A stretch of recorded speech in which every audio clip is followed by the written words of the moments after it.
with you. I'll turn my audio on and we're going to get this stream fired up. It is noon Eastern time. We are, of course, talking about Hurricane Helene and the impacts that it is bringing to Florida.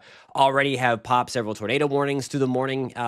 Now getting into the afternoon, storm surge flooding has already been reported and observed on the Gulf Coast of Florida. Everything kind of working out, unfortunately, as expected. Some of the positives, relatively speaking, are that it really hasn't undergone its rapid intensification. It's still been kind of wobbly. It's been battling some drier air. It might try to do that over the next couple of hours. But the good news is again, I use good news loosely here. When we're talking about a strong hurricane or a big hurricane, they're harder to rapidly strengthen. They're also harder to kind of rapidly weaken as well. But nonetheless, this is a very, very large hurricane. We've been talking about that for quite some time. So here is the latest on Helene. This is the 11 o'clock advisory from the National Hurricane Center. It's starting to pick up forward speed out of the north-northeast now at about 14 miles an hour. Pressure down to 960 with winds of 105 miles an hour. That puts it at Category 2 intensity. Now, I've seen some rumblings on social media that this is deviating significantly from the track. Now, I will say, just by looking at the satellite picture here as we loop this around, it would appear, and I guess we need to have the, let me try to overlay some models with this so we can see clearly what the hurricane hunters are finding is that the center, what you would look on a satellite, is not actually the center of the storm. So we're not seeing a deviation that much. So there's really not much changing with this forecast. I'm going to try to pull up some models to overlay this real quick just so I can show you. Helene, okay. And you can kind of see it there. I got to take this out. We're going to do this in real time.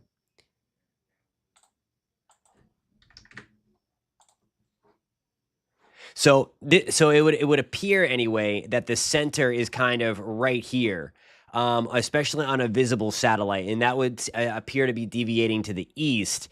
There's some drier air getting into the other side. We're gonna go to our other weather computer source, and I'm gonna show you tropicaltidbits.com. This is what we have to kind of pay attention to right here, and this is gonna be where the center is. So if you kind of see that little indentation where you would think that there's an eye, kind of right there where my mouse is, that's where Recon is finding the center. So kind of right in line with those models. So again, important to note that the look of that can be deceiving. We're not seeing a significant deviation, what the satellite presentation would suggest.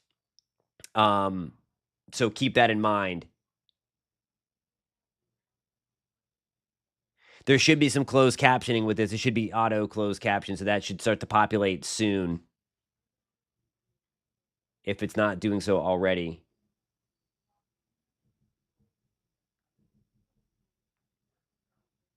Hey, what's going on, guys? All right, just looking at some of the comments as we get situated to go for a very, very long time tonight. We're going to answer questions and all that jazz. We're also going to bring you live pictures, live video from different places around Florida and the Landfall site. What you're looking there just below me from our WeatherStem network of cameras and weather data. This is just on the western side of Appalachian Bay, very, very close to the likely landfall spot of Hurricane Helene. The bottom one there is from Daytona Beach. So two very, very different areas, but kind of what April is saying here is that the deal with this is it's a very wide storm. We have tropical storm conditions on the beaches, especially whenever we're talking about these outer bands coming through, as April mentioned. I want to get to the radar now. We're going to try to figure out this. I'm going to try to figure out what's going on with the closed captioning as well, because that's obviously critically important. What's the storm surge look like? I cannot believe the astronomical footing on this storm surge. So Abby is talking about the crazy storm surge forecast, and we can actually bring that in. What you see on the Hurricane Center website and what you see on most TV stations will be the the worst case scenario. What I'm showing you here is the actual model forecast of the most likely scenario. So there is a difference, but we're already seeing what? Let me check. And onto this computer, you're going to see me turn a bunch of times to the left. That's where we have our other computers. We're getting in all the information from emergency management, things like that, from around the state of Florida. Storm reports, flooding reports, things like that to keep you guys posted. So we have a bunch of stuff to show you here. And again, we're going to be able to watch this thing with our live cameras slide their way throughout the course of the afternoon. So it actually isn't. So we talked about that just a second ago. This one, it looks like it is, but it is not actually doing that. The center is still pretty much right where it should be. So it's kind of a little deceiving. There's some drier air on the eastern side. It's making it look like it's an eye. That's not actually the eye. So that's what we're going to be watching right there. Let's see here. Hello, buddy, coming from the Dominican Republic. Hope you are doing well, my friend. Always good to see you.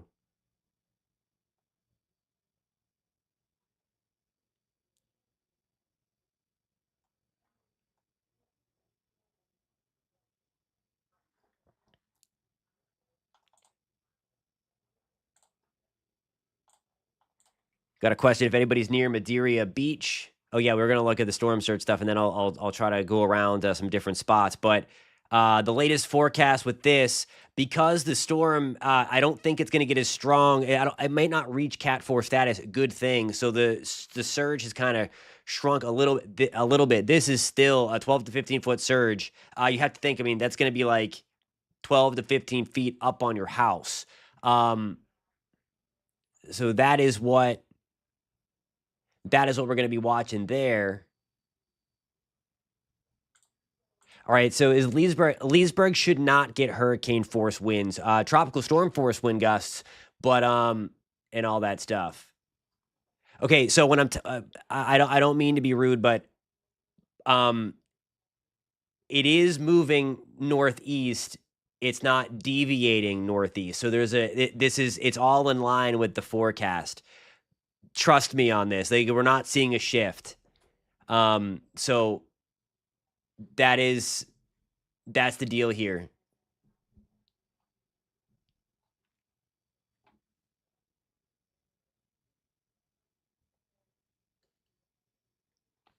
All right, I'm going to get you to the radar now. Things are relatively quiet if you're away from the ocean. We had a nice band go through Central Florida a little bit ago. We popped a couple of tornado warnings in Volusia and Brevard County, some decent rotation there. We've had a couple of tornado warnings in southern Florida, really southwest Florida, overnight. And right now, everything is relatively calm. We can work out of the Tampa radar, and I think we might be able to see where the core is. And there we go. And I mean, that tells a different story right there with the center, because satellite would suggest it's a little further east, but we can see the core of Helene right there. And that is hanging about, let's see, 160, 170 miles off of the Tampa coast as it moves in that general direction, closing in on the Big Bend of Florida.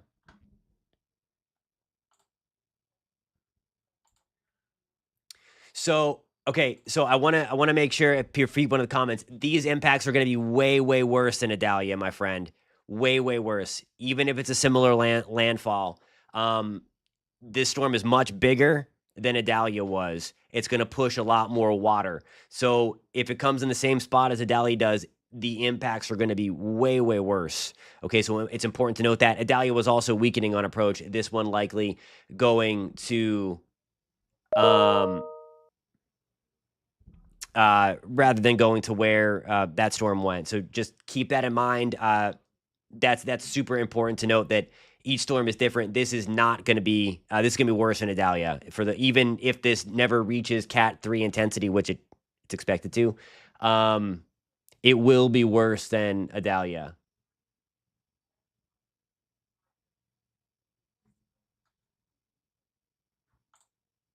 Pensacola and Gulf Breeze, all electric trucks are out here ready to move into those central cities tomorrow morning. It's a wonderful thing. I mean, they do great work. The line men and the line women out there, they are ready to go. We had some staging areas in the greater Central Florida area as well, where we're based out of, and all that stuff.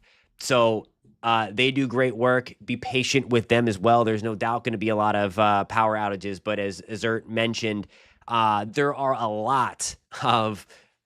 lot of crews ready to jump in and help.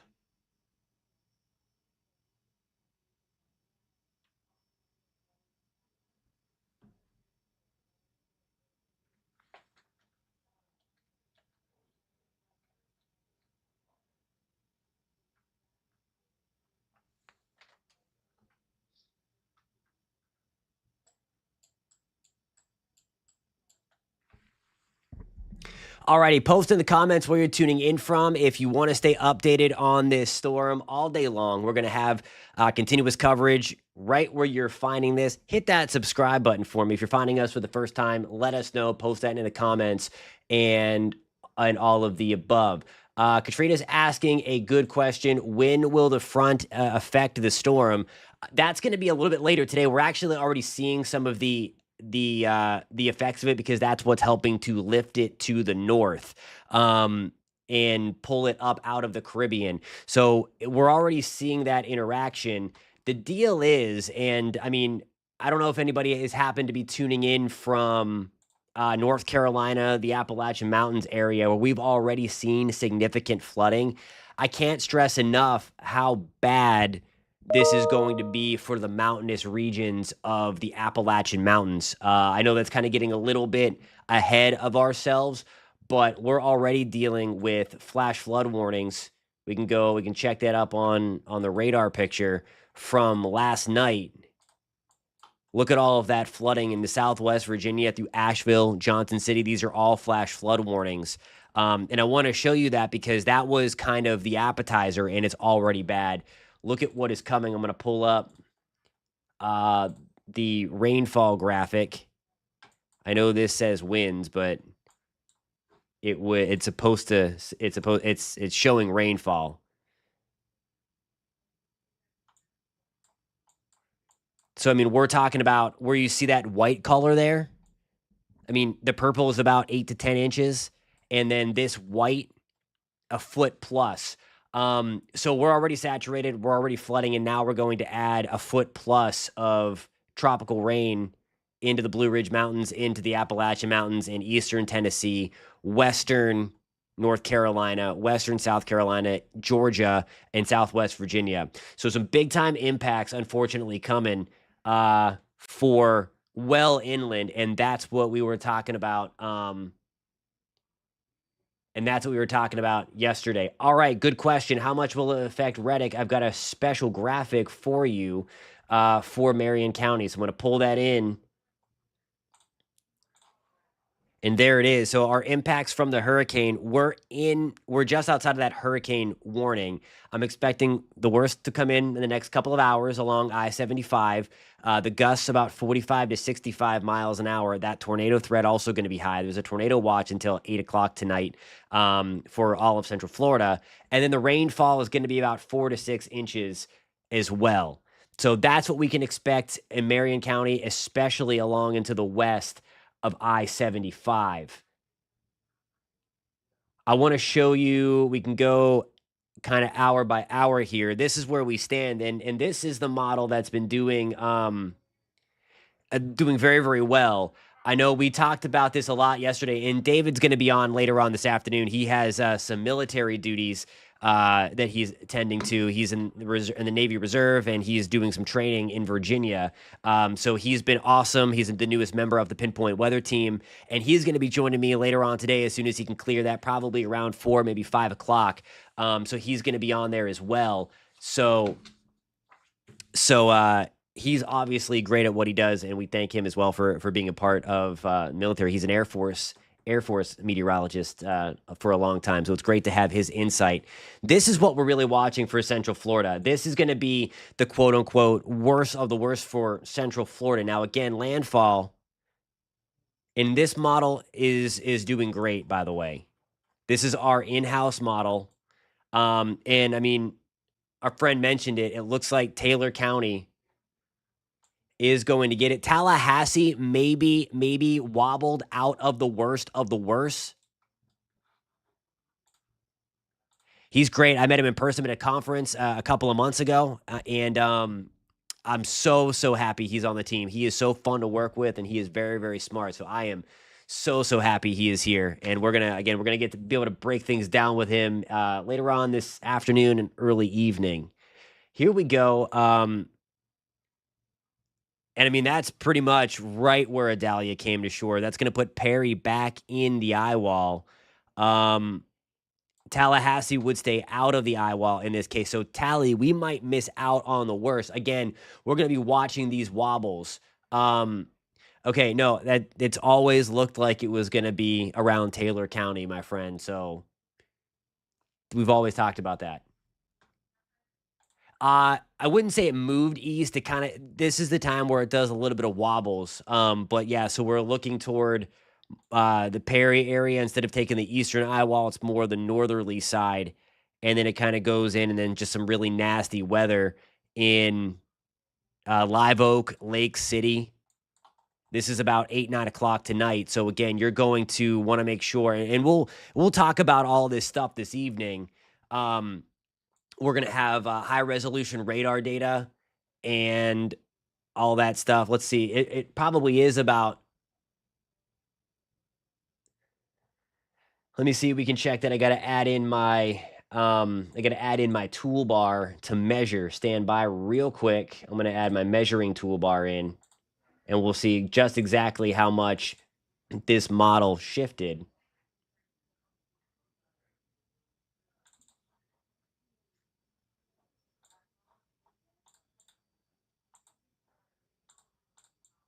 But it's probably about that. I think it just froze my computer because I've got like 300 tabs open. All right, there we go. So what I'll do is we're gonna zoom in a little bit. I got to put a pause point. We're kind of building some graphics in real time as we do this. So yeah, so I think again what you're seeing out there about this easterly shift is being completely overblown. It's erroneously being I'll show you in just 1 second. We're gonna look to see how much this model shifted. But it's not like coming in. It was supposed to pause there. Hang on 1 second, and then we're gonna get into this.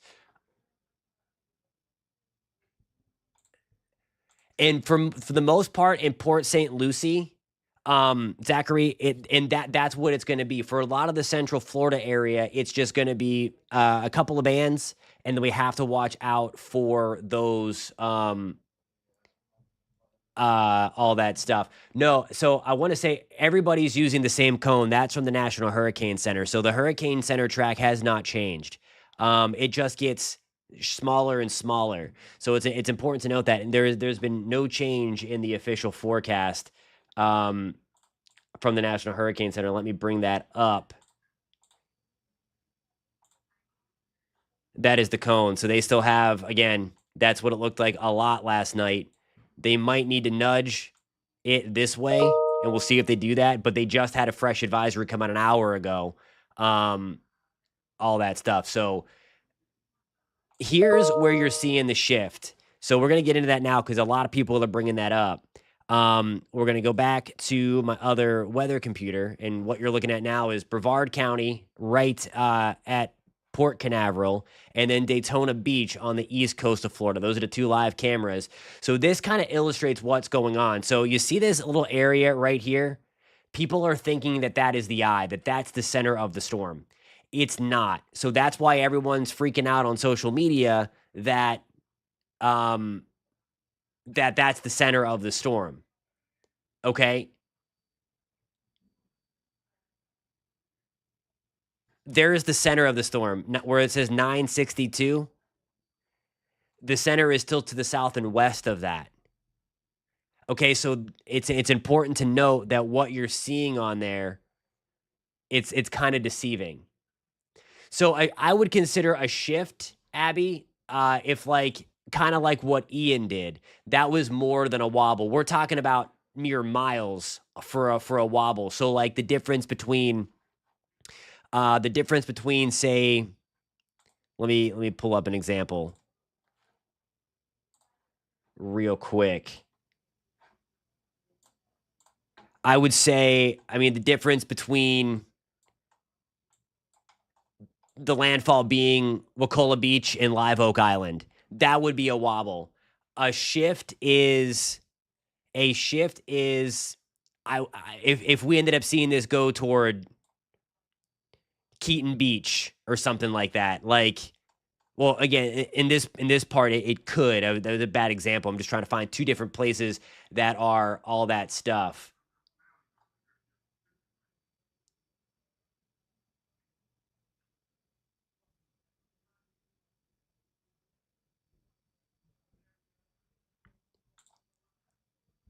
The dry air is definitely helping. I mean, again, it's going to be bad either way because of its size, but it has not allowed it to rapidly intensify. It's only steadily intensifying. Still not the best, but all that stuff.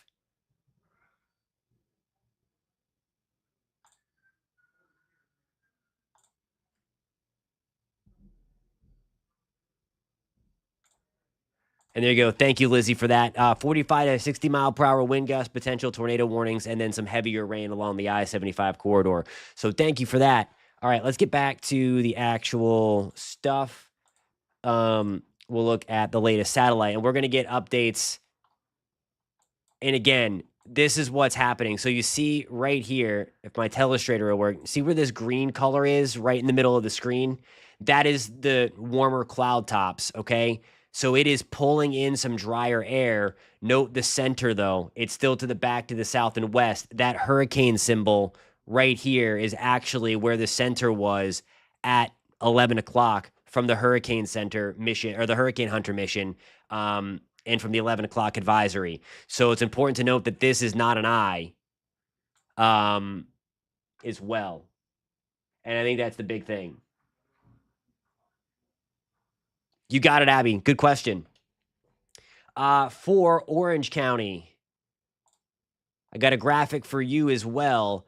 And again, the worst of our weather right in the central Florida area coming a little bit later on this afternoon. Gusts maybe pushing 50 miles an hour later today in those heavier rain bands, and then rainfall about 1 to 3 inches.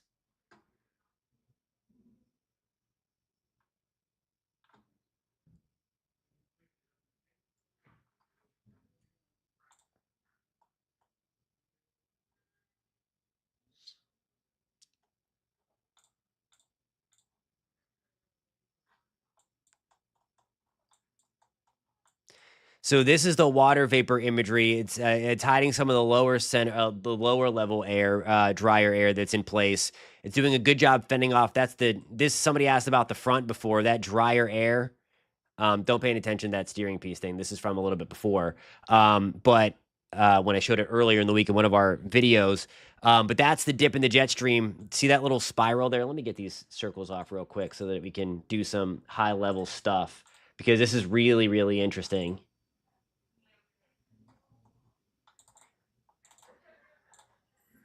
So build my toolbar back, and I'm going to delete these little pop-ups. That's when we were talking about the steering current being in Russia for a while. Why it was a little bit complicated to know exactly where. Okay, so this is why we talked about this a lot, that we had a lot of questions. Was this going to shift like Ian or Charlie? So the main flow is kind of riding up into Montreal, northern New York. But look at that big spiral right there, this upper low. That guy right there is pulling the storm straight up. So now you can see this happen in real time.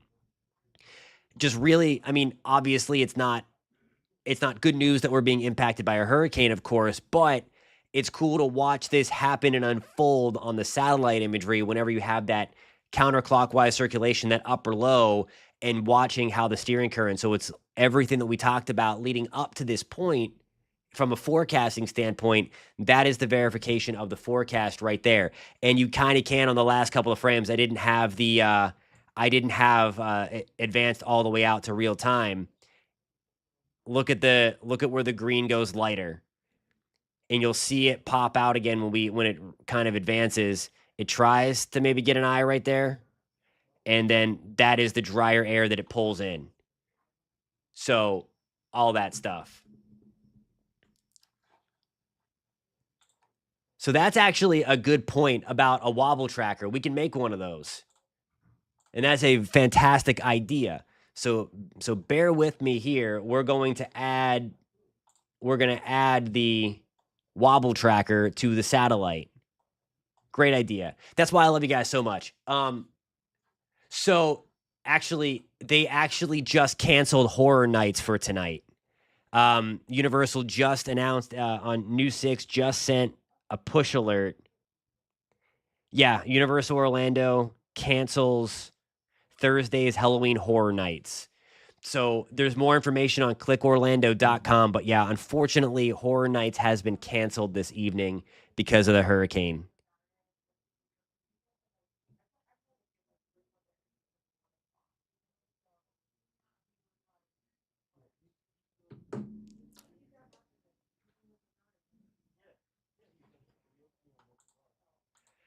Eastern Tennessee is going to be pretty bad with the flooding potential, and there's still an opportunity for some very nasty winds. We'll take a look at Tennessee in just 1 second.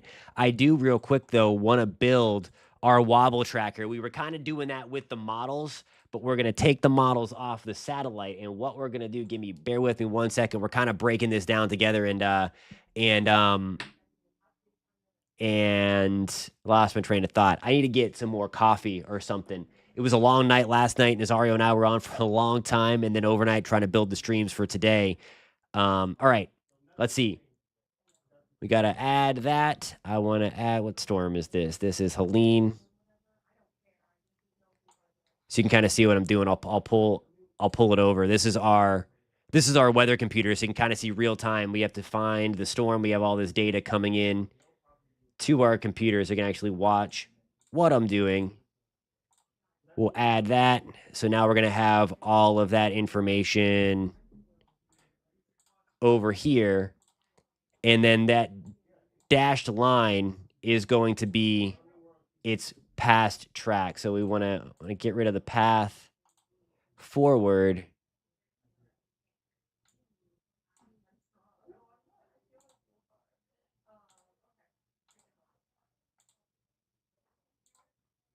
So there we go. And again, so there's kind of the wobble tracker. So this is where it came from. That's whenever it became a tropical system down here. This white lines, we can keep tabs what it's doing through the course of the live stream, through the course of all that stuff. So Jenny adds as well, Disney has canceled their Not So Scary Halloween party tonight as well. However, they're still open for guests. And we've got a full list. Thank you for that, Jenny. Appreciate that. We've got a full list on how the theme parks have been impacted by Helene on clickorlando.com. Hey, 12 Doc. I-95 should be good tomorrow morning going south. You might run into a few tropical downpours, but the worst of this junk that's coming through is going to be over, so you should be good. I'm with you. I got to make some. Not ready to take a break just yet. We're doing a lot of stuff, breaking a lot of this down. Okay, so got some questions about when Orlando was going to get bad. So let's do that. We're going, and thank you guys, because this stream is going to be what you guys make it. That's why I love this super growing weather community, and thank you guys for the support, hopping on this channel, following along, and interacting and giving your storm reports. That's what makes us different, the interactivity, because I love getting your storm reports and see what the weather's doing in your location. So if you want to be a part of this growing weather community, hit that subscribe button for me. And at that, I lost my train of thought. So at some point, we are going to have to get coffee. I was so involved in getting all the cameras in here that I forgot to fill up and bring the cup. watching from Rockledge. Awesome stuff. If you want more coverage too from the Central Florida area, if you don't already watch News 6, you should tune in to News 6 WKMG. We have live coverage as well, so you can pull up both screens, the Florida live stream here that we're breaking things down, and of course on News 6 for that more local look. So we got you covered on all fronts. So thank you for tuning in, Cheryl. Appreciate you. Yeah, and that's pretty much that, and that's a great point. The Orlando International Airport still going to be operational. They did not close. There might be some flight disruptions when that ban comes in, but the thing of it is that it's just going to be like an afternoon thunderstorm. Like when a lot of time, believe me, if you fly out into the evening, sometimes you get screwed with those storms coming in and blasting MCO and then having the ground stop. So it's going to be a similar situation like that. I will show you. We do have an opportunity for tornadoes. I think the tornado threat's really our biggest deal in interior Central Florida, mountain, everything. So there will be the opportunity for that. Already popped 2 tornado warnings today. I-75 north and south tomorrow should be pretty good. Much, much better than today. Still dodging a few downpours as well.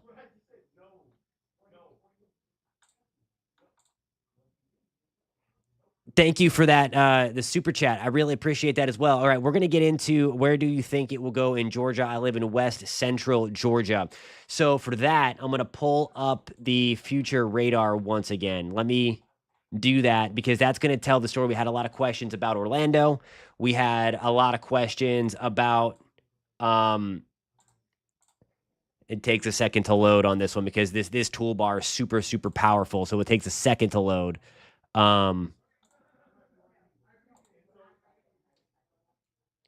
Okay. There we go. I'm going to add a bunch of different pause points in here. And when I say pause points, it's for the camera like this, so it makes sure that it stops, so that we can actually zoom in and find your town, and do all that kind of stuff to give you guys some good detail. So I'm going to change the camera view in a second to get in on all this, and I just realized that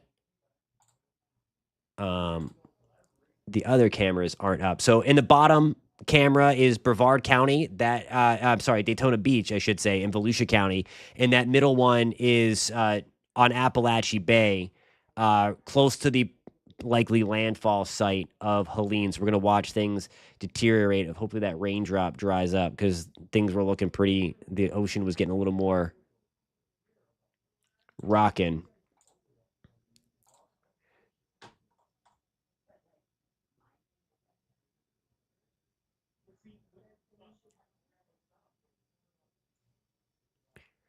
All right, so here we go. This is where we stand pretty much right now. I think the future radar is doing a pretty nice job. I don't know why my pause points are not work. Oh, because I said, sorry about that. Okay, I'm going to add pauses because I want to pause it here. I want to pause it there, there, there, there, there, there. All right.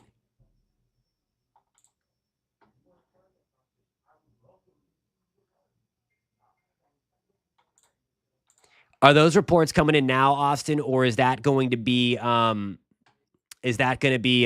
you saw for the forecast?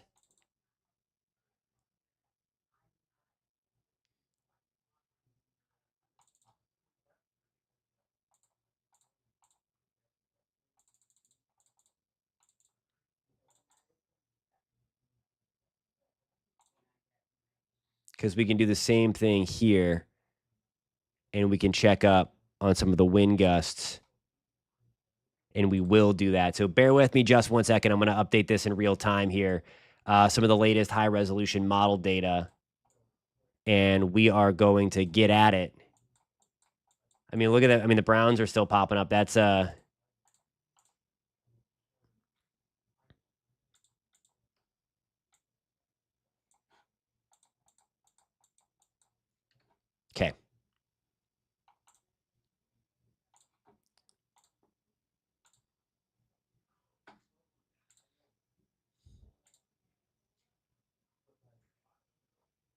All right, so here's 5 o'clock tonight, and we're going to start from south to north. So this is where we're really going to be in the thick of it. Gulf Coast of Florida, this nasty outer band. Okay, so here is the eye, of course.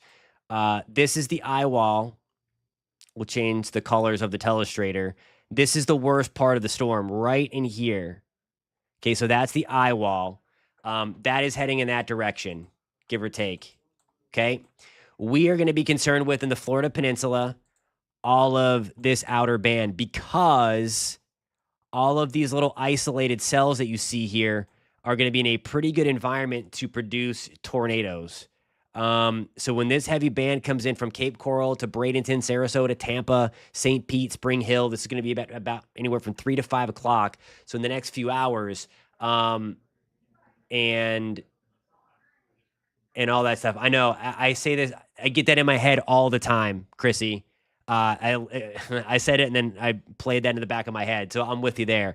Um, and so that's going to be the super heavy rain. We'll go forward in time a little bit. This is where we're really going to have to watch for the Orlando area. All of these could produce those tropical tornadoes. Still, that band is nasty. This is the outer eye wall that we're going to be watching closing in on the Big Bend of Florida. Had a question about Gainesville. We're going to have that band come through at about dinner time tonight, give or take. And then all of this as well is going to slide through Gainesville. So again, it's mainly going to be a late afternoon, early evening kind of thing for a lot of the Florida Peninsula, and then the things really, really go downhill and all that stuff. And we're going to get into the Carolinas in just 1 second, but absolutely right. The Carolinas, I don't want to say it's going to be worse, certainly not in wind, but the rain is going to be insane. We can take a look at that as well. So that's a good question. It depends upon what you think is bad. I think, I mean, if you've lived in Florida a long time, you know what an afternoon thunderstorm does.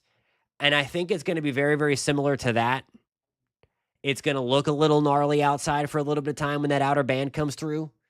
But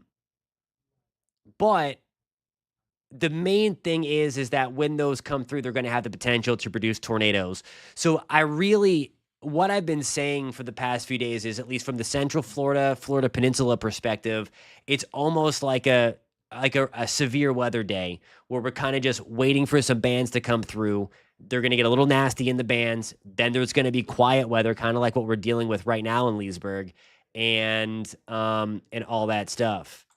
So Sandy was actually a hurricane, and it did a lot of damage in the Northeast. I don't know what that comment is. It is running out of time to grow, and that is going to be the big thing, and what I hope so.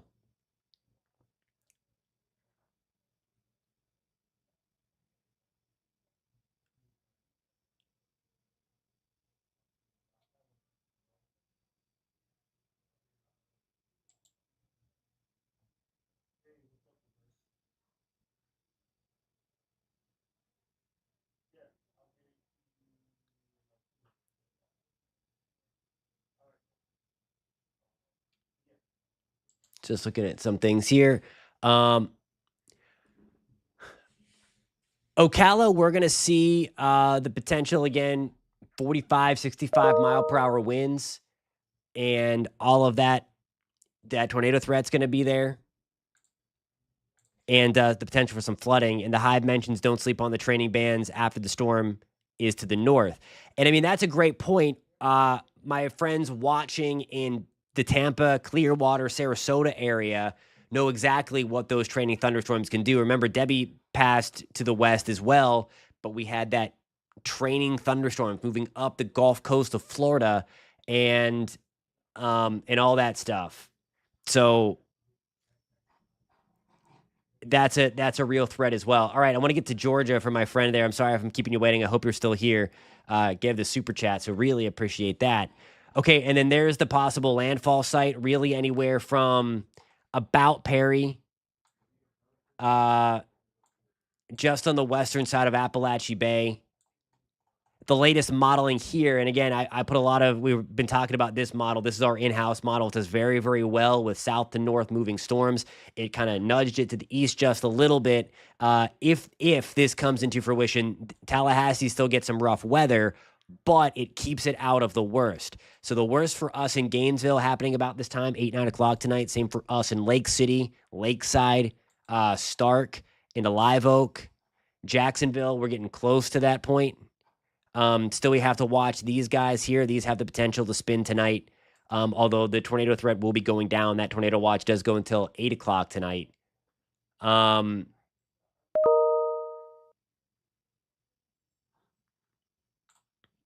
and there you go. And that's the perfect point. And that's what we've been talking about a lot. I know there's been a lot of questions that I keep on bouncing around. I'm going to keep this comment up, and we're going to go over that once again because I think that's one of the biggest. I think right now, anyway, that is one of the biggest comments that we're getting. And I think the biggest thing that's out there on social media that there's been this giant push to the east. And it's not doing that. It looks like it is on satellite, but it's not. There's hurricane under aircraft in there now. They've got control of where the center is. They've got the visuals on it. They're dropping their instruments. They're getting again, they're right inside the center. Valdosta, we could take, again, according to this model, which again is pretty well, we could take the worst of the worst here. So that could be hurricane force wind gusts for sure. I can't remember if our friend from Georgia's here. I can't remember where, but you said central and west, and somebody had mentioned Columbus before. But you see all that heavy rain from Macon and Albany and Atlanta, Columbus, super heavy rain. So I mean, you're gonna be in that as well. And then let's go up Greenville. So there's still some heavy rain in Macon, Warner Robins, Statesboro, Augusta. Somebody mentioned about Savannah. Here's the thing. Here's the thing with Savannah, and they should be talking about it because of this right here. So we're actually in a super prime spot. These are big time supercell thunderstorms. So while the meat and potatoes of this thing is hanging around Macon and Warner Robins, Macon and Warner Robins, we're going to have this big time tornado threat. And I'm going to show you the severe weather graphic in just 1 second. So there's going to be a lot going on, even though and that's what makes this storm so, so impactful.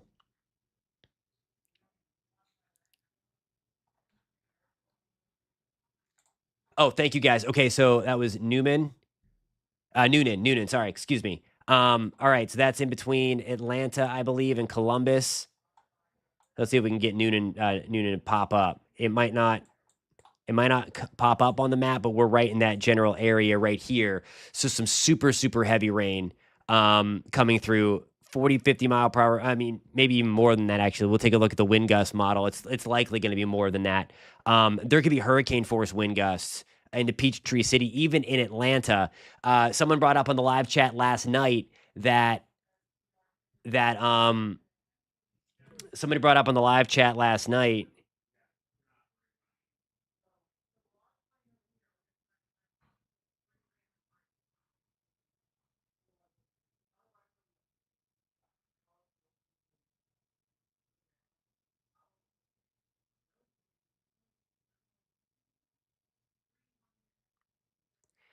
Somebody mentioned on the live chat last night about the storm kind of lifting north. For Ocala, I'm all over the place. Sorry for the squirrel mentality here. Let me get to my friend in Marion County. There is our impacts here.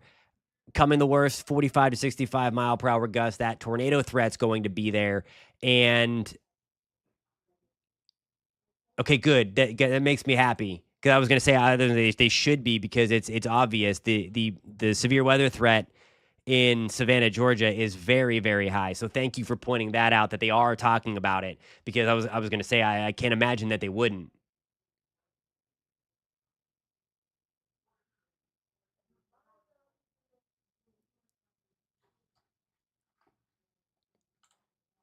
Noonan is right by Peachtree City. Okay, so we were that's what we were just about hanging out. We can take a look at the winds in just 1 second. Let me get back to the future radar and finish that kind of roll around.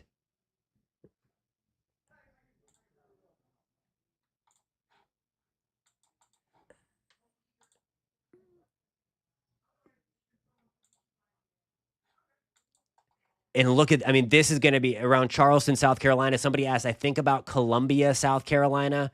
Greenville, South Carolina, I think came up as well. And look at all the very, very heavy rain. We're going to have to watch for some flooding. This fire hose here, and these are also supercell thunderstorms. I mean, these guys are going to rotate. There is a very high. I mean, when the model looks like this, I mean, we're going to just get, I mean, man, it's going to be terrible in Charleston, South Carolina, Savannah tonight. I'm not saying you're going to get hit with the tornado, but nonetheless, that possibility is going to.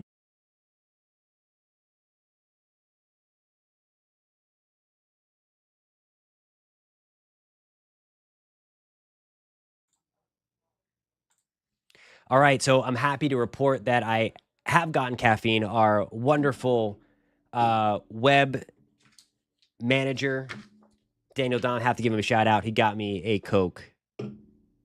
So we're ready to rock and roll now, and we're going to get much more where that came from. All right. Charlotte impact. So here we go. We're on the northern end of this. And you see that spiraling up. We're going to be in that tornado threat as well. Look at all of these. All of these are supercell thunderstorms. This is nuts. Fayetteville, and Raleigh, Wilmington. All of those guys have the chance to produce tornadoes. Again, I'm not guaranteeing a tornado is going to touch down in these spots, but the model is looking ugly. And then that kind of slides up into Virginia Beach. 1 o'clock in the afternoon, and then look at the spiral. That's from whenever that upper low captures it, and now we kind of have like a hybrid upper low mixed with a hurricane. So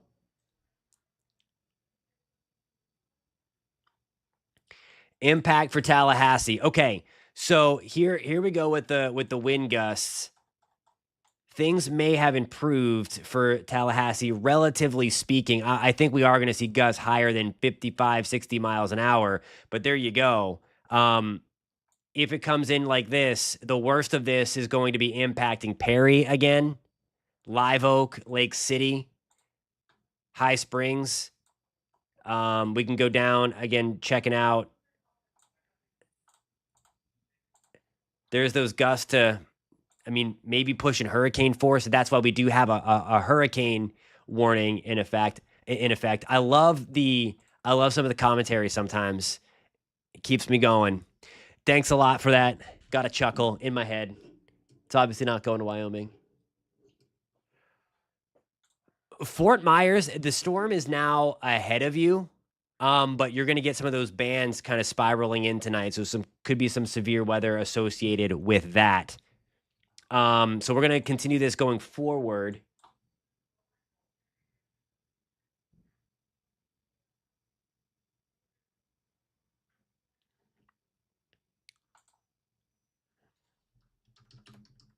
That Wyoming comment, by the way, is the comment of the day so far. Okay, so Northport, Florida, you're talking about like just south of Sarasota, north of Fort Myers, correct? I just want to make sure that there's not another Northport I'm missing. Just watch out for the severe weather threat. It's going to get gusty, but you're not taking a direct hit. Let's go forward here with the wind. And this is kind of the Peachtree City area. I mean, we're talking 40, 50 mile per hour gusts. The meat and potatoes heading towards Macon, Warner Robins, maybe pushing 50, 60. All of the worst, though, and look at this. So wherever the center goes, and here's the center right here, all of this brown, this is the worst side. And the reason why we know that is because let me pull up the Hurricane Hunter graphic. It is, see all that purple there? Those are the strong winds that the the hurricane force winds that the hurricane hunters are finding in there right now.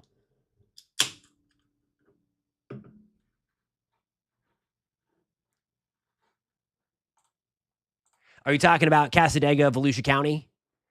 If you are, love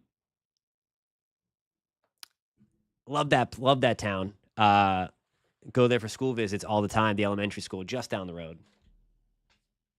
So if you're talking about that, that's my favorite school visit of the year. They've got a great career fair out there, career day. Um,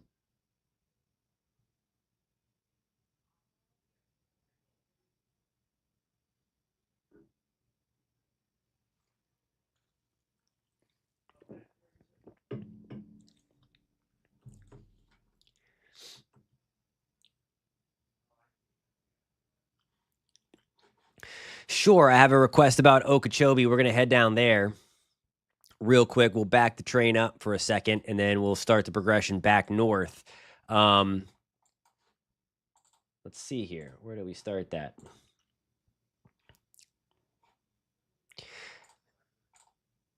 So we're into that tropical storm warning. 40 to 50 mile per hour gust for Okeechobee. That was kind of beyond the worst of it. So still by 9 o'clock, we're still talking 40 to 45.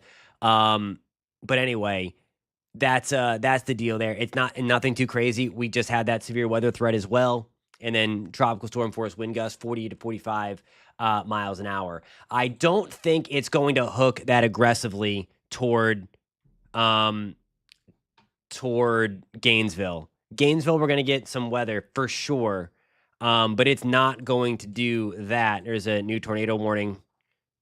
Let's check this out. We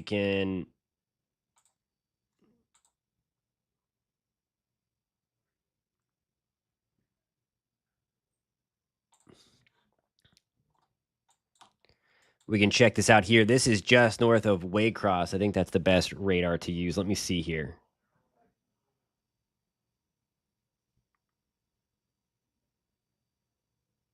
Yep. All right. So we're going to take a pause from all the forecasting stuff. We have a tornado warning for Pierce, Georgia. This is going to go until 1:15 Eastern time. And again, already we have these cells popping up all over the place.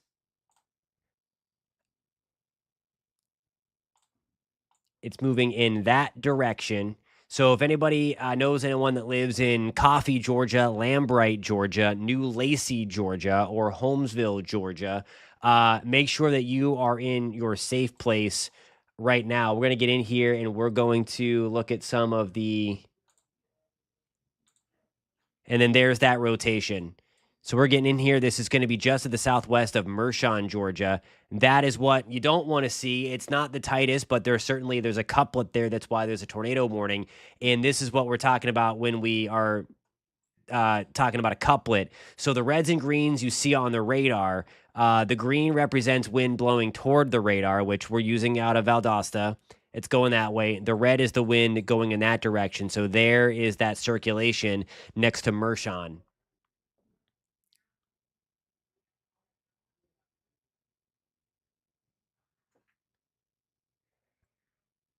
In Northport, you're going to be in a tropical storm warning. You're in a tropical storm warning. So let's take you further in. Coffee, Georgia, and Lambright, Georgia. Make sure that you guys are in your safe place.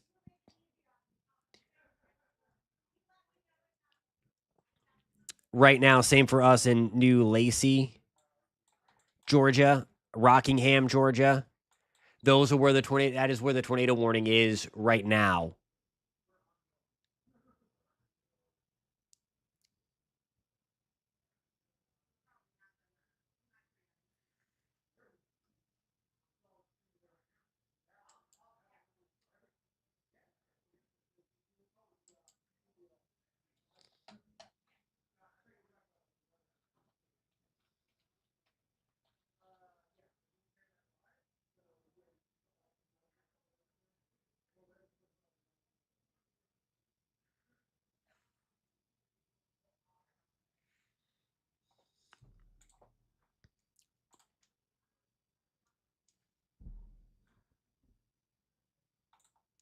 For Orlando, 40, 50 miles an hour, kind of like what we're used to for an afternoon thunderstorm. Don't think anything too crazy just to deal with. We're going to be watching in Orlando. That's where we are, by the way. That's where we're based out of.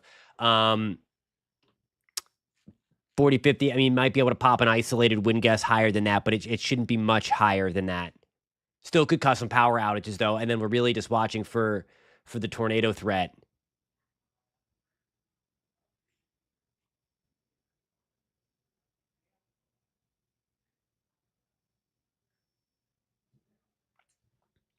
Yeah, Pensacola's looking good. We're on the west side of the storm. It's being eroded by dry air, and all of the bad weather is on the east side of the storm. We can go back to the water vapor imagery, and that really tells the story here of what is going on. Look at all the dry air on the west side. So that's going to be pushing in, and this is the reason why we're seeing it go east just a little bit. Again, not like what is being thrown out there on social media, but this little area, this is our upper low.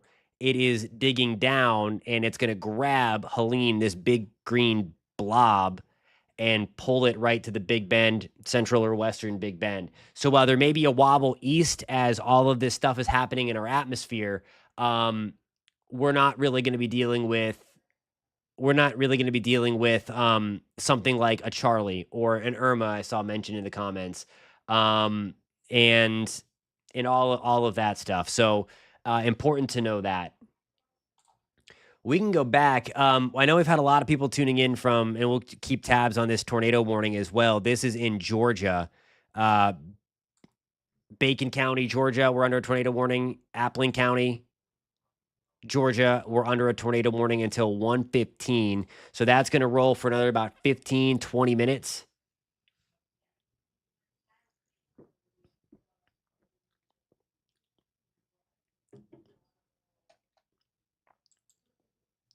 Some of the latest high resolution hurricane models are coming in, and it's slightly more positive for Tallahassee, slightly, but like the other side of Leon County could, I mean, just really take it on the chin. And again, that's going to be depending upon the wobble. We're going to be watching that in real time. Looks like we have another tornado warning for South Carolina. And again, this is already happening. Let's get you back. That's going to be up here. I don't have radar data for that right now. This tornado warning, though, is going to be for Collection, South Carolina. And I want to go to...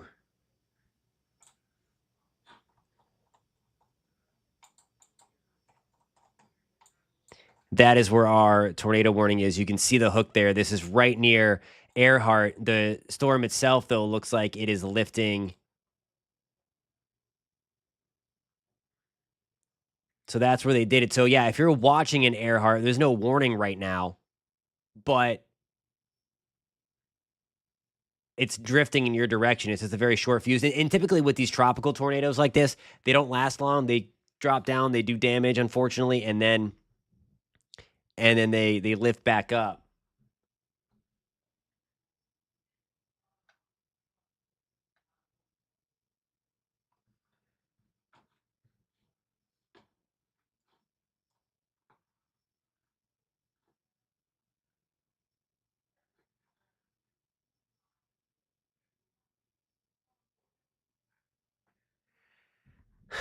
In Northport, we talked about you guys a bunch, actually. You're going to be relatively okay. There's the storm itself. We can see the core of the storm. It is taking on some drier air. Again, radar only we're using. Let's get out. Make sure we're using the Tampa radar. I want the Tampa radar for the high resolution stuff. And here's what I'm talking about. So look at all these things.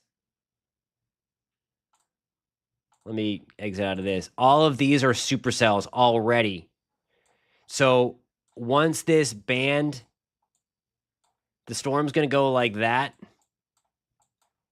This band is going to come ashore like that in the next couple of hours. We showed that on future radar. Katrina was a 3 at landfall.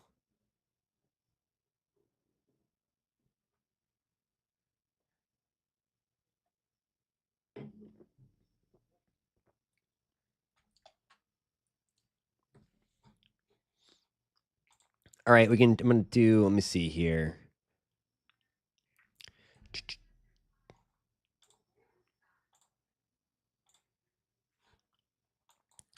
Okay, so I wanted to show you this. When we're talking about the size of the storm, these are the wave heights. So look, we can check in on what the waves are doing. Look at that around the center, 25 to 30-foot waves popping up. So when you're talking about the storm surge, you're not really talking about the wave heights. There's going to be these type of waves on top of the water that come in. That's why storm surge is so deadly. That's the leading killer of these tropical systems, the hurricanes, because the water just comes in so fast and all that stuff. It's crazy. Yeah. So and that's the one thing that's the one thing that we always try to talk about each storm is different. Each have their own personality. Yeah, Katrina was an absolute beast. It found the loop current. It rapidly intensified into a Cat 5, but it went through an eye wall replacement cycle. It weakened to a Cat 3, quote unquote, weakened. But Katrina was a super large hurricane. And because it was so large, it pushed all of that water inland. So anybody to the right of the center, Mississippi, we oftentimes get forgotten in Mississippi because of how bad the damage was in New Orleans, but it came through like right about in here. So Gulfport had the worst of the damage, and then the issue with New Orleans was, to kind of get off topic of tracking Helene today, with that counterclockwise flow that put Lake Pontchartrain back into, unfortunately, New Orleans. The levees failed, and then that's what we had there. So yeah, Katrina officially made landfall in Mississippi as a Category 3 hurricane. Just devastating situation, and that's why the category doesn't always tell everything. Believe me, I fight people all the time that say, "Oh, it's just a Cat 1." If it's a big Cat 1, kind of like Sandy. Sandy was a Cat 1 that was merging with the non-tropical system. It did a lot of damage. Ike in I think it was Ike. It was a Category 2, large Category 2, did a ton of damage into Galveston and Houston. Allison, a tropical storm, retired because it dropped so much rain. So to kind of get off topic a little bit, again, that's why we always mention that each storm is different and to pay attention to the impacts. Certainly the category is important when you're talking about these higher end deals like today.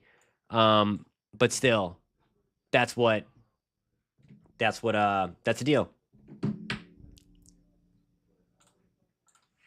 It it may have bumped a little east, but it's not really heading east. Um, so Tampa, we're not talking about a landfall in we're not talking about a landfall in Tampa. So, relatively speaking, we are still good. I'm going to actually check up. Again, if you're just joining, welcome. If you're not subscribed and you want to stay updated on the live stream, meteorologist David Nazario, you may know him from Weather Center Nazario. He's going to be back on with me. We're going to be breaking this down together a little later on into the evening. Um, hit that subscribe button. See, I lost my train of thought. But I was going to say, I'm every now and then I'm going to look over to the other computer. We have a bunch in here. I can show you the streaming setup. This is what the room looks like. So we're watching everything closely here. These cameras or these computers over here, I've got a direct source to the weather service chat, to the Twitter machine, so that we can get those storm reports out to you guys if local officials are starting to report some things. So this is our new stream room. If you followed everything, we have it built up better than ever so that we can give you guys the best coverage on the internet. At least that's what we think. Okay, so let me just make sure. So, all right, so we have a storm report just coming in. Street flooding now occurring in downtown Punta Gorda. Bridges over Peace Road still open. Flooding also occurring in residential development on east side of Mayaca River at El Jobin. That's going to be in Punta Gorda. So flooding now happening in Punta Gorda.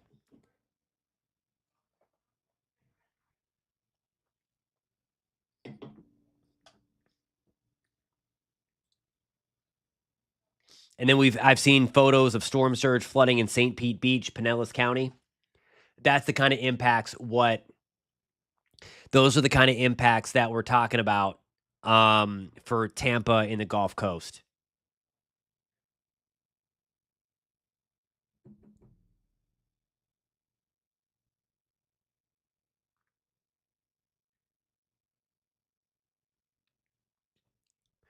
All right, so just want to before we go forward here, because I do before it gets too crazy outside, because again, once we get into the afternoon, and already we've got 3 tornado warnings between Georgia and South Carolina.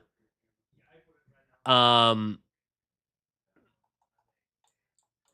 I want to kind of show, and we already have some super heavy rain west of town. Look at that. I mean, this is not even the storm just yet, and we have some big time flooding going on in the Panhandle of Florida. Let me check out the Tallahassee chat.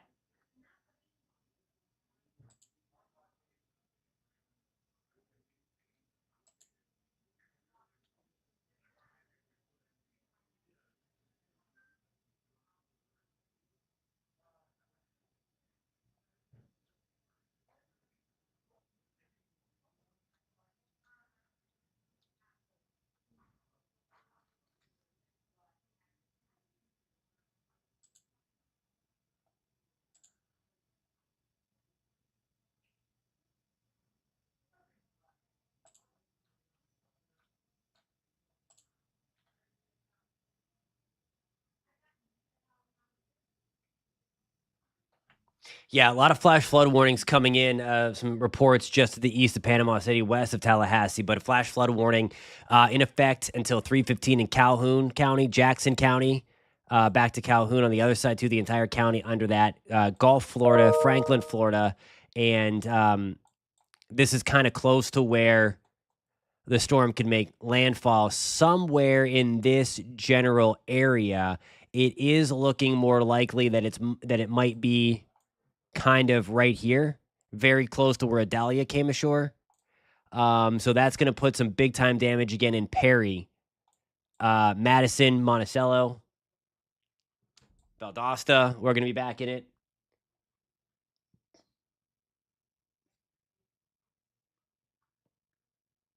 You got it. Somebody mentioned about calm before the storm in Valdosta. That's going to be here late tonight and early tomorrow morning. That's when your worst of the weather comes. We could have wind gusts 100 miles an hour plus hurricane warnings for you in effect at least through tomorrow.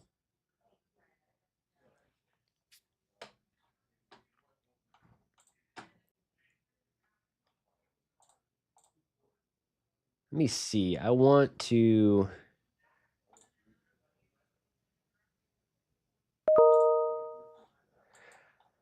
This is the rain that has fallen over the past 24 hours. And there's big time flooding going on. I'll turn the warnings back on. Flash flood warnings already in McDowell, North Carolina, near Asheville, Henderson, North Carolina. Somebody had asked earlier about Eastern Tennessee. Look at all of the rain that has fallen. And let me close out of this marker here. And where you see the purple, 6 to maybe 10 inches of rain right through the Appalachians. We're talking about potential devastation here in the Appalachians around Asheville because of the amount of rain that is to come tonight into tomorrow from the hurricane itself. But already a whole lot of rain. This rain was from out ahead of the storm. And that's why we have flash flood warnings in effect over the past 24 hours. Again, anywhere from 6 to maybe even as high as 10 inches of rain just to the east of Panama City, kind of splitting the difference between Panama City and Tallahassee. So when we're talking about more rain coming, and here's the amount of rain that could be coming, I mean, maybe more than a foot of rain. Now let me change. This is going to be rainfall, not future winds. And I'm going to add a telestrator banner so that we can kind of look at what the model is showing for the rainfall here. And again, using the same kind of track as what we were looking at the same model, I should say, that we were looking at the track. So it's going to do a fairly good job at pinpointing where these storms are going to go. And the other thing is too, you kind of see how these purple lines are in stripes. The center of low pressure is going to end up drifting back this way. So like it's going to come like this and then get pulled back over. We're taking straight up tropical moisture from the Atlantic Ocean, running it right into the mountains, and then it is lifting up. So when we take a sample of what this could be like, and let me get, I'm going to add town names to this real quick so that you guys know where we're actually looking at. And I'm going to put a lot of town names on there. So it might be like super populated before, but I really want to make sure that you guys, know what is likely coming your direction in your town.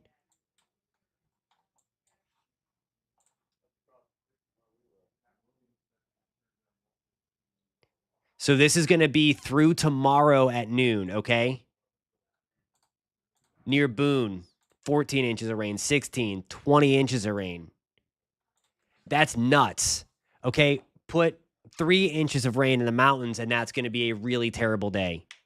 Put 20 inches of rain in the mountains, that's going to be catastrophic.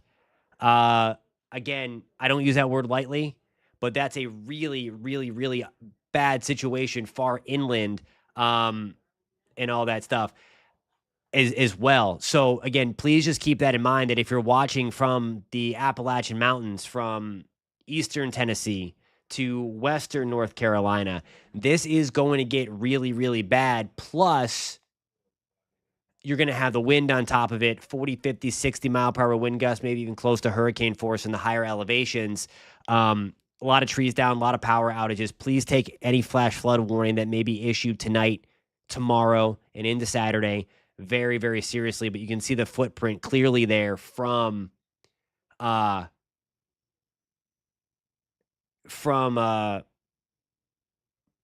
storm from Helene. I keep wanting to call it Adalia. Thank you for that super chat, count on. We're going to get hit in Tallahassee. The question is kind of very similar to what it did in Adalia.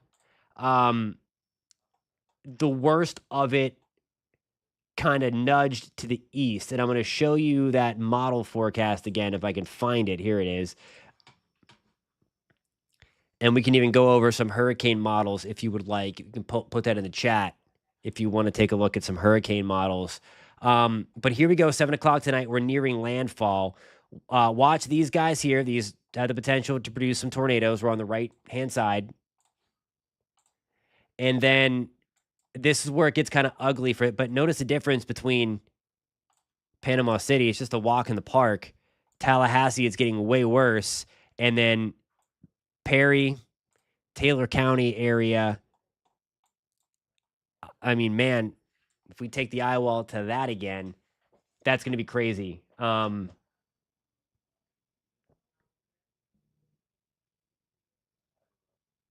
mean, that's where we could have winds over 110 miles an hour in Perry. East Mississippi, we're looking good.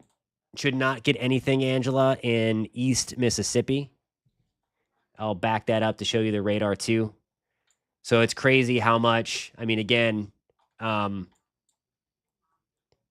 a cloud in the sky in Mississippi by later tonight at 9 o'clock. I mean, literally, it's not that far down the road. I know it's a couple hour drive, of course, from Tallahassee or Perry in taking I-10 to the west, but still. But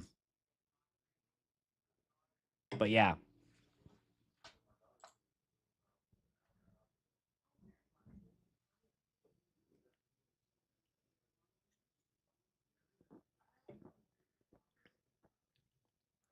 Okay, so what's interesting here, on the Twitter, the Hurricane Center actually just tweeted what we've been talking about.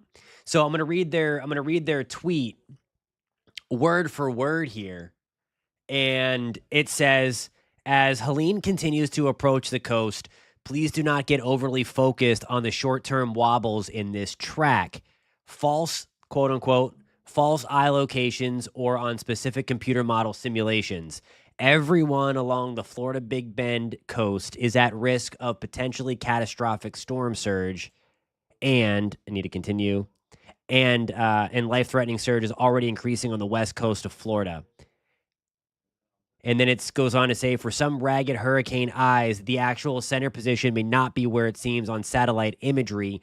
This is why we also rely on the hurricane hunters and radar data.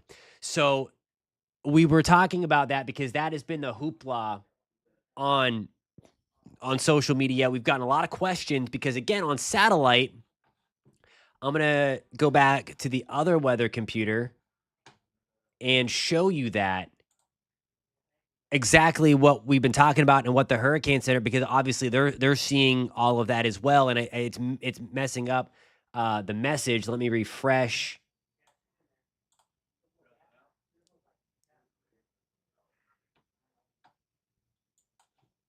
So this is so it actually, I mean, I wish I would have refreshed it after I would have showed you, because you can clearly see now where that area that people thought was the eye has filled back in. Okay, so like the eye was looking like it was over here, but the center, that's what the fixes are. That's what these yellow lines are. And it does look like we are now starting to get that eye feature. You see these bubbling clouds. We're going to take a look at the high res infrared satellite in just 1 second. You'll probably be able to see this way better. But notice how the clouds over here next to these purple wind barbs are bubbling. That's the eastern eye wall ready to come back around. So this thing is going to give it a go. That's really what it needed to do.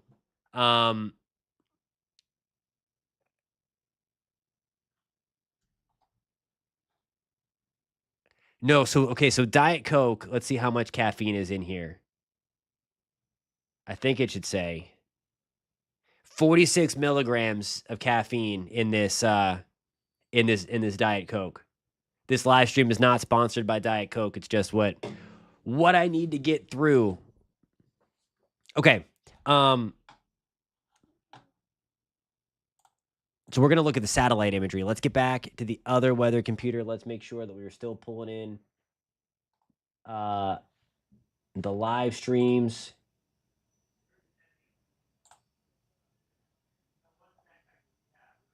Might have to reload some of the cameras in. It looks like I may have lost some of them in the breeze.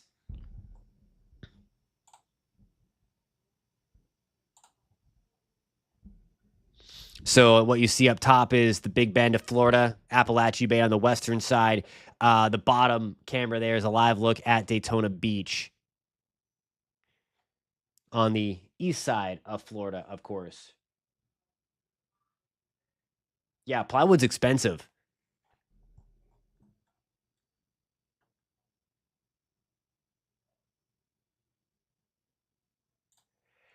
So that was some of the drier air coming in, so it was eroding the cloud cover that was there. So for the last 24 hours or so, the over the last 24 hours or so, it's been battling some drier air. It's one of the reasons why we didn't wake up to a major hurricane this morning. So it's been kind of holding it back. When drier air starts to get entrained, it really, really puts a pause on the rapid intensification. So it's been more steady. So it's been trying to fight that off. But some of it got into the core.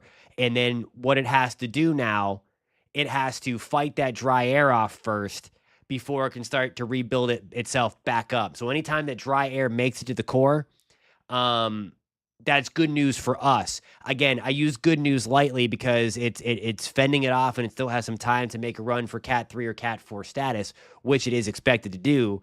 But just keep that in mind that that's what that was, and that's why we were really, really cautioning that. And I'm really glad that the Hurricane Center put that out officially, because that false eye was getting a lot of different play on social media. I'm going to retweet that.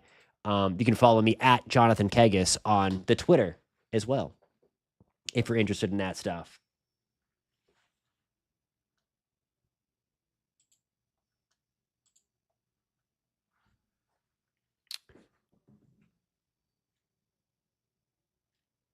All right, so let's see what Helene is actually doing here. Oh, wow. Okay, we haven't really looked at the satellite in a while. Let me get rid of. We're going to keep the past line because that is.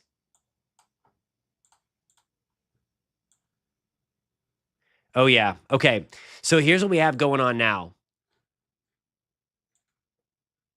This thing down here, note where the dashed lines are. Let me take this really close. My telestrator thing won't pop up because the way I'm controlling it. But that's where the center was, where that little white dashed line is right in the middle of your screen. This is what everybody thought the eye was. Look at the green and yellows. That's some of the warmer cloud tops, okay? When the cloud tops are warm, the thunderstorms aren't as weak. So we had some drier air coming up on the southern and southeast side of the storm, okay? So this wasn't an eye. It gave that presentation on satellite, but the hurricane hunters were in the storm and then pegged the center to be right where that little white, where these dashed lines are. Now we're going to go through, look at what has happened over the past couple of, I guess, past hour. We now have thunderstorms firing up on both sides of the center, and that little piece kind of got back in line. So it was almost giving like a false sense of where the center is. I don't know. I'm just looking up at the thing. What's everybody talking about 150 for? Wait, 150. Where's everybody seeing 150 at?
Alrighty, guys. So I'm just perusing the internet, weather service chat over here, Twitter, just making sure that we are not missing any storm reports coming in. There's some storm surge flooding happening right now on the Gulf Coast of Florida, and we have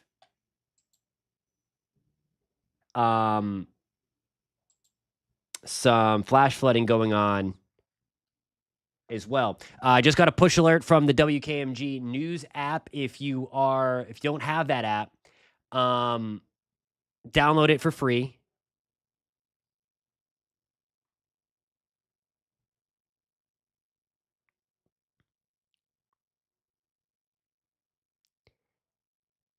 And if you download that app, you're going to get updates on everything. So we just got a push alert from the news app here. And that's how I'm staying informed, because I'm kind of in our new little weather cave, as I like to call it. But SeaWorld is closing early on Thursday. So if anybody had any plans to go to SeaWorld, that is going to close early tonight. There's more information on clickorlando.com. So I know the winds were never predicted to be at 150. I think the highest was 130. Storm surge in Crystal River. We can check up on that. I'll try to get a source. I'll show you the forecast for Crystal River. It's still significant. Let's get back up to Crystal River. And you can kind of see all in here. If it will let me telestrate, or I mean check up on the stuff. There we go. So 6 to 9 feet coming into Crystal River, and then out on the barrier islands, that's where it's crazy town, 9 to 12 feet.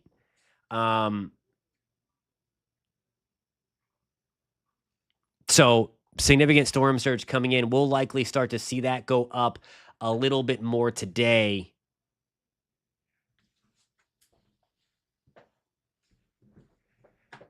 As a result of that as well.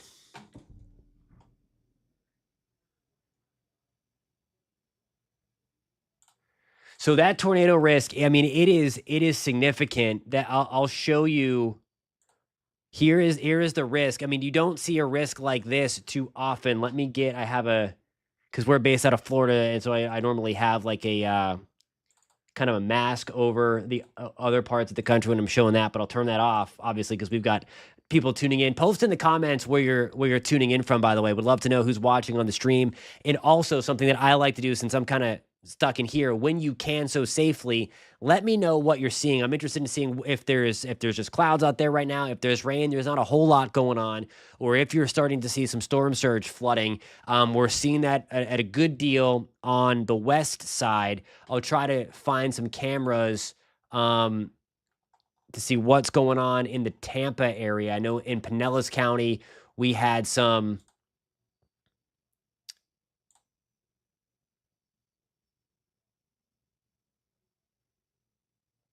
Looks like they have a camera in Oldsmar that is out. Let me see here.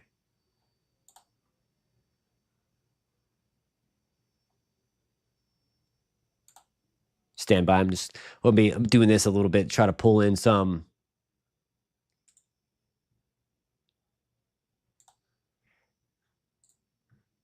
All right, so we can do this. Save. I need to copy the address.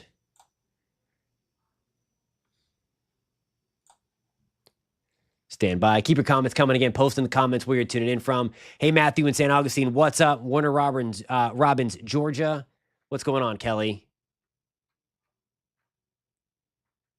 Dothan, Alabama is going to be. We're going to be right on the cusp of like either getting it really bad or not so much. That's how close we are. That's how close we are to the center of this thing. What's up, Natalie? I like that. I like that. It's like the NFL red zone of weather. That's a really good comparison. It's what I'm trying to achieve anyway. To kind of show you what's going on around the state of Florida and through Georgia and the Carolinas, where this thing is actually heading from. So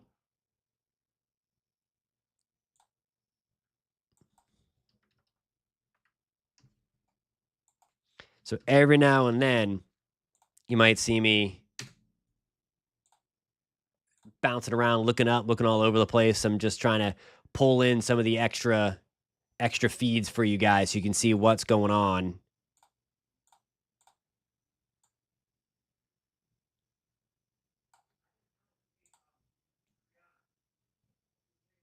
Okay, so this is here. This is in Oldsmar at Veteran Memorial Park.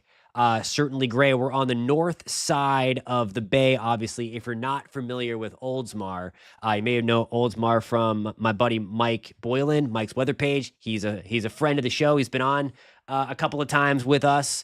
Hoping that he's safe. He always chases these things.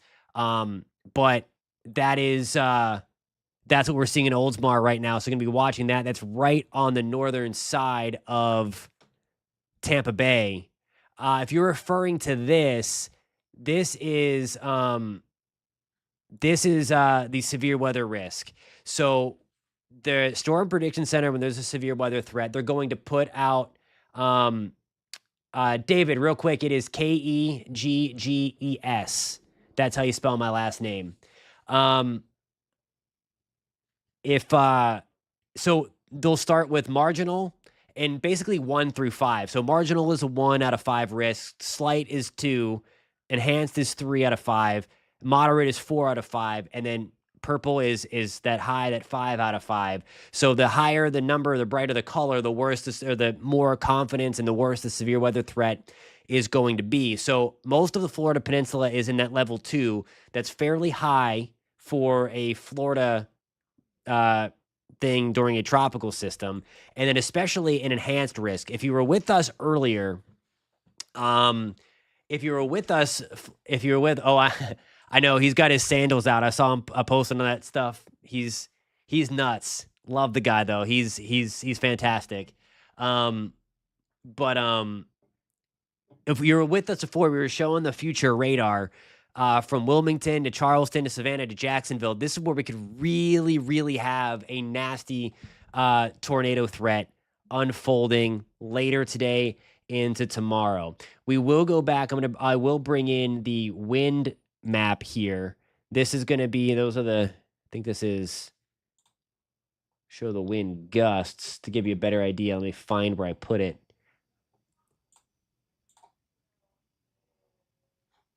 All right, so here's the deal. This is 9 o'clock on Thursday night. So the storm is making landfall. And again, it's still even too early to say, like, okay, is the eye coming in right here? Is it coming in where the model has it right here? Or is it going to come in right here? There's still going to be the opportunity for wobbles west or wobbles east. If it went right here, Tallahassee, we're getting 100 mile per hour plus winds. If it trends a little closer to Perry, we are still going to get a little bit of something, but all that stuff. No, Charlie was a Cat 4 when it made landfall. Charlie was a mean little thing. Yeah, Charlie made landfall as a Cat 4 in Southwest Florida, not a Cat 1. Plus, it was moving at a very, very fast clip as well. Okay, and right now, let me get the dabber out, and we can kind of measure. All the worst stuff is on the east side. Hurricane hunters are showing that. And satellite representations of it, and we can see that on radar coming through.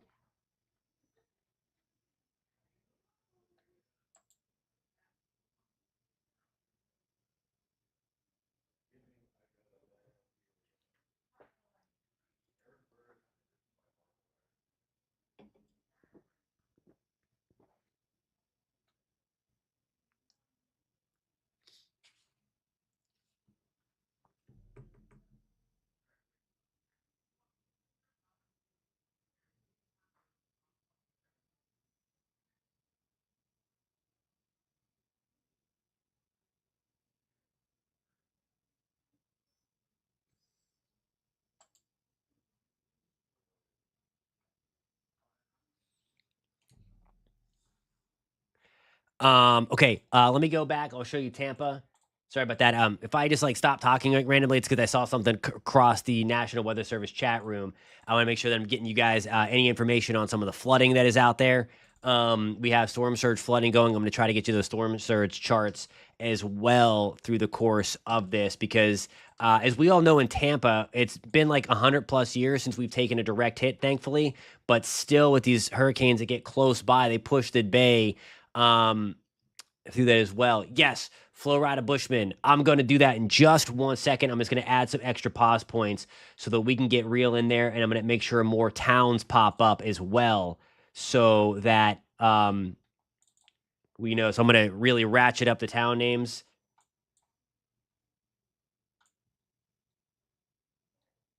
See them all pop up. There's going to be a lot on the screen, but we're going to get real close because I want to make sure I get to as many people as that as well. All right, so here we go. We're gonna go through this. So we're gonna clean this up a little bit as we zoom in. But here we go, starting with South Florida. This is going to be the band to watch tonight. Okay, so 3, 4, 5 o'clock, spiraling in on the Gulf Coast of Florida. This is also going to be our highest tornado threat with this nasty band coming through. So places like Lakeland and Nabarto, these are the estimated wind gusts. Again, this is from our in-house model. It does very, very well with south to north moving. It's right in line with some of the major hurricane models right now. So it's not deviating like you may have seen the graph model out there and all that stuff. So keep that in mind that this model is doing pretty good There still can be wobbles, which will change impacts slightly, but it's a very, very large storm, so it may not change it that much, except at the landfall point. That's going to matter a ton. So you see there through the I-75 corridor, 50 to 60 mile per hour gusts are going to be possible. And then there we go tonight through Orlando. There's Leesburg, Bellevue, Ocala, 50 to 60 mile per hour wind gusts, more like 40 to 50 into Orlando into the evening. There you go there. That's kind of like your routine thunderstorm. Natalie's asking how long we'll be on. Probably at least until midnight. Now, there are going to be some times where I will have to bounce off if we have tornado warnings in the central Florida area, because we'll have to bounce off and go help our weather team and cover those for the central Florida area. I can put the programming in if you guys want, so you can see that coverage. Or I can do the streaming cameras around central Florida. So we can talk about that if that situation presents itself. Plus, Nazario will be coming on sometime this evening once he gets done with his military reserve duties up in Virginia, and he's going to come in. He'll be able to control stuff too and keep the stream going forward. So long story short, we're going to be on for quite some time tonight, beyond landfall, as this thing races into Georgia. Here's where things start to get real ugly. Live Oak, Jasper, Madison, Monticello, Perry. Look at these wind gusts. That's where you're going to really have the 100 mile per hour stuff. Okay, we got a vote for live cams tonight if that has to happen. And again, we're bringing you some live cams from Daytona Beach. And then the middle one here is from right on the western side of Appalachian Bay.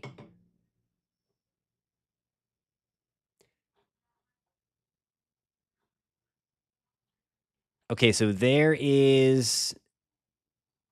Where did my mouse go? I lost my mouse. There we go. So that's at the landfall point tonight. Now we're going to take this further inland. And I actually want to take it back out. I want to put a pause point around the Valdosta area right there.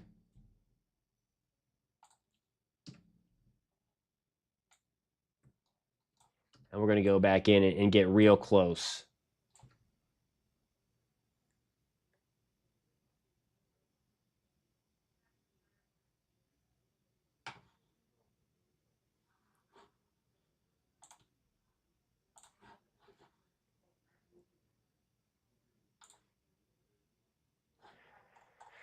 Okay, so here we go again, 5 o'clock. That's when that nasty band comes in just for a review, and we're going to be on certainly for that, because that's whenever it's going to be, that'll be rocking. Okay, like here's the thing. A Cat 3, nothing more. A Cat 3 is a serious hurricane. Like I don't understand. Like what's the point? Like that's the one thing that just blows my mind here.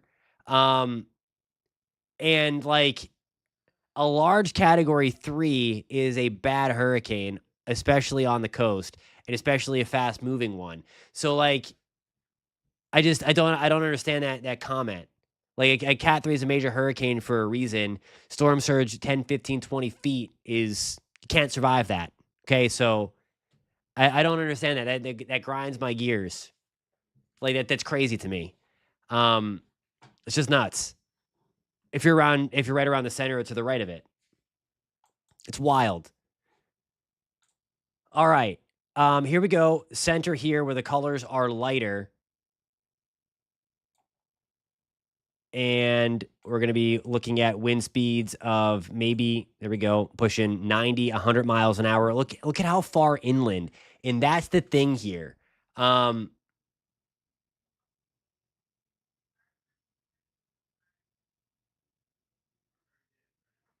no, I mean, it was officially forecast to be a Cat 4. So like it's, don't downplay a Cat 3.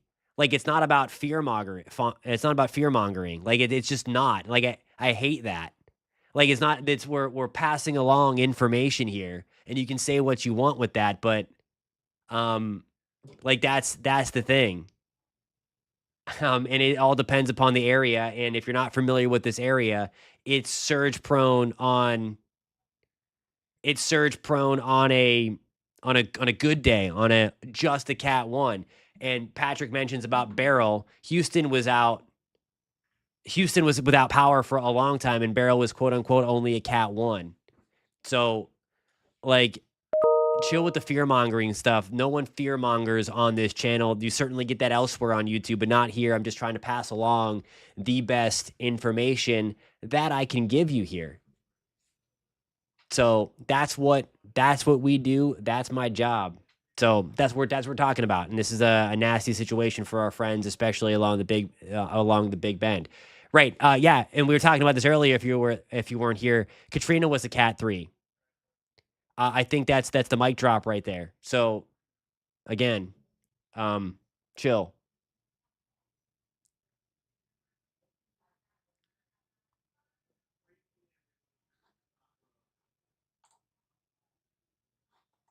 All right. Does not appear. All right, there it is.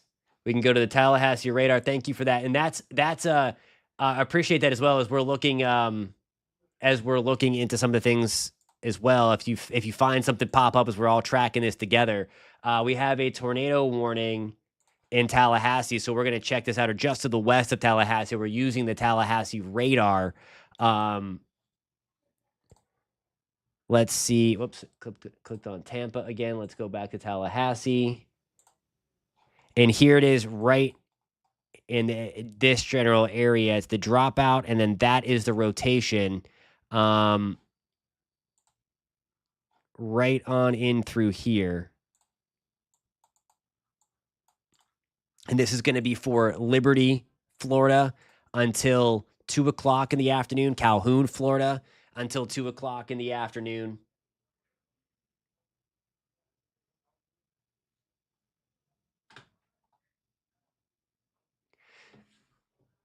Skyline, it's actually not. I'm not going to give you the time of the day for the rest of the chat. But it's not. It's actually there.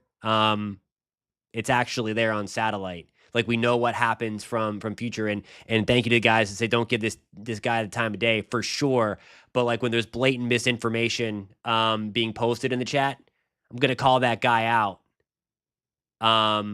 Because that's not accurate at all. Like, there's a Cat 2 going to be a Cat 3 hurricane and all that stuff, and we're here passing on the information. So just want to be clear about that as well.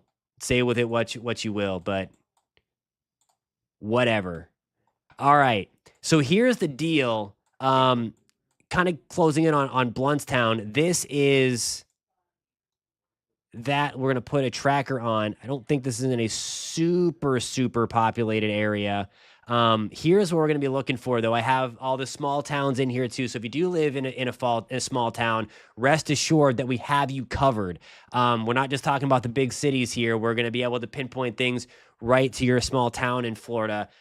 Love some small towns, and we want to make sure that we're giving the best coverage out there. So Central City, this is right on top of you. This is going to say just to the east of the town center.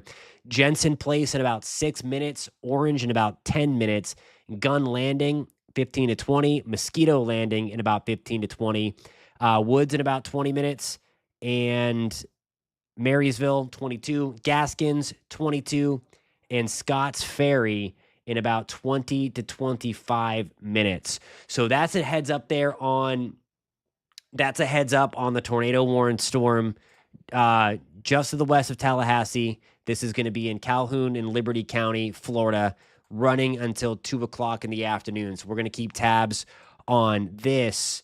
Right now, we can remove some of the noise here. That goes back to the Tampa radar. I want to go back to Tallahassee. And that green color that is popping up, that is, that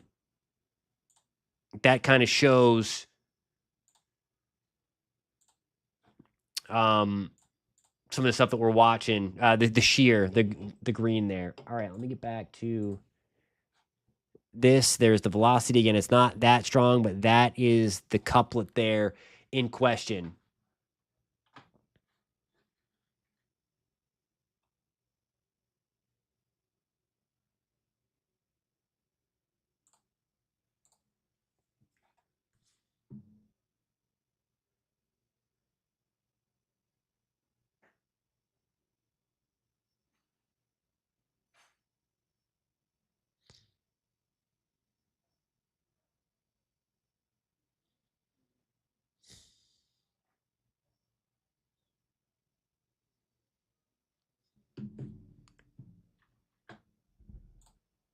Thank you for that report, Teresa. I don't have, unfortunately, the Panama City radar in this system, but I just looked. I was looking at the radar scope that I have on the other computer, and yeah, and there even looks like there's some more.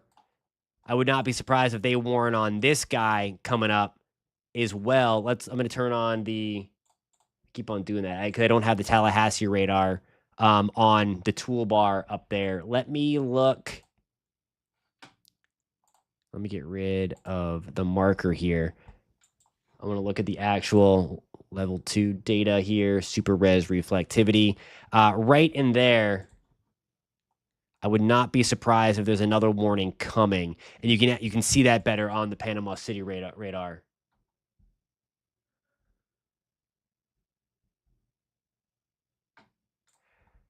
Miami's going to do okay. I do think we could have some flooding coming in with the flow off the Atlantic on the east side. But the other thing too, 40 to 50 mile per hour winds. It's not going to be too crazy for Miami. Miami always just floods though, so be on the lookout for that. If we get one of those bands to push through South Florida, and all that stuff. Okay, it looks like we may have lost. Let's see the Oldsmar stream. I'm going to back up. I'm going to try to get another camera in here.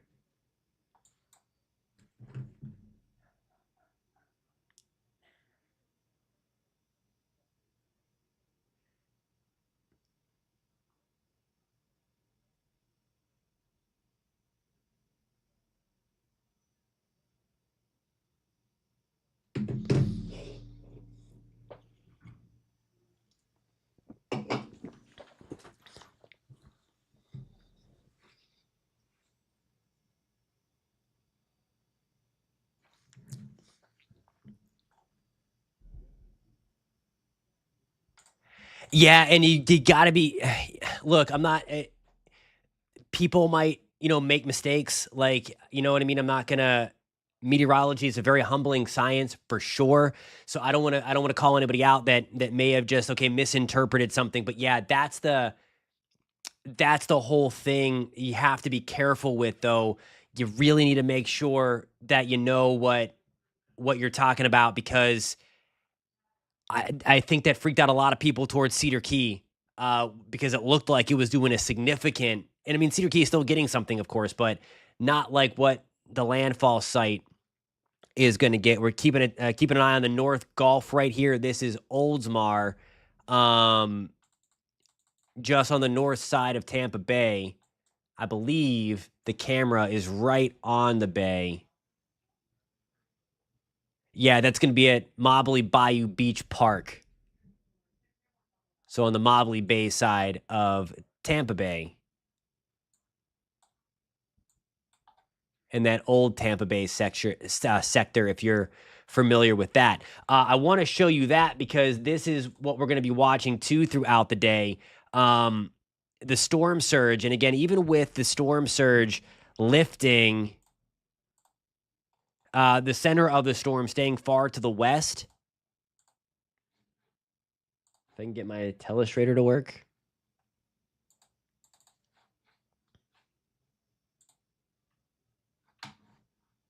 Those are the tropical storm force winds. And you see like these are wind speeds over 39 miles an hour. So you see really from about this actually kind of tells the story really good, really well. Miami, we just have a low end chance of getting tropical storm force winds. So we had some friends watching that. Yes. The next hurricane update, I'm almost lost track of time that it was 2:00. We can check in on that. Let's see. I'm going to actually, on my source 2, I'm going to change something up so we can watch that come in real time in that corner. So bear with me 1 second.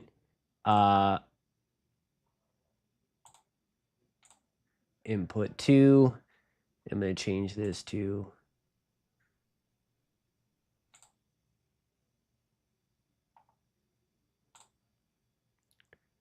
Okay, so there we go. So the 2:00 advisory is in. Now, there we go. It is now 120 or 110 mile per hour storm, so it has strengthened a little bit. Um,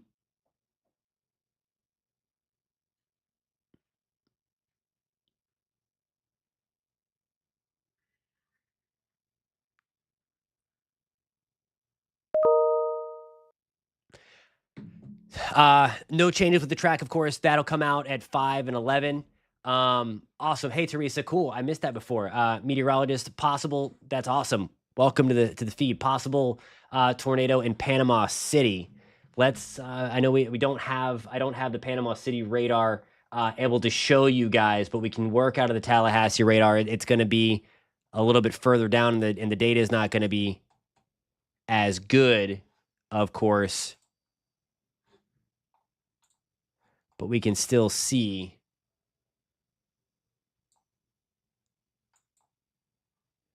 what's going on there. Let me.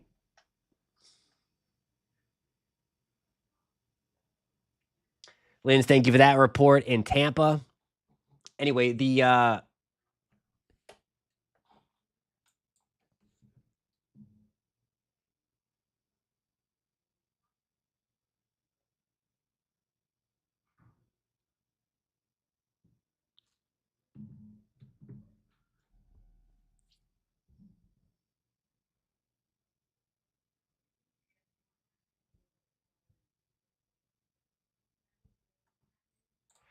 this storm has not yet made landfall, and there's that warning we were actually just we were talking about this before. We were watching to see if they were going to issue another warning northwest of the initial warning that we came on for.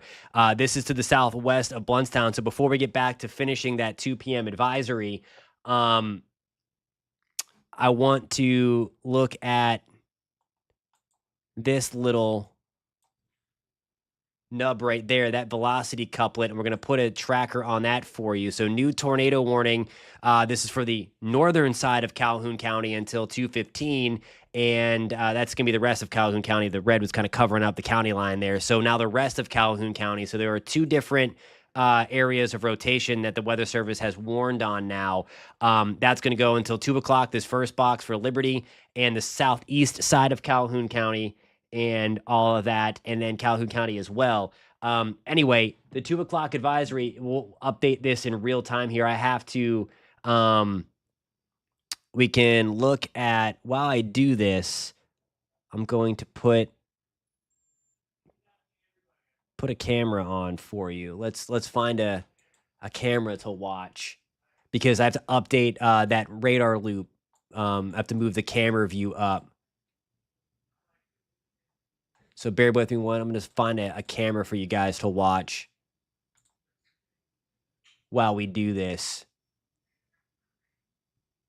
So this looks like, okay, we got something. This is going to be Marco Island, Collier Bayview Park. It looks like there's some storm surge flooding going on here. So I'm going to get that live feed into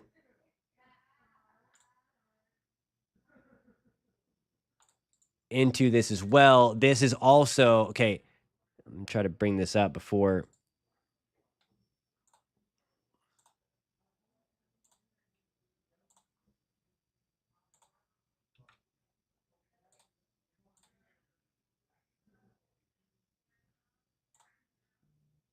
So this camera is on the west side of Appalachian Bay, and you can see some of the waves coming in. Obviously, we're still a ways away from landfall, 6 to 8 hours away from landfall, and that's what that is doing. So we're gonna keep this live view up. This is up from this is from WeatherStem, by the way. This they've allowed us to use their network of cameras and weather data for our live stream coverage of this storm. So thank you to them. Again, they have great coverage, a network of coverage throughout the entire state of Florida with great weather data. Um,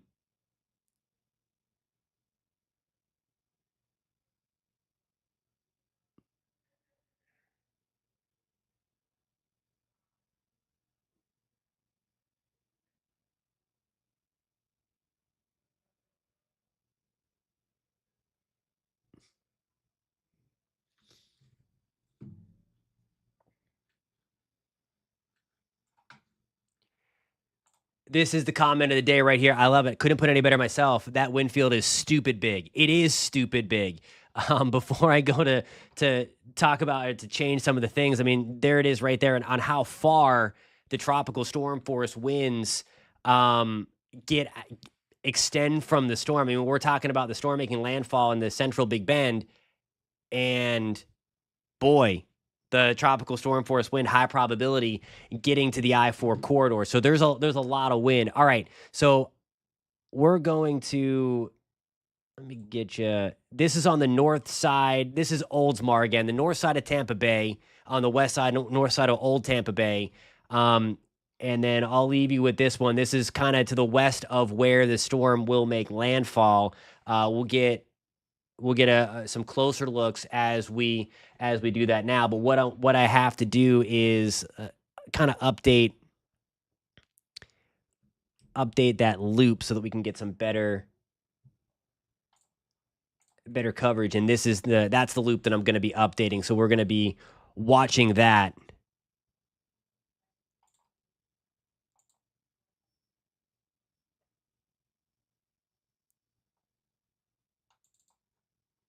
Let me just change the Tallahassee one here.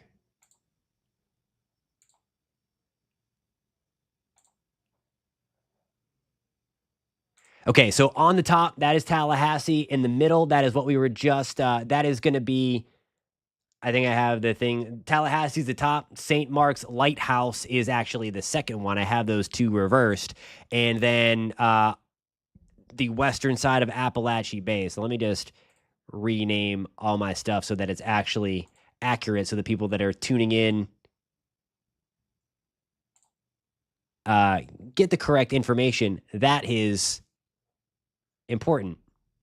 And these are from our WeatherStem network of cameras.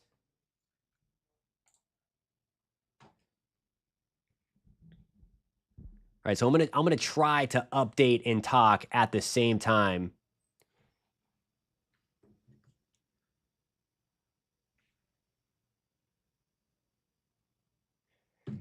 And then yeah, we have those tornadoes near Panama City. Oh yeah, Orlando's looking good right now, my friend. Yeah, it's gonna be like 3, 4, 5 o'clock. That's when we're gonna get that band to come through. Yeah, and this is exactly, it's playing out exactly as we thought it would, where there would be these big laws for Central Florida, and then we get some nasty stuff. So it actually looks like that band that we're gonna be tracking, it's still way out there. So it's probably gonna be more like 5, 6 o'clock. And all that stuff. Well, welcome to the channel. You are in the right place if you love weather, and if you love keeping tabs on the weather, hit that subscribe button. If you're finding us for the first time, we always talk weather in a non-sensationalized way. Of course, we're going to tell it like it is, but nonetheless, we break down the science and get real into the meteorology. Before we update that, we have one request for the hurricane wind graphic, and there that is for you. That's the percentage for hurricane force winds sustained. So really tightly packed to the landfall site. And we'll see if that changes any as we get to the 5 o'clock advisory. That's the next time that this will be updated from the National Hurricane Center, and all of that stuff. Before I do update that, I want to get back to the situation at hand with kind of the tornadoes going on. We don't have the best view here. We're working out of the Tallahassee radar. I don't have access to the Panama City radar at this time, which would give us a slightly better view. But nonetheless, we do have some rotating thunderstorms, and we can see that a little bit as we work here. And I'll highlight that. This is just a heads up here. I'll put a tracker on this thing for you. Let me get back out of here. There's the other one. Okay, we've at least been able to see one of the storms, one of the tornado warnings expire for Liberty County, in the southeast side of Calhoun County. So that is good news, relatively speaking. We still have that flash flood warning that remains.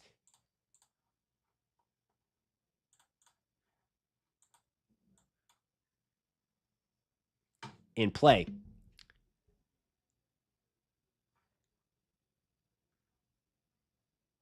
Yes. Okay. So I keep on saying I gotta update that loop, but there are so many good questions coming in that you guys are really preventing me from doing that, and that's a good thing. I really appreciate these comments, the conversation that we're having, the questions that are coming in. So yes, we're gonna look at storm surge. Um, we are, and I have a nice graphic to show you to kind of illustrate that, a nice animation. This is what we're going to be kind of dealing with here. So, what this is, it's not like a tsunami per se. It's similar to that, except it's not generated by an earthquake. But what you see going here is because the storms are so big and we have these winds pushing the water. This is what kind of happens. So you're sitting there on the beach, and that is why when you're asked to evacuate, um, you need to evacuate because it can be calm, and then all of a sudden you get this big push of water, and that's essentially that what you're seeing on the screen here. That's what's happening. It's literally the water from the ocean source, in this case the Gulf of Mexico, literally being lifted and then pushed right on into the shoreline. um and and all of that stuff. And there's actually a great Daniel Dom, again, the person who got me the Diet Coke, again, live stream, not sponsored by Coca-Cola. It's just fueling me today. Um, just posted, just wrote up a story from what we were talking about on the live stream there that has the Hurricane Center information and some information from him on News 6. So if you're watching from the greater Central Florida area, and um, so that uh, if you're watching from the greater Central Florida area and you want to get updates not only on the storm but on news in general, download the free News 6 app. You're going to get information on all that stuff. We have a bunch of stories. There's been a lot of questions about the theme parks today and if they're open. Some of them are, some of them have closed and canceled the specialized things that they have. So clickorlando.com, that'll get you there, or download the free News 6 app. So again, this is the simulation here of what storm surge is. And it's basically the water is literally being pulled up and then pushed right into the storm. And when you're talking about, it does. So this is a great question. Does low pressure raise the water level at all?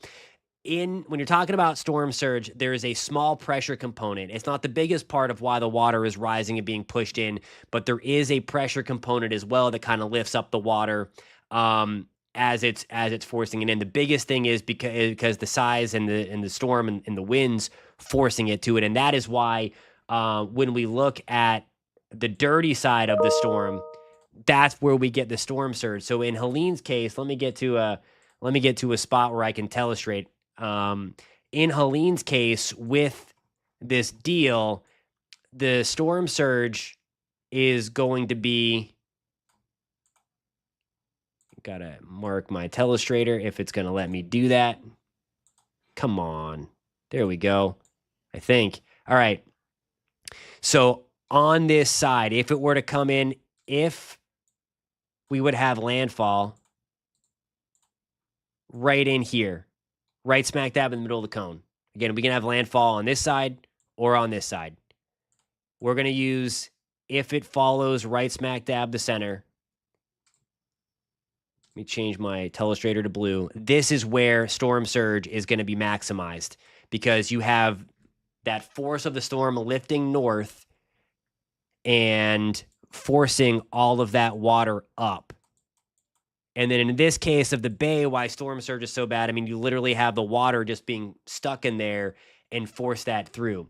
Pam has mentioned dirty side is the right front quadrant. You got it. It's broken up into 4 quadrants. Let me get my X to clear this out. And it kind of looks like, so if we draw the hurricane like that, it's drawn just like this. And then the right front quadrant is right here, and that's where the nastiest stuff is. Your highest tornado threat, your highest storm surge, and strongest winds. It's always on the right front side. There's no good side of a hurricane, but that is the worst side to be on, to the right. We were making the we had a lot of the questions about Katrina before, and that was the deal with New Orleans. Let me get this off the screen. Katrina came in about right here. So the worst of the storm surge was in Mississippi. I know Mississippi is oftentimes forgotten, but that's where the worst of the stuff was in this area from Katrina. I think there was like 30-foot storm surge, which is nuts, by the way. But what happened with New Orleans, we had storm surge on the south side of Lake Pontchartrain because we had the winds counterclockwise back and pushing on Lake Pontchartrain from north to south. So the storm was moving north, and then we had the winds coming in on the backside. That's what made the catastrophe in New Orleans when the levees failed, because of the force from Katrina pushing back down on that water source.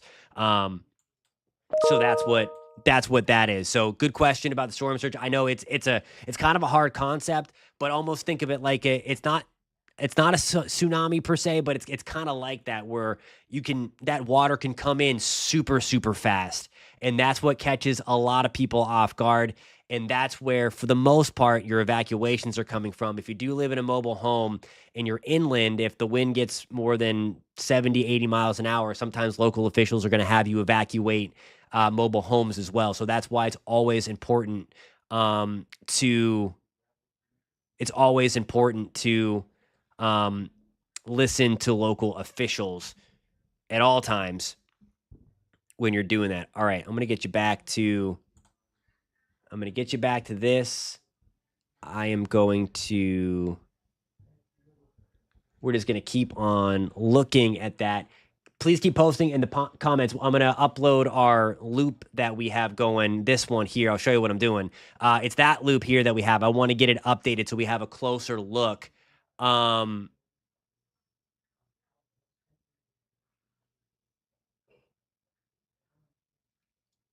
what the storm's actually doing.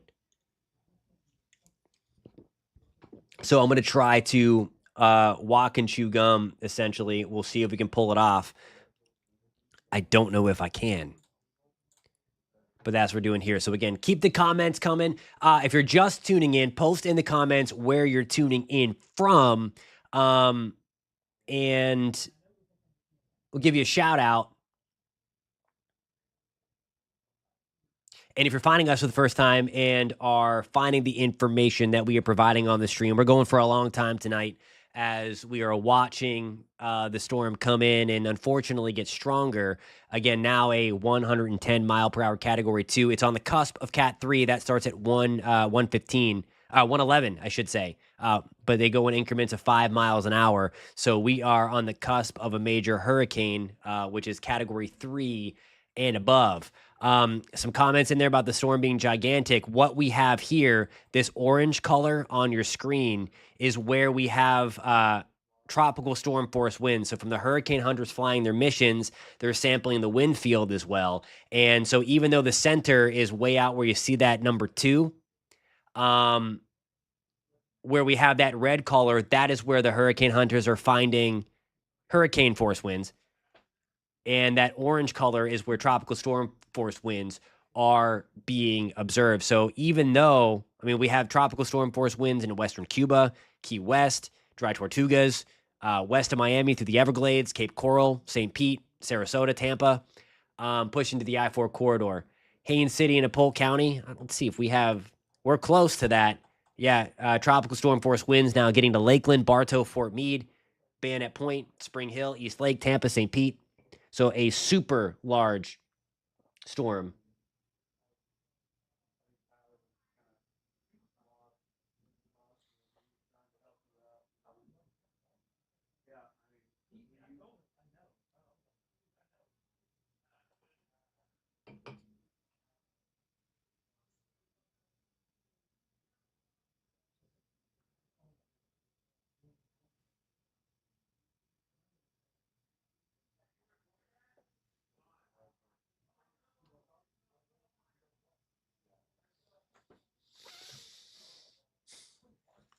Alrighty, guys. All right, I'm gonna attempt to do this upload. I just want to make sure that no reports of any kind of tornadoes are coming in from the stuff that we were watching up in the Panhandle.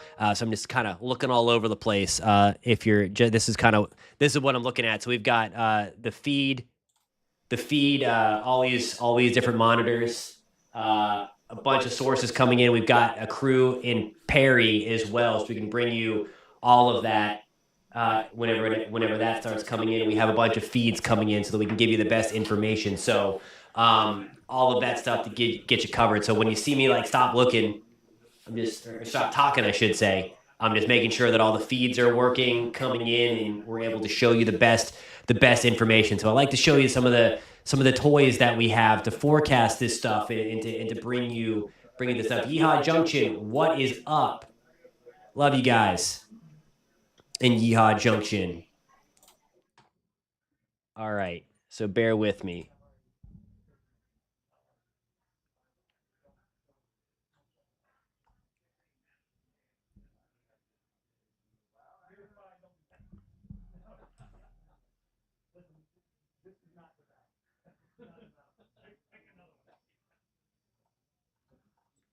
I don't think I have two mic feeds on.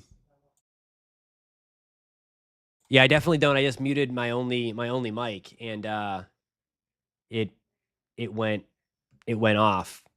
So I only have one feed, so it might be a feedback thing on your side. Thanks for coming back, April. That's important. That is important.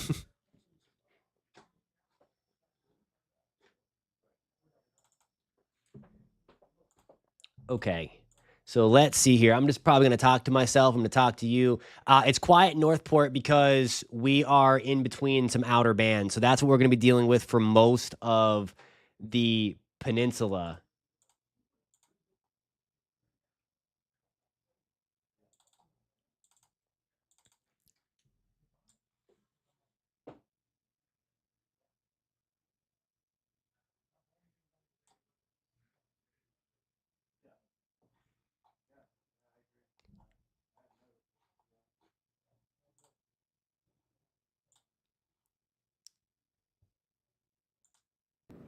Nine times out of 10, they offer us a place to stay, or they ask us if we're hungry or if we need something to eat.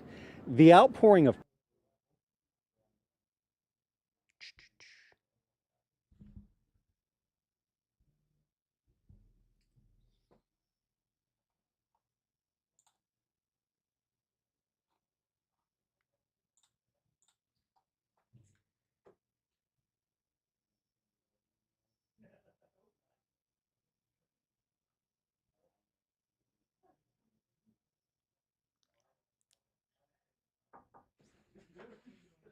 Okay, guys, give me 1 second. I'm just going to have to talk to my boss real quick.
Alrighty, guys, I'm back. Also, want to welcome in viewers that are tuning in from the WJXT YouTube channel. I see that we are you picked up the stream, so welcome, guys. If you have any questions or comments or anything, I'm going to be glancing at another monitor, and we can bring those in as well, and just kind of look at everything as we go forward here. So I know we have a lot of questions on the Just Weather channel page, on the News 6 YouTube channel as well, but also on the Jacksonville page as well.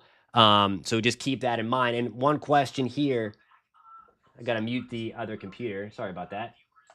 Um, someone asked, Rachel asked, does the red mean hot air on the Jacksonville page?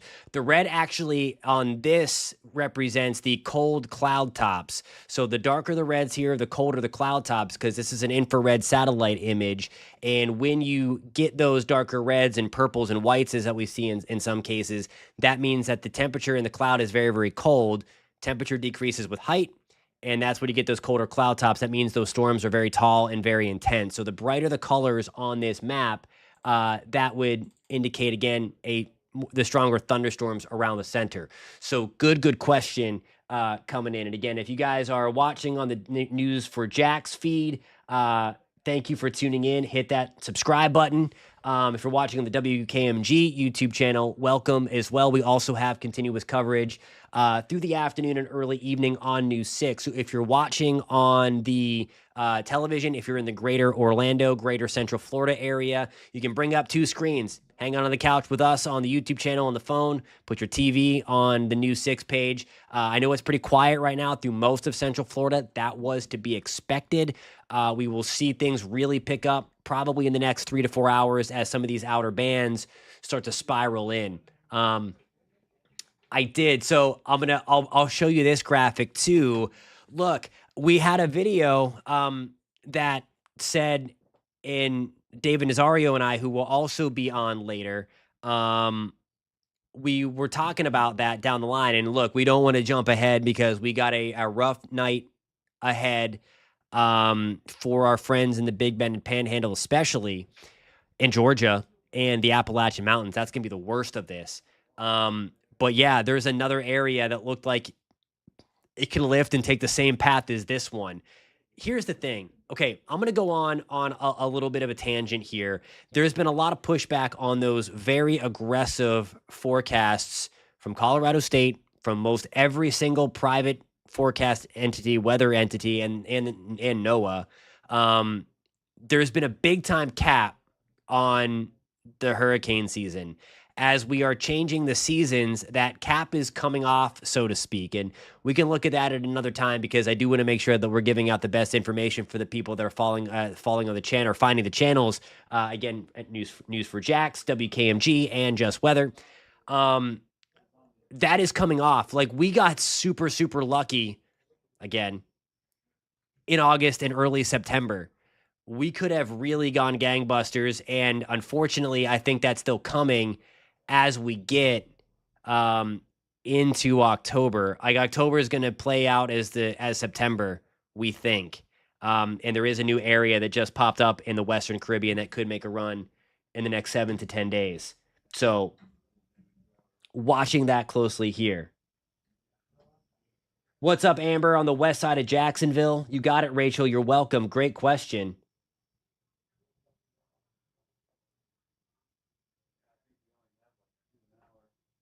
Awesome. Thank you for that, Free Willy. He mentioned that we were echoing on the News for Jax channel and stuff like that. All right. Give me 2 seconds. I'm going to keep up this stream rolling. I'm going to update. You'll see some camera movements eventually, but I want to make sure that now we are kind of looking at the best stuff. I just want to screenshot the settings that I have here real quick. So we're getting into this real time kind of tracking. We update a lot of the graphics on the fly. I'm texting Nazario right now, just he's letting me know when he can hop on. I don't even know if he's on. I don't know if he's on the feed yet or not. Just tuning in.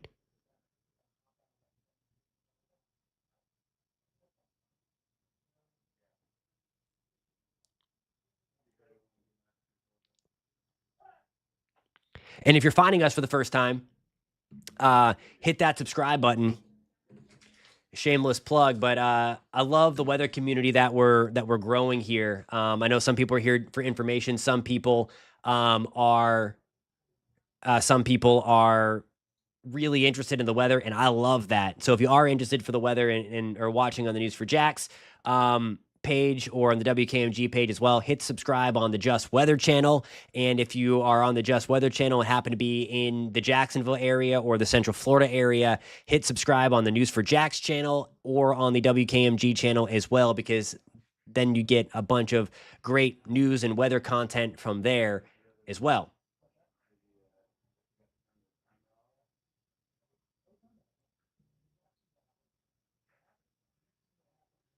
Absolutely, Nancy, and unfortunately, we think this is going to go rolling. I'll bring up that map after I update this. Yeah, man. Okay, hold on. I saw this comment and I got to talk about it. Yeah. Uh, Look, the graph model. I know the model well. We used to have it in house. We do not anymore. So I can't show it. I wouldn't have shown that one anyway. It was super inappropriate for people to be showing that yesterday because it was like 200 miles to the east of the official forecast cone. Yeah, wobbles can certainly happen. Shifts can certainly happen. That was such an outlier, though, for the Central Florida area that it was crazy. And we talked about the reasons why it wasn't going to do that, and that it wasn't going to make a super hard right turn like a Charlie or an Ian did a couple years ago. All right, let me see. I wish I could just do that and make it go away. I want to pull up.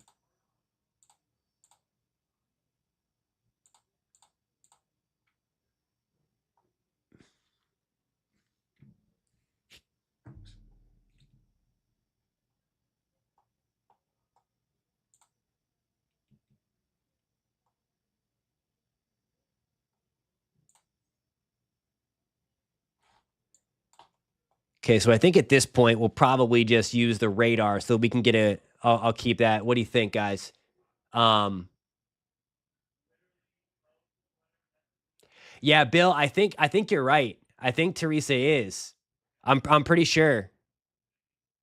I am pretty sure because there was nothing going on in Panama City before. So I think you're right, and she's not answering your question about where she is. So good call by Bill.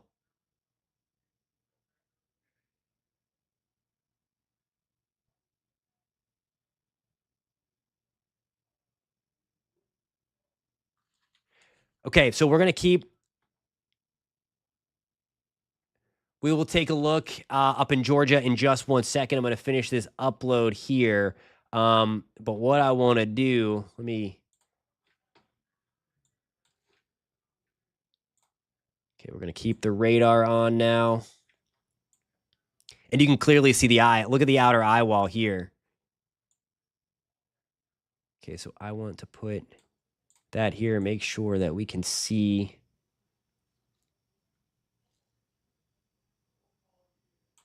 the information with that.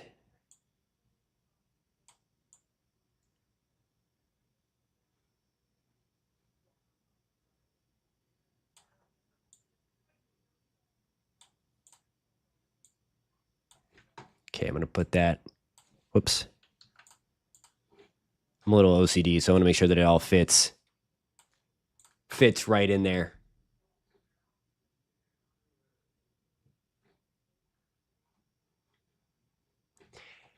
Panama City should be okay. Relatively speaking, we've had some heavy rain. We have had some flooding around, some tornado warnings just to your east.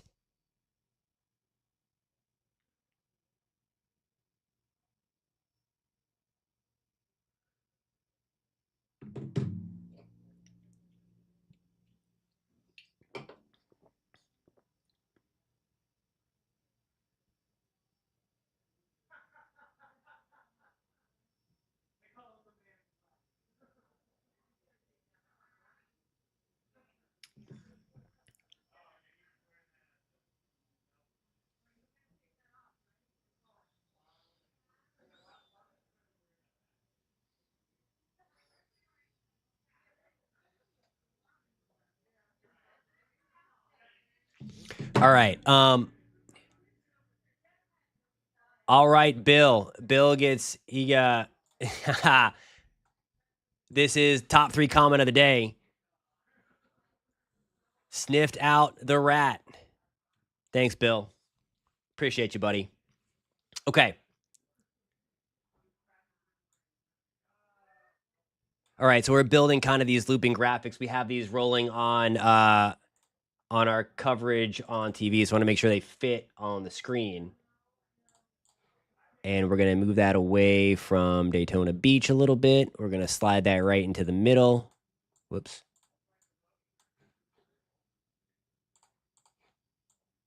And then we're going to push that just like that. Okay, cool. All right, so that one is updated. Just give me 2 more seconds, and then we are going to get back at it. And it looks like they just... All right, it looks like we just had an upgrade to a Category 3 special update. The computer just updated that, so now we do have a major hurricane. Let me just confirm that, but I mean...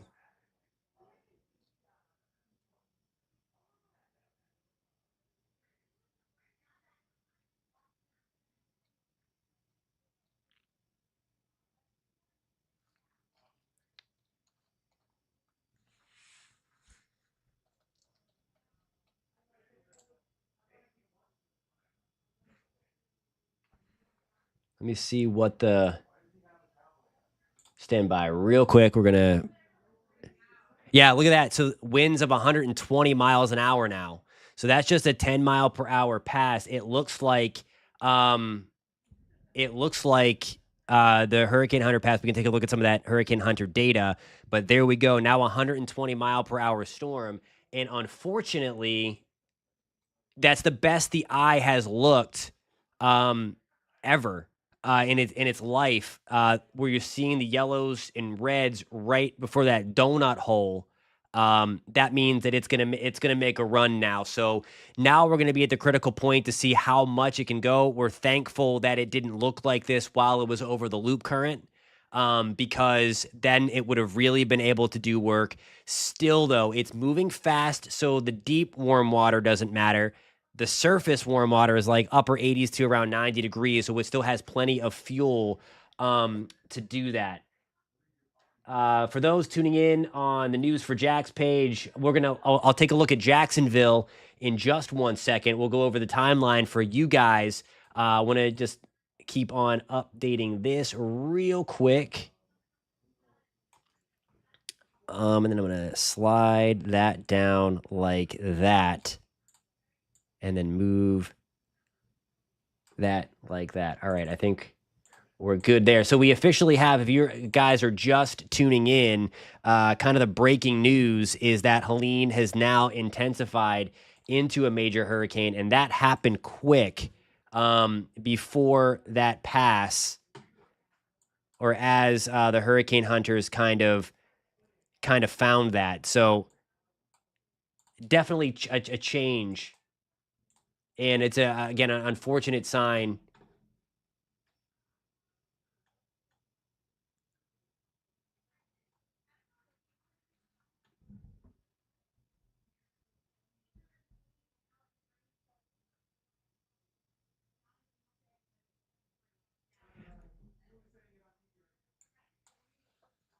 So yeah, so that's the latest we have here. Hurricane Hunter Recon has confirmed a Category 3 hurricane. So that's going to be we're going to get to some of the Georgia stuff, and looking at the radar out of Tampa, it's going to be a rough night, a rough evening for the I-75 corridor through I-4 through I-95. I mean, if that band comes through, it is going to be rough on the tornado front tonight.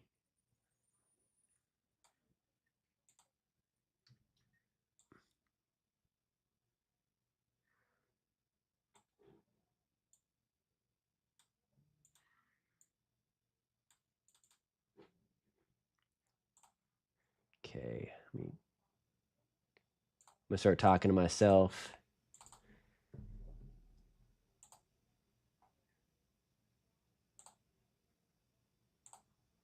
Going to move all of those to the left-hand side so that we can see what it is doing. Okay, perfect.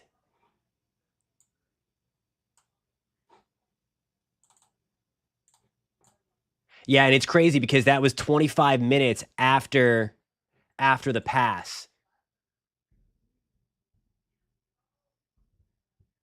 that they updated the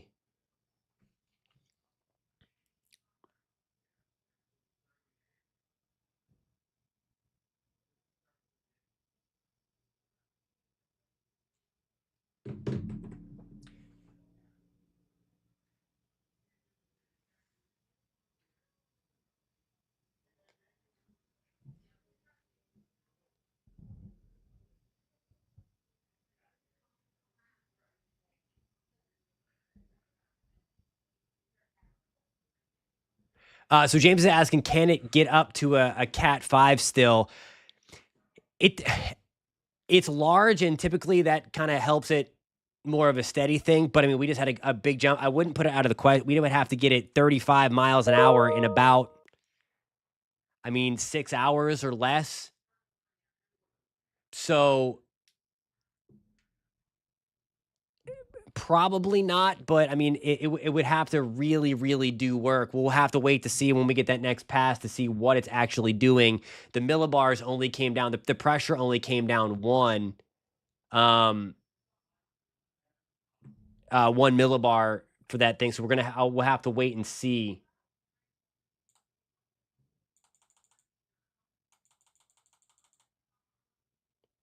But obviously here,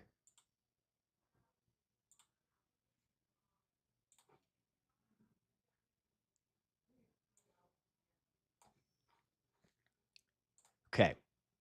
And also note again that the track has really not shifted. And we have an article up on clickorlando.com if you want to take a look at that about the reason why, kind of that false eye representation.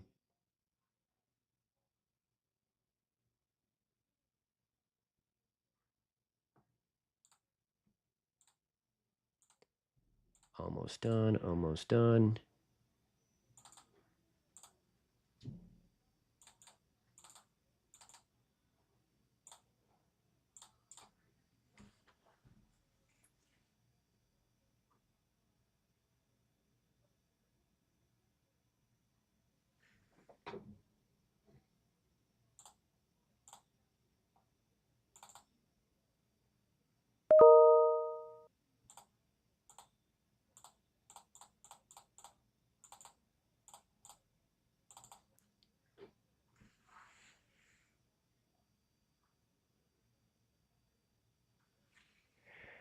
Awesome. So Crazy Frogs on the News for Jacks thing, since we kind of joined us in when I was updating some stuff for our on air feed. We're gonna go into that. I'm gonna take you guys hour by hour. From kind of start to finish. I'll show you future radar. So that's going to cover the Jacksonville area, the Gainesville area, the Putnam County area. We've had a bunch of questions coming in on the News for Jacks page. And that's going to kind of give you, I think, a really solid representation on how this is going to play out. I'm getting all of my frames to load in there now.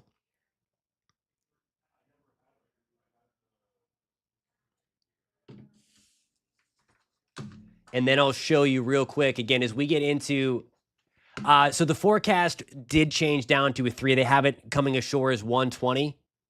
But regardless, it might go bouncing back up. Or I think maybe 125. Regardless, it's at 120 now.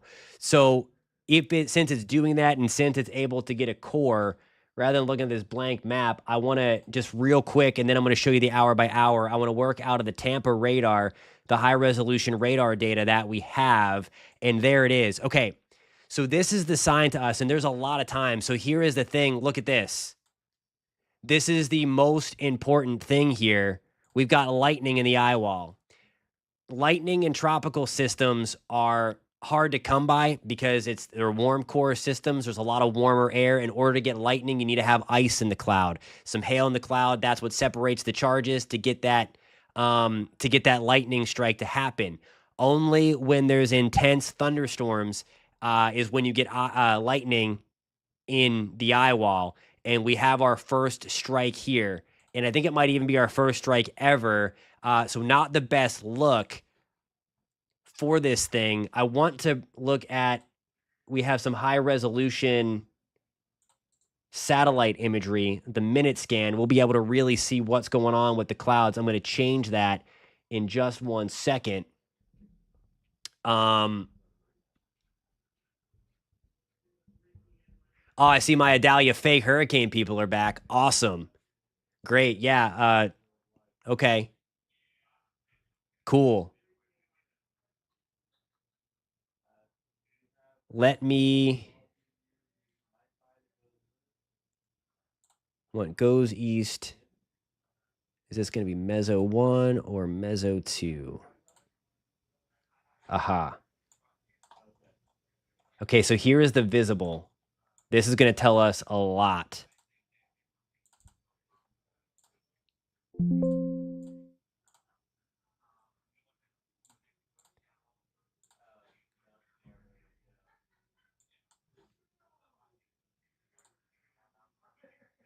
Whoops. All right, so let's just hang out. We're going to watch this. I don't know why that is not looping. Stand by. Last 2 hours.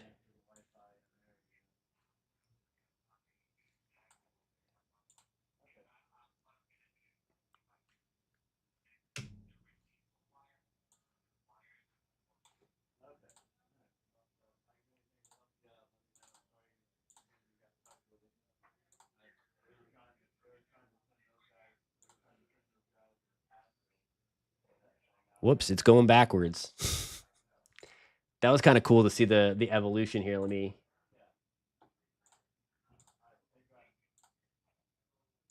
Okay. All right, so there we go. That's what's going on. And now we have thunderstorms completely erupting around the center. So there is an eye right there. We're going to see, and really the thing that we're going to be watching for now over the next couple of hours as this comes on through is, will it clear its eye? When we see the eye clearing a little bit more, that is an indication that we're warming things up in the center. We have more sinking air in the center. That is a very, very healthy system. This unfortunately looks really, really healthy. And Human X2 on the News4JAX page, there are literally live cams all over the place showing it. So the hurricane is not fake. So thank you for that. Great question here. K-Trail, can anyone explain to me how pressure affects a storm? So when we're watching the pressure, when the pressure drops, the wind speed goes up. So the pressure is holding steady at 959. It dropped another millibar. And then I promise all my Jacksonville friends, we're going to get to you. Same for those watching in Gainesville. I just want to look at one thing here to see where, if that same Hurricane Hunter pass is happening. And there is, and geez, there it is. Okay, I'm going to get back. Here we go. So you can kind of see the progression here. And that yellow bar represents kind of the motion. So it was jogging to the northeast and then northeast. So the first pass, they found it at 962. The second pass, they found it also at 962. Then it was at 960 and then 959. So that's the thing. Now we're starting to see the pressure come down. It's been gradual. Now it looks like you might have a little bit more than gradual.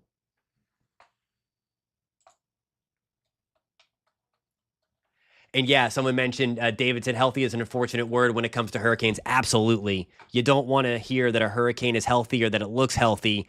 It's breathing well. It's certainly gotten out all the dry air. So we mentioned at noon when we started the feed, that in order for a storm to form, when it has dry air still trying to get rid of it, it has to get rid of it first. And it looks like it has done that, unfortunately. Looks like let's check this out here. We might have All right, we have a tornado on the ground here in Georgia. When you see these things pop up purple, let's get to the Valdosta radar. We had that. We've got that high resolution data, and we're still on the outer reaches of it.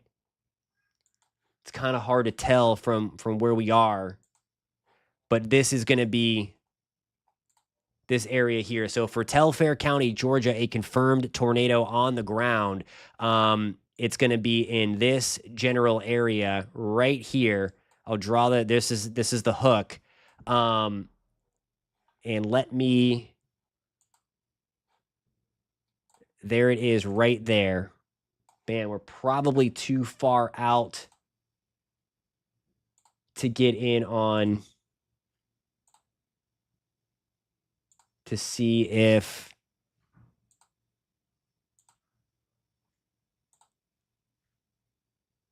sometimes when it's the debris is being lofted up, you can see that, but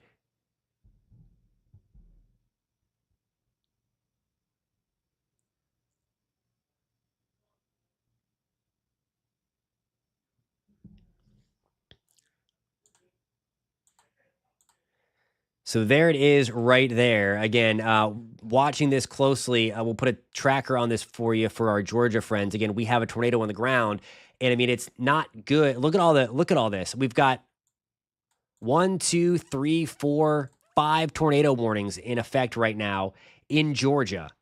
This is just north of Douglas. This is north of Valdosta. So we were talking about that high end tornado threat for Georgia. Eventually, I'm going to go back to Tampa, the work out of the Tampa radar. Look at these. These are all supercell thunderstorms. So once these get on land, look at them all. These are all isolated supercells, a string of pearls. That's all going to lift in that direction. And I'm going to show you that now because I promised you guys a lot that I would show you the future radar so that we can give you a timeline on when this stuff actually gets here. So here's the deal. We're going to start this where we stand right now. That's 2 o'clock in the afternoon. There we go at 5. And it's going to be about 5 o'clock where we get those things. So the future radar doing a really, really good job. So notice what I just highlighted out there, those supercells. There they are through the I-75 corridor east of Tampa, closer to Lakeland, Cape Coral. That's whenever these guys work on shore. For us in Jacksonville, still kind of quiet at that time. Into Albany, Valdosta, we still have some nasty thunderstorms rolling through. The center of Helene is still right there. Here's the shoreline. So we're still not at landfall just yet. We'll put this a little forward. We start to get in on some of those outer bands again in Jacksonville. This is going to be 6 to 8 o'clock tonight. That's when our rough weather starts to come through. So we're going to have to watch these guys for you into Palm Coast, Lakeside, St. Augustine, Palatka, Stark, Alachua, Gainesville in that time frame, Lake City. So really watching out. We'll get to South Carolina in just 1 second. Landfall projected about 8 to 9, maybe 10 o'clock tonight. These bands continue to come on through off of the Atlantic. So then watching for Savannah again, watching for Waycross, Douglas, pretty much where we have that tornado threat right now.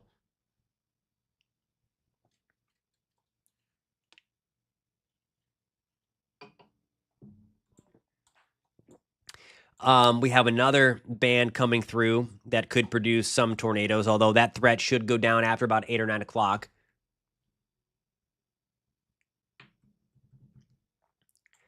And then that's when the worst of the weather is coming right around Perry. That looks to be like it's going to be the landfall site, kind of very, very close to where Adalia came on shore. This is going to be a lot worse than Adalia, though. I want to continue to make myself clear about that because the wobbles are going to happen. Regardless of if it's right where Adalia came on shore or just to the east or west, this is a much bigger storm than what Adalia was.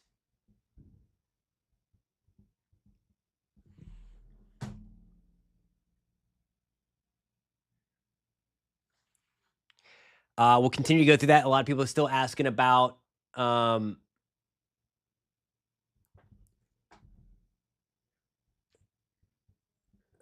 we'll go forward for the future radar, and then we'll do more of what the storm's actually looking like. There's Albany, there's Macon, there's Augusta, Savannah, and then closing up into South Carolina. The storm center is right here. The worst of the wind is going to be to the northeast side of that. So that's where we can pop hurricane force gusts. Strong tropical storm force gusts are going to be possible in Atlanta. We'll go forward and slide up. We're going to really have to watch these supercells are going to be no joke here. That's going to be 4 o'clock in the morning on Friday. So late night tropical tornadoes, not going to be a good thing for South Carolina into Augusta.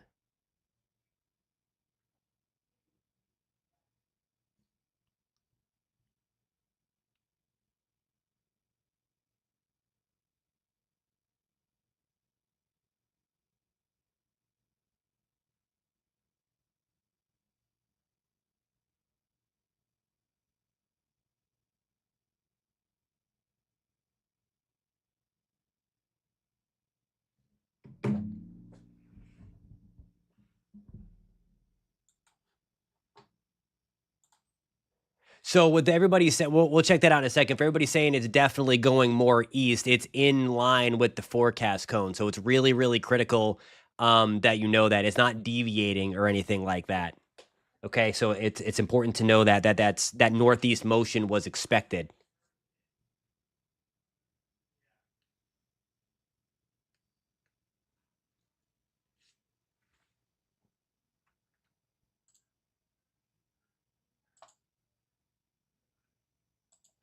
Okay, Rolando is in timeout. I love this new feature from YouTube. You can put people in timeout. So if we start getting too many trolls here, we're gonna put people in timeout.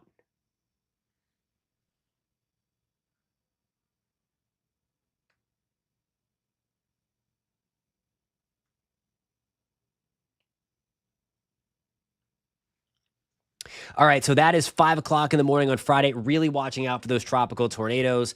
And then as we move into Charlotte, Raleigh, still those supercell thunderstorms are there. Look at all the heavy rain from Roanoke into Lexington, Asheville, Johnson City. If you're watching from those areas in the Appalachians, I cannot stress enough how catastrophic that flood event could be and likely will be. We're already seeing flooding going on in those areas. And add another foot to 2 feet of rain, foot to 2 feet of rain, man, it's going to be rough. It is. It's a lot of water and terrain is not a good thing, and we're already seeing the flooding. Some of these comments, man. My gosh. All right. And then Southeast Virginia, Virginia Beach, into Eastern North Carolina, that threat will continue as well until we get into the latter stages of Friday um,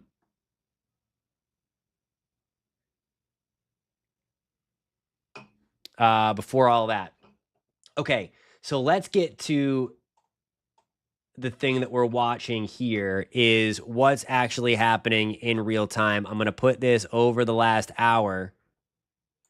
So, and this is what, let me get that off of there. You can kind of see what it's doing. So when everyone's talking about that east movement, it's a wobble, okay? And it kind of corrected already back. So it looked like it was going to go that way and then that way. So be careful with focusing on that. I mean, it was so bad that people thought that this was going to the east that the Hurricane Center actually put out a tweet like, guys, it's not going to the east. It's still following suit, right on with their forecast. So it's it's all that. Okay, so people in the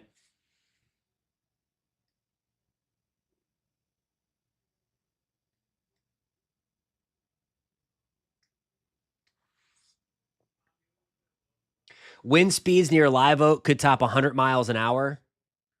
to answer your question on Home Sweet Trailer on the News for Jack's page.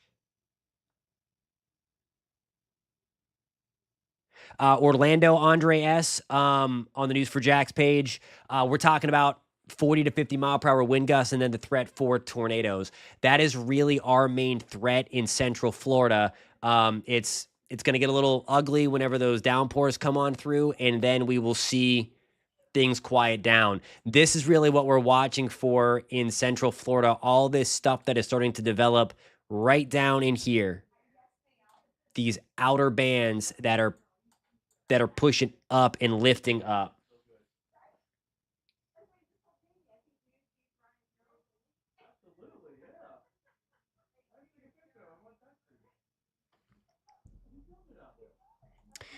All right. Let's see. We're gonna check in on. I had some questions about Tallahassee too. Now, one of those wobbles may have helped. We still have? Is that a new tornado warning? That's a new tornado warning for just to the west of Tallahassee, really northeast of Panama City. Let's get in there and dissect that real quick. I want to go to the velocity. There it is, right around Bluntstown. So this is the same cell that we've really been watching. It's right in through here. So alpha, sorry if I'm pronouncing that wrong. It might be alpha. Right in here is the rotation. Let me put a tracker on that for you. If I have anybody watching from Tallahassee or Panama City,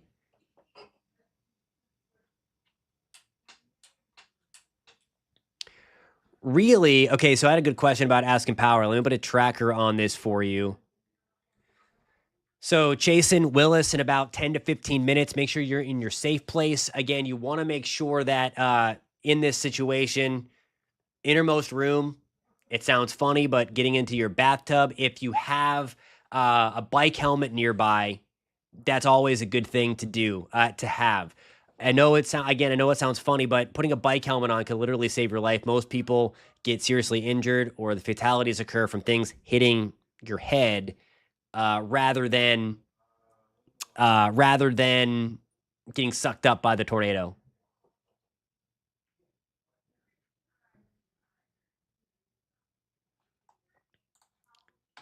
So that is that. Okay, I'm gonna.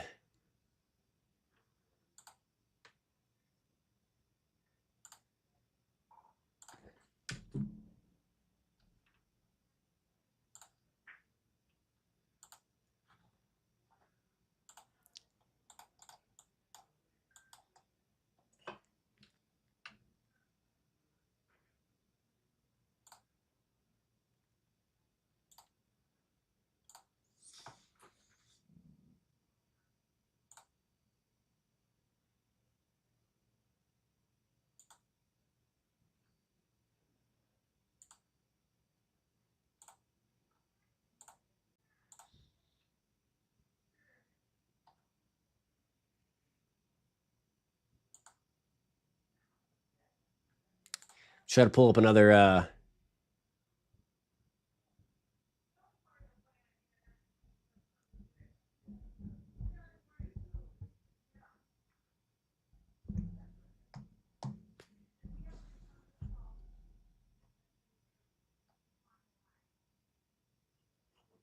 I mean, cover again. Cover your head. That's the biggest thing. Cover your head. A mattress, blankets, anything to protect you from anything that could be flying around.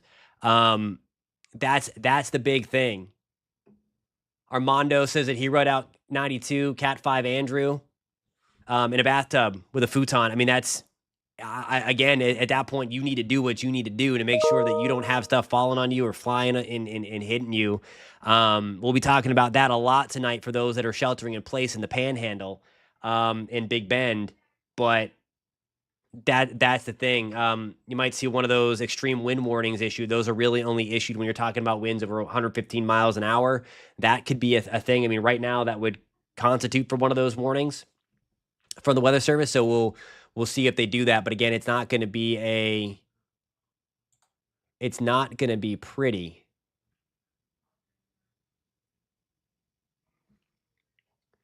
Valdosta, Eric, could get 100 plus mile per hour winds tonight. So it's not looking great for them.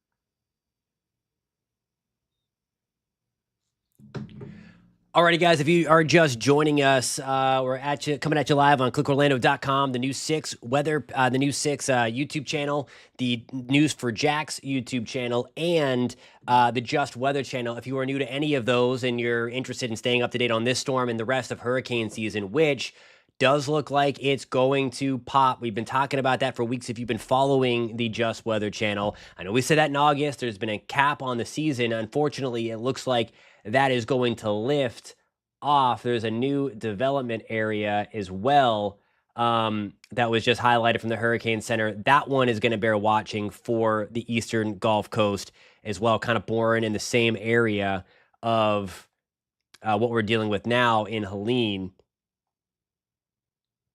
Trying to find that graphic to show you real quick before we start to get back into things.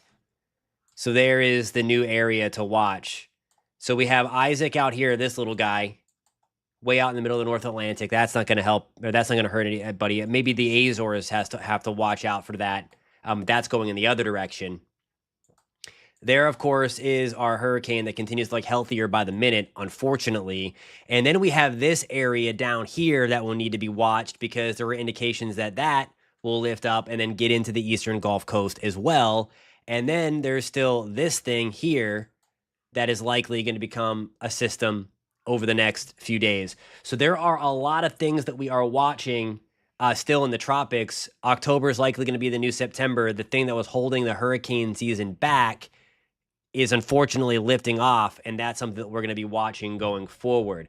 As for this, the best thing that we can watch to see the development here, we're going to go back to the Tampa radar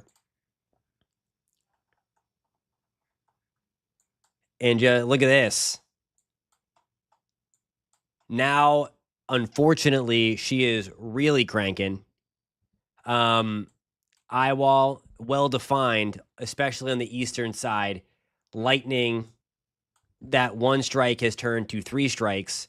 And I mean, that might not see a lot if you live in Florida and you're dealing with the afternoon storms, but in a tropical system in the eye where it is really, really warm, that's starting to get impressive. We have the satellite popping up. This thing is going to start to, I think, rapidly intensify. Let's see where the Hurricane Hunter Pass is.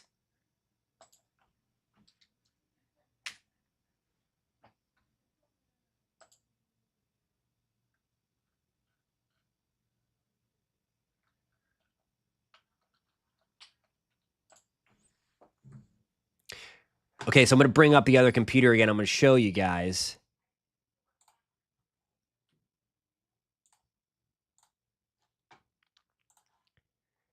So this is a real-time look. It's going to be heading back into the center. So that little thing right here, that icon, that's where the plane is within the storm. This is on tropicaltidbits.com.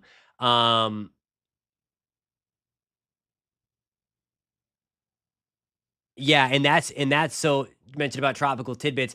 That's one of the reasons why it was kind of falling up. It was having trouble last night.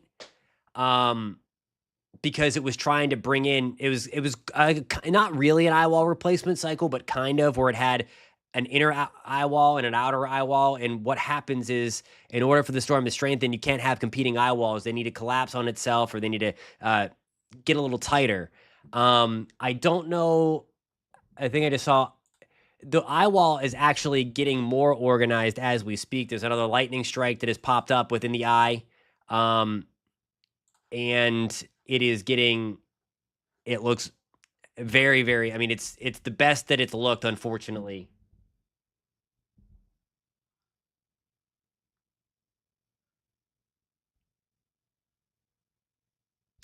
Yeah, and Bill H on the News for Jack's YouTube channel says, well-defined eye wall, better intensification. I mean, it's 100%. It's no question the best it's looked. I can do that. That is a good idea. Let me get my time to arrival thing. It's about 35 miles wide. So here's the deal with that. It's a double-edged sword. A bigger storm increases the impacts that are felt by people. It expands the wind field out. It also, though, it puts it. Think of the ice skater from high school in physics class, or if you're an ice skater yourself, or do that when you put your arms out wide. If you're doing the spin, I can't do that because I get dizzy. I can't even focus on the same point. I can't skate first and foremost. But if you hold your arms out wide, you spin slow. That's kind of the deal with this. It's a slower intensification process, but the winds are wider. When you bring your arms in tight to your body, though, you spin fast. So if you watch Olympians in the Winter Olympics coming up, you'll see when they do this, they automatically start spinning much, much faster. So when you have a small eye like Wilma, like that thing was a pinhole eye, I think it was 6 miles across. That's the deal. Let's see, are they, looks like the Hurricane Hunter or the Hurricane Center is now doing their hourly updates. Let me see. I think that's what they're doing now. They've started their hourly updates. Moving northeast at 20, still 9:59, 120. We'll get an update when that Hurricane Hunter passes. So that's the thing. It's the double-edged sword. If you have a small eye wall, it can really, really intensify, like a Charlie, like a Wilma. When it's bigger like this, it takes slower to intensify, but then it also is slower to weaken. This thing's going to be moving fast, and it's going to be very, very wide. That's why we're really concerned with inland areas like Valdosta. I had a lot of comments and questions about Valdosta on the News for Jack's page as well. We could have 100-mile-per-hour wind gusts.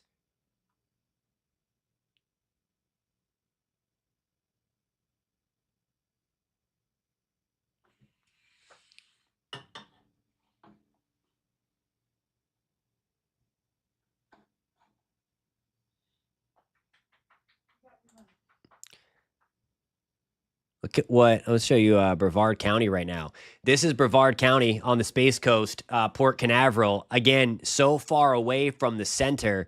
And we are talking about that thing, I mean, whipping around. That it is gusty.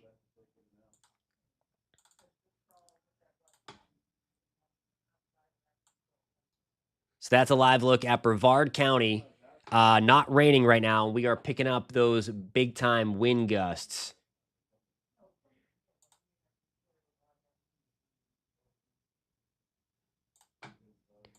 That is a look at Daytona Beach, Florida.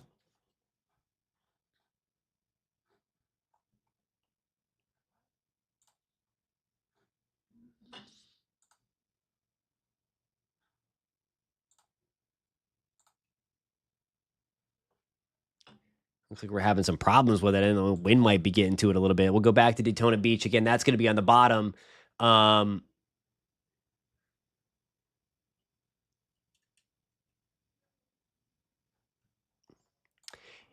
Ethan, my friend, it could. The thing of it is that this was all expected. So everything that you've seen in the forecast that we provided leading up to this, nothing has really gone unchanged. So we expected it to be a big storm. We expected it to make landfall somewhere in the northern central Big Bend area. So really, that's what we're really watching, and that's what we're really seeing. So there's been no major changes to this forecast going forward. So that's important to note. That is really, really important to note. Wanted to show you some live cams that we have going on. Tallahassee up top. We have St. Mark's Lighthouse. That's in the Big Bend area. And then we also have the western side of Appalachian Bay. I want to try to get you some more live cams here, so you can monitor what is going on in this situation. We also have our reporter Eric Sandoval. He is in Perry. He's on right now. I'm gonna let you listen in real quick because I work on some things on the stream. Hall is still working to make repairs from the first hurricane that hit last year, and that was Hurricane Idalia. Of course, he's hoping, Helene loses her steam a little bit, but it doesn't look like that's happening. We're live in Perry. Eric Sandoval, Getting Results News 6. It looks like she's gaining steam right now. Eric, thank you. Yeah. And she's now at Cat 3, or it is now. If you want to see more of that coverage and you're in the greater Central Florida area, we are going to be on for a while as we watch things, unfortunately, ramp up. You can tune into Channel 6, WKMG, if you're in the greater Central Florida area. If you don't have News 6 Plus and you're outside of the greater Central Florida area, we got you covered there, too. It's a free download on your smart TV, all that stuff. Apple TV, Roku, Fire TV, whatever TVs they make these days. You're good to go. We got you covered, and you can download that for free and watch that before.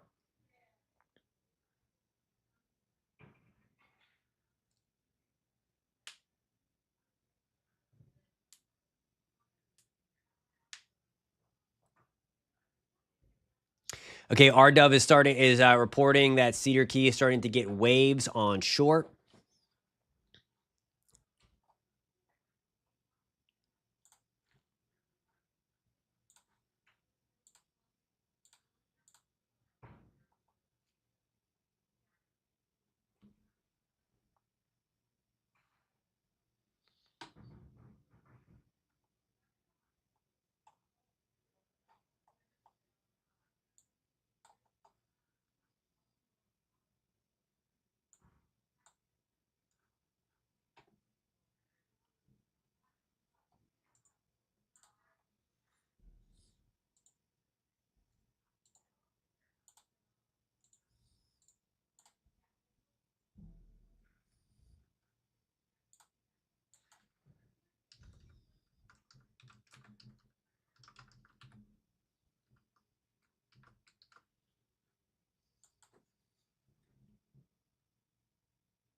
Alrighty, guys. So as we are watching things really start to ramp up, of course, look at how many lightning strikes are in this thing now. We went from one to now we are exploding with the lightning strikes in the northeast eye wall. So we're going to wait and see. There's a new Hurricane Hunter aircraft, or it's the same one in there, It's going to be flying into the center to try to find what's going on. But the hurricane force winds are not far off the Tampa coast right now. They're flying through some of those nasty thunderstorms. What I'm going to do is I'm going to hop off for just a little bit. I'm going to keep this stream live. So do me a favor, post in the comments where you're tuning in from. If you have any questions, I'm going to try to look through that. I'm just going to go get a drink. I'm going to refire up some of these live cams that we have across Central Florida, refresh some of those, and then we're going to talk back. So come with questions, stay on the stream. Again, we're going to keep this stream live through at least midnight tonight, and possibly even longer than that as we watch this thing come ashore somewhere along the Big Bend later on this evening. So stay with us. If you're watching on the News 6 WKMG channel, hop on over to News 6 Plus or to News 6 itself. We have you covered there. We have coverage through the rest of the evening over there. News for Jax will be right back as well. And then on the Just Weather page, do that. So if you guys are just finding us for the first time and you love weather, if you're on the Just Weather channel or any other YouTube channel, do me a favor, hit that subscribe button, give this live feed a thumbs up. We're going to provide you live coverage for the rest of the evening with live cameras across the state of Florida, and with the radar and some expert meteorological analysis as this thing comes on shore. We're going to have meteorologist David Nazario on the feed as well a little bit later on this afternoon and evening. So we're going to keep this rolling as well through the evening, and again, post landfall, as that threat does not stop there. So again, just keep it here. We got you guys covered. Just going to take a short break. I'm going to have the countdown rolling so you know when we're coming back and everything like that. But I'm going to work on getting some more cameras into the system so that you guys can see what is going on as this storm continues to lift up into the Big Bend area and the outer bands roll through the Florida Peninsula. We'll see you soon, guys. Keep commenting. Thank you so much for being here. Thank you so much for being part of the live coverage. Really appreciate you all. Stay safe. Make sure you're listening to your local officials. We're back in about 30 minutes.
What's going on, guys? Meteorologist Jonathan Kegas back with you on the live stream after a short break.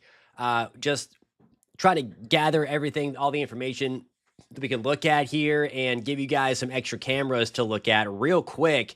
You can already see some of the storm surge flooding going on in Horseshoe Beach right now. These cameras are courtesy of WeatherStem, all the weather data and the cameras that we are going to be showing for you today when we get into the real-time wind gusts and things like that. That's going to be coming at you from our friends at WeatherStem, a great weather resource for these live cameras and things like that we can bring to you today. Here is the look, and this is exactly what that storm surge flooding is. This is going to be in, let me just double check my spot here. This is going to be, Cedar Key is right here. So this view here is from Cedar Key. Certainly can see some of the water coming back up.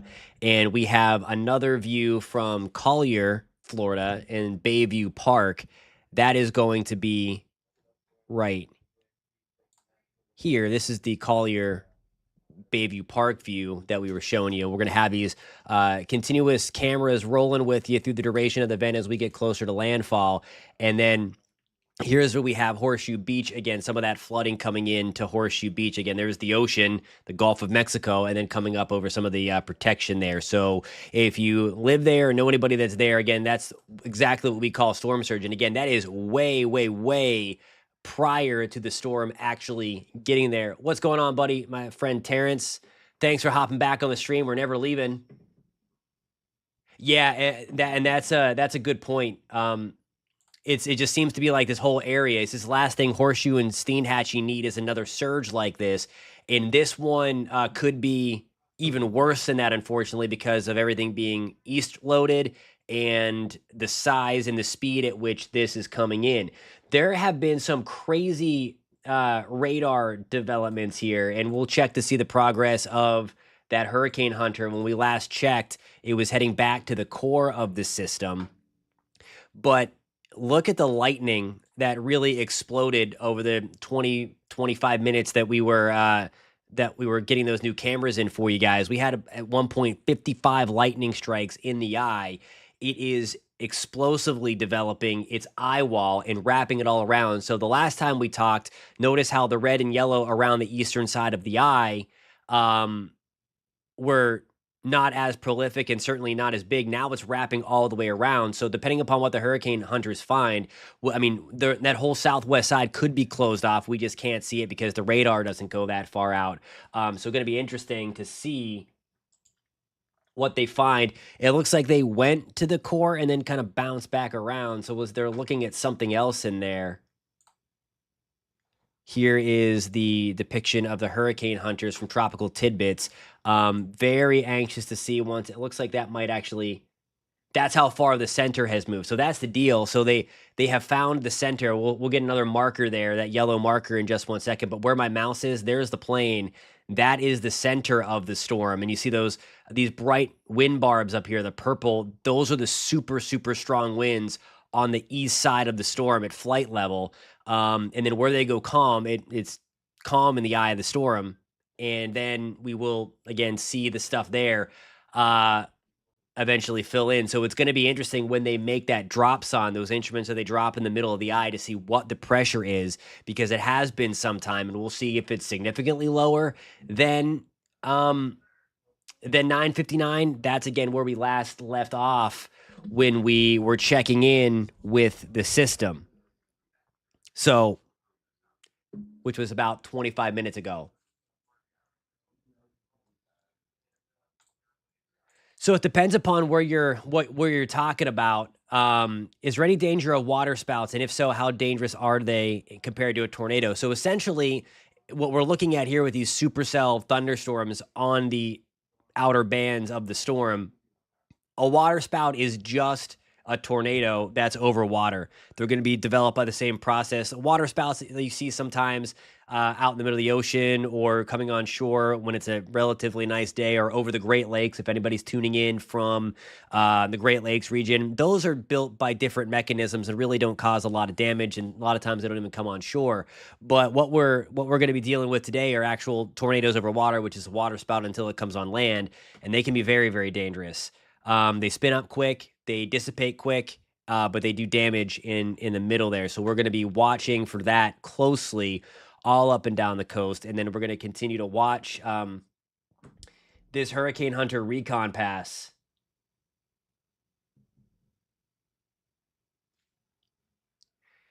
Yeah, and we can actually, we're going to do a timeout.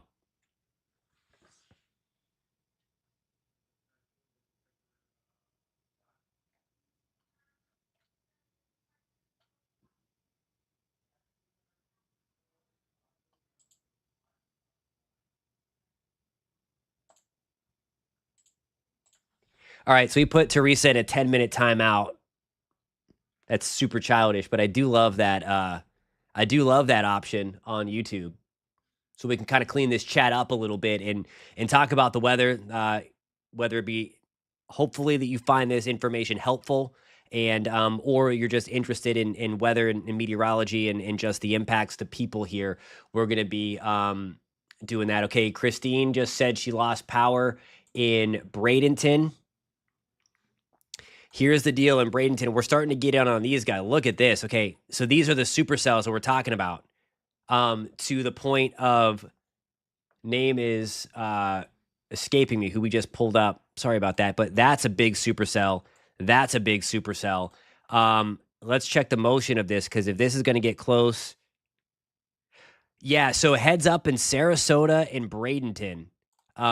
Let's get out of the Tampa radar. At least that's our closest that we can check. Some really nasty spinning cells out there. And that's going to run the risk, again, through the next couple of hours. If you're watching from the greater Central Florida area, we're based out of Orlando, so that's when you can see us on the news. But it's this band that's eventually right here going to slide inland like this. So Pinellas County, Hillsborough County, Polk County, Osceola, Brevard, Orange, Lake, Sumter, Marion. Like, that's our main risk for this system in interior Central Florida. We're talking about, obviously for the Panhandle and Big Bend region, a major Category 3 hurricane. And we're waiting to see here. I think that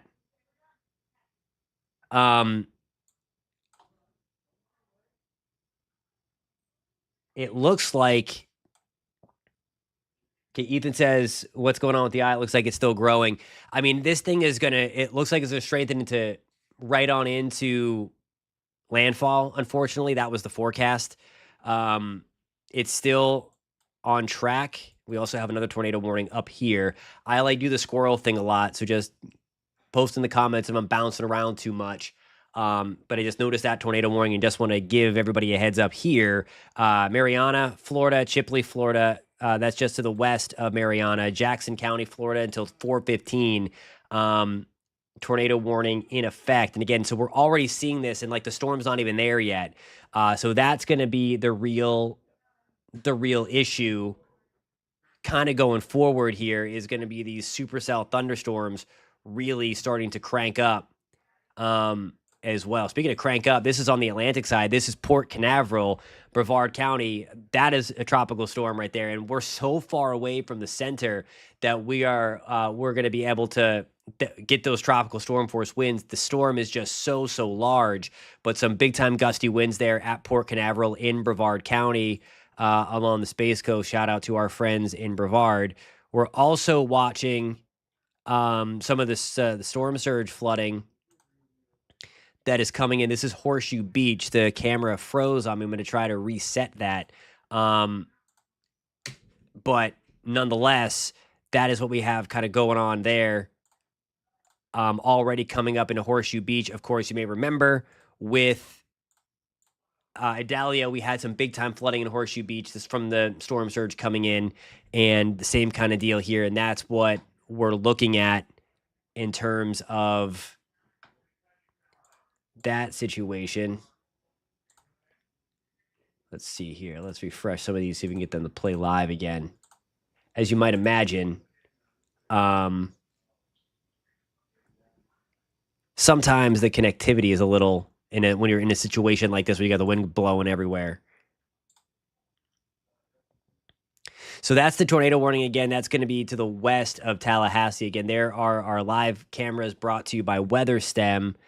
I'm going to try to get them in motion again. Stand by.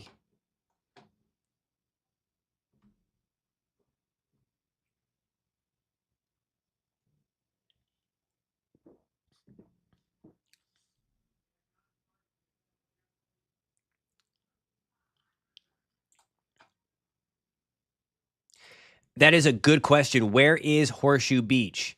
Well, I'll show you. Let me get back to the screen here with the cameras, and we're going to go find Horseshoe Beach.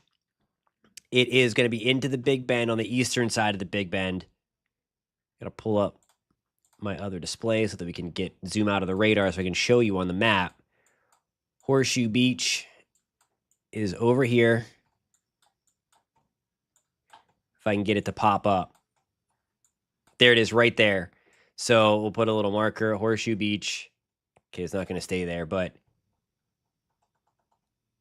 it's about right there. So, I mean, we're getting that storm surge flooding, and we're talking about the storm being 160 miles away from where that position is, where we're talking about the storm surge already coming ashore. So all that stuff. Yeah, getting some questions about Jacksonville and Orlando.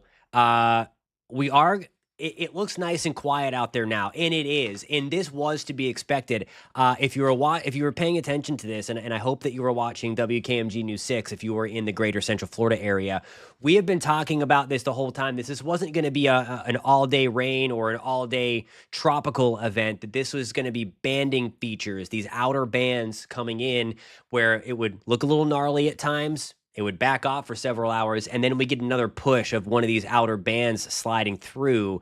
And that's exactly what we're seeing right now. We have another one of those bands just coming on from the Atlantic side. So we're going to have to watch these near Satellite Beach in Melbourne, Mico, Palm Bay for the potential for these to spin. We had tornado warnings earlier for Brevard and Volusia County, and there's a lot of wind shear in the atmosphere.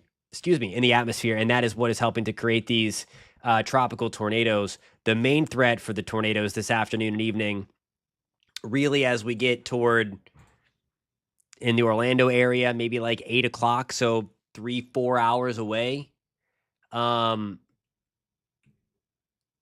It's this band here. This is a nasty band of supercells that is lighting up. And then also now we have lightning on, I think this is 356. Yeah. So the radar is not we have more lightning showing up on the southeast side of Helene.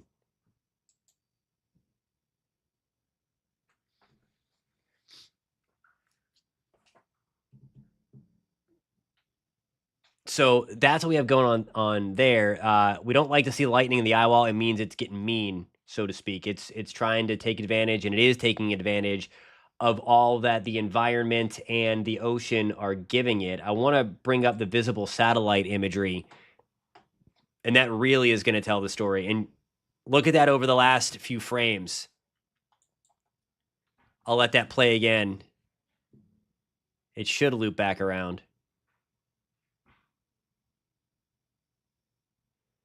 So there you go. Okay. So here's the thing.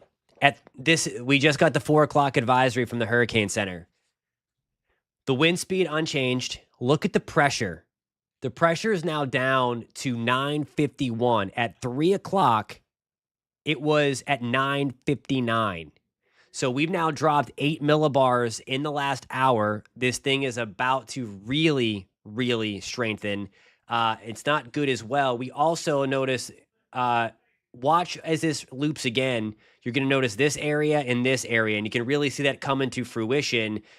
We call those dueling cumulonimbus clouds. A lot of times that is a precursor of rapid intensification. They may show up better on the infrared. So let me go back to the infrared here and see what we can see. And you can really notice, let me get that track off, or that pass track off there. And then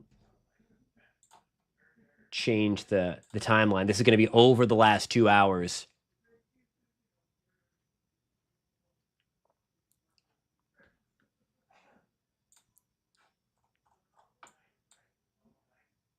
So you'll probably notice some big purple thing. There's one little purple blotch right there. And the visible, just I mean, it's now your textbook. You have this big also white area hanging out across the wall, across the eye wall, and it is it's opening its eye. That is clearly now its eye. And again, look at where it's headed. It is completely still on track. So those whole things about it going east that we were talking about before, completely nonsense.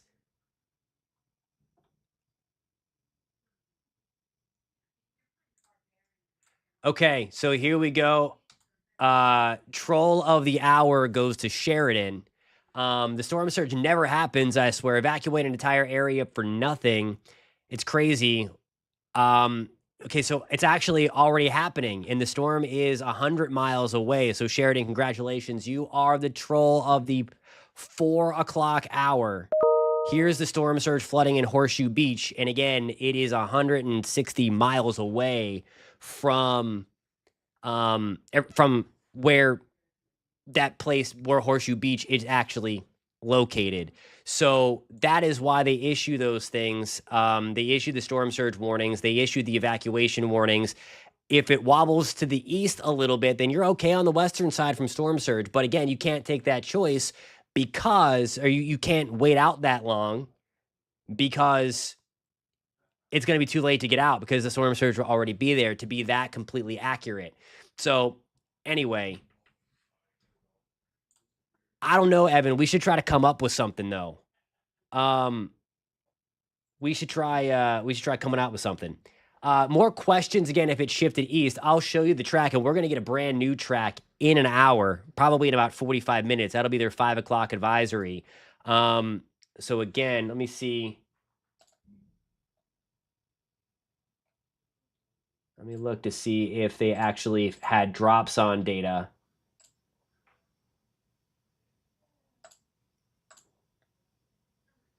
Yep. So that's why they were able to do that. So that was the drops on from the thing. So that's the. So Clinton's asking, what can we expect the pressure to be realistically? I mean,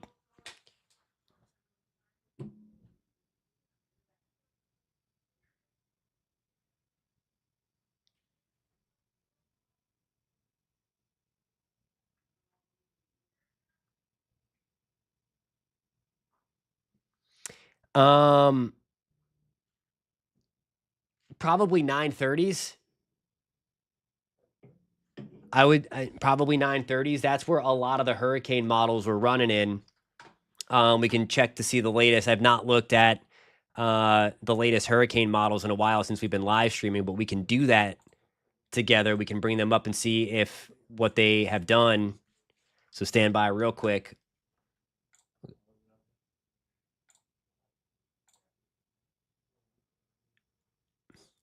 So anytime you're looking at these models, my name is Jonathan, by the way. My name is Jonathan. Oh,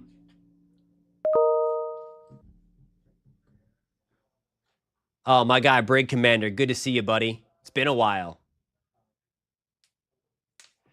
All right. So let me get you to the other screen. Anytime you're looking at, you got to see how the model is initializing. And this is, I believe, still the 18, or this is the 12Z. The 18 has not come out yet.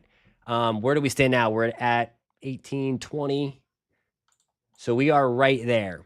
So at this point of the game, the model was expecting it to be 944. We're not there yet. Actually, hold on. Scratch that. I lied. It's not going by. Yeah, so that's 5 o'clock. It was expecting it to be at 944. At 2 o'clock, it was expecting it to be at 954. So we're running a little bit behind the forecast, at least from the HAFS B model. which is one of the specialized newer hurricane models. And it has it coming ashore as a 948. So, I mean, it has it kind of filling up a little bit. So what, we're at 951. Maybe, I mean, I guess somewhere in the upper 930s, 940s, probably there. Unless it's going to go nuts over the last couple of hours, it probably has about 4 or 5 hours to landfall.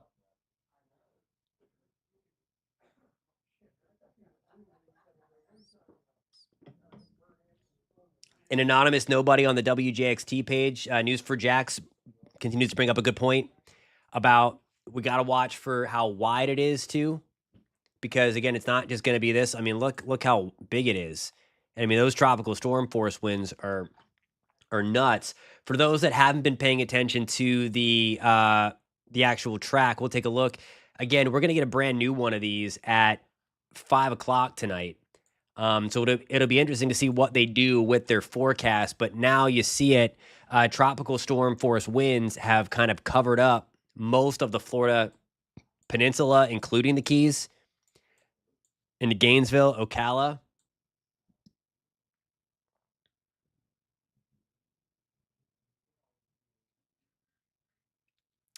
And expect this. I mean, it's still right on schedule to come in somewhere in between Greenpoint, Apalachicola, and Perry.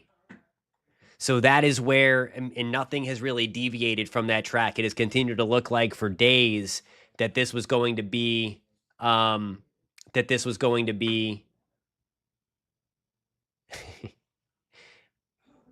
yeah, at 5 o'clock. So, Rana, to answer your question on the WJXT page, 5 o'clock, we'll get that new track from the National Hurricane Center.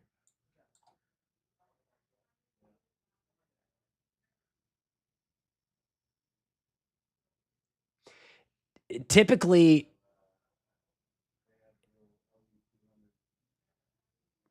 when you're talking about tropical tornadoes, they're generally EF0 to EF2. That's the general sense anyway. Beryl produced some really, really strong ones in Texas this year.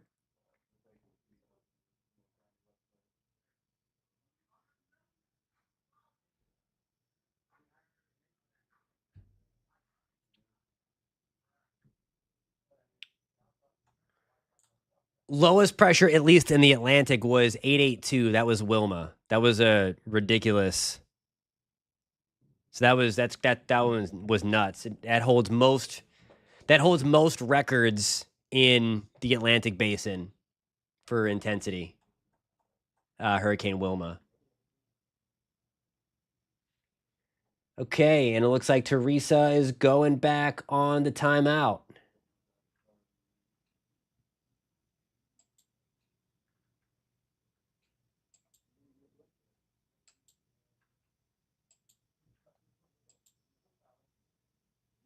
All right, we're going to do a 30 minute. Yeah, they really have been. The European was the worst one, especially early on. But I mean, really, it has looked like Big Bend since what, last Friday. So I mean, it's incredible. It's incredible, the forecast and all that stuff. And I mean, again, if you were watching the videos last week on this channel, and if you're interested in more weather content, hit subscribe for me. I would really appreciate that. And if you are enjoying and finding this content helpful and any kind of preparations or updates, please consider subscribing and hit that thumbs up button so YouTube pushes out to more people so that they can get some credible information.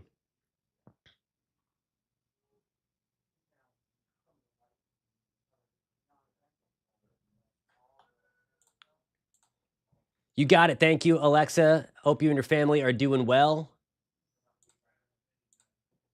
Why is the track from the hurricane model you mentioned just a few minutes ago further east in the National Hurricane Center model? I don't think it was that. Let's pull that back up again. So it really isn't. That is kind of right on the money there. hugging the right side of the cone.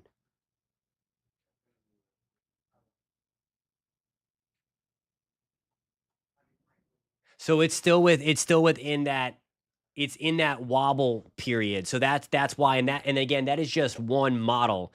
That's why, it's so frustrating sometimes when you're talking about forecasting these things, is because people will show one model and then it gets everybody in a tizzy, and then it doesn't come into fruition like that. So that's why, I mean, at this stage in the game, obviously major impacts are coming to the Big Bend. We're still trying to figure out, okay, where does it wobble? And those are kind of impossible to tell once they get that. If this model that I'm showing you here were to come into into fruition like this, Tallahassee would be getting a rough afternoon and evening, but certainly a little bit better than what it would if it was on the left side of that. Because if it's on the right side of the track, that'll at least take you out of the strongest of the winds. Remember, the strongest winds are going to be east loaded. Hey, what's going on? He should be on here within the next hour or so. I was just talking to him. He's almost done with his stuff.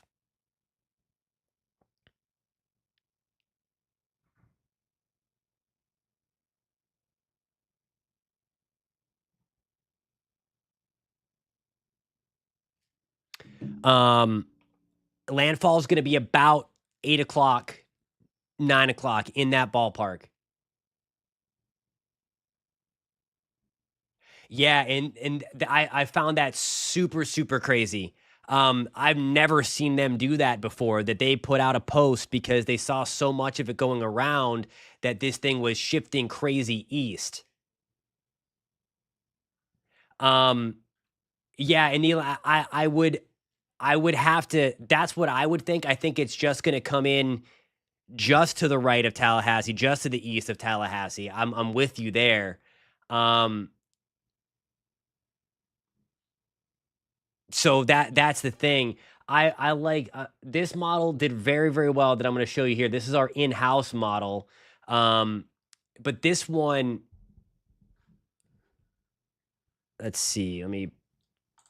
This one has it just to the east of Tallahassee, and I'll zoom in on the landfall site. We can go over the future radar too, because we just so that we can see just for impacts for everybody.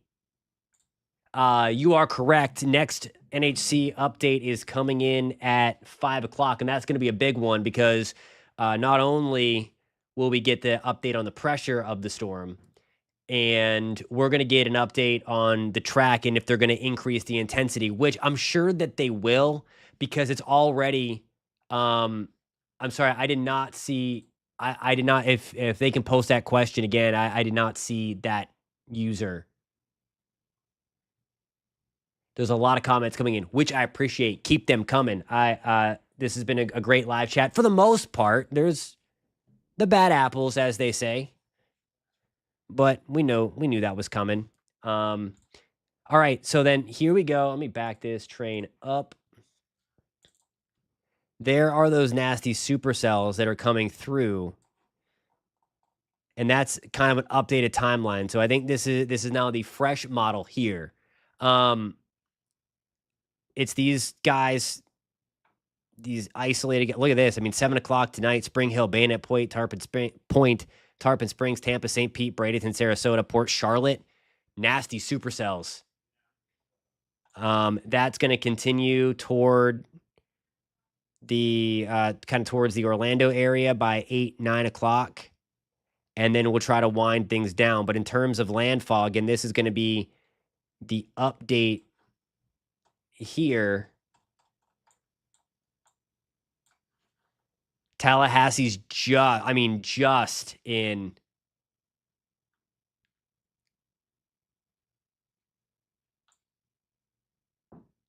Just in that marker. Or just in the center. So Perry, and that's where I think landfall is going to end up being, right around Perry or just to the west of Perry. So that's gonna. And that's terrible because we just had a Dahlia do that. Hey, I appreciate that, my friend. Thank you so much for doing that, and welcome to the team. Again, we talk a lot of weather here. That's why the channel is Just Weather. And if you're watching from the News for Jack's channel and WKMG, welcome as well. Keep posting your comments. If you have any questions, post them in. I'm watching all 3 feeds that this is coming on today, and we're doing that. All right, a question about the storm surge, the expected storm surge. I will show you the update to that. Got to find my storm surge graphic here real quick. I have so many graphics loaded up in this computer. It's around here somewhere. It's just like when I don't know if you guys are tab people. I say this a lot. But it's kind of like having a bunch of tabs open because there's so much information to share and I want to just have it ready. Okay, so here's the latest surge and it has not changed much. So I don't know where exactly you were looking for, but I mean, we already have, it looks like some pretty significant stuff coming into Horseshoe Beach and Cedar Key. Cedar Key is the far bottom live feed there from WeatherStem, and then Horseshoe Beach is the second one down, and all that stuff. That model was called the Barron 3 kilometer. So it's a contract with where we get our weather data from. So it's another weather company that provides weather data. So you're not going to be able to find that kind of publicly like you can with the Euro or the GFS or some of those other government run ones. So there's the expected surge. I mean, 9 to 12 feet is crazy. And then where the storm comes ashore, and again, putting the surge right here, this is where it's expecting the center to come because the worst of the surge is going to be right here at about 12 to 15 feet. There's room for a little bit higher as well.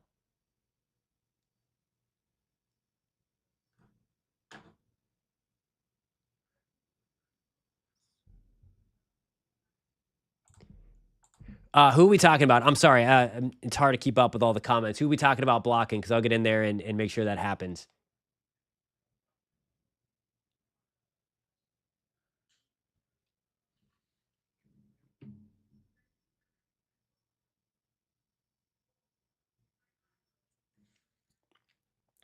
So a lot of people saying power outages coming back.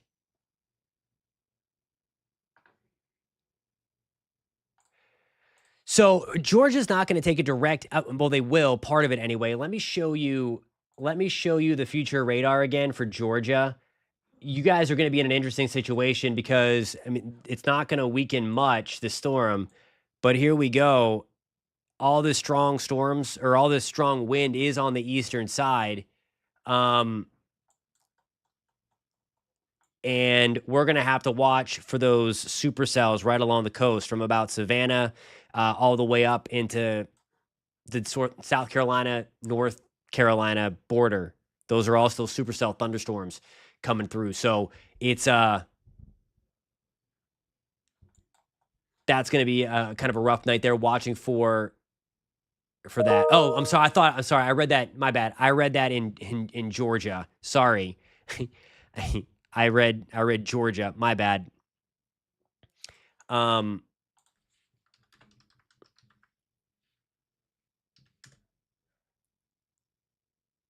So that's going to be a much different story. We actually had a live feed from there in Franklin County last night. I had it up. It went out earlier today, but that's going to be. I mean, if it comes ashore, let's see. According to this model, it's better than what. But again, wobbles matter. You're in the eye wall there. I mean, that's some nasty stuff. Coming on shore there. So just if it wobbles a little bit further to the east, you get out of the really, really nasty stuff. Northwest Ocala, we're talking about 50 to 65 mile per hour winds.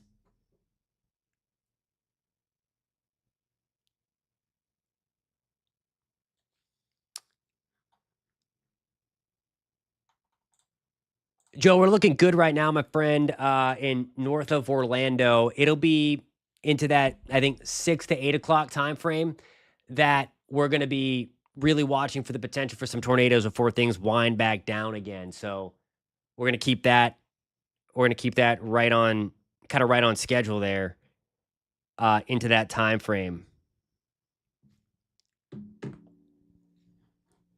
I want to show you. We're getting a lot of questions or a lot of comments about the power outages.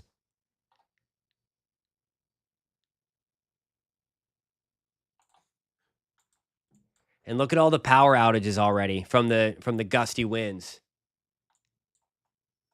I mean, so 12,000. It looks like in Hillsborough, Pinellas, 16,000. There's a lot of power outages already. And I mean, this thing is really just getting going. And you're going to see all of this, I think. I mean, this is going to be the main corridor for power outages tonight. Jennifer, that's a hard question to ask. I'm not exactly sure where you're at in Polk.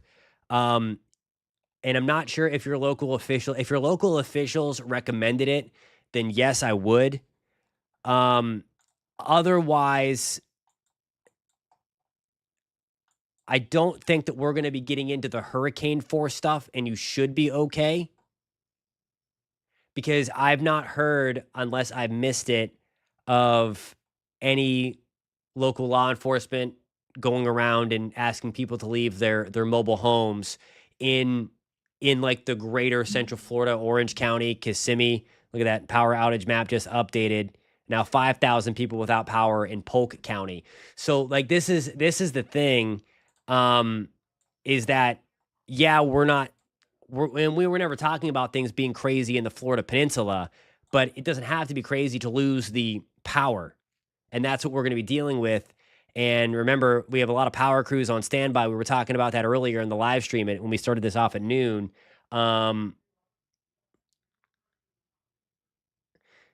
So 70-mile-per-hour gust in Charlotte County. Let's check to see.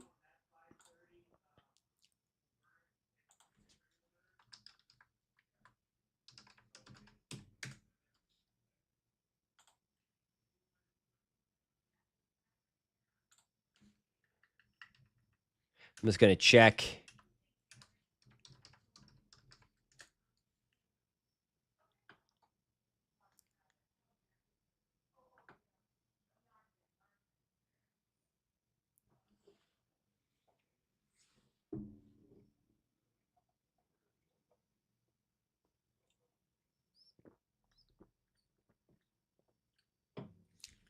Okay, so another good question here.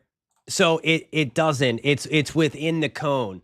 And this is the one thing that gets difficult every single time because it's right within the cone. So the official forecast from the National Hurricane Center, I don't let me pull that back up here. We're going to get a new track at 5. But there it is. There's Perry. So it's got the center right here to right here or right here. Remember, the cone is to really show the uncertainty of those wobbles because those are basically unpredictable. So if it comes up the middle, if it comes up the right, Tallahassee gets the worst of the weather. If it goes into the middle, then we're talking about Thomasville getting the worst of the weather, Monticello getting the worst of the weather. And then if it comes up on the right-hand side, then we're talking about Perry getting in on the worst side of the weather. So again, to be clear, that model had it coming ashore right about here. And I'll show you that again. So it's not different from the Hurricane Center forecast at all. I think you might see the cone be more like this at 5 o'clock. Probably more like this. But nonetheless, that's where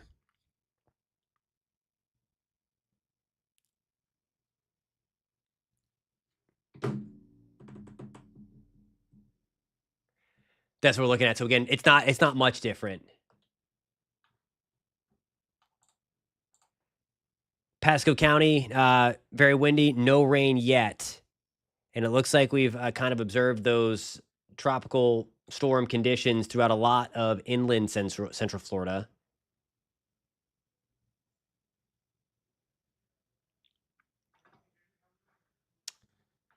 So this is actually not true.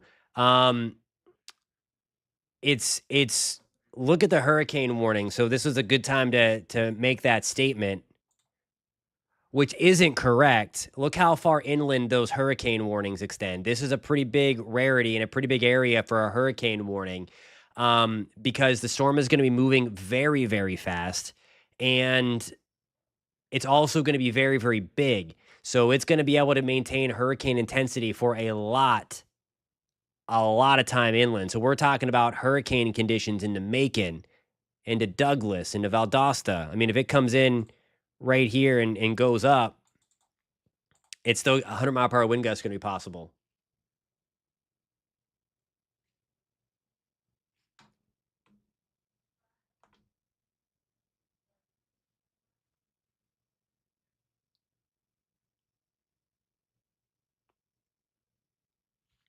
I have a question on the JXT channel about Clay County. I mean, we're gonna be closer to the thick of it again.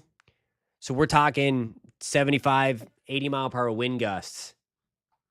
Yeah, we were watching this guy earlier. That's a good point. Let's go back and check on that, because that was a nasty, nasty cell out over the water. So let me turn back to Tampa radar, and we're gonna go investigate that thing. We'll see. Look at this thing near Venice. I mean, there's a couple of them. You can just tell just by looking at it.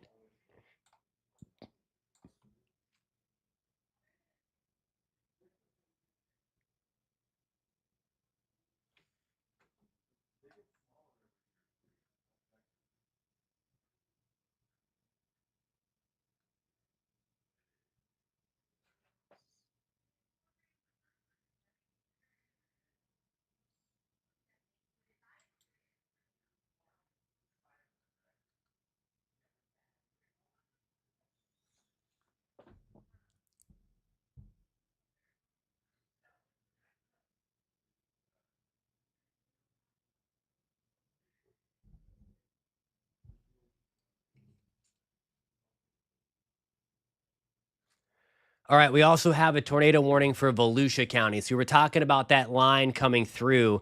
I may have to run out to help out the weather team on this cut-in. We're gonna have to break into programming we're already on programming on News 6. But here is the tornado warning now. This is gonna be for Volusia County until 4:45. So let me just stand pat for a second. And just bear with me for 1 second, and I will be right back.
Alrighty, guys. So I'm gonna keep the stream rolling. I'm gonna put the stream actually on our News 6 broadcast. If you're watching in the greater Central Florida area as well, around Orlando, Daytona Beach, the land where we have the hurricane warning. We had somebody from Casadega on there before. That's where we have a tornado warning through Orange City, Lake Helen into Daytona. I'm just going to put the velocity mode on here back on the Melbourne radar, and we're going to be able to see that we've got that rotation right in through there. So just real quick, I'm going to call out a few streets in Osteen, Doyle Road again, Cortland Boulevard, Fort Smith Boulevard, Howland Boulevard, Saxon Boulevard. Again, make sure you guys are in your safe place. If you're watching from Volusia County, I'm going to put on our actual live stream right now that we have going on News 6. So we're going to cover this tornado warning in Volusia County in full. We're also going to watch in the Sarasota area. We had a nice big rotation before. That's why we have this kind of thing popping up. This, when you see that yellow cylinder, that's the computer picking up on the rotation as well. So we've got that. No warning for that just yet, but that's going to be a big heads up in Laurel, Florida, and Sarasota, Florida, to keep an eye on that cell. And we're going to be watching this closely. Again, tornado warning for the next 15 minutes for Volusia County. So I'm going to take a break for 15 minutes. Not really a break. I'm going to run into the studio, help out our chief meteorologist, Candace Campos, who you are going to see in just 1 second. She's going to take it from here for the next 15 minutes. I'm going to be helping her in the studio. Stand by, guys. I'll be right back. Make sure you guys are staying safe and have a way to get your warnings right now. This for areas just north of Bowdoin, south and east of areas of Lake Helen. So if you're watching us from Seminole County, this is the zone that we are watching. Let me try to zoom in here, try to get some, this is Osteen. Areas in just north of Osteen, all this residential area here is the main zone for what could become a confirmed tornado on the ground. As of now, this is Doppler indicated. We have not heard of any reports in that area, but you can see whatever rotation there is, if there is a confirmed tornado on the ground, there is just tons of rain right now falling in and around the area, and that is talking about rain wrapped. So when we talk about rain wrapped, basically, if it is pouring rain, you don't even notice that there is a tornado there just because it just looks like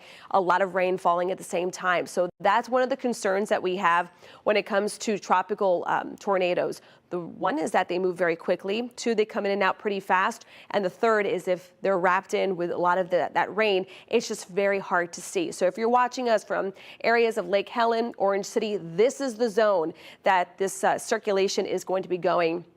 The advisory extends all the way up through DeLand, Glenwood, DeLeon Springs, Cypress, Lake Estates. And something you'll notice as we continue to get some of these tornado warnings issued is that a lot of these polygons stretch very far northward because it's trying to catch the northern, how fast everything is moving to the north as we continue to watch this spiral go on. So again, we are talking about a tornado warning that is in effect for Volusia County until 4:45 for areas of DeLand, Lake Helen, Orange City, Deltona. I feel like areas south of Deltona and east, and then I should say west there in Orange City, will have a little bit less of a threat as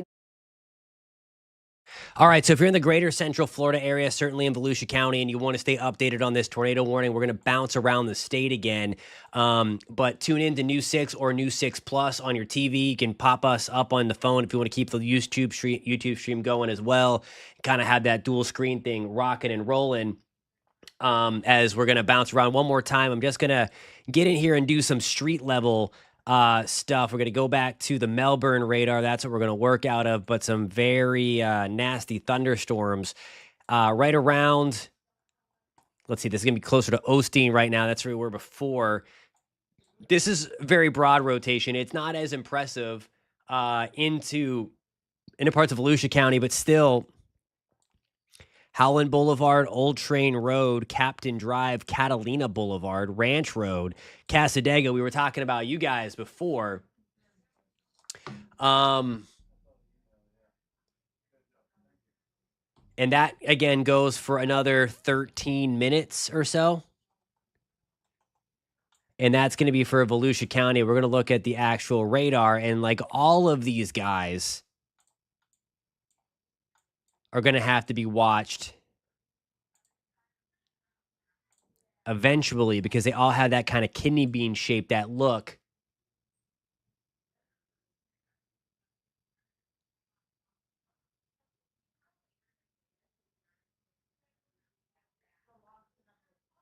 Okay, live off Howland in Deltona. Okay, we'll go back into Deltona.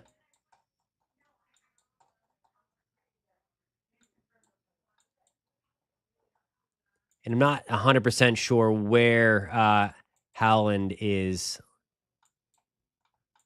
No, I just called it out, but let me put back on the velocity. I remember where. There it is. So, okay, so here's Howland again. This is the broad rotation right here. So Howland goes towards I-4.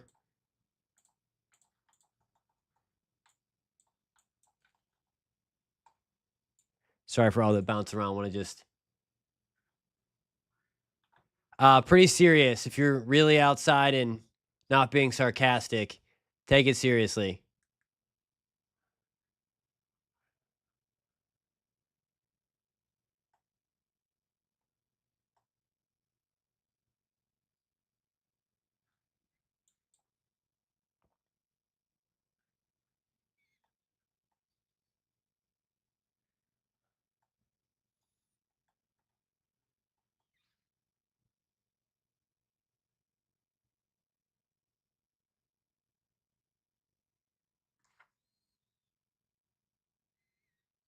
And somebody just mentioned on the JXT feed too, brought up a good point. With all the rain that we've had over the past couple of weeks, it's not going to take as much wind as we normally would see to knock down trees and power lines and things like that. Let's see if we can find.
Okay, I was just trying to find if there was a camera in that area. Don't have one right there.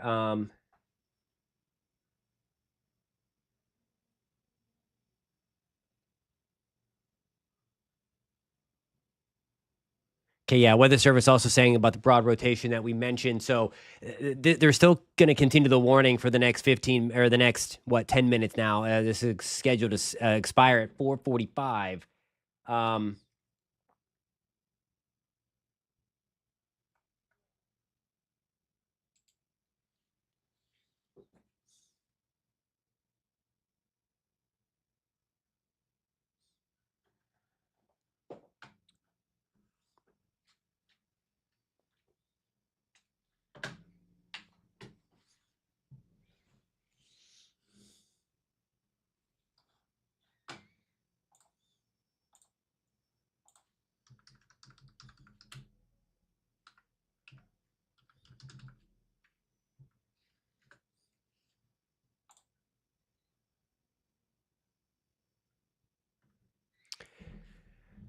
So in Columbia and Suwannee County, it's going to get a little rough a little bit later.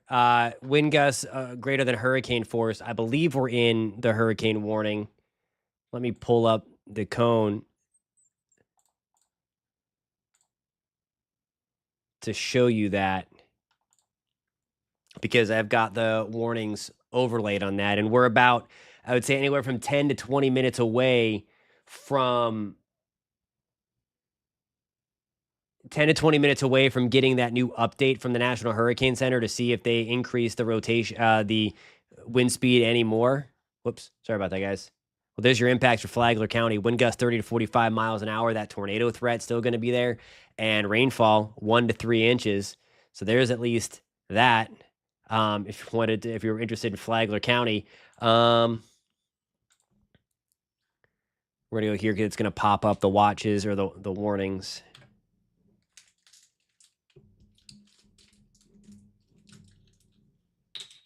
Yeah, so there you go. You're officially in that hurricane warning right here, I believe. There's Columbia and Suwannee. So hurricane warnings, I mean, you guys can expect wind gusts over 75 miles an hour, and it might even be over 100 miles an hour. It's for 3 and making a run for 4. We're gonna see if it was able to hit Category 4 status. Hopefully not, but at this point, it doesn't matter. It's so close to coming ashore.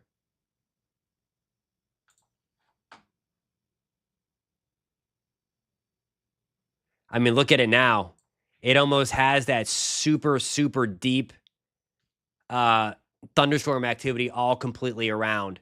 So, I mean, it is, you can see that spiral right there and the thunderstorms just blossoming in that area. So it's, yeah, I mean, it's trying. It's trying. And I mean, the only thankfully last night it didn't have its act together over the even warmer, over the warmer waters. I mean, they're still really warm right there, but they were a little bit deeper, a little bit further down south. You can see that on the infrared imagery. Really blowing up. I think the only spot it's likely closed, but okay, Charlotte County. So that's what we were that might be the cell that we were looking at before. The rotation also, by the way, in Volusia County has retightened back up again. So when you see them touching like this, so let's get real deep in here and see about real close. Lake Pearl, geez. Damascus Road, Sandy Trail, Old Sawmill Road, Oak Apple Trail, Previtt Avenue, right towards I-4. It's getting to land. Highlands, Cypress Lake Estates, north to land, just north of Lake Helen. So want to make sure you're in a safe place there, but the rotation has come back and has tightened up a little bit.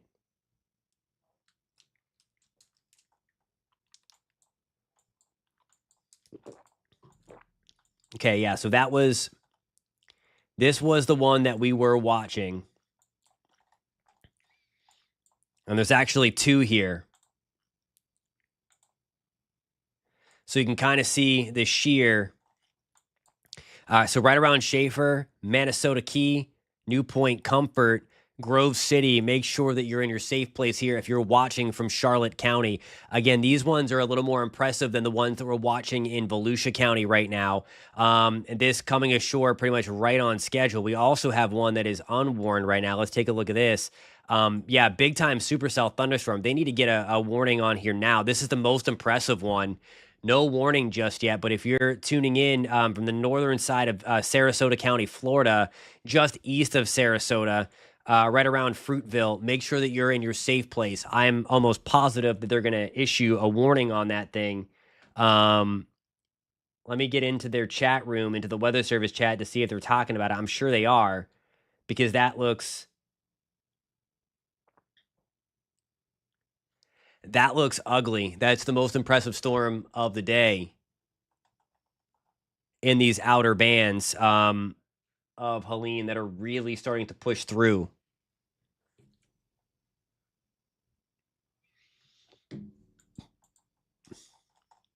And anytime you see on our computer here, we have that cylinder that pops up. That's the computer highlighting where it thinks the rotation is. And I mean, it's right on the money.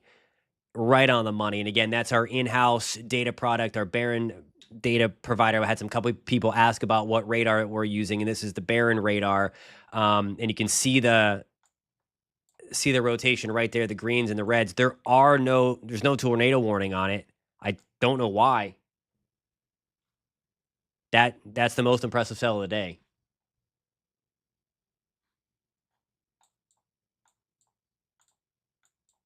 And I see it too. It's even detecting on the right up on the legend there where it says moderate, strong, extreme. It's detecting strong shear.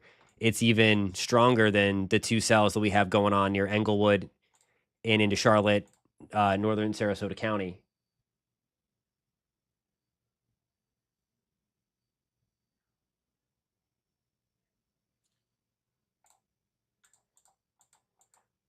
So let me just go in there. It looks like it went. Yeah, I mean, I don't know.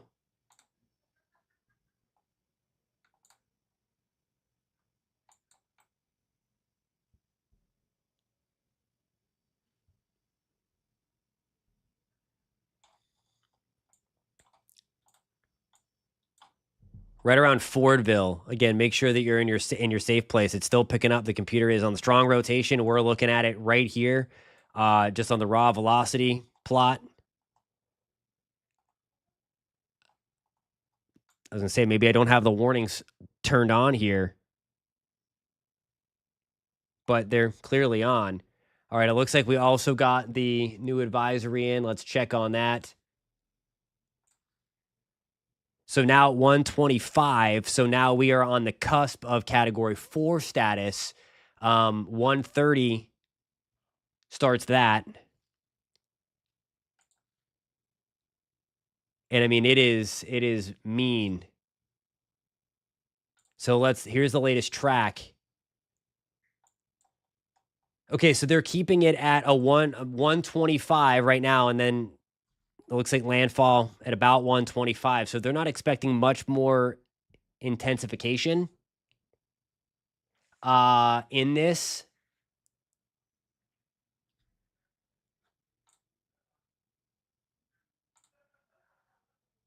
But there we go again. So they have, I mean, remember we had the line here, so they shifted the nudged the easternmost part of that cone over a little bit.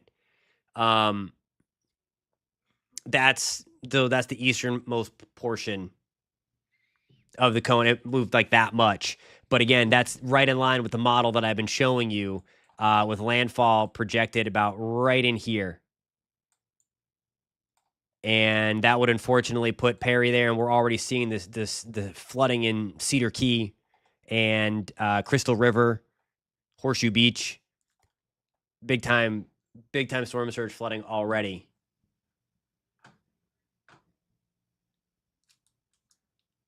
Yeah, they didn't. I was surprised. I'm kind of surprised they didn't bring it back, just because we're only 5 miles away from it, and it looks like it's trying to do more on radar and on satellite.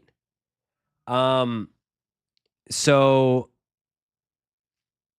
yeah, I mean, at this point, it's 125 versus 130 or 135 is not going to make much difference. In all honesty, it's all bad. We don't want any of it. Okay, so Sue just mentioned we live in Englewood. The phones just went off. We're going to go take you back down to Englewood since we have. So there it is right there. Let me make sure I'm on the Tampa radar. And yeah, make sure that you're in your safe place, because if there's going to be a tornado with this, it's going to be hanging out right in here, okay? We'll check that on the velocity thing. The velocity is a little further over. Sometimes it doesn't update right away. But if you're familiar with, I don't have the streets to pop up because we're out of the Central Florida area, so I don't have the street level stuff like I do right in to get the names of the streets to pop up. But if you're on the east side of Englewood, I'm not exactly sure where you are, but okay, we got a new update. Now it's kind of north of Englewood, so there it is right there. No, I was going to say, there's no way they took that warning away. And still no warning on that one north. It looks like that did collapse, though. But we've got two, one north of South Venice, and then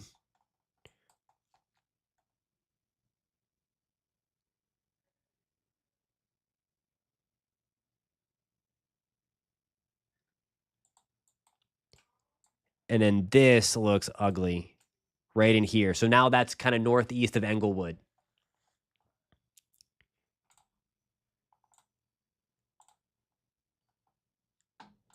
And like, it's weird because for whatever reason, the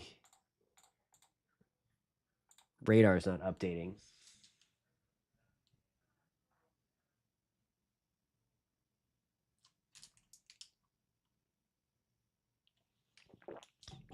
Okay, there we go. There's the update to the cell. So now it's 100%.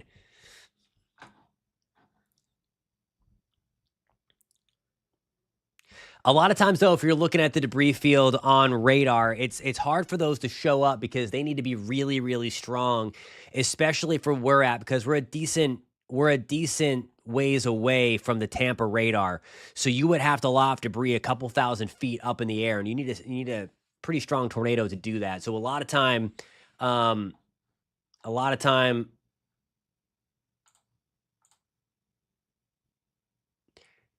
So I don't think the last 3 weekend there.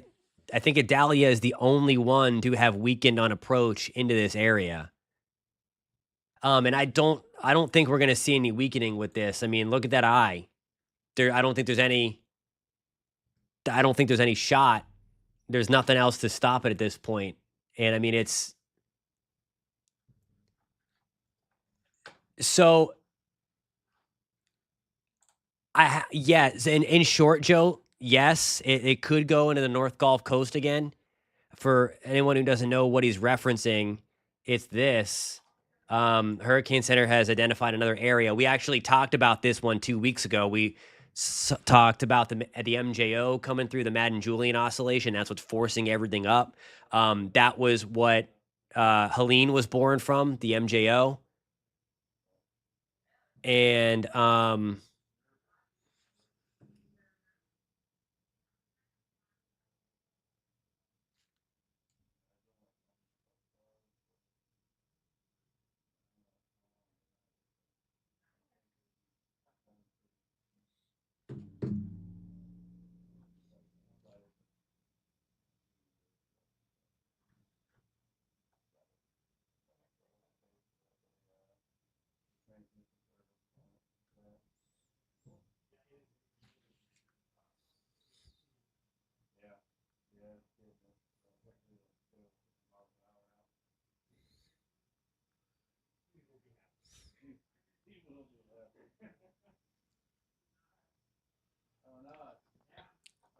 so that's going to be a story for another time, though.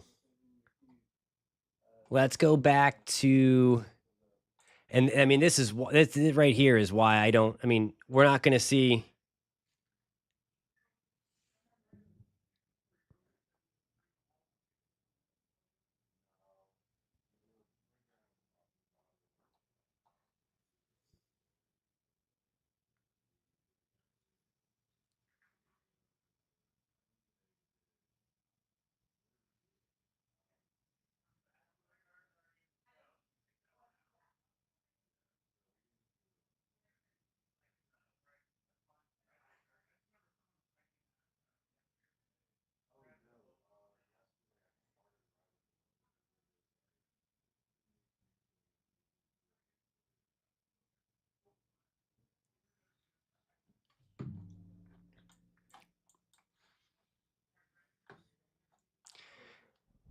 And I always like to check up on we've lost the lightning at least out of there, so maybe we're not going to see kind of explosive stuff. I haven't been able to read what they're talking about, of course, if they're what their thoughts are, if they're ratcheting it up every more.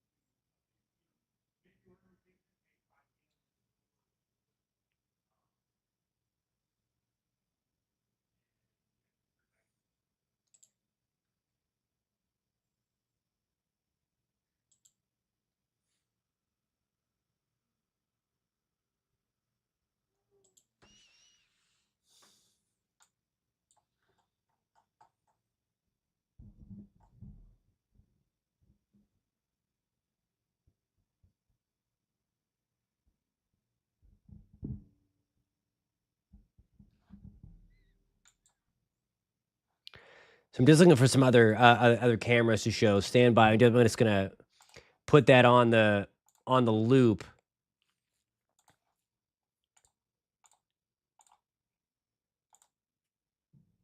Because there's some crazy stuff going on in Tampa. Like the winds, Skyway Bridge and the Howard Franklin Bridge are now closed due to high winds and storm surge. So crazy stuff there. I'm trying to see if I have a camera I can show you.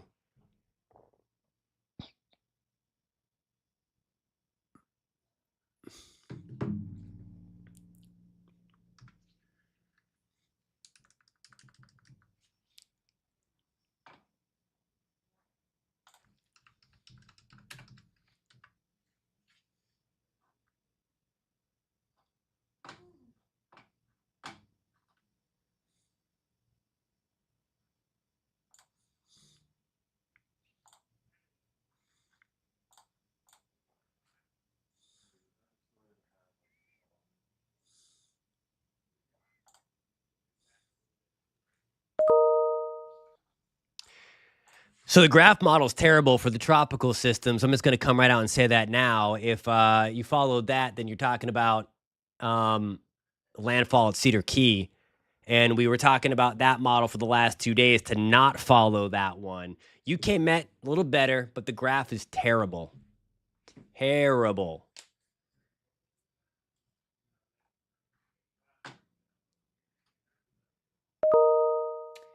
Purple Blob on News for Jacks.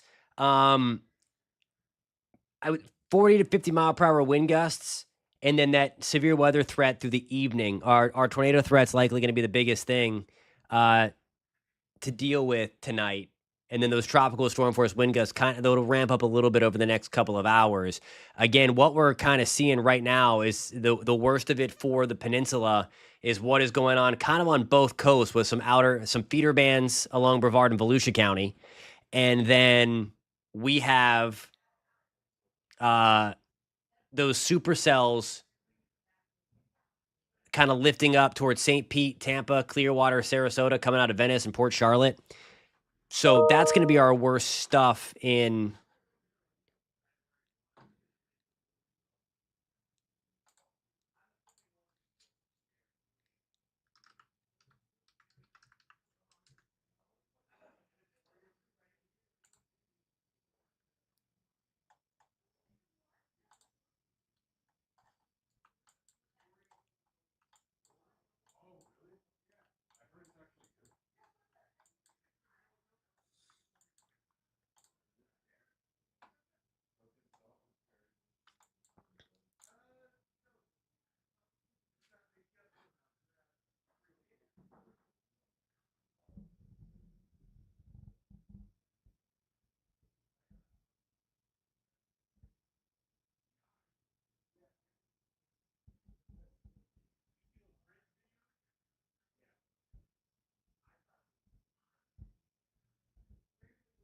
yeah, and I mean honestly this computer model here, it's hit the nail on the head. It was actually when a lot of the hurricane models, the Hurricane Center models were coming in, that actually showed it right closer to Apalachicola in the western side of the Big Bend in Appalachia Bay. So it's been good. And for those that want to see that, I mean here it is. And there is landfall right at about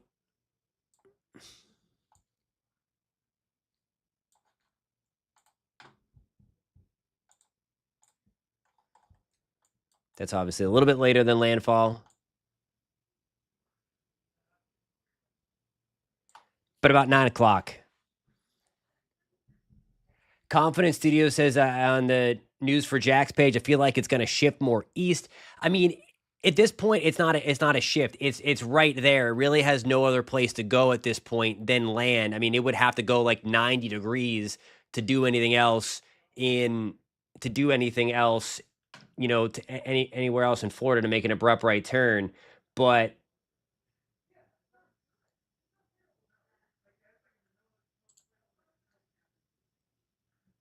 okay, we got rid of that video gamer person because he was getting weird.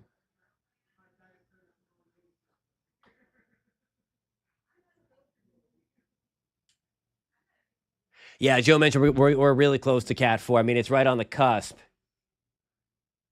Right. Jonathan brought up a good point. At this point, it's leaning, it's not shifting. A shift is what Ian did or what Charlie did, where it's just like there is something significant, something pushed it, something wasn't modeled correctly. But now I'll show you what's going on. And we highlighted this last week.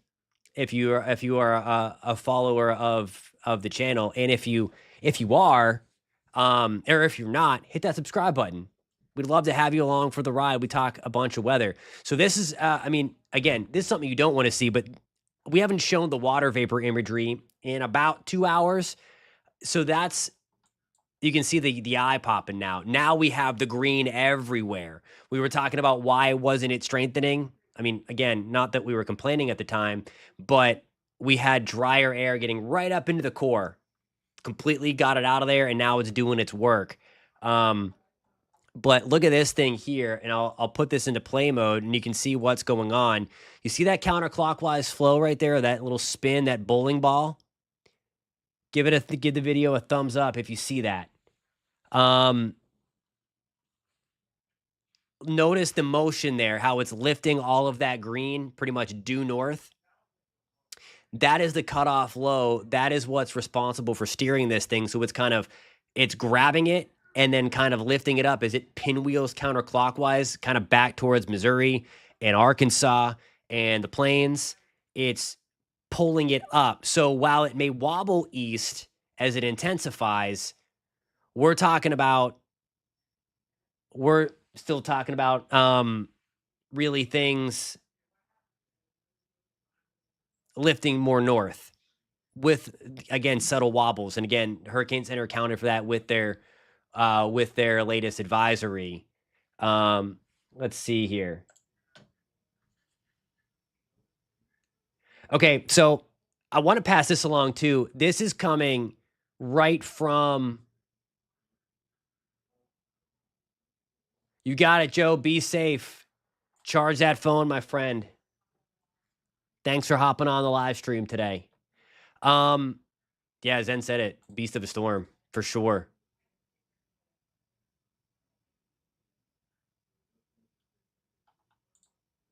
It really has. This one has been very, very. It's behaved. It has behaved. At least in terms of where it's going. But you can kind of see. I mean, once we got that little spin, and this is what fascinates me about the weather, because that spin that you see there above the orange, kind of on the western side of Kentucky and Tennessee, that upper low there, that piece, when we were first getting the indications that the Northeast Gulf Coast was going to be under the gun here for a hurricane, which unfortunately it is, that was in Russia. So we really needed to wait for that to get in the United States so that we could sample it with our weather balloons. And then we had the disturbance that wasn't even developed yet, but advances in weather technology and being able to pinpoint that we did have that convective pulse coming through to force up those thunderstorms eventually to get going. It's just incredible. Okay, so in West Central Florida, they're first going to be out of the south and east. So they're going to be strong out of the south and east. And then as we get this thing to get over the panhandle, so like for the next couple of hours, it's going to be south and east. And then we'll get the counterclockwise flow on the other side. That's whenever they're going to shift to a more northerly component. We'll get you back to Sarasota. I have a question about the tornado warnings down here. So here's the new one. Yeah, I mean, these are straight up supercells here. You got the hooks. So you said you're near the one.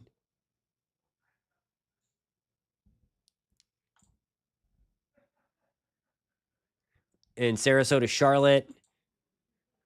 So here's where we stand now. Let me make sure I'm on the correct radar out of Tampa. Look at the velocity. Relative velocity. At least they're a little more broad now. But there is one right there.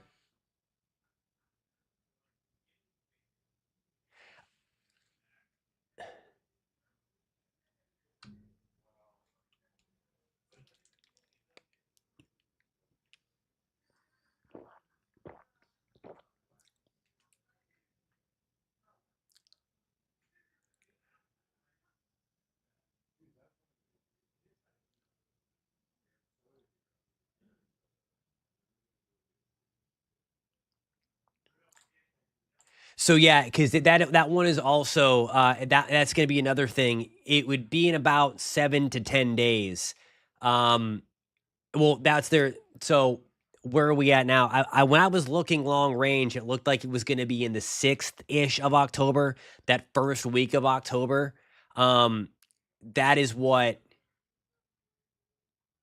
Yeah, that's so. I think in that ballpark, but don't quote me on that because I've not given that one much attention over the past couple of days because I wanted to nail this one down. Yeah, it's that one, the Sunshine Skyway Bridge, that goes over the bay. That one is closed.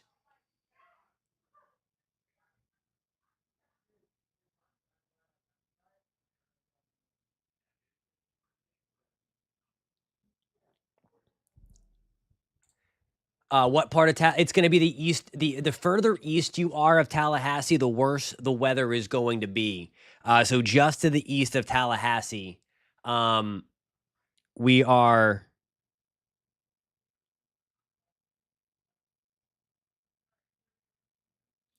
That's where the worst of the weather is going to be.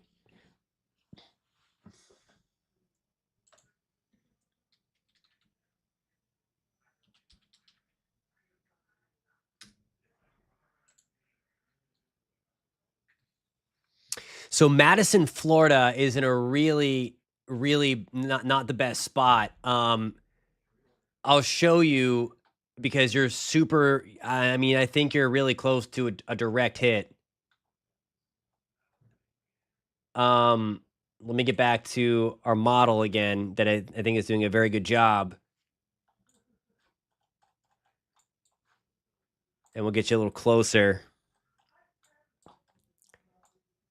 So what we'll see. There it is, Madison. I'm gonna say it should pop up. So let's put a little marker. It's about right there for reference.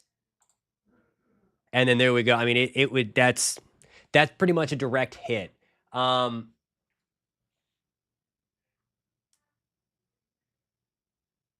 That's going to be 100 some mile per hour gust.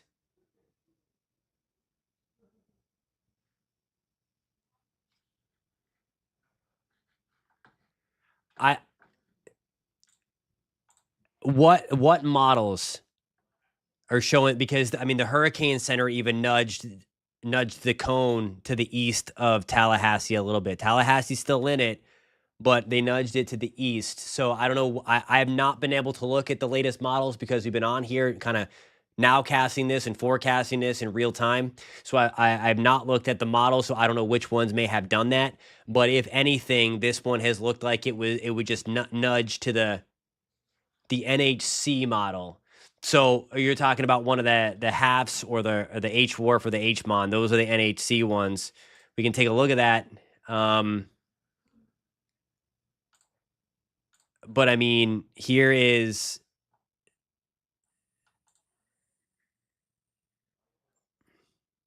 every time we check in with you, you can. And on the from bottom time to there, time, that's what you're gonna see. That's our coverage on News 6. What you're seeing right there, let me bring up Daytona Beach. They're locals. On our other source. That's the only thing that I can discern at this point. That's Daytona Beach. Look at it right now. I'm not worrying. And that's Port Canaveral. So that's what we're seeing on the Atlantic side. That's a live feed there. So just to kind of keep you posted on what we're seeing, those are the live views there. And certainly, you know how far those two areas away. I mean, a complete opposite side of the state.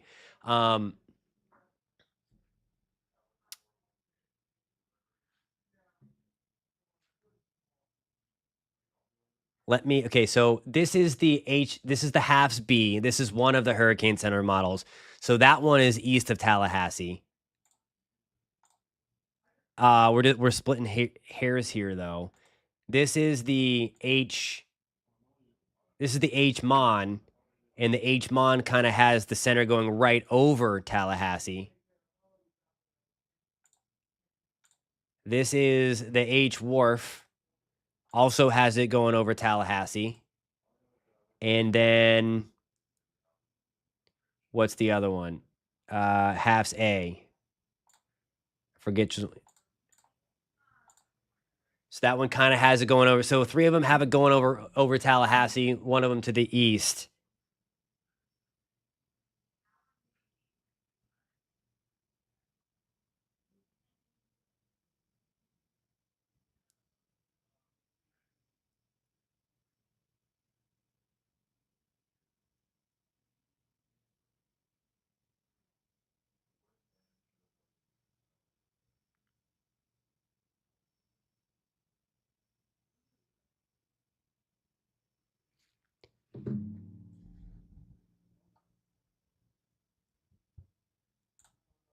Hey Brooke, where are you at? Are you on the Gulf Coast of Florida? We'll get back to the radar and find out what's going on there. I mean, there were like a train of supercells. Let's get back to the radar. Yep, there they are. So you've got to be down there.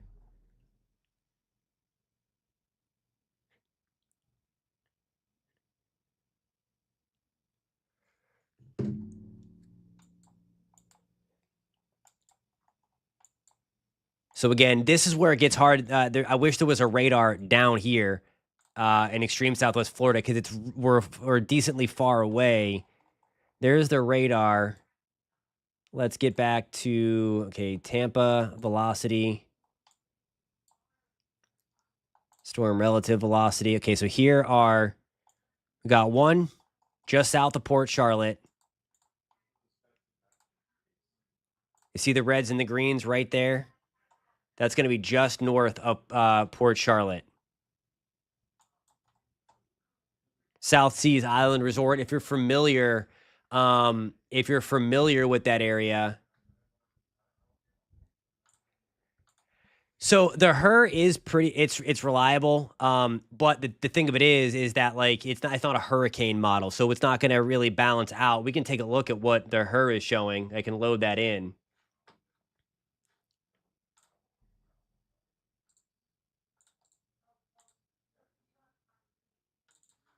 We can take a look at that. Before we do that though, I just want to make sure that I wish I had streets on this side.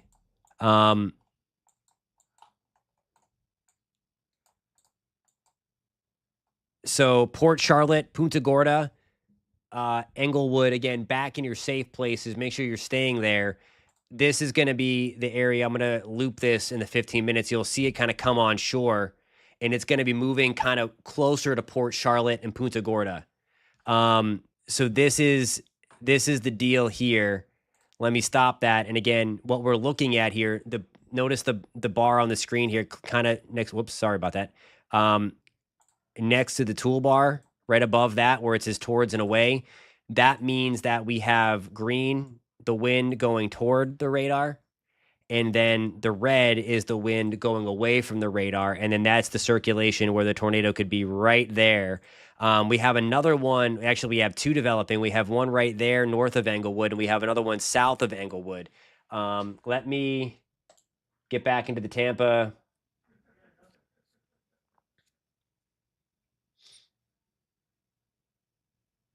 Yeah, they're obviously talking about him too.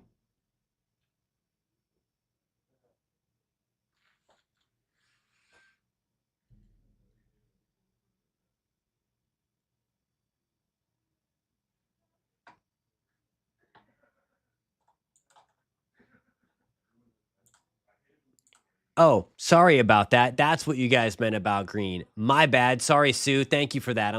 I was like, I still had it on the other source where it kind of did that. My bad. I said that we were just looking at the one thing. So sorry about that. So here's the deal. This is what I was trying to show you. So there's the green. That is the wind toward away. That is the wind toward the radar. And that's your circulation. So we have one up there. We have another one right around South Venice. It's not as prominent. There it is right there.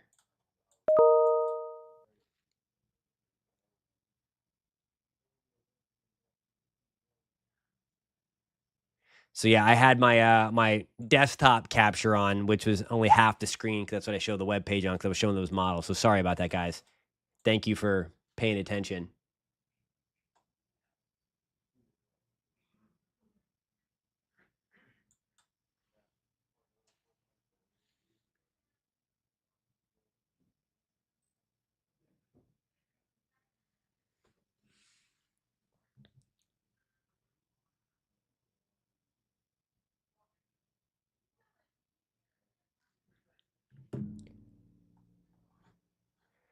All right, so I'm gonna go back. Look at that. I mean, we're talking about a bunch of stuff being on to the super strong winds. They're 90 miles an hour just outside of the eye wall.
My bad. Thank you. See, I love you guys because I mean, remember when I pulled the mic cord out the other night? So, yeah, I muted it before on accident. So thank you for that, guys.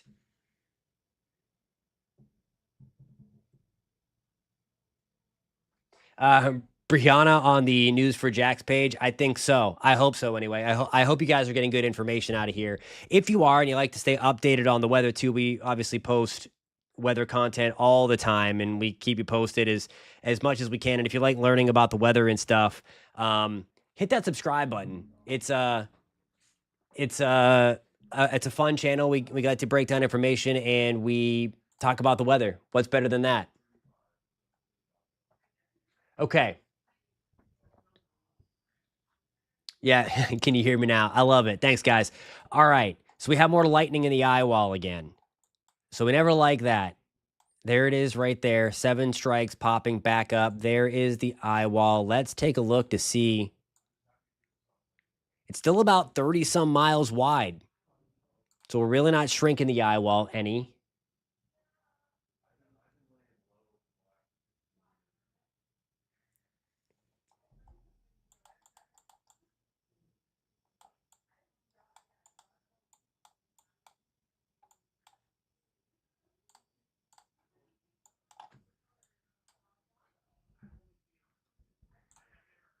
Lakeland, Florida, we're going to be talking about 40, 50 mile per hour wind gusts in a couple of hours. And then we're going to be watching for that tornado threat too going forward. So that's what we're going to watch. Certainly nothing, not even close to what they're going to see in the Big Bend for anybody tuning in from the Big Bend. Is anybody watching from the Big Bend area or toward Tallahassee or North Florida or South Georgia? This is really going to be where this area here is going to be the worst of it later tonight, early into the morning.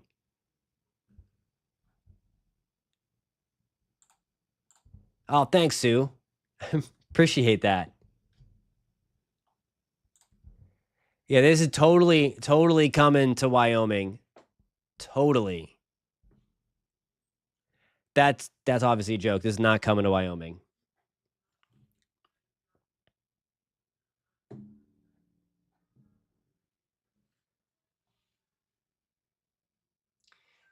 Eric Burns says, can definitely hear the wind now in St. Cloud. Miranda's Playhouse on News for Jax is saying that winds are picking up in Clay County. I think so. Yes, K Bronson on the News for Jax page says northeast at 23 miles an hour. Yeah, it's moving fast. So that piece of energy anyway.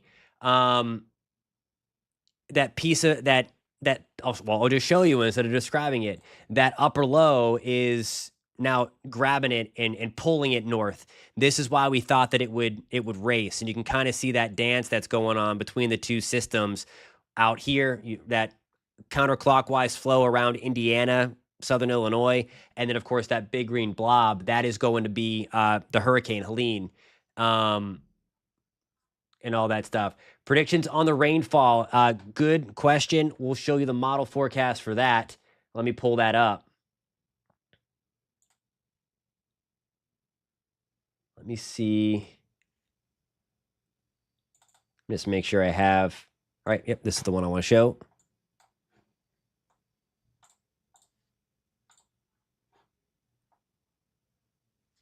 Just going to let that play.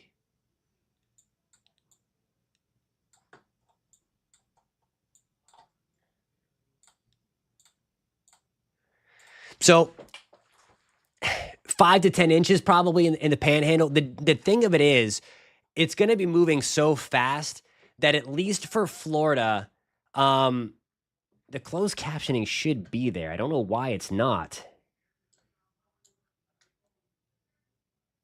Let me just, I can double check that. I have to go check to make sure that I'm not needed on the television side of things anyway. So I'll double check that, Sue, why it's not showing up. It was showing up before. So I'll see what happened on that front. But So it is going to be a fast moving system, and that upper low that we saw, it's going to start to draw in that dry air. Where we're really going to be worried about a big time catastrophic flood event is going to be the Appalachians, eastern Tennessee, especially western North Carolina. Look at all of this rain. It's already flooding from the stuff that happened ahead of Helene, and we're talking 14 to 21 inches of rain coming to Asheville, Hendersonville, in that Clayton, Georgia, even that whole area. Big time flooding is going to be possible. Because what happens is you see this kind of weird shape that the rainfall makes, that upper low that's spinning over here, it yanks the storm that way. And then we get all of this Atlantic moisture to come in right up the mountains. And then it rings out there and it floods. We get the push of the storm, all of that tropical moisture. And then as it get yanked that way, we get all of the Atlantic moisture too. So not a good situation. Make sure that you are paying close attention and do not drive through flooded roadways.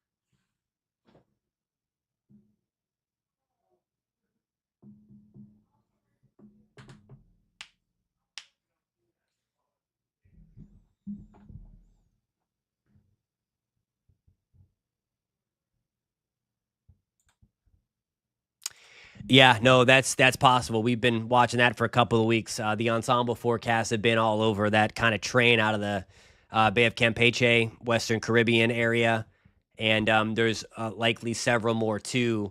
Several more as well coming off of Africa. It's going to be a weird end of the year. I did, and this is a good point. One of our meteorologists that works at News 6, Samara Kokinos, when she worked in Texas, one of the sheriffs told that to her on the news, that same thing. Because I'll read to kind of go to your point here, and what he's saying is the Taylor County Sheriff is saying to mark your social security number on the names or your name on your arm so that they can identify you. It sounds really, really morbid, but I mean, unfortunately, what is coming to the Big Bend and Panhandle, and this isn't hype or scare tactics, you're literally not going to be able to survive water rising 20 feet. I mean, that's over your house. And that's what it's going to be. This is right from the Hurricane Center, by the way. This was put out at the 5 o'clock advisory. And unfortunately, Brady looks to be correct here. The Smokies are going to have catastrophic flooding. I mean, a couple inches in the mountains, it can be devastating at a time, which is what they kind of got last night. But they're going to get potentially up to 2 feet of rain, and maybe some cases isolated more than that. So it's not going to be good. Eric, I'll try to get to your question in just 1 second, but the Hurricane Center says this is for the Big Bend area and Eastern Panhandle. Catastrophic and deadly storm surge will occur across portions of the Big Bend coast where inundation could reach as high as 20 feet above ground level, along with destructive waves. If you live in this area and were told to evacuate by local officials, your opportunity to do so is almost over. There's also a danger of life-threatening storm surge along the remainder of the west coast of the Florida Peninsula, which is what we're seeing now. So, and they go on to continue to use that word catastrophic for quite some time, several other times about other things. Yes, we're going to be talking about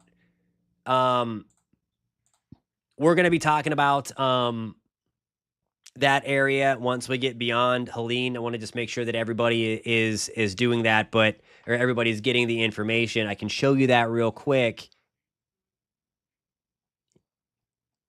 It is. I have my graphic in here somewhere for the. So if you're interested on that stuff, hit that subscribe button. Gotta say it. But there it is. There's the other area that will eventually develop there. We also have that one out here. That one should stay out to sea, though. But this is that's what we're going to be watching over the next week to 10 days.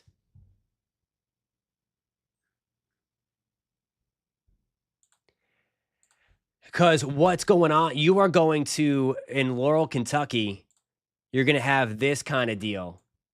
So these two systems are going to kind of merge. And it's going to create one big upper low pressure center. So you're going to get like part of that tropical thing, part of the non-tropical thing. It's very, very similar to what kind of happened with Hurricane Sandy, how there was an upper trough over New England and it grabbed it and yanked it in. That's what brought it back so aggressively to the coast. This is why we're expecting things to be extremely bad along the Big Bend, because there's literally another system pulling it up. So it's increasing that forward speed. So it's going to be a pretty violent collision with the course, with the coast. What we're going to see there. To answer Eric's question about what has led to the kind of relatively quiet hurricane season post Beryl, we have had that, but the thing of it is that we have had an impactful season, and you can go back and watch one of my videos before the season, and we talked about, I didn't like using the word explosive. I like using the word impactful, because it looked like anyway that we were going to have a lot of U.S. landfalls, and so far we've had 4 of them. This is going to be 5 or 3, and this is going to be 4, and the potential for a 5th coming up in a week. And then there's going to be more. So, I mean, we're talking about impactful storms, and they were all hurricanes to do so. The reason for it, though, a lot of it is being kind of blamed on the stability. The atmosphere has been very stable. There's been warm water across much of the Atlantic rather than focused on the main development region. And when you have just a big uniform area of warm water, you get a bunch of rising motion rather than focused rising motion. So that has kind of kept the instability at bay. That's one theory anyway. But now that as we're getting into fall, I guess officially into fall, that we're going to be able to cool the upper levels of the atmosphere. And as we do that, that increases more instability, because the water temperatures are so warm still. And that is going to allow things to, really kind of come to life. The other thing is that forcing mechanism known as the Madden-Julian oscillation. It's that cluster of thunderstorms that goes around the globe a couple times every 30 to 60 days. It didn't make it through when it was expected to in August and September. That was supposed to help force things up more.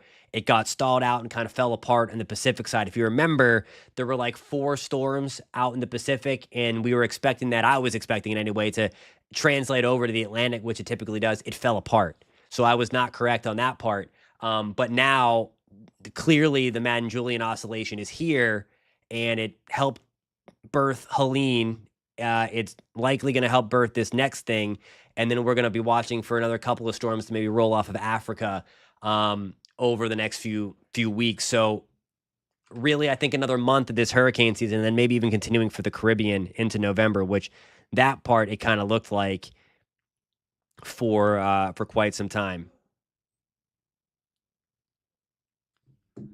All right, I am going to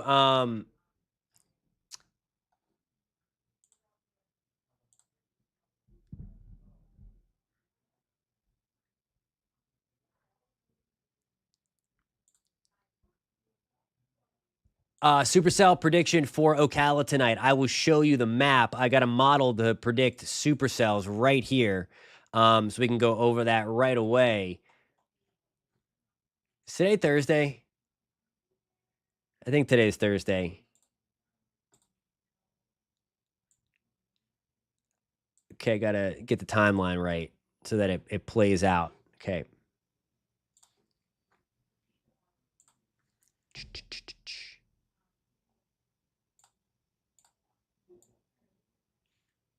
Okay, so here we go. These are all these little things that highlight up.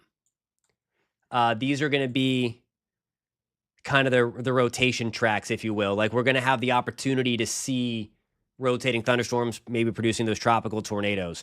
And it's actually doing a really good job right now. Kind of, we had those warnings around Port Charlotte. So again, this is the same parent model that has the track pretty good as well. So that's why I'm using this one. It's handling things well. And it's doing again, good job at showing where storms are trying to spin anyway. Through 9 o'clock tonight. And it looks like that threat might be going down towards east of the I-4 corridor, which would be lovely if you're watching in Titusville or Mims. There's midnight tonight. I'm just backing this up to kind of look, and then it kind of diminishes. So the tornado watch officially goes until 8 o'clock in Marion. But the other thing is there's 10 o'clock at night, and we're still dealing with a few of them. So, yeah, nonetheless, that's what we're going to watch maybe through about midnight tonight.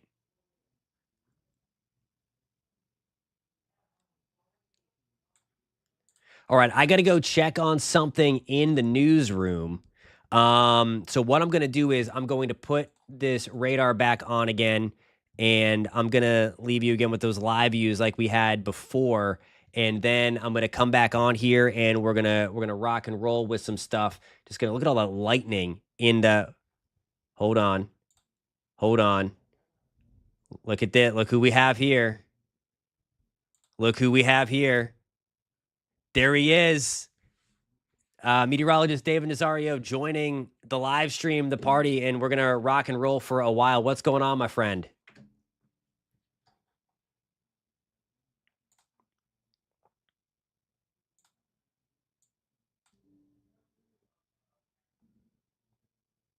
But significant landfall that we're going to have here in the next 2 to 4 hours. But I also, despite some grievances, want to very heavily dig a little bit into the weeds with that new designation from National Hurricane Center, because that could potentially play a role for us Floridians as we get into the first weekend of October and the second full week of next month. Give me one second. We have another check where that tornado warning is. Just north of Flagler. Okay, so that's going to be in St. Johns County. Just want to make sure it wasn't popping up in Flagler County. Hey, David, do you have control of the radar and the Lynx 4 weather computer yet? I do not. I can log into Splashtop really quick, though. Cool. Sounds good. Yeah, if you want to do that, I got to go check to make sure that I'm not needed on the television side of things so that I don't miss anything. Because that could be bad. Of course, absolutely. Yeah, big time. But nonetheless, so this has been crazy. I don't know how much you've been able to watch. I know you've been busy up there with your orders and things like that, but the amount of lightning that has kind of exploded in the eye of Helene over the past, what guys, I've been watching this for like an hour and a half, just the lightning side. There's no doubt it's the best it's looked, unfortunately, in its life. No, precisely. And if you were, do we have satellite that we could pull up on here real quick before you head out? We do. I have a nice visible image.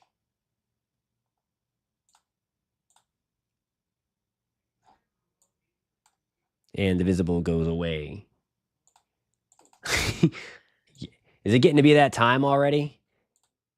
Let me see. It is. It definitely is. I'm going to give you the meso.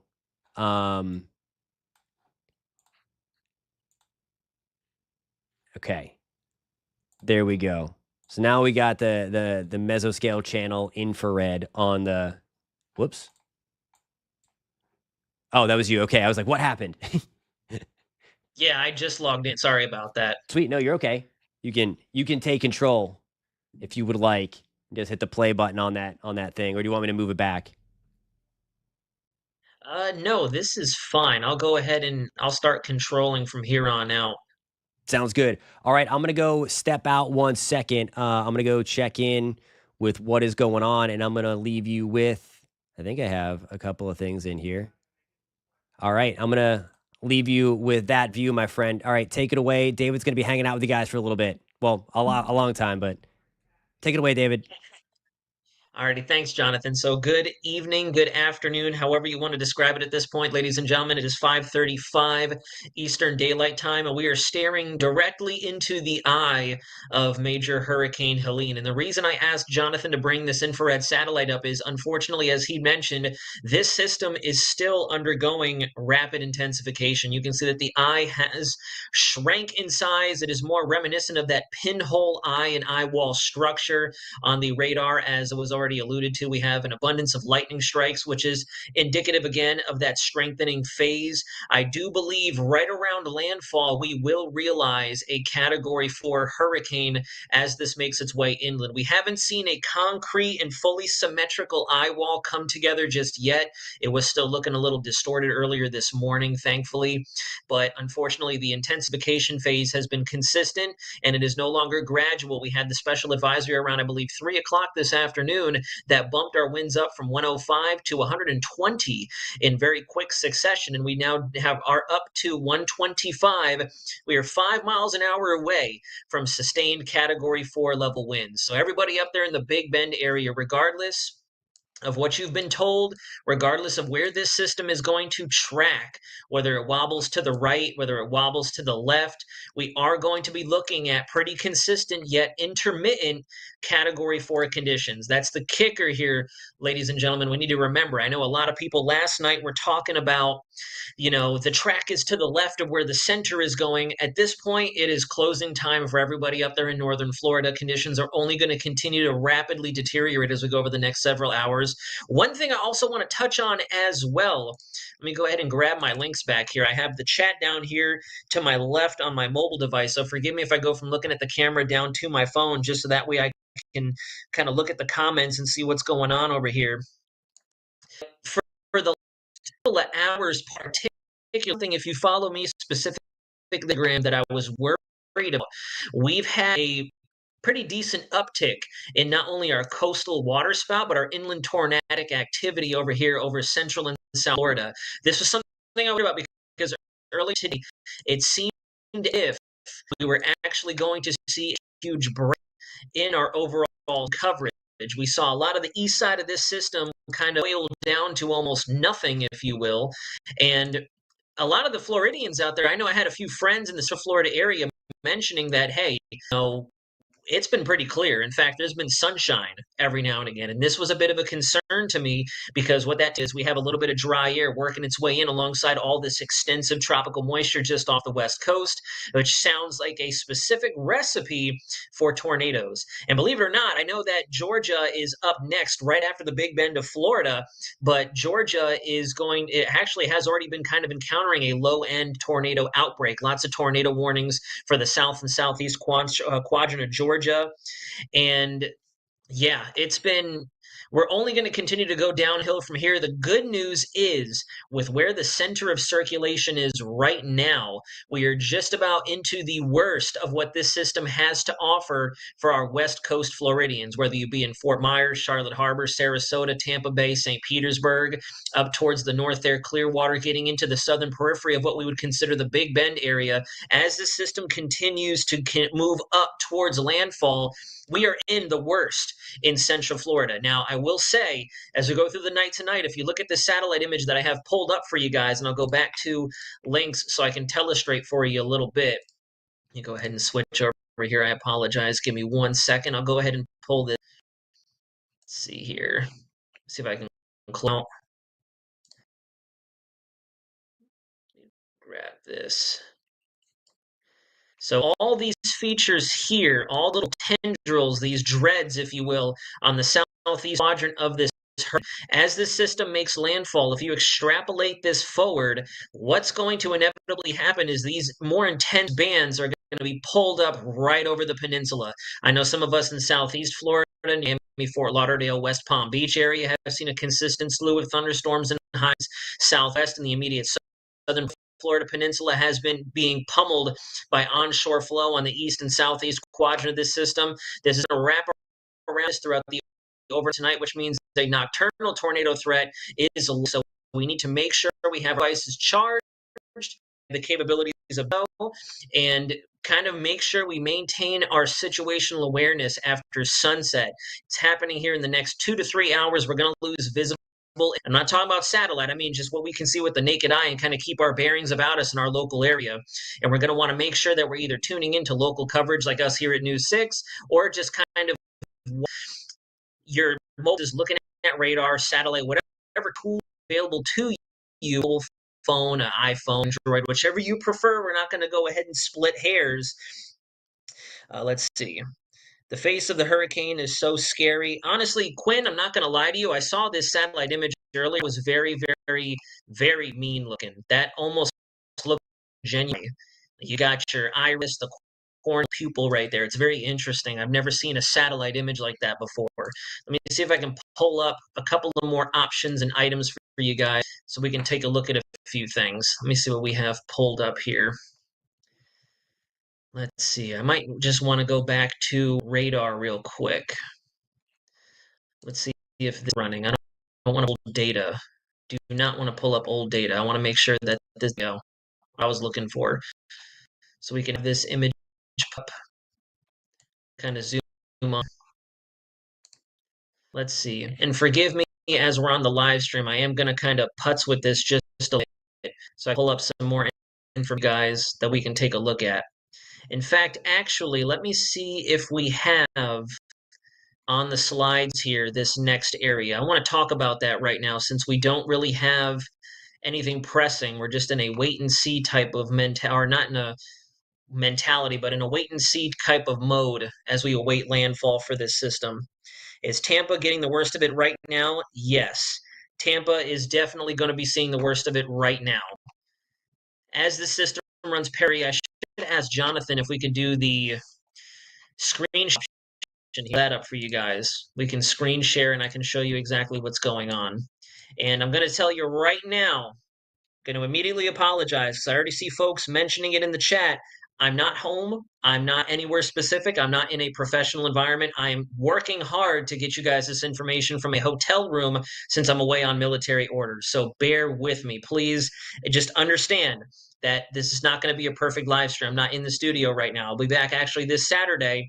And what I really want to talk about here, as soon as Jonathan rejoins us and we can pull up a couple of more graphics, if you will, I really want us to kind of fixate on that system down to the south of us, the potential future system. I know we have Helene imminently knocking on our doorstep here in the next 2 hours, but I want us to pay attention to that. And I know a lot of you are probably going to give me grievances and gripes, but there's a reason for it. We have Helene bearing down on us right now. We would rather focus on eliminating any future storm threat and focus on recovery and rescue efforts if need be. We do not need another imminent threat.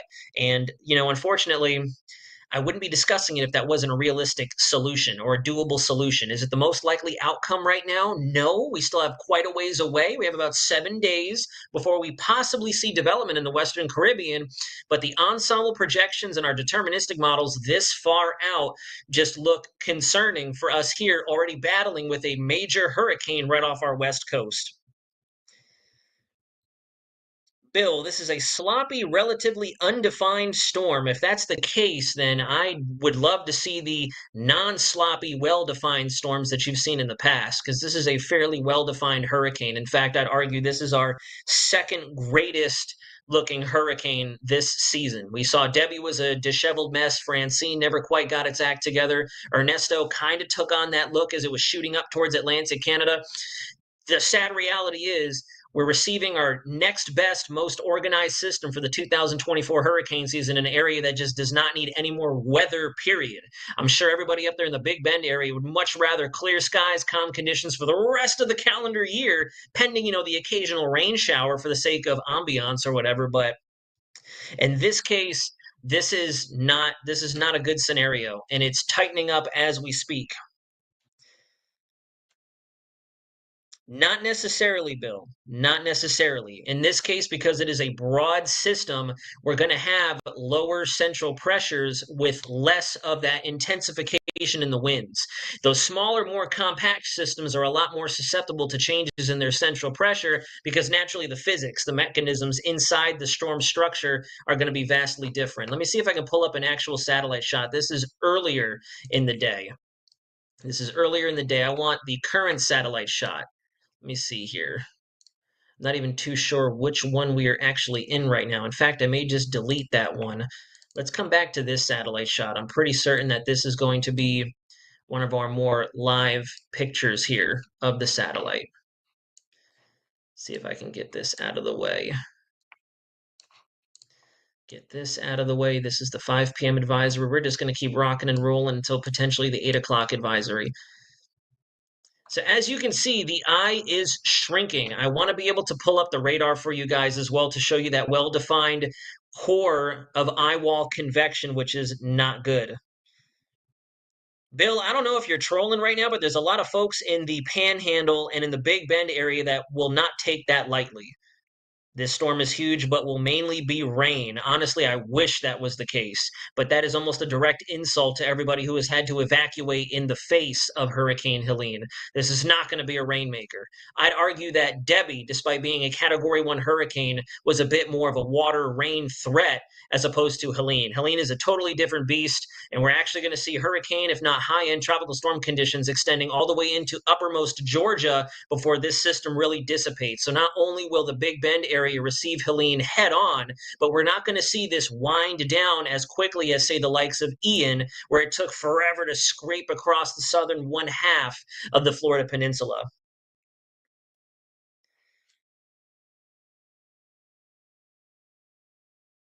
If the eye shrinks, FMX 101, that can kind of vary. It depends on if it surely shrinks down in size but continues to spin faster. That would be a sign of further intensification. If you see it shrink to the point where all of a sudden there's nothing but cloud cover and you really can't see a discernible eye feature, then that's going what's happening is an eye wall replacement cycle. I like to look at these systems for all of you watching. I like to look at them as your standard internal combustion engine on your vehicle. I don't know if there's any car enthusiasts out there, but just rock with me for a second with this analogy, okay? You ever go to the drag strip, you watch NASCAR on TV or the Indianapolis 500 with the Formula One vehicles? They're very high horsepower cars. They're pushing 800, 1,000, 1,200 horsepower under the hood of those vehicles. And as a result, they're good for one race, one run down the drag strip, etc., before you have to take it in for repairs. Whereas if you have a more conservative car, like your average everyday daily driver, Toyota Camry, Honda Civic, Mitsubishi, whatever, they're a lot more reliable long term because they're a lot lower in horsepower. They're a lot more dialed in. With these strong hurricanes that rapidly intensify to Cat 3, 4, 5 level intensity, eventually they got to calm it down. They're going too fast, too quickly, and they're getting too strong too quickly. It's like overtraining your body in the gym. So what happens is they kind of take a break. They take a breather and they go through that replacement cycle to potentially try to reinforce their internal structure that keeps them long lasting and self-sustaining. So it really just depends. I've been hearing this storm could possibly reach Cat 5 when it lands. Do you think that's possible? At this point, I would not think so. There's nothing to suggest that this will achieve Category 5 intensity. Thank God. I wouldn't want to imagine that. But nonetheless, if this does make it, which I would probably assume it will make it to Category 4 intensity by the time we get the 7 or 8 o'clock intermittent advisory, we're still likely to have embedded occasional conditions equivalent to that of a Category 5. If you think about it right now, where we stand at the 5 p.m. advisory here on your screen, folks, 125 sustained winds. Sustained. That means there are no breaks. Yes, obviously, because of the nature of weather in the atmosphere, you're not going to hold 125 miles an hour steady for X amount of time. There will be, 100 knots or, 100 miles an hour, 110 miles an hour, then consistently at that 125 threshold for a couple minutes, then it might weaken down just a little. But regardless, sustained winds are persistent. As the name implies, the definition is sustained. It's continuous. It's not going to level up and down dramatically like your gusts. On the leading edge of the right side of this system, moving with that environmental flow, you have all this mass, all this physical matter, all that tropical energy, the rain, the wind, the pressure, the different densities that make a hurricane, moving with your environmental flow. So the 125 sustained could be met with gusts up to 145, 155, and so on and so forth. Gusts, however, are a lot shorter in duration. They can last a couple seconds. They can last a full minute before they taper down. But regardless, the sustained winds are what weaken the structural integrity of all your buildings, all your office centers, your shopping plazas, your home structural integrity. And then, dare I say it, the gust comes in and finishes the job more or less.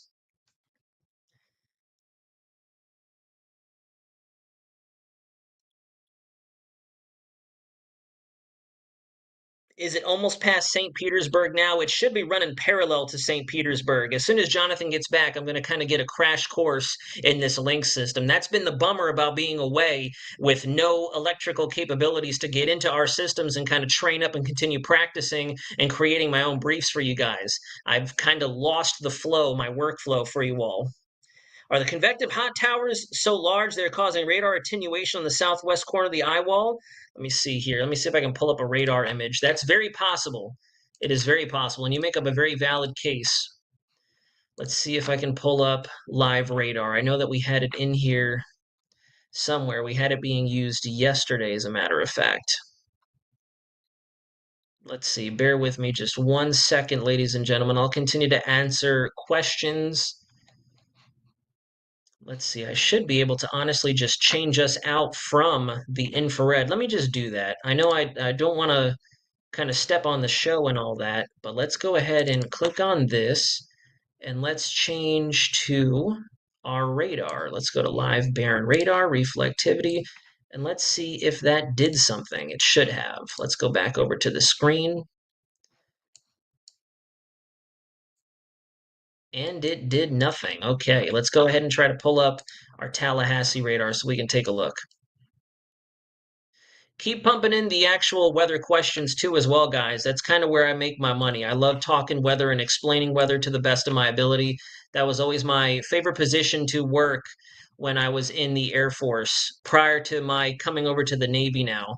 I love to actually teach, train, and instruct and break down the weather. I was helping some of our folks out there today, in fact. All right. I'm going to go ahead and stop putzing around with this. Let's pull up our satellite once again, and I will get back to answering questions for you guys.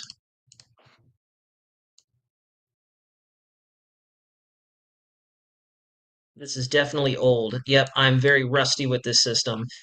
I wanted to kind of get into a screen sharing mode here so I can kind of just answer everything and whatnot.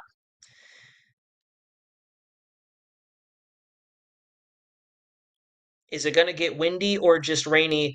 IROC 117, it depends on where you are. You got to give me a little bit more geography there. Judy Tokos, welcome in. It's good to see you. Lacey, I would 110%. And again, I will definitely go ahead and take a quick crash course once Jonathan returns to us so we can get all this data up. In fact, I can see it on his end. He does have the live cameras rocking and rolling, but since I'm not in the studio, I'm actually states away. I'm actually currently up here right now, just to the south of Richmond, up here at the Fleet Weather Center to the north there. So I'm as far away from Florida, well, yeah, as I could possibly be right now. And it's been a pain in the butt being away from everyone, friends, family, and the studio alike. But I'm currently all the way up here. And that's why I'm remote into this live stream from a distance, and my signal might be a little intermittent because I'm using Spring Hill Suites Wi-Fi right now. No, John the Beagle Dad. We are already well beyond that. If you guys are still out there hearing weird comments about Ian and Charlie and this thing shifting, no, we are locked in at this point. I've even mentioned to other folks throughout the day today that I'm 95 to 99% confident that this is going right into the Big Bend. We are locked in from here on out, folks.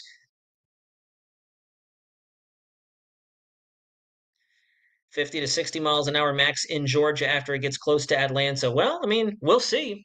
We'll definitely see. This is a powerful storm, and we have a broad wind field. So hopefully that's the case. But again, that's Atlanta as well. So truthfully, anyone's guess is as good as yours, Bill, in the chat, because I mean, at that point, you're already going from state to state with a tropical cyclone. It's going to naturally start to cave in on itself because we've lost our latent heat exchange and that surface of the ocean energy source for this thing to thrive off of. What I'm focusing on are our Floridian impacts across the state. From Pensacola up to about Panama City, Tyndall Air Force Base, you guys are going to see varying effects from this system because you are on the weaker side. Getting closer to Apalachicola and Panama City specifically, you could still realize hurricane force conditions even from out of the north, because despite being on the weaker side, because of how symmetrical this center is now, we've seen the strongest winds wrap fully around the center. We're no longer all disorganized or disheveled like we were yesterday. And with other systems we saw like Debbie, Francine, especially Alberto, Chris, those quick little rainmakers that collided with Mexico. Any new info in Homosassa? Well, honestly, from Homosassa in south, if I'm remembering the geography of Florida correctly, we are running parallel with the hurricane right now. We are running parallel with the hurricane. So we are kind of in the worst quadrant at this point. If you look at this satellite imagery, this is from earlier this afternoon. If you look at the timestamp here, this is 3:52, and we're now at 5:55, getting ready to roll into 6 o'clock. So we extrapolate this forward a little bit. The center should already actually be at a higher latitude than the Tampa, St. Petersburg area. So we are now going to see diminishing conditions, thankfully, which is great news for us along the south and the southwest corner of Florida. We should start to see the storm surge as well begin to recede as we go into the early evening hours between 8 to 11 o'clock and then roll into the very early morning hours of tomorrow. We will only see conditions improving because if you look, the movement is ripping along. We're moving at north-northeast at 23 miles an hour. So that's one positive we have working for us. It's going to come on quick, but we are going to be over with this quick. It's not going to drag its heels like Debbie did a little over a month ago.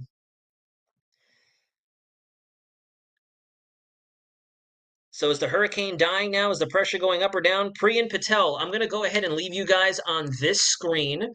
Let me go ahead and move over to National Hurricane Center. I'd be baffled if this thing was dying, though. There's absolutely no way.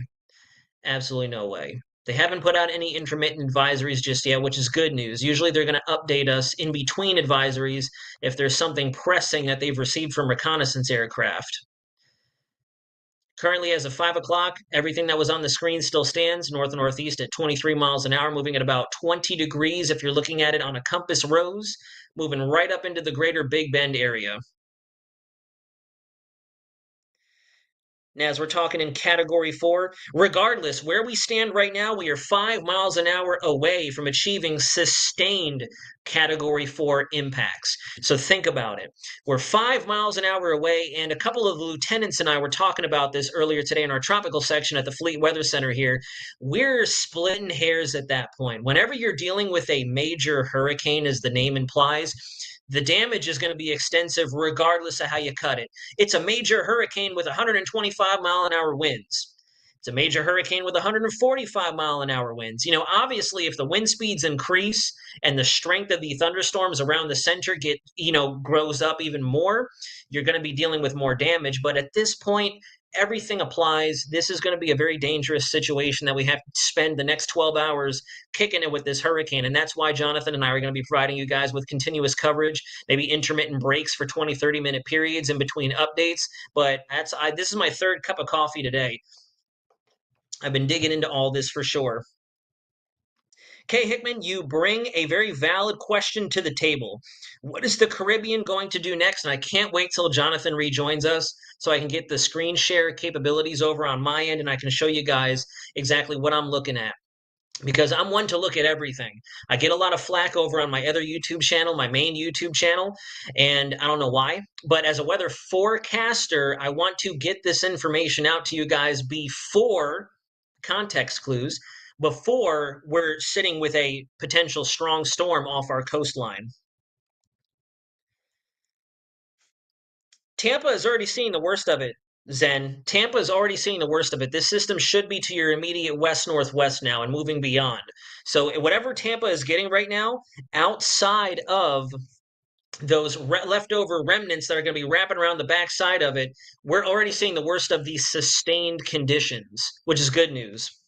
And again, I can't bring up the radar right now. I do not have screen sharing capabilities. I need to kind of sift through it, but I also do not want you guys watching as I just kind of click through a whole bunch of stuff. Let me see here. Let's see if I can try to pull this up. Severe products. Let's see here. Let's go to level 2. Level 2 refee. Let's go to the Tampa Bay radar. Let's see if that does something. There we go. Okay. So as you Tampa, we are getting into the worst of the system. Have intermittent feeder bands working their way in from the south. I'm try to bump this forward in time. How can I do that? Why is it just paused at let me see, can I loop it through? Is it looping? There we go. Excellent. Okay, now we're in business here. So now we've caught up. So for those of you watching, I'll go ahead and make sure that we are level. We're looking at a two-dimensional. Now you can see we're rocking. Here, let me move this out of the way. I can't right now. Either way, regardless, is now running parallel with this system. So from here on out, outside of these pieces of energy here, still can't tell us straight. Let me go ahead and come back up to here and pause. We go all the way to the end, right there. Come back to this.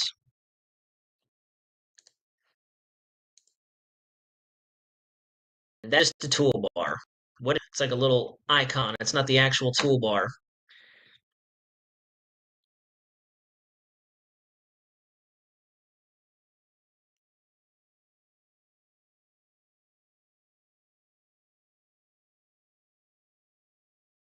The Beagle Dad. You guys can see this is a static image that I have up now.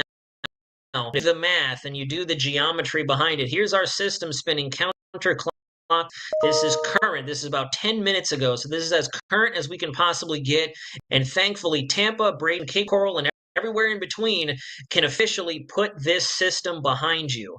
The wind field is going to continue to decrease from here on out. You're still going to have the onshore flow. So unfortunately, if you are experiencing storm surge or any kind of coastal flooding, coastal inundation in your local area, that will persist for another 2 to 4, maybe 6 hours maximum as this system lifts off towards the northeast before landfall. But from here on out, since we are parallel or south of the system now, the southern 1/3, if not the bottom half of the peninsula, will see improvement in terms of any sustained conditions. Next up for everybody on the docket for the southern half of the Florida Peninsula, particularly the west and southwest corner of the state, we're going to have to watch these feeder bands as they come around the backside and up that southeast quadrant of the storm. They're just going to lift and they're going to train over that area. They're not going to move west or east very much because the system is moving due north for all intents and purposes. So those bands are going to follow like so.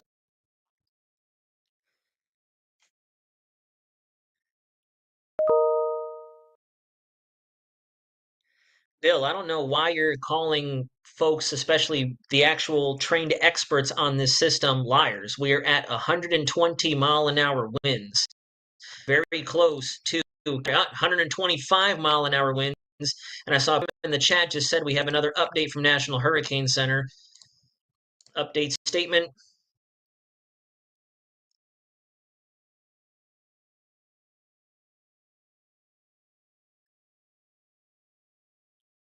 Still deepening ever so slightly. We're down 1 millibar now. We're down 1 millibar.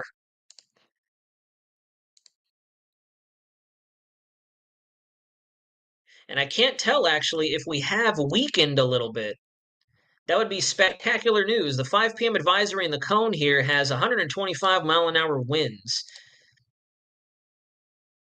But that update discussion has 120-mile-an-hour winds as of 6 p.m. So I don't know if it's weakened or not, or if that might be a typo on National Hurricane Center's part. There's no way this thing is weakening.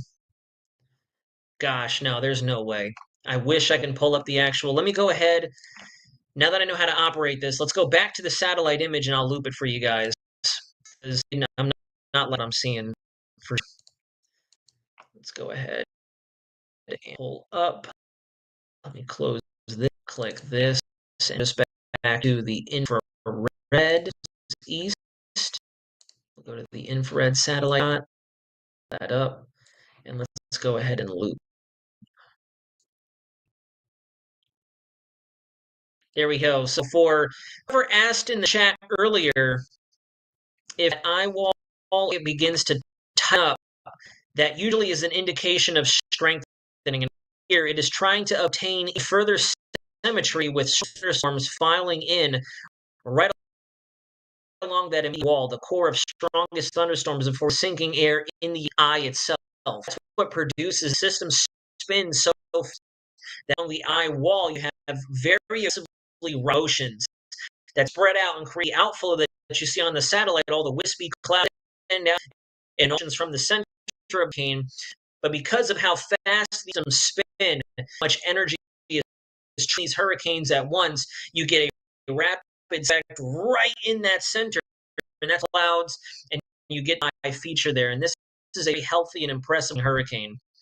And it looks like, based on the latest satellite image, if we were to extrapolate this forward, like we are on track, unless this we're headed right up towards the greater Perry area. If this continues to move its current course and you draw a straight line, it's going to end right into the east of Tallahassee, further east than Appalachian Bay, well off Moss City, Tyndall Air Force Base. Thank you. The area out here, we're going to receive the immediate west side of the core. You will be on the weaker side, but regardless, you're inside those hurricane conditions, should be treated as such. There we go. So we've deepened a little bit, but the sustained down. Could this be an eye wall replacement cycle? Let's hope so. That's what saved us from Idalia last hurricane.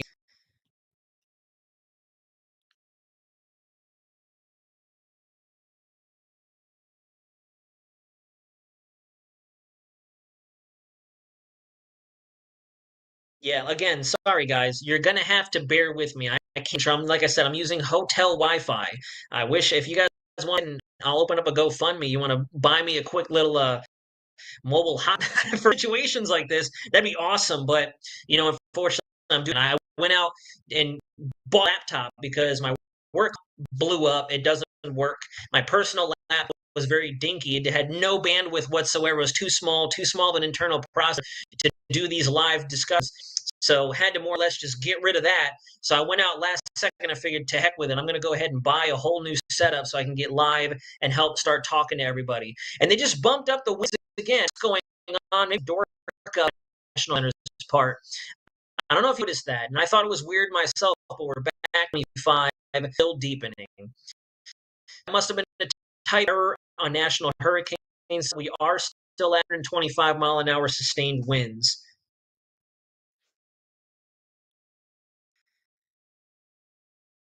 Matrix, I genuinely appreciate that. I really do. I really do. It's been so stressful not being able to connect with my regular viewers, all you guys. I feel as if, even though I signed on the dotted line, I have to. It pains me to not be in the trenches with you guys. Chris, thank you very much for that. Sincerely appreciate it. It did, Matrix. It dropped 1 millibar in the last hour. So hope we're seeing this rapid intensification phase down, but there's a lot of this thing to nudge that extra 5 miles an hour to make it to Cat 4 status, and that's what National Hurricane Center is thinking.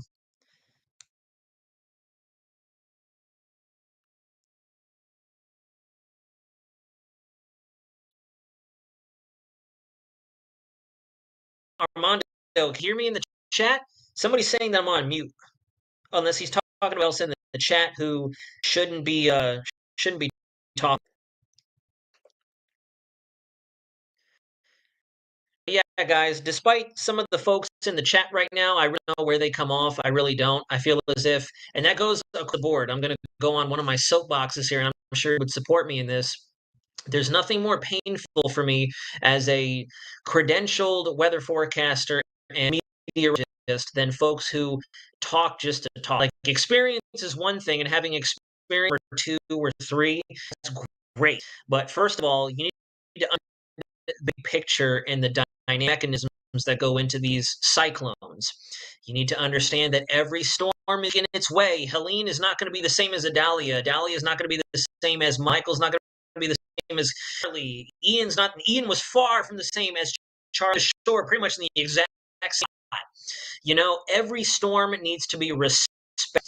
And that's kind of what we like to use here at the third team. A matter of fear or being concerned or scared. That's where situational awareness comes in key, and it's critical during times like these to respect the circumstances that are at hand. This is not a Friday thunderstorm. It'll be over as soon as you go to bed. Rain, bring rain, ponding in the roadway. Your shoes wet if you were to step outside. This is a very different circumstance. Very different circumstance, and I would argue that all on as low as a tropical storm be respected, because you just don't know what'll happen. Could be a freak, and of all things, nothing that turns into something big because of a simple moment of bad luck. David, y'all are amazing. I'm hanging on this shell. I hope you do not lose capability. Keep checking in with us. throughout the rest of the night, please talk to us. I want to make sure that you still have capabilities and you are okay.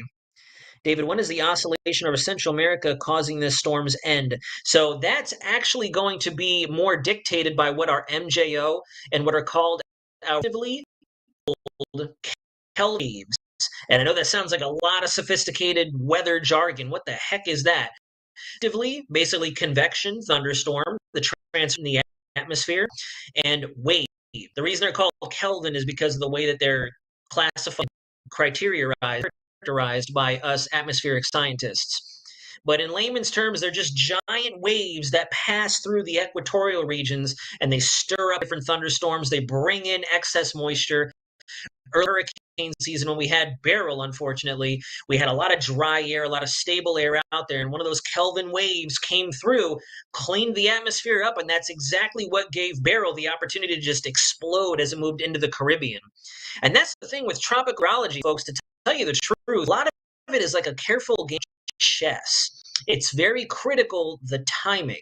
If your timing doesn't match up with even one small variable, kind of like what we've seen this hurricane, which is why certain periods of time seemed abnormally quiet. It's one piece of the game board matching up, and it was Mother Nature wasn't winning the game. Mother Nature was in checkmate and winning in terms of keeping breath. Now, unfortunately, the tides have turned, and she's making moves on the be done yet as we go through the month of October.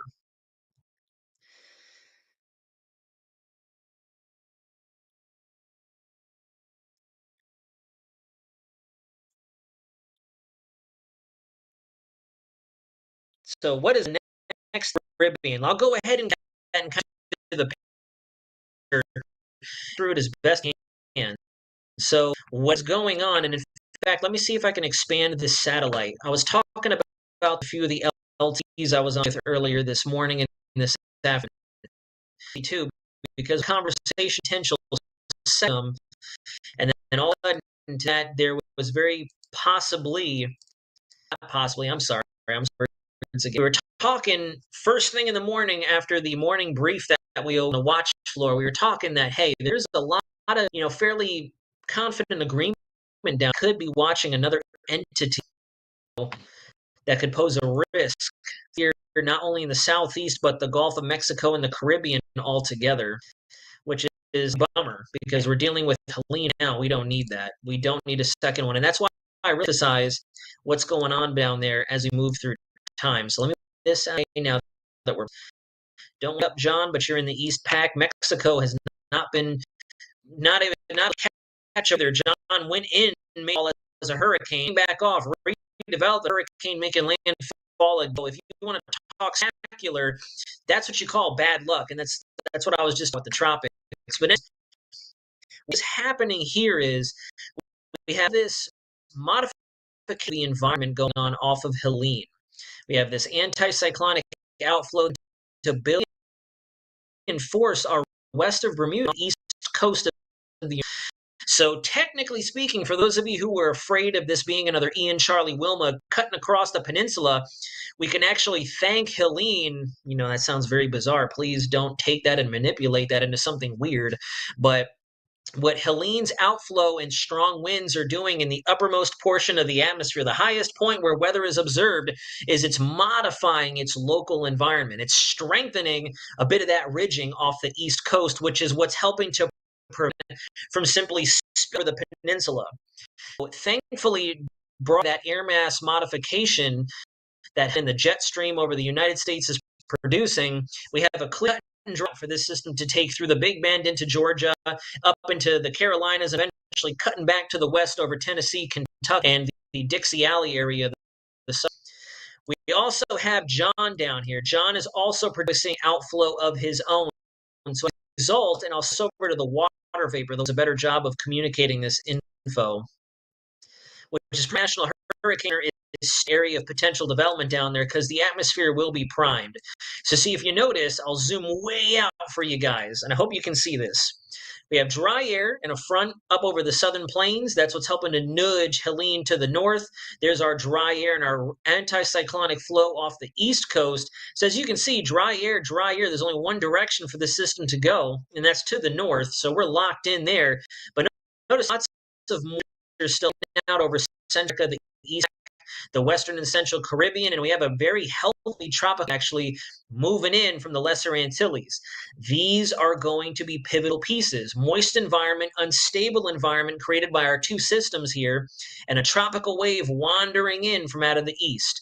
As this system moves in over the next 5 to 7 days, that's where National Hurricane Center is thinking if this in of itself doesn't develop, we're going to see a similar setup that was what spawned Helene for all intents and purposes.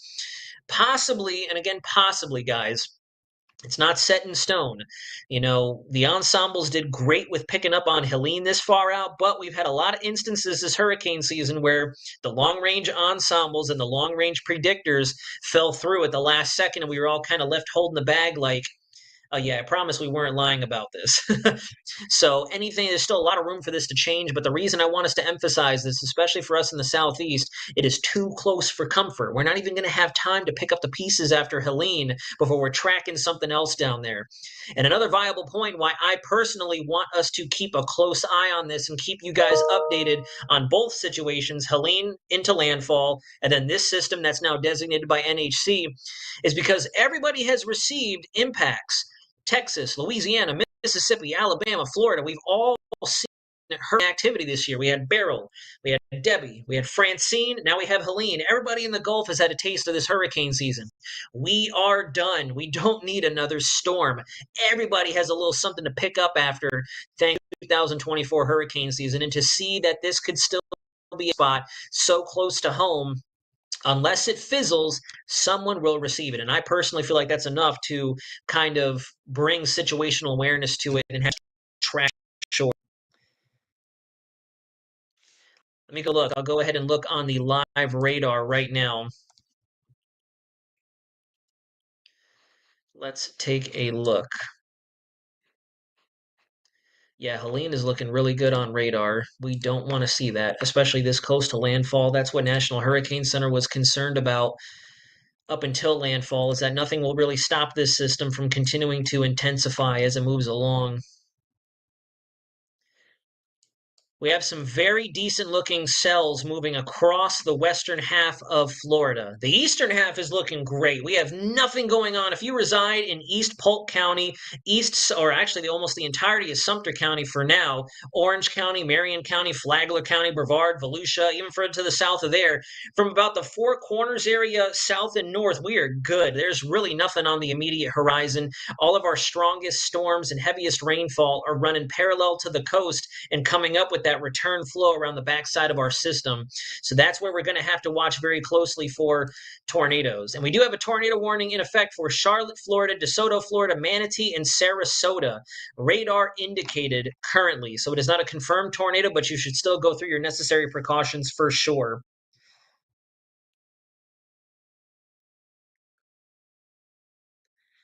Wow, Pamela is spamming the chat. I need somebody to add a moderator to this chat desperately. We have the same people in here spamming the chat and taking away from folks who have genuine questions. Pam, Isaac is just hanging out on its own. Isaac's going to be actually affecting the Mediterranean, and the transatlantic. Not, I'm using Navy terminology now, but Isaac's going to be play a role in Europe's weather. Isaac's not going to play a role in anyone here in the United States, thankfully.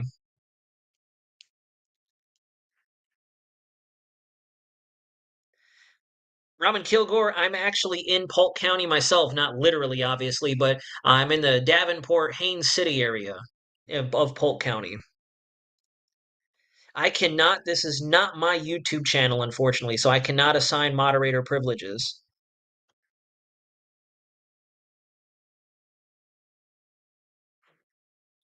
I'm pretty sure Jonathan is doing a hit right now. It's after 6, so they probably have their 6th and then eventually their 6:30 show going on television. Yeah, they just corrected the numbers on the National Hurricane Center homepage as well. So yeah, guys, until he comes back, please oh no. Oh gosh. Okay. Let me go back to the main screen and adjust. We must have just got another intermittent advisory. I'm seeing down here in the bottom left, we've officially reached Category 4 status. I don't know why this thing did not come up with it. What just happened there? What is going on right now? And I have a lot of noise outside of my hotel room, which is a bummer as well. I cannot wait to get back home. This is such an unprofessional environment, and I sincerely apologize for that, but I'm once again, doing what I can. Let me refresh the page. We just got a new intermediate advisory at 6:20. 6:20, we are at a Category 4. We are at a Category 4 hurricane now.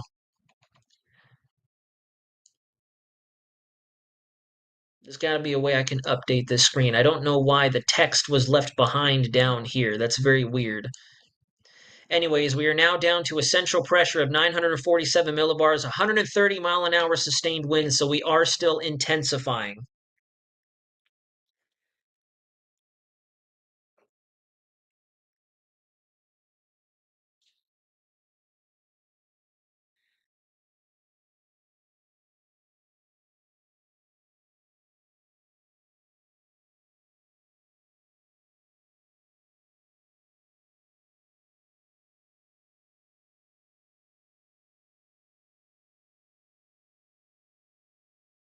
Thomas Mates, thank you very much for joining in. I just noticed you in the chat, bud.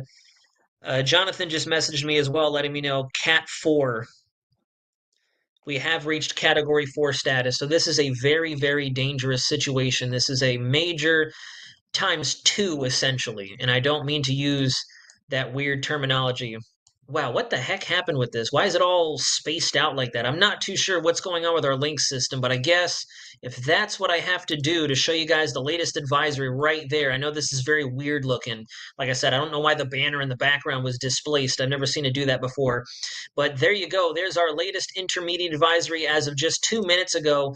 Central pressure down another 3 millibars. So we are still, unfortunately, in the rapid intensification phase. To put it into perspective, we started this live stream a little over an hour ago. We were hovering just above 950.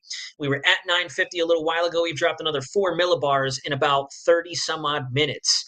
So we are still, unfortunately, rapidly intensifying. We have now sustained Category 4 winds in the center of circulation, which means we will likely see intermittent and very spotty Category 5 level criteria as this system comes ashore.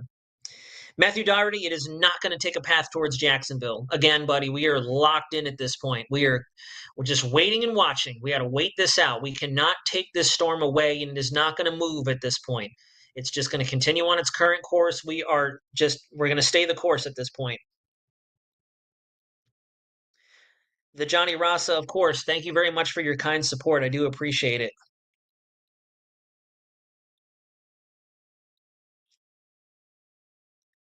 No, Nancy. It is not going to be a 5. This is where we are hopefully going to bottom out. We would need to see this thing explosively intensify within the next 2 to 3 hours, and that's not going to happen. We're not looking at that type of a situation. Unfortunately, though, here, if you look at what I have pulled up, you can see there is tremendous amounts of dry air up over Mississippi, Louisiana, and the western Gulf Coast. This system is so superbly walled off now that that is not going to be an issue, and this is what National Hurricane Center was afraid of. How long until landfall? Ben Hamilton, I'm pretty sure they're forecasting anywhere between 8 to 10 o'clock is when this thing is going to come ashore. We are moving fast. 23 miles an hour, so we are getting close to landfall now. Let me go ahead and clear the screen so I can pull the radar imagery back up for you guys, and we can track the center of circulation a little bit more closely.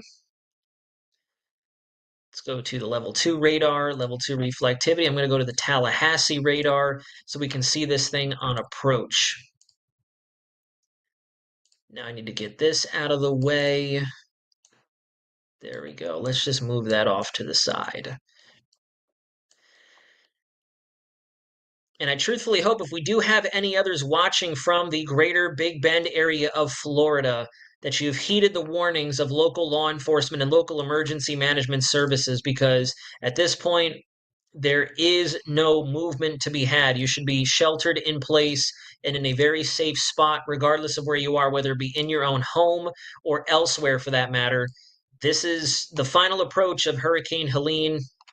and it should be there here within the next couple hours. You can see we are trucking along fairly quickly, and it looks like we are going to be just to the immediate east of the metropolitan area of Tallahassee. We could still graze the city limits area, and we're going to expect widespread catastrophic damage at this point because we're looking at a Category 4 intensity.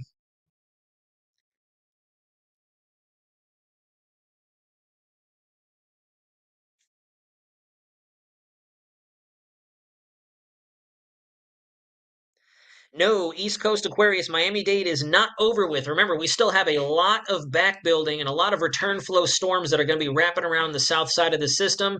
I'll very quickly switch us over to a different radar so you guys can see that very quickly, and then we'll come back to the Tallahassee radar. I'll go to I guess the Melbourne radar will do us just fine. We'll go over to the Melbourne radar. And you can see we actually have some stuff sneaking in. This is far away, so this does not look very menacing. I don't really see the ICAO or the identifier for the Miami-Fort Lauderdale radar on my display here. Let me see. Yeah, it doesn't look like we have that here. So I'm using the Melbourne radar right now. Let's go back to the Tampa Bay radar. We get our closest look at the eye wall of Hurricane Helene. There you go. This is 420. Let me go ahead and loop the image for you guys. Then I'll come back to the main screen. Let's zoom in and we can get a closer look, a bird's eye view of what's going on out there.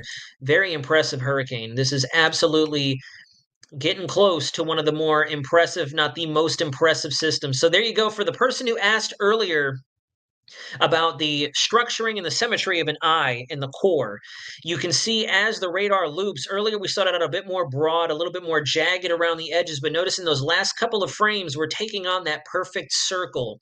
So as PM mentioned in the chat, we could still get lucky and watch this thing cave in on itself before landfall. This is precisely what Idalia did last year. We did make it to Category 4 status and then weaken right at the last second to a Category 3 to lessen some of the overall general impacts. Chrissy, absolutely. That's the thing. You guys talk and shoot the breeze as much as you want. We're all riding this out together. We're in the trenches collectively. So don't ever think that you need to keep it 110% professional. I'd be joking around a little bit more if I wasn't on a professional forum right now. If I was over on my regular channel, we'd be just all about it. Derek Hunt, exactly. I fully agree. But track is locked in with forward speed. Will not see significant track changes. Exactly. Excellent point, Derek Hunt. Quality comment in the chat right now. We are just sitting it out. We just have to wait this out at this point. There's nothing we can do. Lots of onshore flow for Venice Beach, Charlotte Harbor, Fort Myers, Punta Gorda, up into the Tampa Bay area. Looks like our strongest cells have just moved to the immediate east of the greater Tampa Bay area and St. Petersburg. We're kind of in between strong bands. You can see that band just off the coast there, looking right in through here. Zoom in, I can show you a little bit more of a close-up view. You can see these stronger embedded cells are now pushing towards the Lakeland area, trying to get closer to my neck of the woods, which is not good. I don't like to see that, especially since these can very quickly go tornado warned. Very symmetrical core with this system now, though. Look at these strong values in the reflectivity here, these dark shades of red, yellow, and orange. That is a healthy eye wall. Anybody in that eye wall will receive the full effects of Hurricane Helene. Oh, Chrissy, thank you very much. I appreciate it. Because I've been away, I haven't been able to do content. So that's why I've been kind of mirroring what Jonathan's been doing here on the Just Weather channel and over on WKMG, because I've just been dead in the water out here.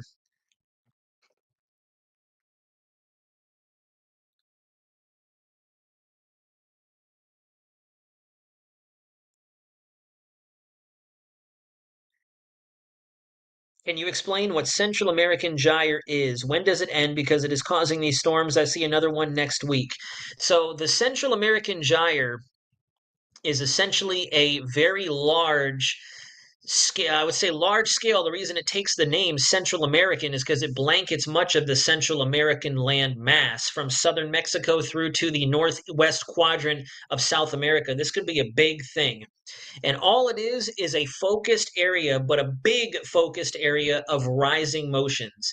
And because we're seeing those rising motions in the low levels, what that does is it creates low pressure, like a hurricane. Not literally like a hurricane, but it spins on a very broad scale, like we saw with Alberto that kicked off our season, a very broad area of cyclonic spin.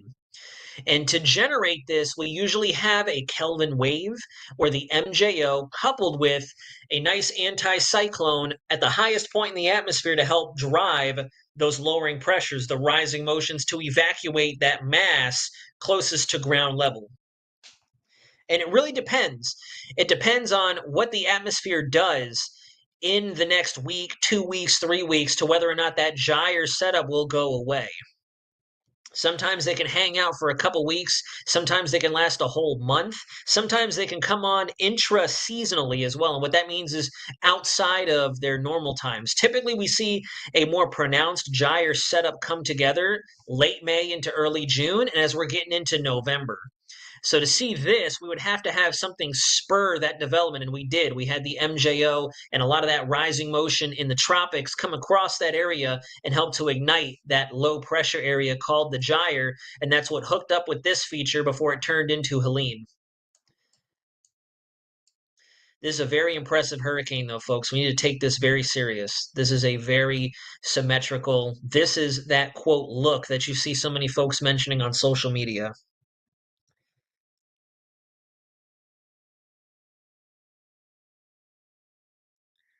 I would imagine, is probably anywhere between 30 to 40 miles wide, give or take. It's a fairly sizable eye. Thankfully, it is not a pinwheel eye for sure. If we had a very tightened, small, talking 10, 15 nautical mile wide eye, this thing would have very ferocious core winds with it. It still does, and it needs to be respected, but usually the broader systems and the larger eyes don't wrap up and rapidly intensify like some of our previous systems have in the past.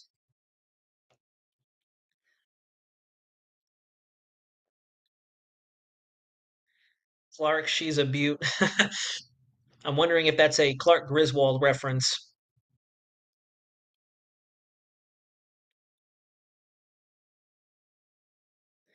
Chris Watson, unless Jonathan is elsewhere, I'm actually David. I'm David Nazario. Jonathan is, I believe, doing hits on television. He should actually, unless there's active tornado warning still going on, he should be rejoining us here momentarily. And then once he gets back, I can finally get into a bit more of the meat and potatoes with you guys once I get those screen sharing capabilities. Yeah, so it looks like we're going to be under a tornado warning for those aforementioned counties, Charlotte, DeSoto, Manatee, and Sarasota for another 13 minutes.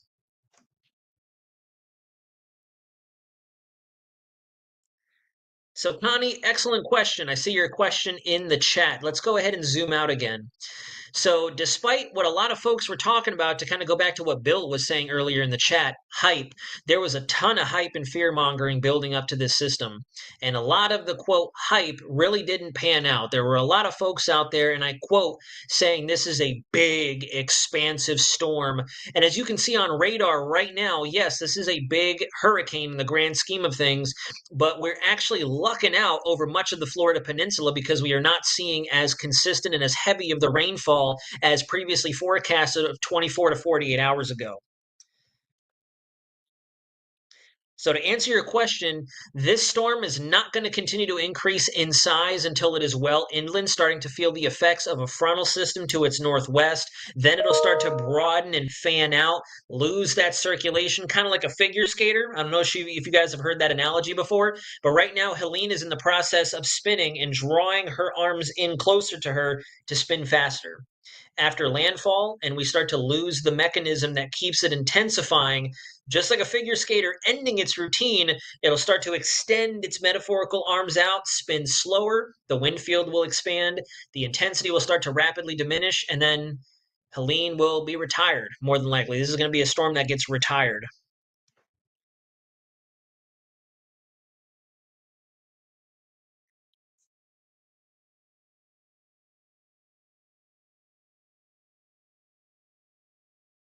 Yeah, as expected, and I think I touched on this yesterday, if not the day before yesterday.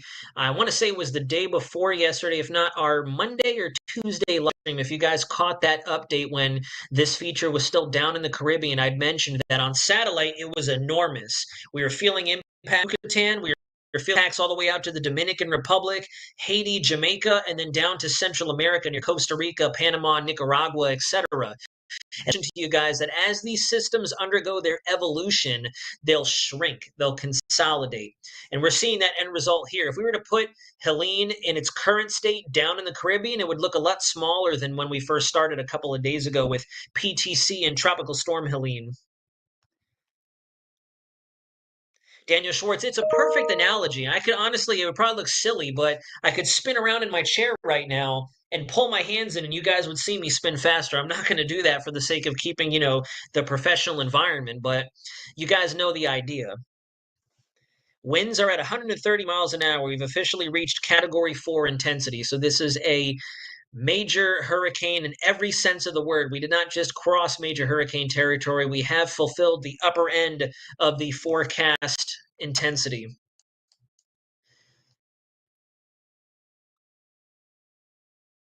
Let's go over to the Tallahassee radar. I have to stop the loop.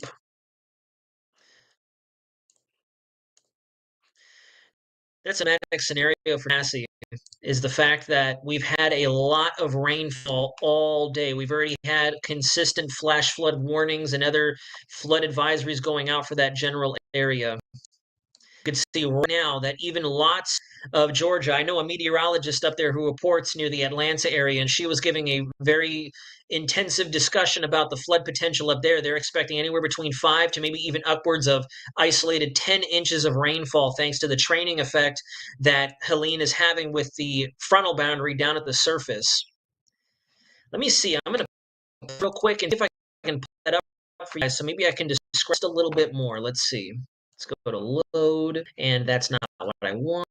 Let's here to the surface analysis. Actually, that's not the one I want either. It's this one here.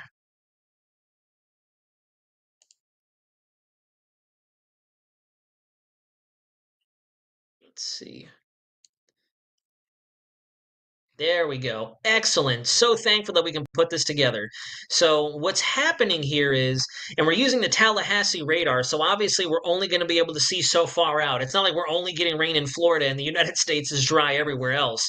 But this frontal boundary right in through here is what's also helping to drive Helene up towards the north. That's why, again, as Derek mentioned in the chat, we've emphasized to you guys leading up to tonight, this system is locked in. We are not going to see this suddenly deviate wide right or wide left. It is pulled in and it is fully under the influence of these steering mechanisms like that frontal boundary that's draped up over near the Pensacola area, interior Alabama, and jutting up the northwest corner of Georgia. That is also helping to keep our rain chances so elevated. That's why we have this band of precipitation here, this steady light to moderate rainfall that's just nestled in and stuck right up against the east side of our boundary here. It's running into that and it can't move because, as the name implies, it's a quasi-stationary boundary. Quasi meaning, yes, there's a little bit of wiggling and wobbling, but it's not moving all the way over here and over here.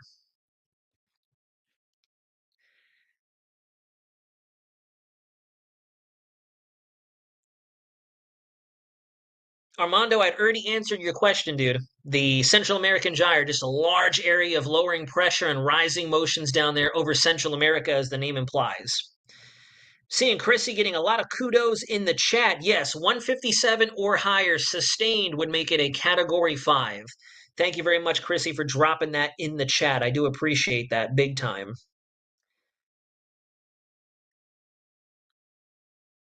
Eric S. was in Houston in July when Hurricane Beryl hit.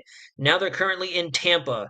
Houston was much, much worse due to the direct hit from Beryl as a Category 1, intensifying Category 1. Thankfully, we are just about, I won't say we're in the clear. Forgive me. I'm not going to sound ignorant like that. We still have a long way to go. But on the positive side, we're getting into the weaker side of Helene. From here on out, looking at this engine here, I know this is a giant hurricane icon, but you guys get the gist of where the center is. If I were to draw a straight line to the east, and this is earlier, let me go ahead and loop the image for you guys as well so we can see the current satellite, not the satellite, excuse me, the current radar data.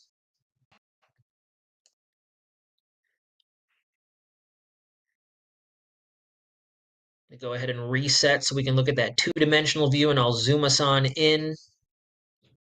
And if you look Tampa and even Orlando almost to this, well, if not to the south now, on the southern edge, the southern back half of Helene, which means that the bottom half of the peninsula will still have intermittent showers, intermittent thunderstorms, not as widespread a coverage. However, the tornado risk will persist during the next 6 to 12 hours as Helene rockets off like a spaceship or like the space shuttle taking off up into the greater southeast United States.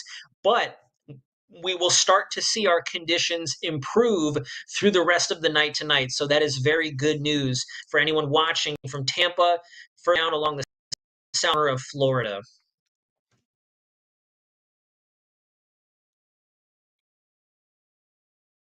CH, I completely agree. Completely agree. Honestly, a Cat 1 would be enough. We had enough with Debbie. PM, I do believe it's got to be some kind of dry air entrainment, dry air intrusion. There's a lot of dry air system. Let's go ahead and pull up our water vapor satellite shot once again. I'll go ahead and change this out of the radar. We'll get back to the radar here in a moment so we can continue to monitor what this system's doing and extrapolate it forward. But let's go down here. We'll go to the water vapor satellite shot, and I'll go ahead and back up for you guys. And as you can see, we have but there is still some low to upper level dry air thanks to our trough and our high pressure off to the east of this system. So if I zoom us out, and I wish I had the telestrator graphic here, if you look at this very sharp gradient from the tropical moisture to the dense dry air, that's your frontal boundary right there squeezing the system north. If you look at this sudden clearing in the moisture down here off the immediate east coast of Florida, towards the shades of brown, orange, and the darker shades here, that rust color, the dry air, there's your higher pressure. So this feature is caught right in between these dominant synoptic scale features, as they're called, and just being pulled. It's literally being sucked up to the north between the two features. Watching from north of Tampa, gusts of wind and rain, powers blinking every now and again. Yes, you're still going to see strong conditions intermittently with these bands that are going to be rocking through. If I scroll down, you can see how these dreads, these bands of thunderstorms that extend well back into the Western Caribbean, down to the Cayman Islands even, these are going to continue to be drawn to the north. Because remember, Helene is moving north-northeast. So if you take these features, this is Helene, these are the storms, and you move it up like this, you can see that all that stuff is still going to be over our viewing area for the rest of the night and probably into tomorrow morning.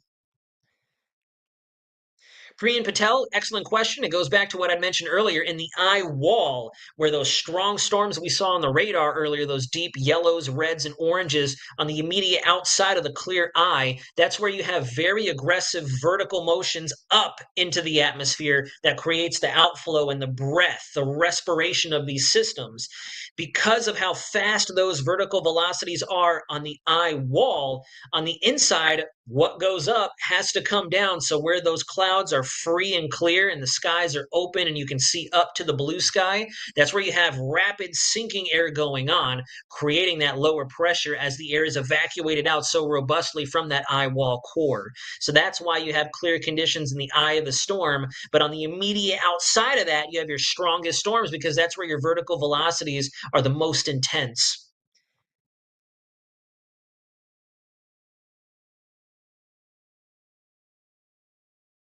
Right now, it is not a Cat 2. It is far from a Cat 2. Unfortunately, I wish it was still a Cat 2. Carl Dennis, is there that small 1% possibility that Mother Nature throws us a curve and this thing continues to explosively intensify? Always. There's always that level of uncertainty, even when you're 30 seconds away from verifying a weather forecast. Is that the most likely outcome? No. This will not make Category 5 intensity. Oh, Priya Patel, you're very welcome, for sure. I have someone asking what cat this storm will weaken to before hitting Valdosta. Valdosta's in Georgia, isn't it? Valdosta, Georgia, if I'm not mistaken. Let's see if we zoom in and I can see that on there we go. So not much, to tell you the truth. Remember, folks, and this is something that I always emphasize to Central Floridians, if we have a system coming up like a rocket moving at the 20 to 25 mile an hour pace that we see with Helene, it's going to take a minute for this thing to spin down. We're probably still going to see major hurricane conditions into Valdosta, Georgia, unfortunately. Georgia in of itself all the way through Macon to Atlanta, Roswell, Athens, and everywhere in between. Warner Robins Air Force Base is probably going to see some pretty intense activity with this as well. They're forecasting upper end tropical storm conditions for much of the Atlanta metro area. Yes, hashtag JRJM. It will be in South Georgia. It will be.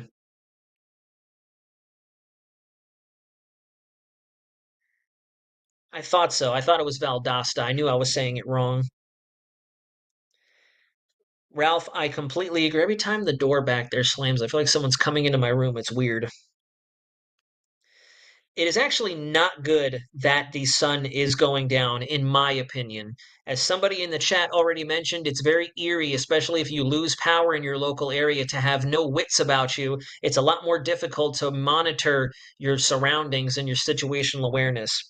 And that's another thing, too. While we kill a little bit more time for Jonathan to rejoin us as we just more or less camp out and wait for the arrival of Helene, that's another thing I want to mention to you guys that I don't think is discussed very frequently in the weather community, the aftermath. And I will wholeheartedly stand and say, after living through Ian, especially Charlie, Wilma, Katrina, Rita, Ivan, Gene, Francis, all the hurricanes that have buffeted us here in Florida, I was not born yet when Andrew came through. I'm a whopping 30 years old.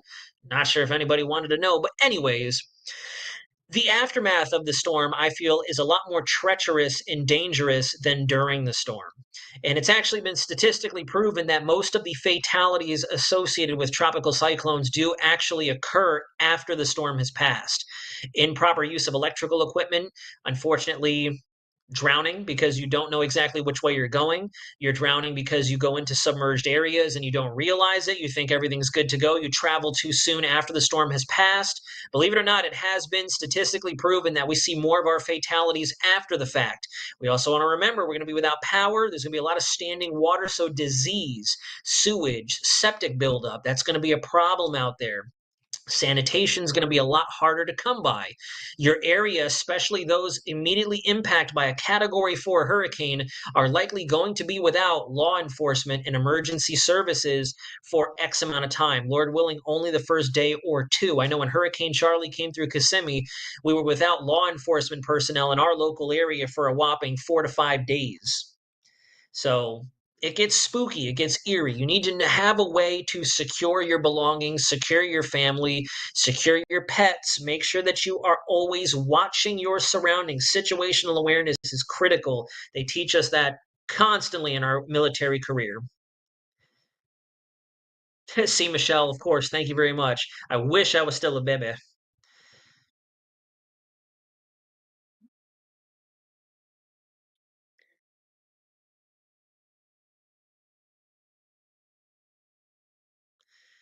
RCW, I see that there was a question in the chat. Let me scroll back up. See where it was. Can you tell us what time the strong winds will hit in the Georgia area, please?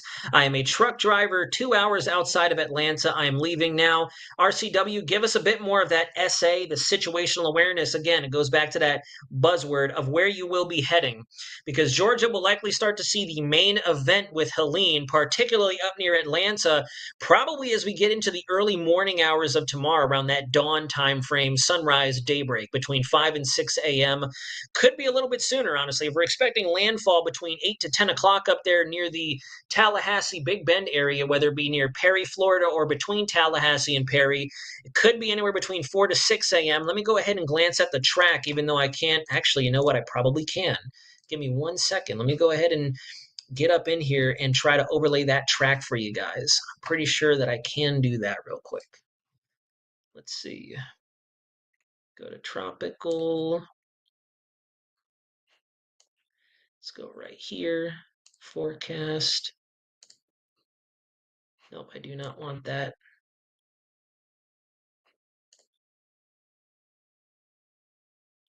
Let me go ahead and look for Helene. There she goes. Let's overlay that.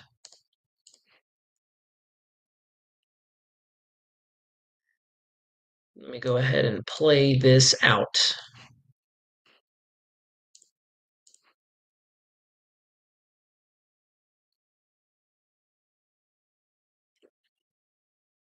There it goes again. It sounded like someone was entering my room. I'm not too sure why the cone here is not projecting forward. It should automatically project forward. So what I'll do is, while this is a looping image, I will go to National Hurricane Center in the background and see what they're thinking in terms of timing. I'll go to the interactive track. You guys can't see it, but I will go down and take a look at what the timing is considered. They still have a Category 2 hurricane with Category 3 gusts occurring over Albany and Valdosta, Georgia, to the north of Valdosta. So Valdosta will see major hurricane impacts. Georgia, let me extrapolate this forward. This is at 2 a.m. It is right around Albany, Georgia, just to the south of Warner Robins and Macon, which means I would assume it'll probably be up into the Atlanta area. Yeah, I think right around sunrise is a fair estimate. A fair guesstimate is when things will really continue or really start to deteriorate for the northern half of Georgia.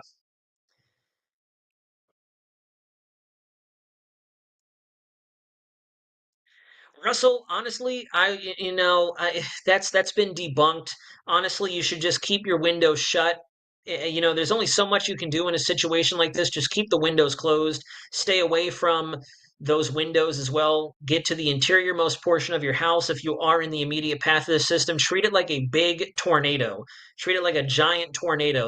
I know that sounds weird, but that's truthfully what you have to do. And that's another reason why I like to tell viewers exactly what direction the wind is coming from, so geographically, you can figure out where it is that you're looking. I know in my hotel room, for example, the window that's in the room faces the east. It faces the east. And so if I knew that Hurricane Helene was coming in we'll say hypothetically, off the coast of Virginia, and we were going to have easterly flow throughout the duration of this system, I'd be here where I'm sitting now or in the hallway, because I know the strongest core of winds will be going right at that window. There's a great opportunity for flying debris to come in to smash it out, glass everywhere. So I'd want to retreat back here. There's a solid wall there, or get into the hallway of my hotel building to stay away from the worst of the winds. So that's another reason why I love down the wind direction and the wind flow around these tropical cyclones. If you decide to hunker down and ride this storm out from your house, it's a very dangerous setup, but at least you got to know where it is you are in the house relative to where your strongest winds are, so you can move around and try to secure yourself and your loved ones from the worst that this storm has to offer.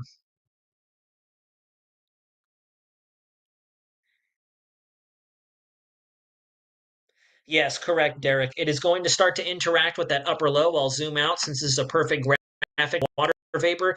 This right in there. We have a giant bowling ball upper low right there. You can kind of see it taking on a bit of a deformation zone and a surge region right in through there where the jet is supporting it.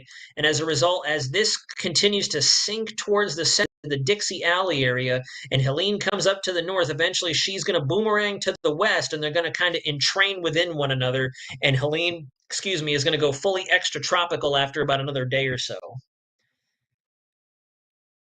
Unknown snipers gang? No, not thinking this is going to go Cat 5 before landfall. We would need this thing to deepen another 30 some odd millibars, give or take, maybe even more than that, and it wouldn't have enough time for the wind speeds to catch up. So we would have to see what's called explosive cyclogenesis. This thing just completely go bonkers and deepen from 947 to like 917 before this thing makes landfall. And even then, when the pressure drops, the winds take a little bit of time. There's some latency, there's a little bit of lag, kind of like what you guys were saying about my audio earlier, before the full effects begin to ramp up and match or equate to the central pressure. So no, we're not looking at a Category 5 here. Will we see small and very short bouts of Cat 5 level intensity? We could. We're talking gusts in your strongest thunderstorms, gusts in that core of eye wall thunderstorms. There is a possibility, as this system continues to strengthen ever so slightly, that there could be very, very intermittent, I mean very isolated instances where you try to creep up towards 150, 155 mile an hour wind gusts in the core and in your strongest thunderstorms that could produce a small bout. We're talking seconds worth of Category 5 level conditions.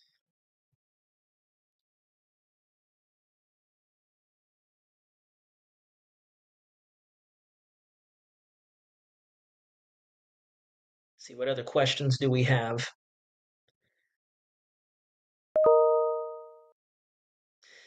How far inland are the flood surge levels expected? Any changes in the predictions? I do not believe so. How far inland are the flood surge levels expected? So, truthfully, we're probably, let me get this surface analysis out of the way. Now this hurricane icon is just way too big. Let me go ahead and close this out. I think we have the just surface synoptics are doing. Delete. Let me go ahead and get that out of there. And let's go back to the image. Let me go ahead and take a look and see if we have that graphic pulled up as well. Perhaps I can just bring the storm surge up and make it easy for all of us. Let's see. We have the storm surge graphic. Here we go. I believe this is updated. It should automatically update. It does not look like this has updated. Maybe it has. It has, because this is where the new track is, and our strongest components are going to be on the east side. So regardless, let me go ahead and pull this up. Oh, shucks. This is still a icon. It is not an actual toolbar, but we're still looking at anywhere between 15 to 20 plus feet of storm surge. And keep in mind that National Hurricane Center and local authorities or local forecasting offices will always err on the higher side of forecasted amounts. So even if you were to receive 10 to 15 feet of storm surge, as we've talked about in previous live streams, storm surge is just generally how far the water is going to lift. And this could easily go in a solid 5 to 10 miles given the low-lying nature of Florida, and especially seeing a little bit more of the river flooding as it gets some of these deltas and inlet up into the Tallahassee area as well to more or less exacerbate the situation. We are going to see a lot of storm surge, a lot of storm surge. I'm not familiar with how far above sea level most of the coast is or any kind of business settings, buildings, homes, etc., communities are from this coastline and how far above ground level they are. But I'd imagine 15 feet of storm surge, possibly 20, is going to make it far inland beyond these effects. Thankfully, as we mentioned earlier, we should start conditions improve for southwest Florida from Cape Coral, Port Charlotte, Bradenton, Tampa Bay. Now that the system is to our north, latitudinally speaking, we're slowly going to see an improvement over the next 6 to 12 hours before things finally completely calm down as we start the day tomorrow with some of those residual wraparound thunderstorms still hanging out down into the Caribbean and the southern Gulf.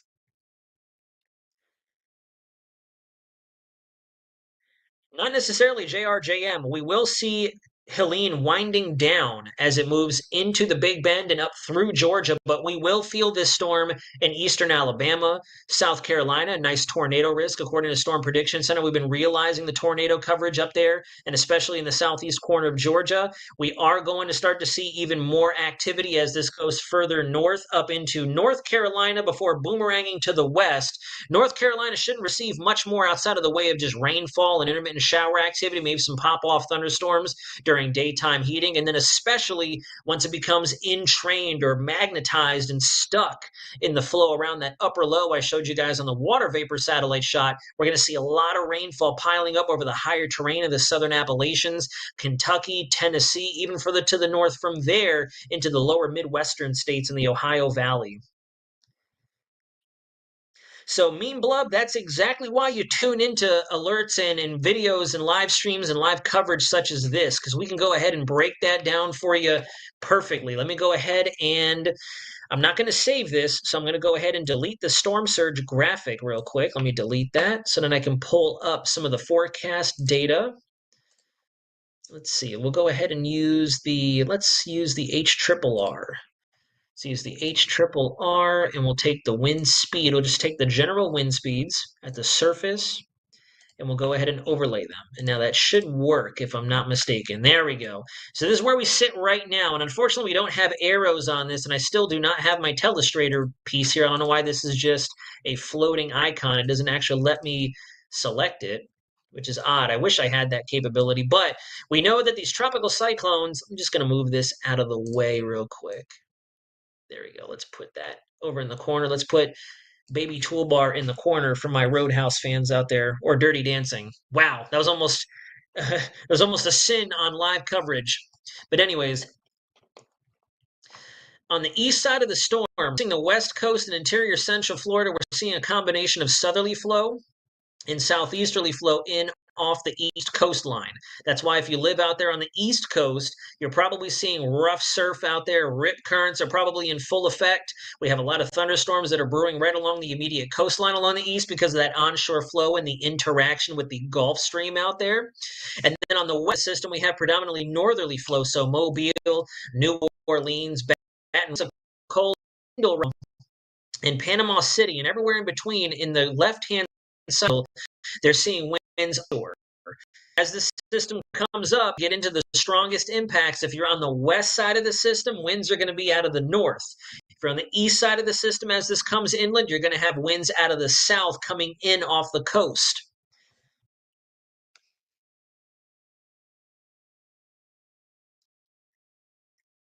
JP forecast is anywhere between 50 to 70 mile an hour winds up there for Atlanta as this system comes in tomorrow morning.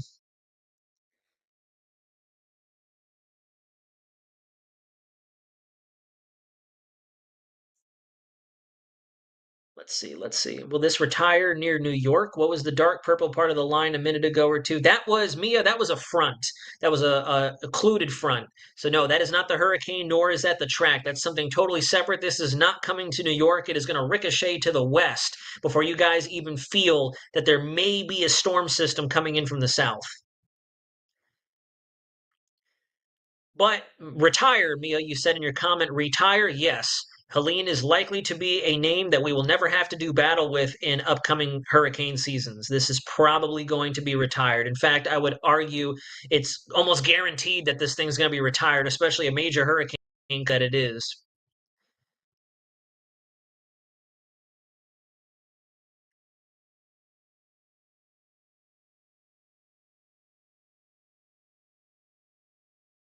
Let's see, what other questions do we have?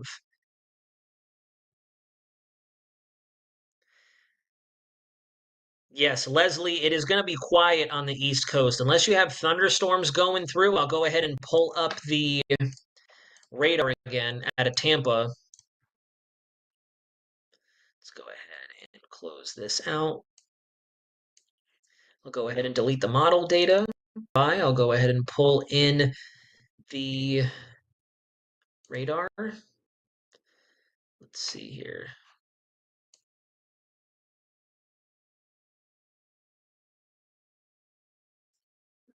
You know what? I think we have the radar on another chart already. So I'm just going to try to make this easy. Here we go. Yep.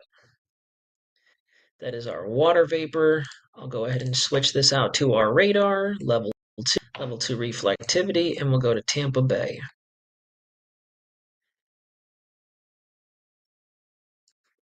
And as you can see, a large majority of Central Florida is fairly quiet. I'm looping these so we can get the full picture here.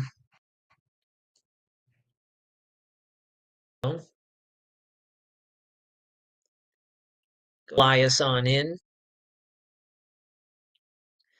And there you go. We have a feeder band that's working its way deeper and deeper into Central Florida. But yeah, the East Coast, we have some stronger storms likely warranting special marine warnings or special marine advisories for potential gusty winds and waterspout activity. But most of eastern Central Florida is doing pretty good. Really have much going on in the southeast or the immediate southern flank of Florida just yet. As that system comes in, remember that stuff that still has yet to rise up from the south. Daniel Schwartz, David, I might have missed your answer. Can you go over the wind speeds we can see in western North Carolina? So, Daniel, western North Carolina is not going to receive very much from this system. It is going to get hooked by our upper low, that giant bubble of cool air that I showed you guys on the water vapor, and it'll be shredded and pulled in towards the west. So, I would argue that South Carolina, Georgia, parts of Alabama, and especially the southern Appalachians into Kentucky, Tennessee, will see a lot more of this system that has, what the system has left to offer before we actually see some main direct hits in North Carolina and even up here in Virginia right now. We're not expecting really anything over the weekend. Georgia, Jonathan, will likely see a lot of flooding. We're probably going to see a lot of flooding. I will switch us over to the Tallahassee radar so I can show you all that continuous flow of thunderstorms thanks to, they're not thunderstorms, but just general rainfall thanks to the interaction between and our stationary boundary and a digging still supporting the steering currents for this system. Yeah, there's a lot of rainfall up there, and this is the Tallahassee radar. And you can see lots of light to moderate steady state rainfall all through there. So it's kind of not a good thing that we've been blanketed by showers and consistent rainfall for much of the day today. This started earlier this morning. I saw on the local news we had at the Fleet Weather Center pulled up that there were already flash flood warnings in effect for the Big Bend area into Tallahassee. The storm coming in and receiving the strongest rainfall and the strongest core thunderstorms are only going to exacerbate the situation. Gainesville is doing okay. So you can see here we're getting some showers in the outer edge of that northeast quadrant, but thankfully nothing too gratuitous, nothing that we can't handle, and we should only continue to see persistent conditions between the 40, 60 mile an hour range during those rain showers and the bands that work their way through. Yeah, so everybody in Gainesville right now, I see everyone popping off in the chat. You guys are doing okay. Let me go ahead and switch back to the Tampa radar so we can get a clearer look at what's upstream or to the south coming north for you guys. So we can talk a little bit about that and extrapolate some stuff forward. Let me go ahead. It's funny how it always starts earlier in time. I'm so used to the image coming up and it just being the current time. So let's zoom on down. In fact, let me make sure we are looking perfectly at a two-dimensional image here, and we'll zoom in. So you can see Gainesville, we're not looking at anything too sporty right now. It looks like that band that was capable of producing isolated funnel clouds and stronger winds has actually since dissipated. And that's a good thing. Earlier today, I thought we would see some enhancement with some of our thunderstorms. We did, thanks to daytime heating. We have to remember now that the sun is going down, so we're going to start to cool the surface of the earth. So these thunderstorms are likely to dissipate as they push further inland. And right now, Gainesville gets some rain, some winds, but nothing really substantiating. Yeah, exactly. PM hit it on the money. Worst of the storm should definitely miss Gainesville. Looks like Tallahassee won't be as bad as they thought. Beard Commander, that's going to be tough to say. Definitely going to be tough to say. If we extrapolate this radar image forward and it just moves in a perfectly straight line minus the wobble, we'll wait till it repeats. Here's the center, here's the center, here's the center. See, we're still moving in a straight line. We're going to be just east of Tallahassee, so we will be in those hurricane force conditions. It looks like, thankfully, there is just a bit of asymmetry in the eye wall. It looks like that right front quadrant naturally does have stronger eye wall core thunderstorms. So Perry, Florida is unfortunately likely a whopping from this system. Live Oak, Lake City, some of the more Florida counties up here, and the interstate that runs west to east. I think that's I-10. I'm pretty sure I've driven it a bunch of times. That's where we're going to see our strongest impacts. That one owl, it will continue to move north until about northern Georgia, and then South Carolina, it'll boomerang off towards the west.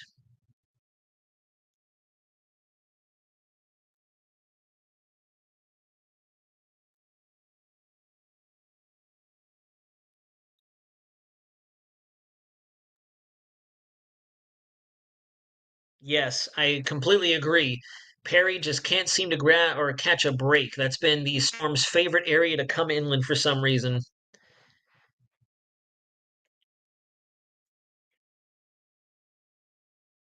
Oh, I got to plug my laptop in. I just realized we're running a little low on battery.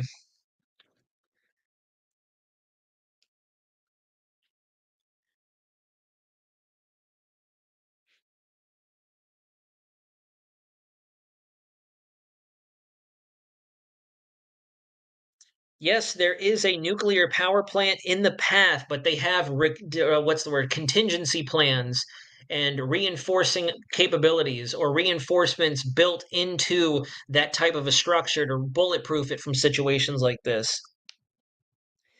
Dan Smith, it actually has been a 4 for a little while now. Let me make sure we haven't gotten an intermediate advisory from National Hurricane Center. I got to keep switching back and forth between there. Let's go back. It looks like we have an update. Still deepening, 945 millibars as of 7 o'clock. We're down to 945 millibars, so another 2 millibar drop. So we might see just one small nudge in wind intensity before this thing fully comes ashore. Landfall is going to be between 8 to 10 o'clock tonight, so we're getting close to closing time. We are almost done. And once this thing comes ashore, the worst will be upon us, but then we can start counting down to when this thing is all said and done.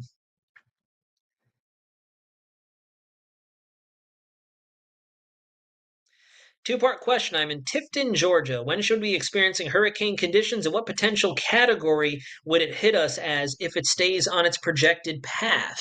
An excellent question, and I'm not in the whatchamacallit. I'm not in the actual links just yet, so let me go ahead and pull that up.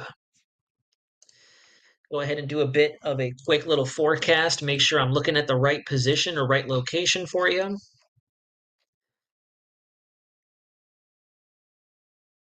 If my maps would load, I hope it's not causing any latency in the stream. And it probably is, unfortunately, because this thing is lagging big time. There we go. So in Tifton, Georgia, you're probably still going to be seeing at the minimum high-end tropical storm to Category 1 level conditions.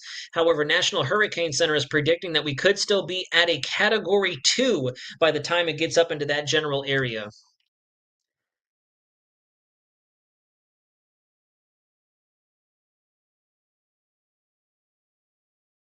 That is not good. Heart 5.0.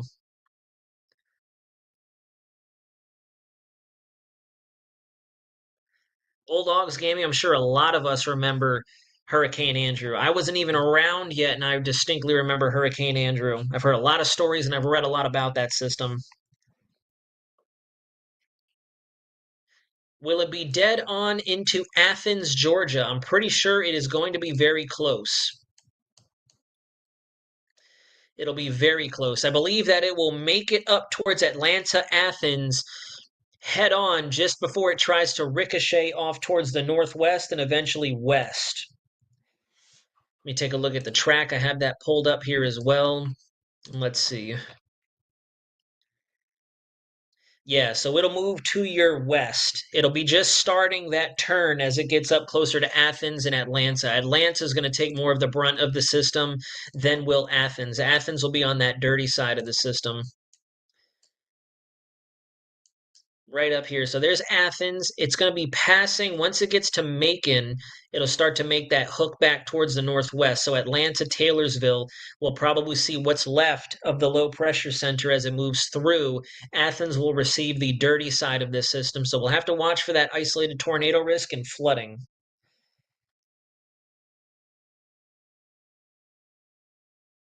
I'm not too sure. We can look.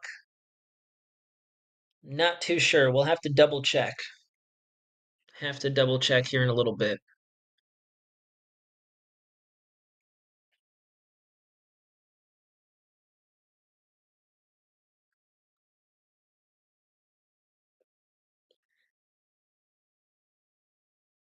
Michael O'Rourke, I'm assuming you mean Lake City, Florida. So Lake City is going to receive a lot of the hurricane force conditions, but the eye wall with the strongest effects will still be to your west. It'll still be to your west. Oops, I was trying to zoom out on the actual live stream. I can't do that. Let me get rid of the cone, because the cone is not doing us any good right now.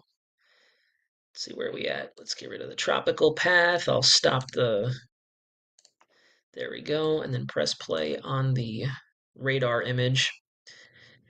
I gotta just set a new keyframe so that thing doesn't keep boomeranging way back out to that far perspective.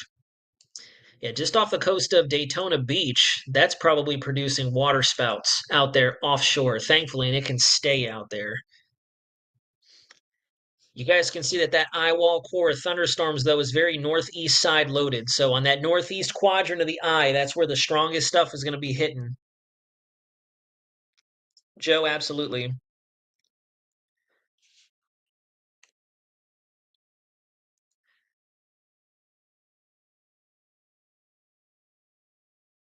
Going to go ahead and refresh the satellite real quick, see if this thing does look like it might cave in on itself. If we're going to get lucky and get that eye wall replacement cycle. I'm a little concerned because my laptop is starting to run really slow, and I don't want that to cause issues with the live stream.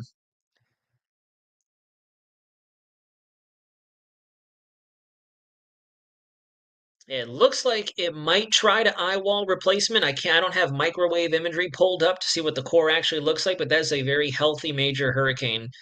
Still looks like it's firing very consistent convection on the outside of the eye, so I don't know if we're going into an ERC just yet.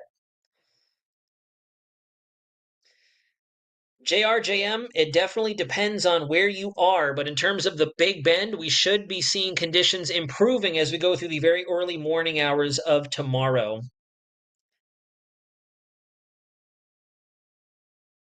Oh yeah, we're seeing the core eye wall thunderstorms really making sure to engulf all quadrants of the system. It is a very symmetrical hurricane. That is why it is still intensifying the way that it is. No new update from National Hurricane Center just yet. I'll switch us back over to the Tallahassee radar since we are getting closer to closing time. Stop the image. Go ahead and go back to Tallahassee. And go ahead and press play. I still want to give you guys a bit of the lowdown once Jonathan returns and he gives me those screen sharing capabilities. I want to show you guys a little bit about the Caribbean before we possibly take a break before landfall. Because I definitely want us at least situationally aware of what could possibly be happening into the first bit of October. Do you have access to a webcam on Tampa Bay? We should. I can't access them from here. That would be Jonathan. As you guys can see on the live stream interface, he has the cameras in the studio. I can't operate those from here, unfortunately. I'm away from that desk, far away from that desk, actually.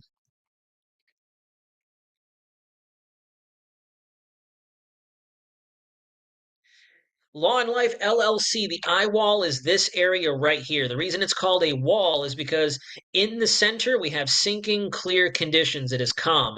And then on the immediate outside, where all those aggressively rising motions are occurring in the hurricane, that's where you have that wall of very intense thunderstorms. You can see this ring on the outside of the center there, those higher reflectivities on radar, the yellow, the orange, and the red. That is your wall of core thunderstorms. Baker County, McClenny. Baker County, McClenny. I am not familiar with that area, so let me see. McClenny, Florida. Okay, no, you're doing okay. You're far away from all of our more substantiated impacts. You're definitely going to see some high-end tropical storm conditions as those winds begin to bear down on the area, but I would not be very concerned. In fact, from what I recall earlier today, I do not believe that they had you even in the voluntary evacuation area, and most of the time the evacuations do apply to folks who live in mobile homes.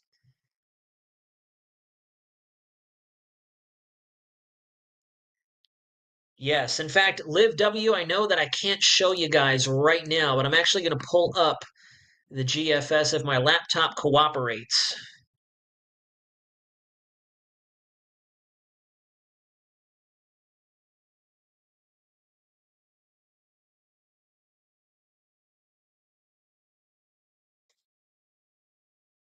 There we go. Yeah, that's not good. I'm not liking how my laptop is slowing down. I do not want it to slow down. Let me close out some of my tabs here that I don't need right now. And let me take a look and see if our 18Z model runs are showing anything.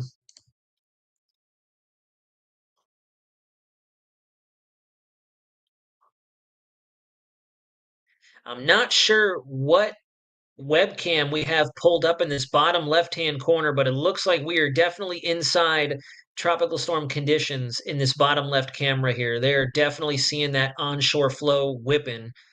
Those palms are going.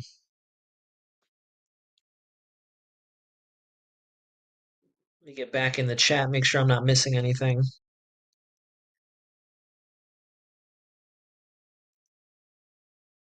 Jennifer Summerlin, Jacksonville is going to be okay. You got to watch that onshore flow and these thunderstorms rotating up. But as you can see on the radar imagery here, we are going to be on the eastern fringe of this storm. So thankfully, you will not realize very immense impacts.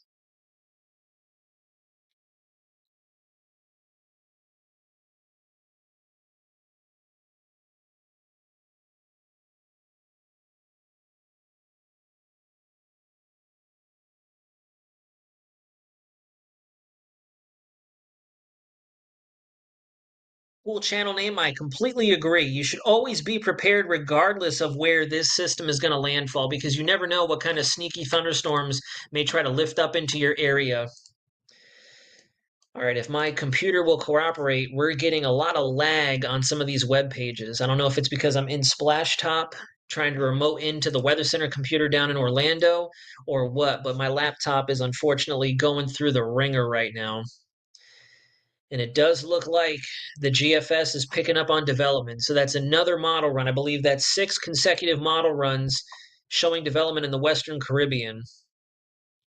Obviously, guys, take deterministic models with a grain of salt, a huge grain of salt this far out. All we're seeing whenever we see a system develop this far out on a deterministic model, the regular GFS, the regular Euro, the regular any model, we're just looking for that consistency of where to watch. That's it. We're not predicting a storm yet. We're not predicting anything yet. We're just seeing if we can develop that forecast consistency so we know exactly which area to keep under the microscope as we get closer in time. Oh my God. The deterministic GFS does have a hurricane hitting southwest Florida, though.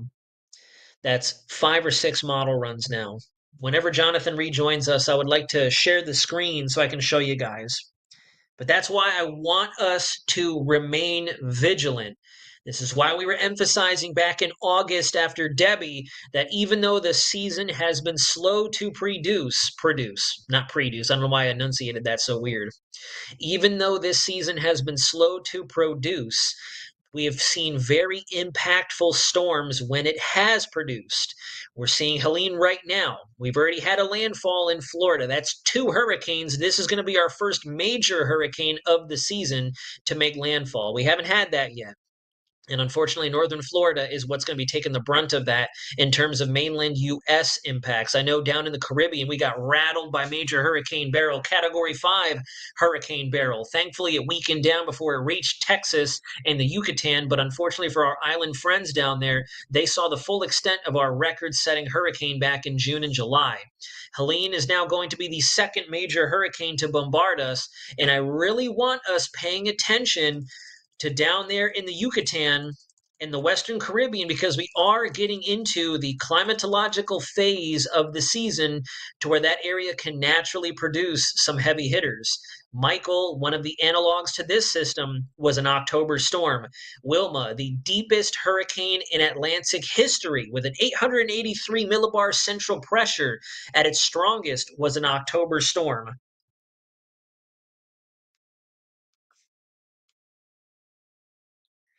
Oh, I see the Just Weather admin jumping in here. Who's name calling where? That is definitely unacceptable.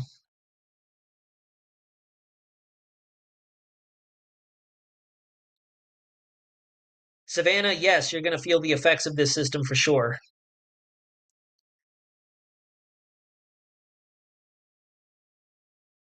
V Taylor, it'll slow down once it gets to the northern portion of Georgia. Once it starts to feel the effects of being magnetized by that upper level low to its west, it'll start to slow down some.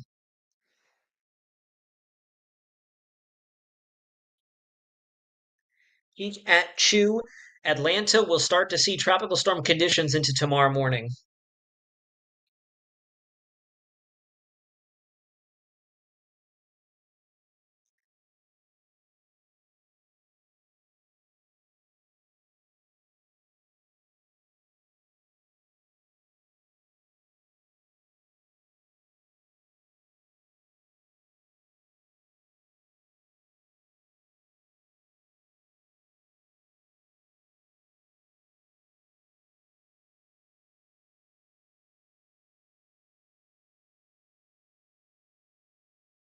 Got to check in on my family down there in Polk, see how they're doing. Forgive me if you guys see me texting.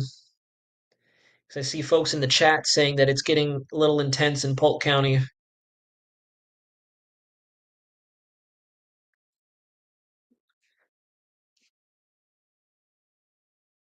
All right, sorry about that, guys. Just had to reach out for home. It's been stressing me out being away during all this. That's a whole other story in itself. If you ever reach out to me on social media or other platforms where I can talk to you one on one, it's been a mess being up here. It's been a whole mess. Savannah, Georgia, up in Savannah. Let's head on up there and extrapolate that forward. So, Savannah, you're going to be actually watching out for more of a prevalent tornado threat. Storm Prediction Center into the day tomorrow actually has you, if I'm not mistaken, still at a rather high tornado risk thanks to that onshore flow.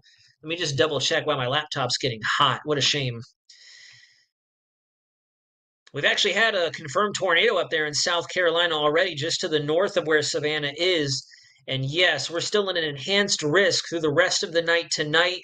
And we have a 10% risk for tornadoes into the Savannah area. So our tornado risk is highest for places like Jacksonville, Savannah, Charleston, Wilmington, and North Charleston in South Carolina. So for North Carolina, for my viewers up there who were asking, that onshore flow that we've been talking about on the extreme eastern side of the system is going to come over those warm Gulf Stream waters and could help to enhance a little bit of those thunderstorms as they make their way inland in that east-southeast fetch of wind, pushing these feeder bands into the coastline. Landslides would not be a thing in Georgia, thankfully.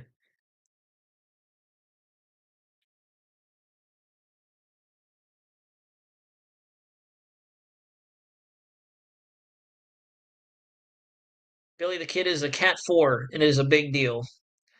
In fact, we should be getting another intermediate advisory from National Hurricane Center soon.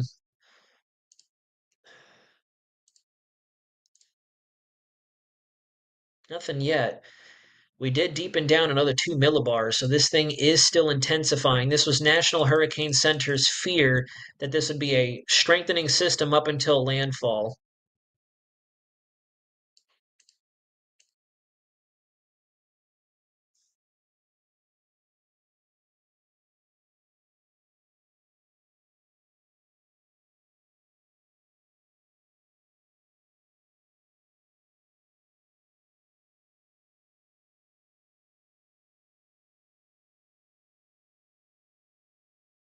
And Tropical Tidbits is down, it looks like.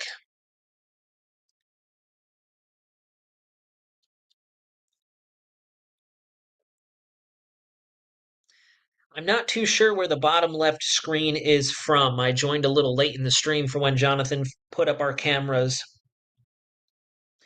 So the full track of the storm without using the telestrators, this thing is likely going to come ashore just to the immediate east of where Tallahassee is. The Tallahassee metro area is obviously underneath the names stamped here in the panhandle of Florida. I'm thinking that landfall is going to be somewhere right in through here if you guys can see my cursor. It should not deviate very much from there at this point. We are just about locked in. It'll be pretty close to Perry, Florida again, a very infamous location for the likes of Idalia and Debbie earlier this hurricane season. From there, it's going to travel up into southern and central Georgia, and right around the Macon area is when we're expecting it to deviate towards the northwest. And then as we get up into the Georgia-Tennessee border, it'll cut hard west and begin to influence the weather for northern Alabama, most of Tennessee and Kentucky, and eventually get entrained into an upper low that's positioned out here. I'll go ahead and change that, as a matter of fact, so you guys can see. Go ahead and stop this, and I'll switch us back over to our satellite imagery.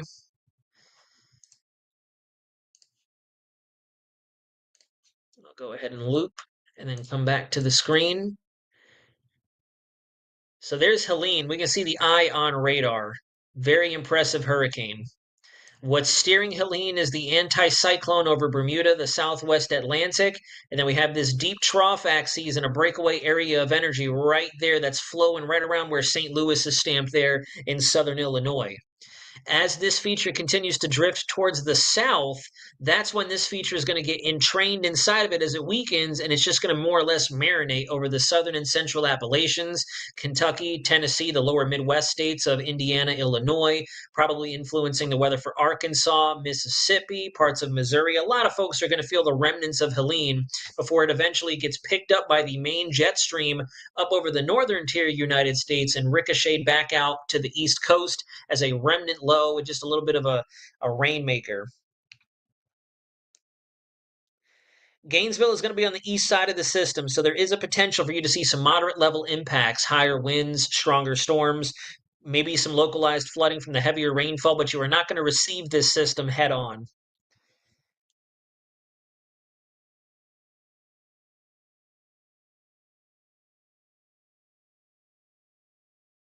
Thank you. I'm very familiar with the bottom camera in Port Canaveral, and I used to go fishing there with my dad a long time ago.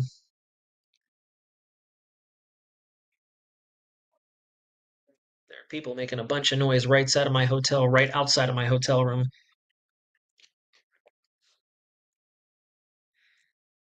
Yes, Prince Jen is, if I'm saying that word or that name right. We do have a lot of moisture in the air, but thankfully there's a lot of also dry conditions on the immediate east side of the system. But I do anticipate that we should be seeing a feeder band working through there very soon. Let me stop and I'll switch us back over to the Tampa radar really quick. Level 2, Tampa Bay, loop, so we can take a look real quick. Yeah, there we go. Let me zoom on in. Yep, so Orlando, my neck of the woods. It's just moving through Lakeland right now and dissipating, thankfully. We are now in the brunt of the more continuous rainfall for Tampa, Palm Harbor, Bayonet Point, Spring Hill, St. Pete, Bradenton, Sarasota. We are going to see a continuous slew of rainfall now. This is where we could possibly see some flooding coming in. This is where we're going to start seeing some flooding going up as this system continues to lift towards the north.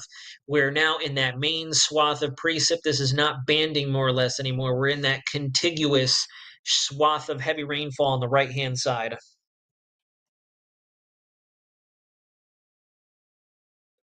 East side of the Atlantic, Pam, can you elaborate on your question a little bit more? Why the east side of the Atlantic does not see many hurricanes?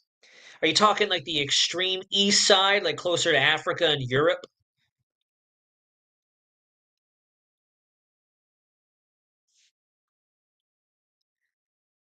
There's our eye wall. It is still seeing pretty good thunderstorm activity.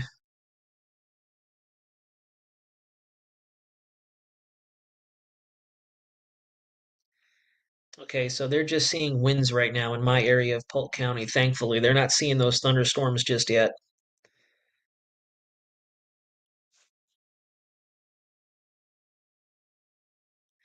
Let me get back into the chat.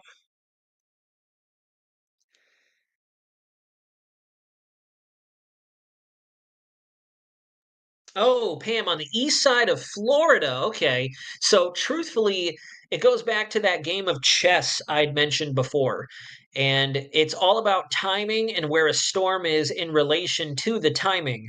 And by that, I mean if we have higher pressure working in at just the right time to push it to the east, or I should say the west, to avoid a trough or other mechanisms that may deviate it from an East Coast landfall. That's what gives us our textbook East Coast landfall, like we saw in 2022 with Hurricane Nicole, and especially in 2005 and 2004 with Katrina Rita in the south portion of East Florida, and then Francis and Jean in 2004. So it's a big game of timing.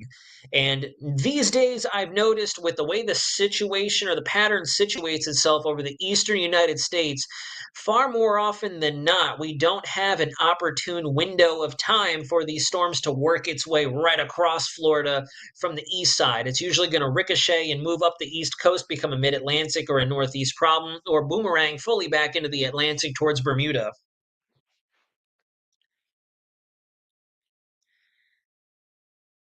Germa_82, excellent question once again. So it depends on the storm itself. Some of the time it will intensify all the way until that water source beneath it gets cut off.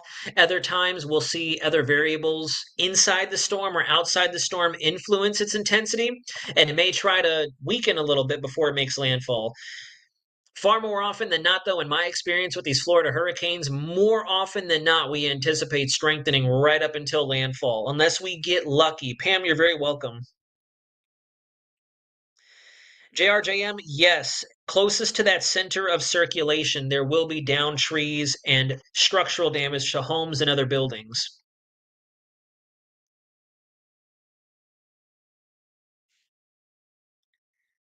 Bert, you're very welcome.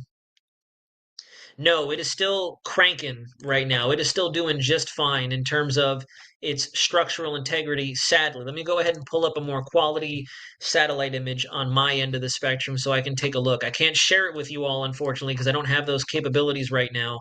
But I'm going to take a look at how the storm looks in general as we get closer and closer to landfall.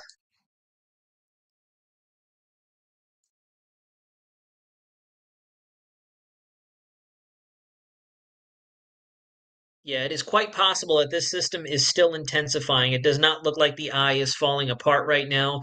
We still have consistent thunderstorms and very hot towers going up on all quadrants, all sides, especially the leading edge. So we're going to have to wait and see what National Hurricane Center has for us at 8 o'clock, unless they do another intermediate advisory in between.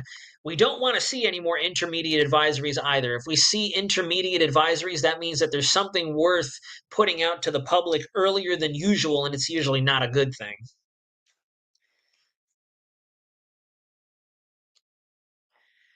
JRJM, you're very welcome. IROC, I think it is IROC 117. You're very knowledgeable. We appreciate it. You're very welcome. Thank you guys for being so supportive in the chat and asking all these wonderful questions. It's really bad up in Virginia too. How come the rains and winds are super far north this time around? Because of that stationary front that I was briefing you guys on earlier. We have a separate storm system working its way through the east coast of the United States that's actually influencing Helene's path. So I'll stop the image once again and I'll pull up our satellite imagery. We'll go back to the water vapor, my favorite overlay. And I know over on your side, it probably deviated. Oh, no, actually, look at that. We held the control point. We're actually there. So let me zoom out to the entire eastern seaboard, and you can see that we have a low pressure system up there in Quebec, the northeast United States. The jet traces that feature from the upper Great Lakes into the base of that storm system. We have another storm system beginning to develop in that cold pocket up over the lower Midwest that's driving Helene.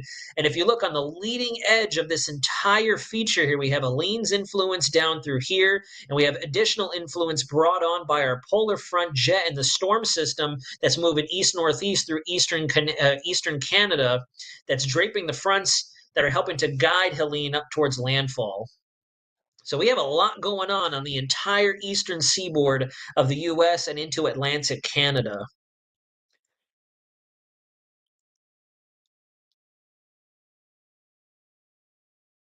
Oh yeah, Magoo 721. I love infrared, but I love water vapor for just how much you can identify on it. So I do agree with you. Water vapor, next best thing for me would be true color visible satellite, because then you can see with the naked eye what's going on in the atmosphere.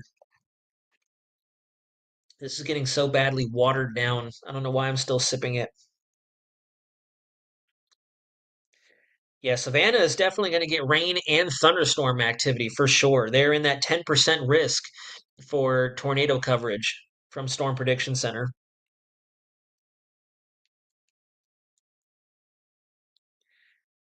Sean Gray, yeah.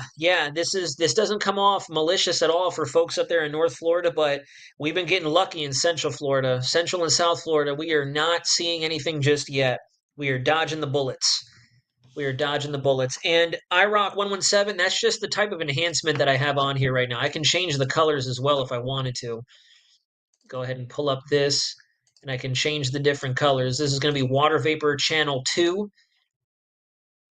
I kind of like this one better. It's a little more vivid. And on this one, you can actually see the effects that Helene is having on the local environment. The dry air to the west, dry air to the east, squeezing this system up towards the north. But yeah, the different colors are just different enhancements to the color table on the satellite. It doesn't really mean anything different in terms of the moisture or anything. Leslie, we are getting close. We are within about 3 hours, I would say, probably more like 2 hours before landfall at this point. Matrix, I actually really appreciate that. I'm getting, I'm definitely in need of another caffeinated beverage at this point because we're going to be on here through landfall. Might take a short break here in the next 30 minutes and then come back as we're closing in on it cracking down on us. Vito, Tallahassee will be okay. Tallahassee is going to get through this. Everybody's going to get through this. This is unfortunately the way of life during hurricane season, and that's why the preseason forecasts and the preseason landfall predictions come out so we can get a bit of that SA, the situational awareness on what to expect for the hurricane season. And I distinctly remember, even though there are a lot of folks bashing Dr. Phil Klotzbach and all of the other CSU representatives, all the other big brains in tropical meteorology, there's been a lot of flack and a lot of negativity thrown their way. But I do distinctly remember seeing in their preseason forecast that there was a roughly 90% chance of Florida receiving a major hurricane this season, and they verified that forecast. So I would say that is a big win for their preseason analysis. Riz, R-I-S, excellent question, phenomenal question. I've been wanting to break this down.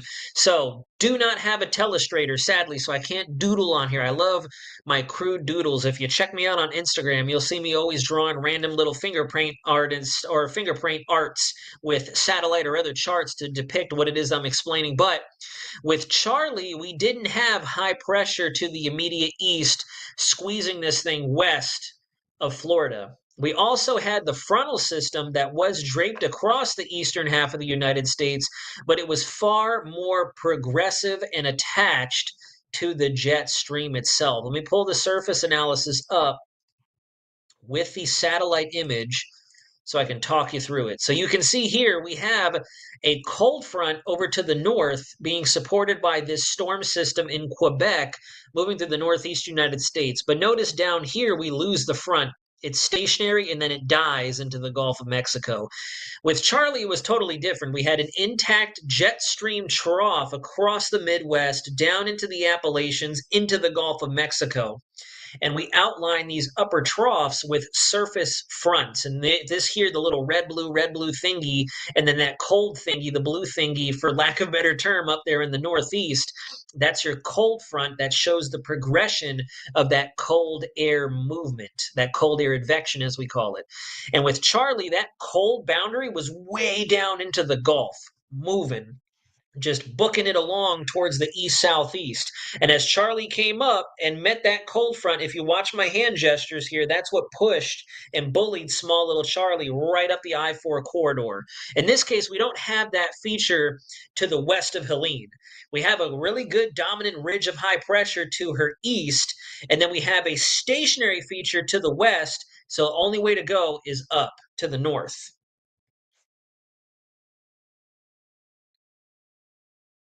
Robin Kilgore, glad to hear that for sure. Tornado touchdown in Disney. That is not good if that's for sure. That's a huge. I hope that the Disney parks are shut down. Oops.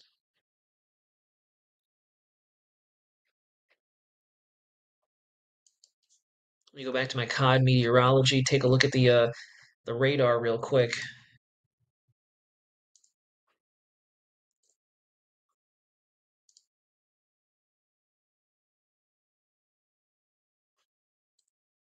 I don't see anything near the attractions right now, so I think that might be a little fictional. I think that might be a little fictional because there really isn't anything near Disney right now, let alone any of the attractions, and we do not have a warning for either Sumter or Orange County. We do have a couple of additional tornado warnings. We have tornado warning in Baker, Calhoun, Doherty, and Terrell, Georgia. Another tornado warning in DeSoto and Hardy counties, and then another tornado in Ware, Georgia. So again, Georgia seeing that tornadic activity as indicated by Storm Prediction Center. Kelsey Jr., Savannah is okay. You just have to make sure that you keep your wits about you and watch for those onshore moving tornadic supercells. Riz, you're very welcome.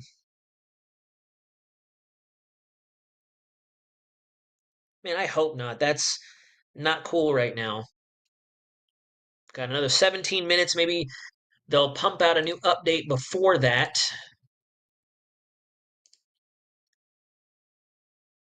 I'm really hoping that at 8 o'clock we don't see more intensification. I hope that we have officially capped.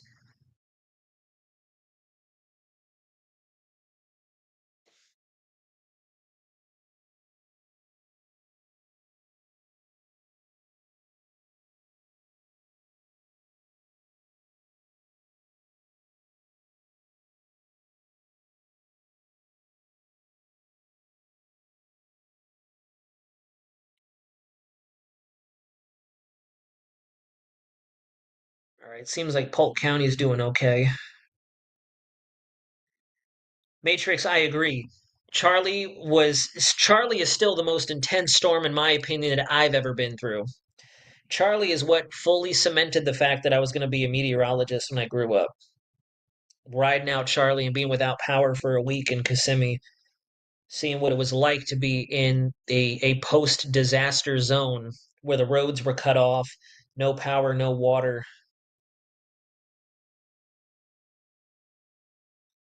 Kyla Lee, you're very welcome. We're going to stay on the air with you guys, both on the broadcast side with meteorologist Jonathan Kagis. That is where he is right now. He should be rejoining us very soon.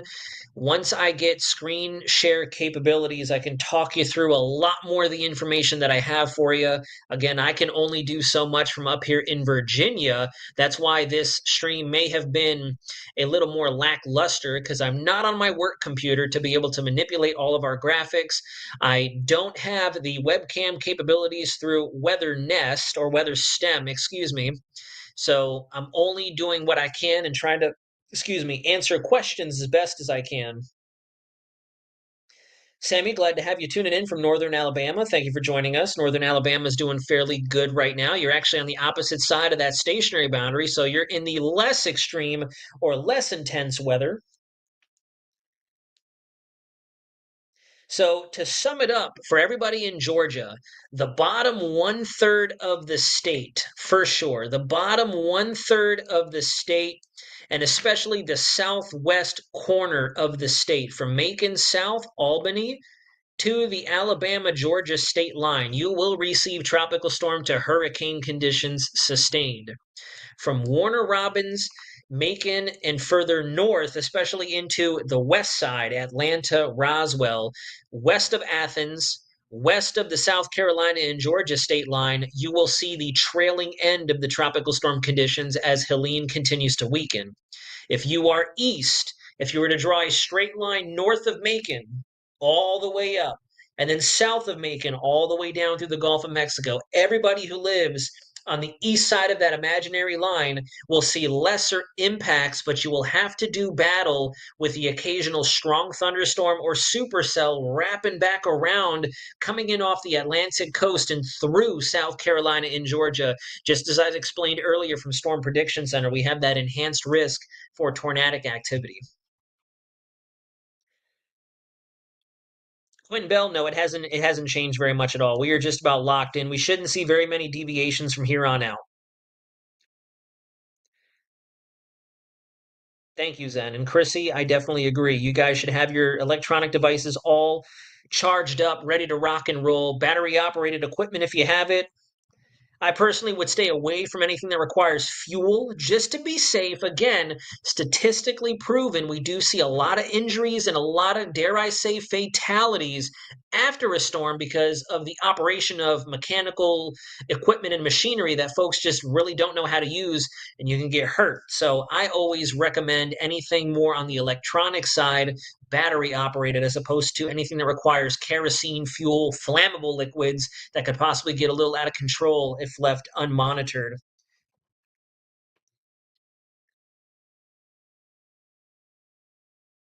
Madison, the Disney area is definitely under a tornado watch, but there's nothing on radar to indicate, nor is there a warning to indicate that there is actual tornadic activity ongoing down there. Brady G111, you're very welcome. Thank you very much for the kind words as well. Yes, Chrissy, exactly. Was maybe not a lie. Maybe I hope it was just someone trolling, but I don't know. The peanut gallery, I guess. I'm getting a net workout from this, not gonna lie. Twilight Firefly 100, great to see you in the chat tonight. Thank you so much for tuning in. It's great to see you. I know you're a regular over on the Weather Center. It's a pleasure to have you with us talking weather, and you are very welcome from both Jonathan and I. Madison Furtak, okay, thank you. You're very welcome. Yes, the entirety of the state of Florida, for that matter, is under a tornado watch. And I'm pretty sure as we move through the next couple of hours, we're going to see tornado watches really start to expand into Georgia and South Carolina. And they'll likely issue tornado watches for the southern border of North Carolina, as indicated by our Storm Prediction Center charts, since they have that 10% risk. Alrighty, we are now 10 minutes away from our next update from National Hurricane Center. So fingers crossed, ladies and gentlemen, that this thing is not deepening anymore. Really, really, really hoping that 8 o'clock doesn't come out with anything surprising. I want to see the statistics stay the same. No more drops in pressure, no more upping the wind, the intensity.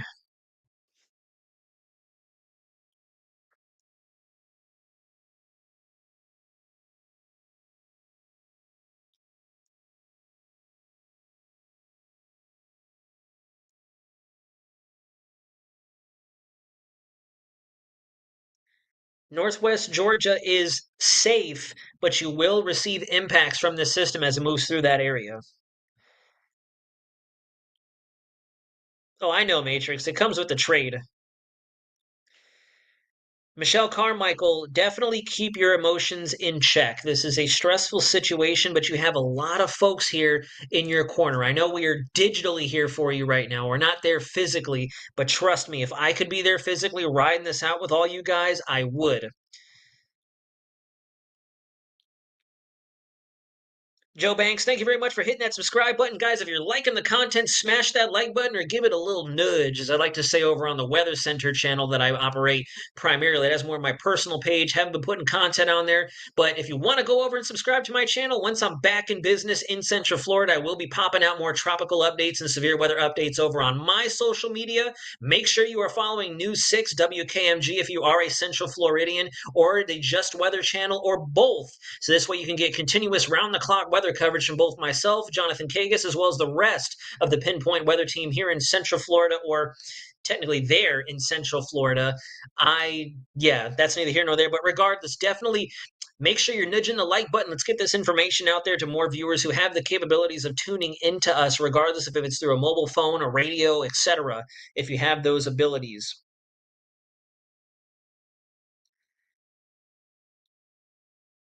Oh, yeah, and Joe Banks, Michelle Carmichael, I'm David. Jonathan will be rejoining us here momentarily once he comes in from off the air. And then we have the two of us dual hat in the live stream for a little bit longer before we likely both take a break. Just a short break. We're only going to take like a commercial break, if you will, and this live stream will be running. So make sure to keep it close to you guys if you want to keep up with the latest on Helene. About 5 to 8 minutes and counting, and we should get another pivotal update from National Hurricane Center. I want everybody in the chat right now to make sure that you are manifesting as much positive energy that this thing is bottomed out. This is it. This is all that Helene has to offer for us, and she is not going to squeeze out any more intensification before landfall.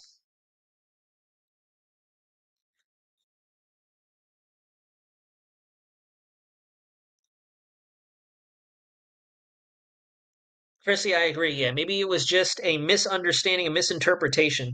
Any idea on how Any idea how would this impact Charlotte, North Carolina? Trying to figure out planning action for tomorrow. So, Claudia, if anything, North Carolina is going to see the intermittent showers and storms induced by the outer periphery of what's left of Helene as it weakens down over the immediate southeastern United States, Florida, and most of Georgia, parts of South Carolina.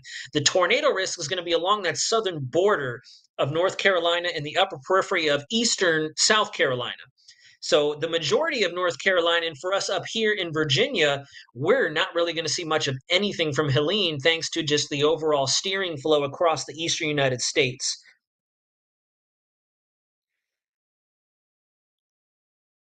Jonathan, I don't blame you. Jonathan Mardukas, I've been manifesting positivity since Sunday. Absolutely. I fully understand where you're coming from. I'm feverishly refreshing the National Hurricane Center homepage. I wish I had it up for you guys. Still nothing yet. The public advisor. Wait, here we go. Okay, so we've got the 8 p.m. advisory, 0Z information, still holding steady at 130 miles an hour, but we have deepened another 3 millibars. We are down to a central pressure of 942 millibars, which means that the H-Wharf once again gets a win with this system in the HAFS B model. I'm noticing with intensity the H-Wharf model and the HAFS B, the Hurricane Analysis Forecast System model. The B model has done a lot better. This hurricane actually has done really well with all of our forecasted intensities with these storm systems. Magoo 721, we can absolutely facilitate that. Once I'm back in the studio, I'm more than willing to host just generalized Q&A to fill in the gaps between these significant weather events and take the load off, if you will. This way, we're not only on here talking to you guys during intense weather situations. Is it 140 miles an hour? I'm still seeing 130 miles an hour according to the 8 p.m. advisory. I do see that the central pressure has deepened, but I do not see 140 on my screen according to the 8 p.m. advisory, unless once again they just have not updated the info. Yeah, I'm still seeing 130 miles an hour on the National Hurricane Center homepage. The public advisory that goes out in their discussion still has us at 130 miles an hour. Joe, yes, we've been at Category 4 intensity for the last hour and a half now. Savannah will be fine. I actually have mentioned Savannah already. Tussy Jr., you've asked a couple questions about about Savannah, and we've gone over it already.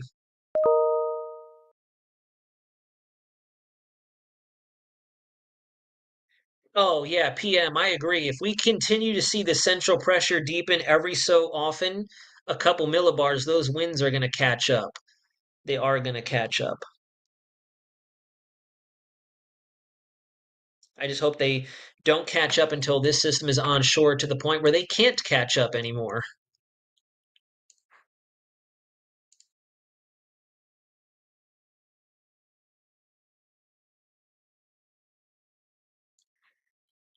All right, I'm going to go ahead and switch this because right now I just have water vapor imagery that's paused. I'm going to clear the surface analysis. I'm going to delete that.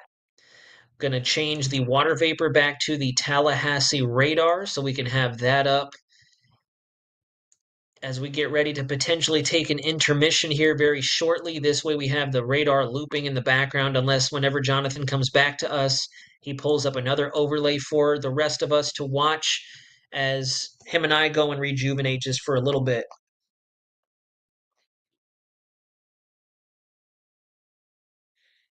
Justin, thank you very much for that. That means a incredible amount to the both of us. I know I can testify for Jonathan despite his absence. We really appreciate you guys' generous support and your very kind words, especially amidst a situation like this.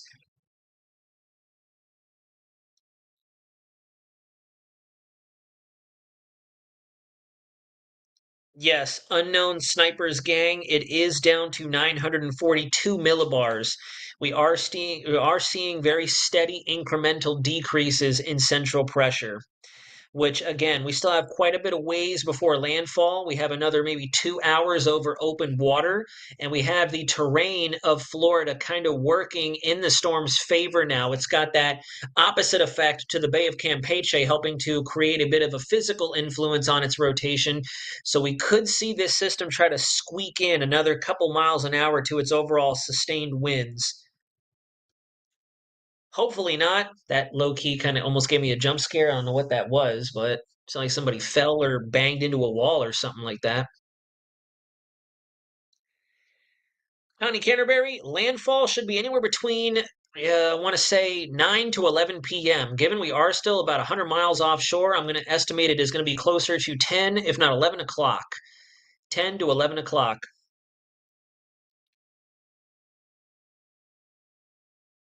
Natalia, good to see you in the chat. Nice shirt. Winds are picking up in Apopka, Central Florida. No rain so far. Not yet.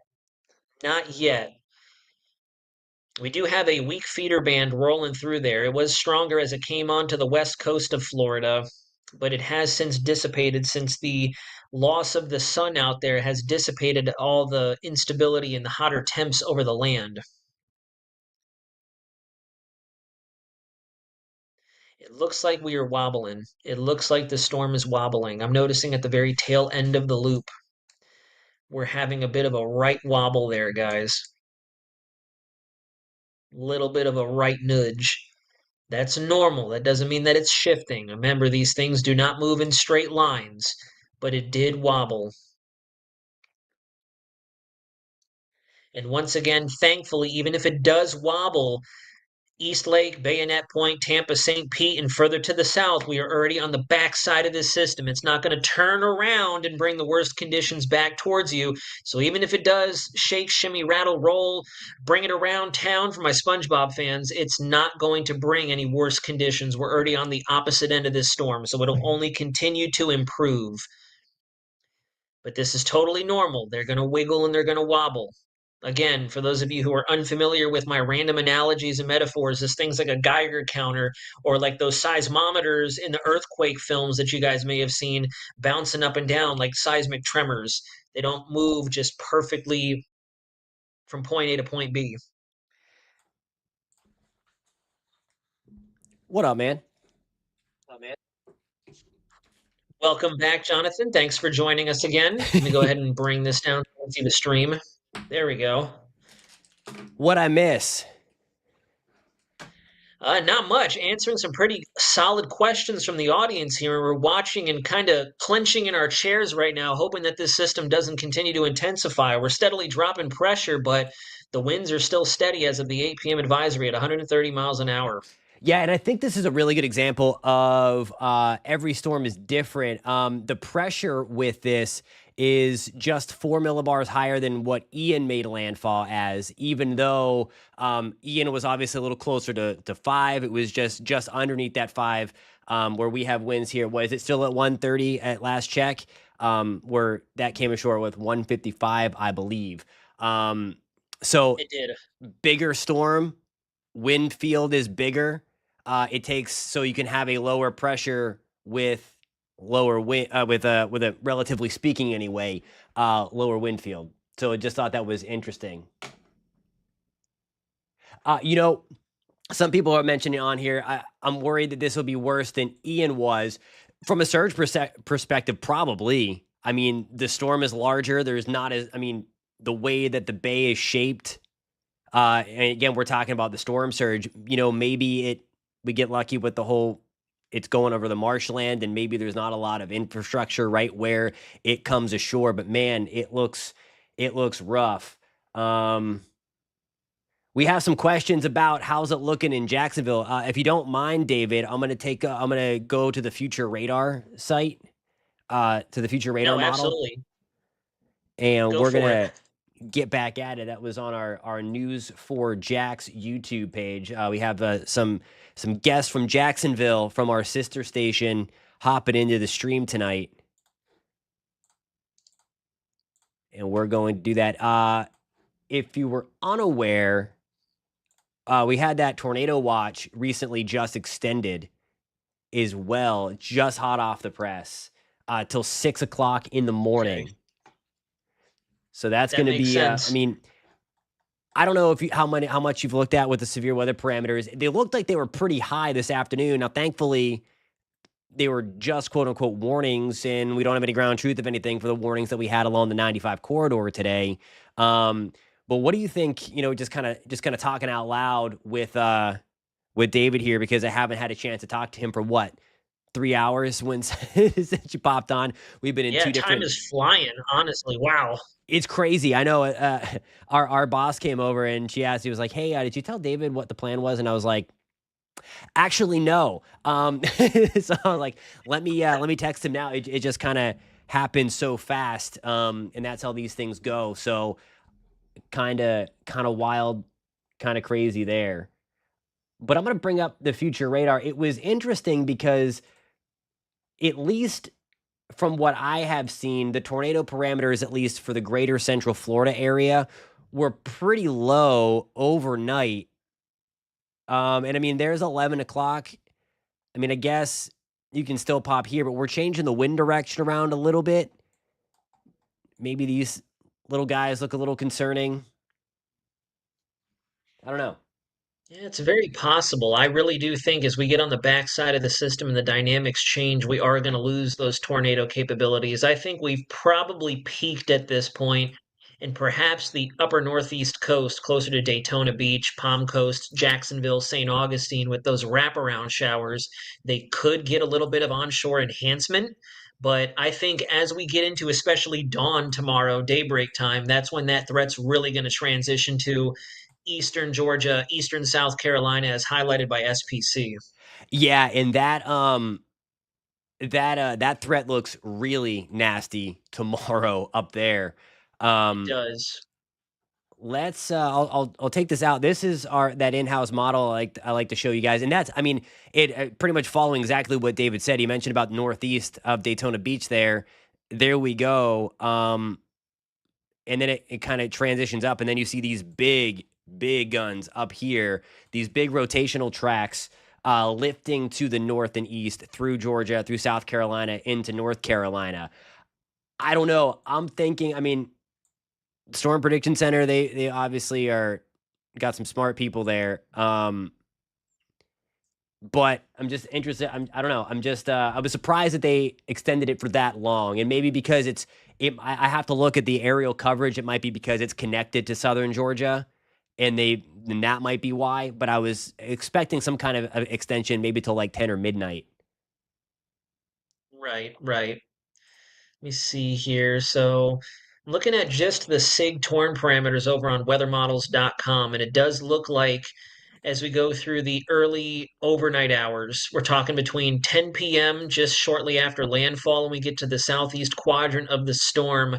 That is when we will continue to see those SIG TOR parameters right through the heart of central and northern Florida approaching Jacksonville, and then we'll really calm down just in time for sunrise tomorrow. Everything should start to really relax for a lot of our viewing area almost entirely. So it looks like we'll have another shot in the morning. You say? For any isolated tornadoes, it's probably going to be at landfall to maybe 2 a.m. would be my rough estimate. Very Okay. rough estimate.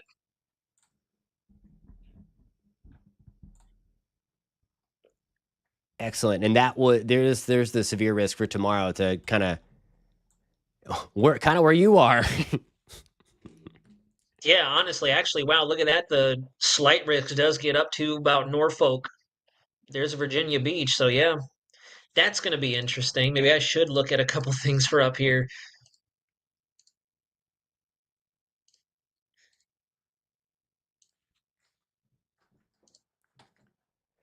All right, so let's see here.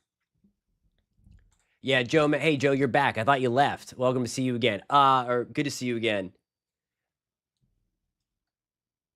Yeah. So that way, if you got some bells and whistles again, that's what they were. That's why you did that. That watch has been extended until 6 o'clock in the morning.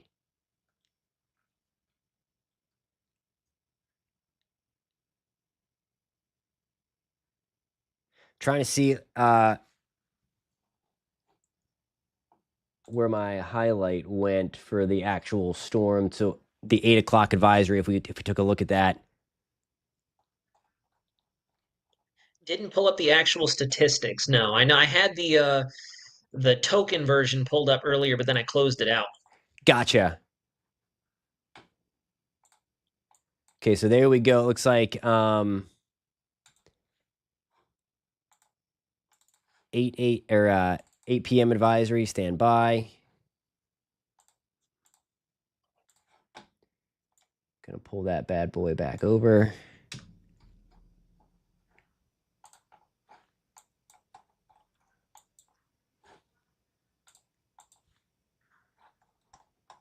I mean that's the other thing too. With it strengthening so much, I mean it's a much tighter system. Like it's Yeah, keep now it is definitely. yeah, I mean I mean now it's like your classic giant hurricane.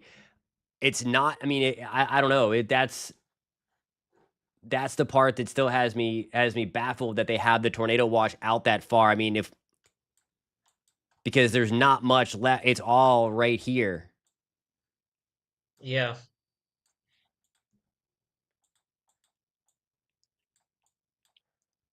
It looks like is that some drier air getting back into it on the west side? It's very possible. It does look like a dry air channel, which is weird though, because the satellite and especially the water vapor wouldn't highlight that at all.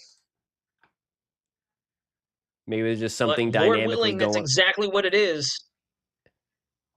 Trying to find the water vapor loop. I know that dry air is close, but yeah, it shouldn't be.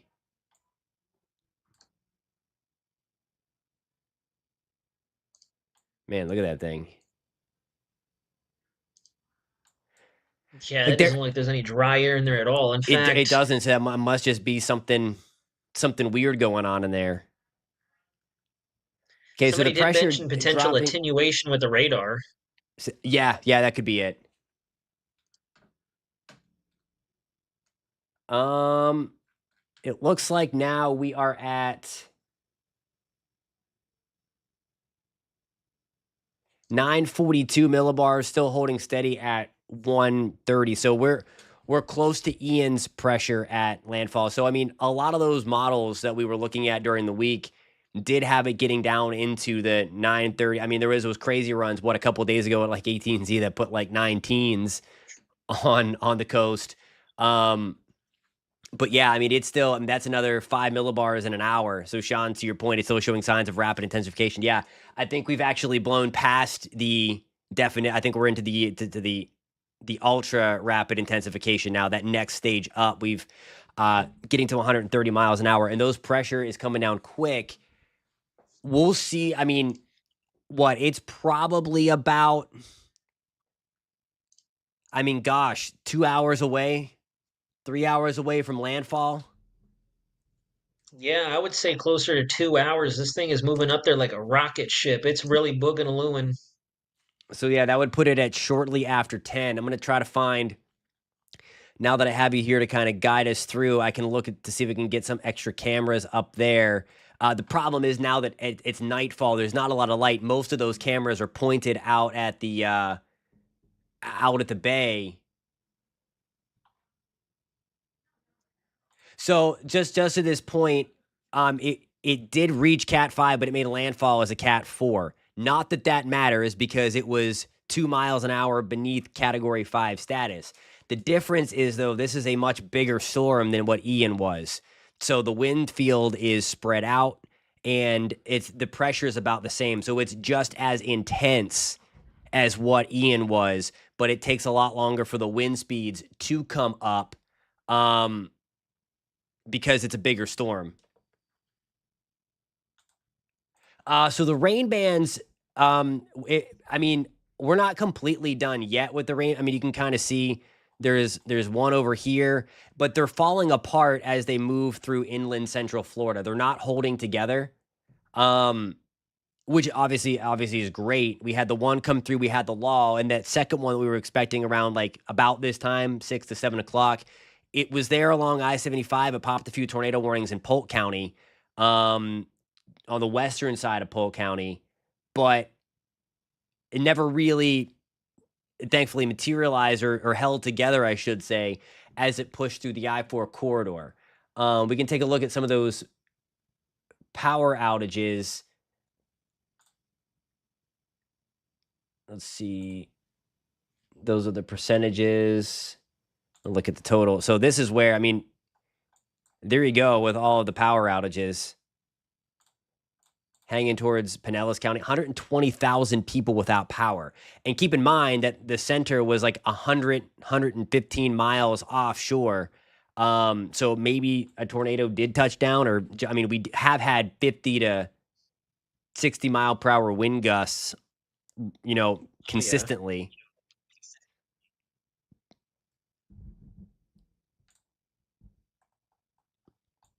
So that is a look at that.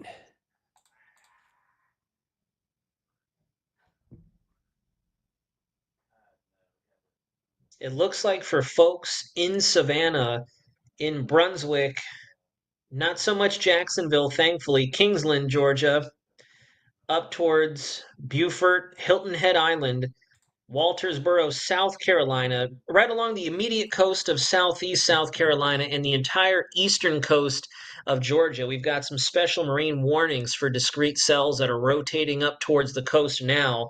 So we will likely see potential waterspouts trying to make landfall and transition to tornadoes up there for our Georgia viewers. So obviously not the best. And that's what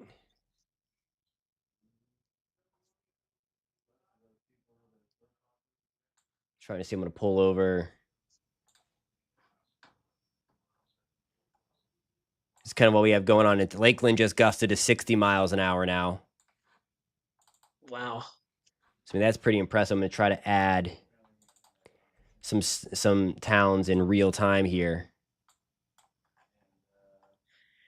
Keep getting jump scared by my neighbors over here. They're slamming doors and throwing each other against the wall for some reason. I don't know what's going on in this building, but Jeez. sounds like Helene's up here with all the background noise I've got. Don't worry, those things you're not the numbers you see popping up are not wind speeds. They start out as temperature. So if you are seeing the things pop up, that's temperature. So I don't want to freak anybody out. That's not what's actually happening. I gotta change it to. I have to change it to wind speed, but whenever I click on it first, I'm just doing this in real time. That's why it is like that. And then we'll peg Tampa there. I'm just gonna change this real quick.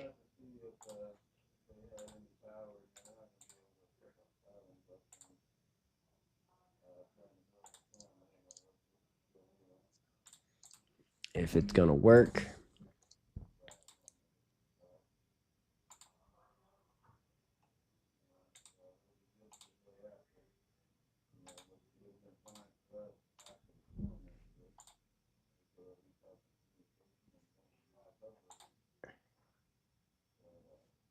I think.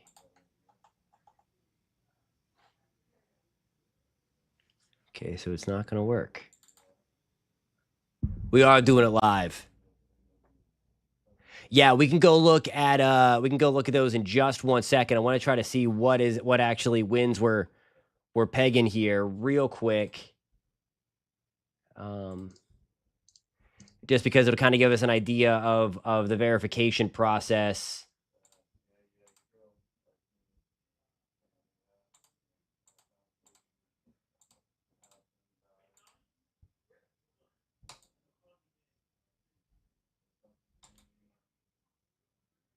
Okay, I don't think technology is going to play with me tonight.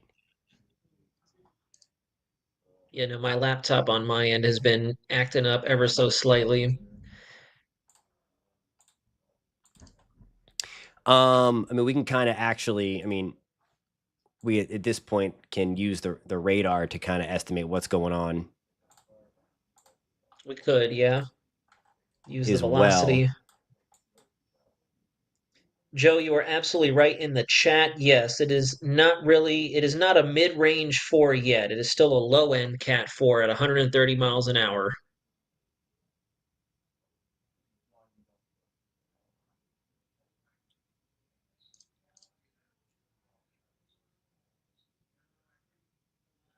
Just doing a little bit of background research for you guys for down the road.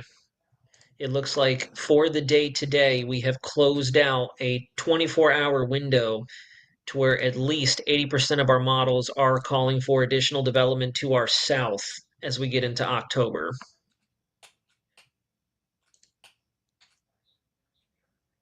And again, for those of you watching, I swear on everything that I'm not trying to take away from Helene. I just feel as if this is something that deserves at least touching upon because this could present a threat for those of us on the southeast and east Gulf coastline if it does manifest.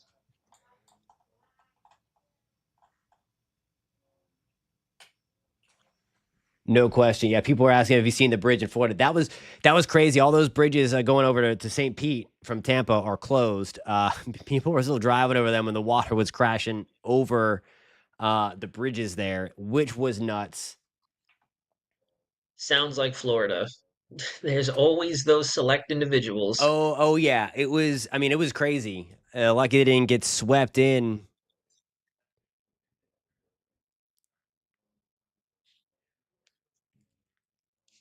Nancy, of course, you're very welcome. See you in the chat there.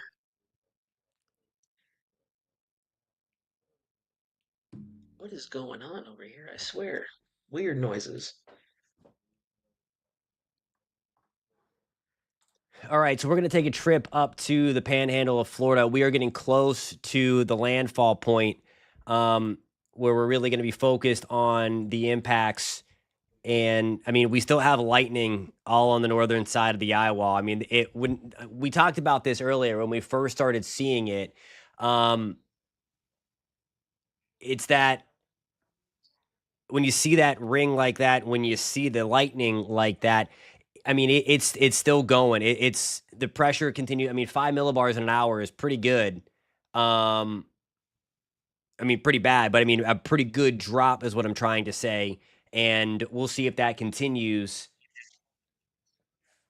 I mean, in the news for Jack's chat, we're not trying to root for Colin is saying there it has full capability. It doesn't matter, and that's the same thing. There was somebody arguing with me about Ian in the chat. It doesn't matter if it was Cat 4 or Cat 5. They're called major hurricanes for a reason, and it's the size that has to be taken into effect or taken into account. In terms of the landfall here, let me get back to my future radar. Give you the update here. So we're closing in on landfall. This model has been doing a very, very good job.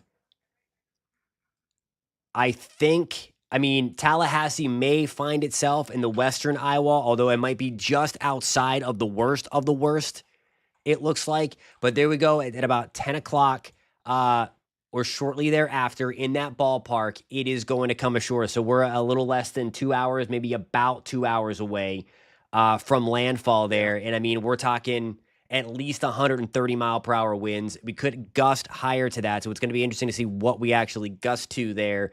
But unfortunately, it looks like this is going to be for Perry, maybe Cross City as well. That's as far to the south and east as I see this kind of pushing in.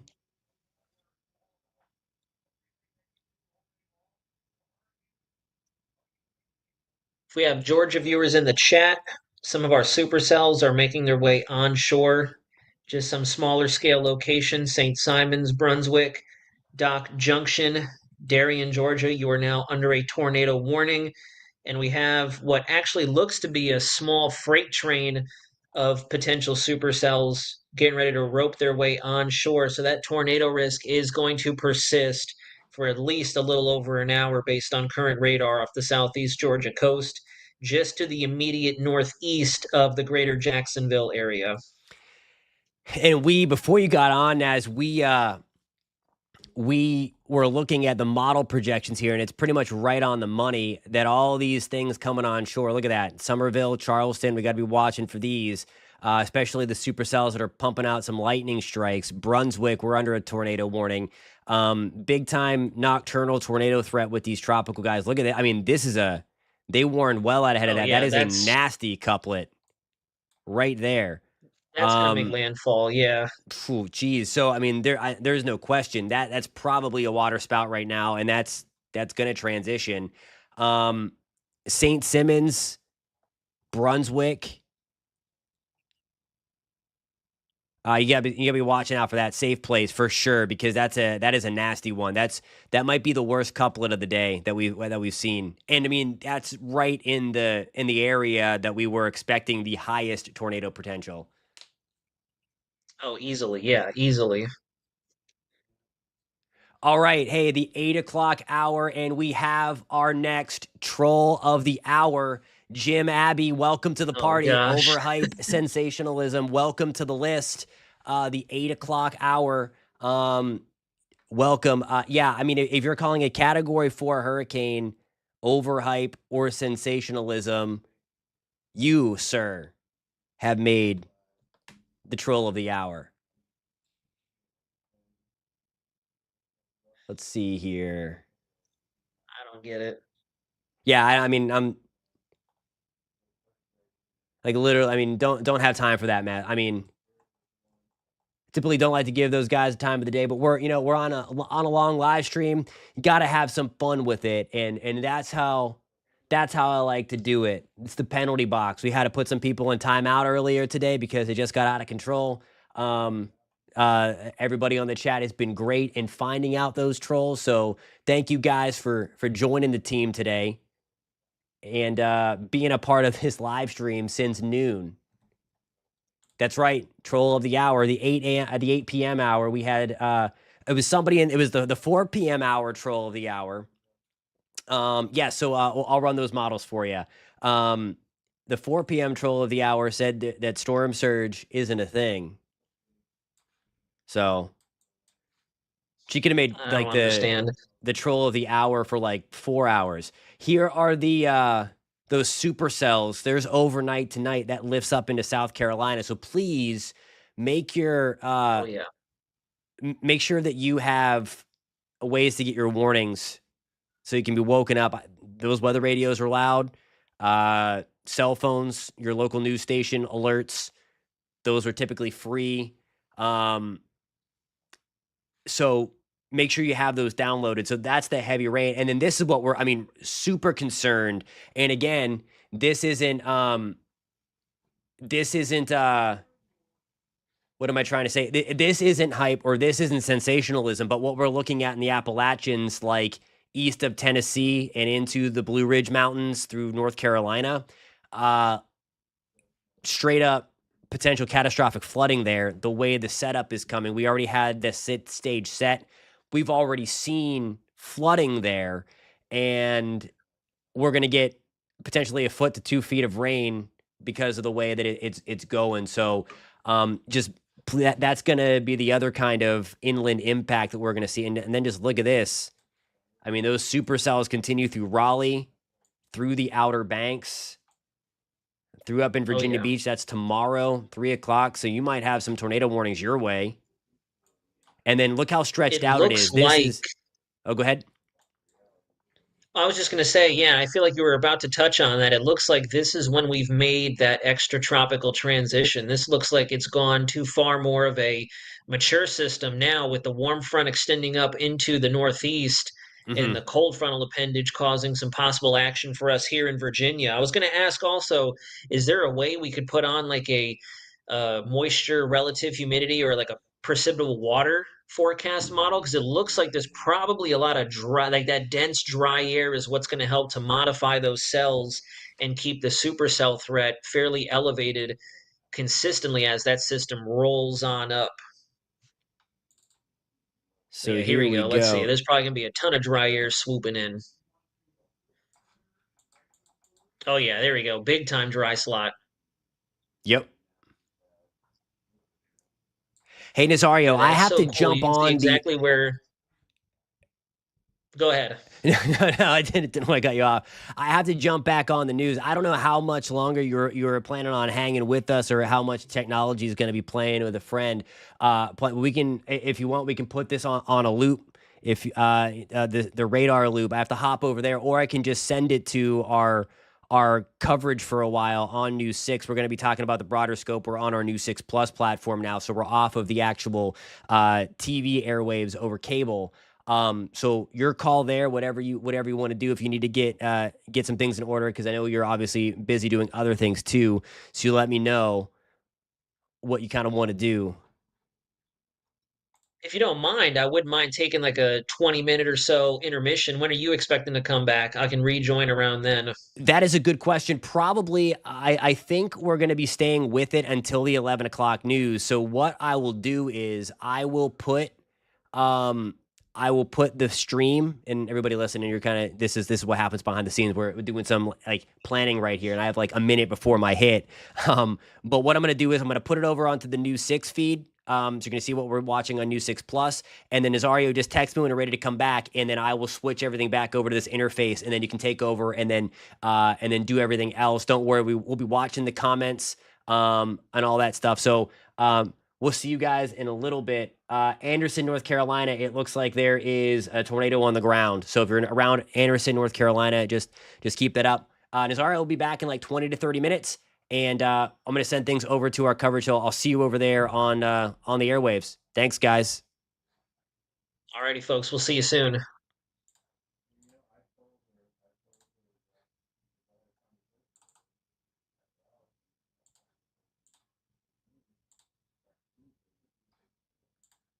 There's something underneath there. Is there a car under there? Yes. So right under this paneling is a white car. Oh my God. And I did ask him, is the car damaged? But it's so hard to tell because the paneling is literally covering the car. If they wanted to get in the car, they would not be able to do that.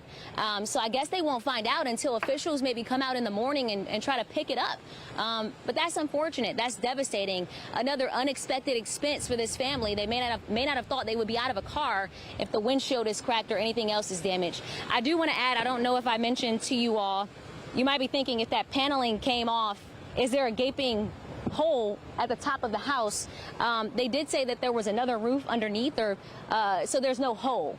This was just paneling on top of a secondary roof. So fortunately, there won't be any rain coming in there tonight. Hopefully, we're hoping, and they can't see out of the top of their home. So we'll continue to check in with this family and make sure that they're staying safe. All right. Back to you guys. You stay safe too. Treasure Roberts reporting live for us. Thank you, Treasure. And our coverage of Hurricane Helene continues after this break.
Welcome back, everyone. Our team of meteorologists are here to keep you up to date on all the latest from Hurricane Helene. The International Space Station providing some remarkable video showing just how big Helene has grown before making landfall. We knew it was a big storm before, but this confirms it. Look at that thing.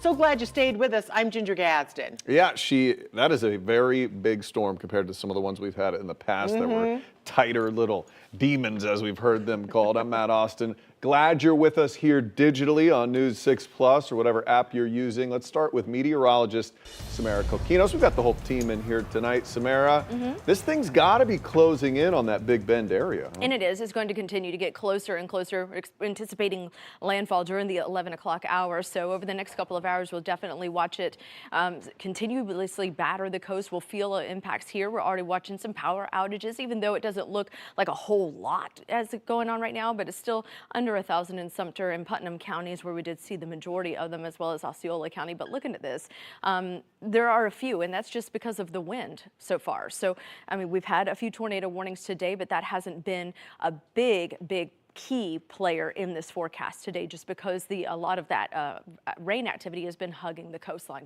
tonight. So we're talking about the Gulf Coast. The tornado watch has been extended through 6 o'clock in the morning for all of central Florida. I do believe it has everything to do with those last little feeder bands associated with Hurricane Helene, which I'll show you in a moment. But hurricane warning still in place from I-75 back to the west in Marion County. Everyone else under a tropical storm warning. Here's a look at Helene, and you can see it's just getting closer and closer. I mean, just a really massive storm at this point. Continuously massive since we've been pinpointing it for the last couple of days. Already bearing down, getting closer and closer to the coastline. We're anticipating landfall as a Category 4 hurricane.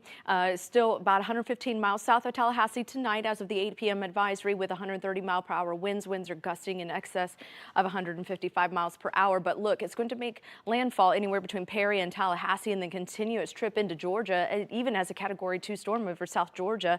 And that's really strong for this area that we're talking talking about the potential to see some downed trees as it continues that path toward Atlanta, maybe even some flash flooding, and then it kind of wraps back around across I would say Tennessee and going up a little bit further north. But looking at the actual wrapping around of this storm, you'll notice that, again, the majority of that activity is in the Big Bend region. However, you notice that it's also going back down into Tampa Bay, and then we start to see those little tornado warnings popping up just well to our south. They have since expired, but the thing is that gives us we're paying close attention to this particular idea that there's still those rotating storms coming in with this system. So as we look at the radar tonight, we'll notice that most of the rain from I-4 back to the west is light to moderate with pockets of heavy rain at times, especially, of course, again, along the coastline, but areas to the east really not seeing a whole lot of activity. And I zoom out a little bit more, and you can see down by Lakeland, some heavier thunderstorms there, not a whole lot of lightning, which we're not anticipating with tropical activity. But I can tell you, as these bands continue to move to the north, we won't be taking our eye off of them just because there is that potential to see that rotation. So now let's go over to meteorologist Jonathan Kegas, who has the latest on the wind gusts. Yeah, and we're seeing these come in again. They've been on the tropical storm force. That's why we're all under tropical storm warnings tonight, getting over that 39-mile-per-hour threshold on the gust side of things. Claremont, we just hit a gust of 51 miles an hour, same for us in Leesburg. So again, while we're not seeing the crazy stuff and weren't expecting crazy stuff like they're going to see in parts of the Big Bend, at least on a widespread scale, we're still going to be dealing with these gusts of 40 to 55 miles an hour through the course of the next couple of hours before things wind down once it makes landfall and then gets up into Georgia. Then we're going to be seeing some improvements for our weather as well. Again, that tornado watch does go until 6 o'clock in the morning, but I really think that severe weather threat is going to wind down. So here we go going forward. That is midnight. So we're still going to be watching these guys here coming on shore. Still, though, I think overall that threat is going to be on the lower side, even though that tornado watch is in play. Can we get an isolated tornado in the mix or a quick tropical one? Yeah, but I think that threat is really winding down for the tropical tornadoes as well. Once we get into Saturday, we're fast forwarding all the way through the weekend. Still some extra moisture courtesy of Helene being kind of pulled up into the west as well. So that's some of the things that we are watching going forward over the next couple of days, is how that gets pulled up and then continues to drape moisture across parts of central Florida as well. Again, we're probably about 2 hours, give or take, away from the official landfall in the Big Bend. So that is going to be something that we are watching obviously very, very closely, and to see how that works in as well. But again, the wind gusts on the order of 50 to 60 miles an hour. I want to show you the future now, at least the future wind gusts. And this is what we were talking about. Horseshoe Beach closing in on 90-mile-per-hour wind gusts, even getting closer to 100 there as it kind of puts its way back with the landfall closer to Perry. Then as we wind things back down into Friday, still going to be gusty for your Friday. There you go, 20 to 30 mile per hour winds, still in and out of those tropical downpours for sure,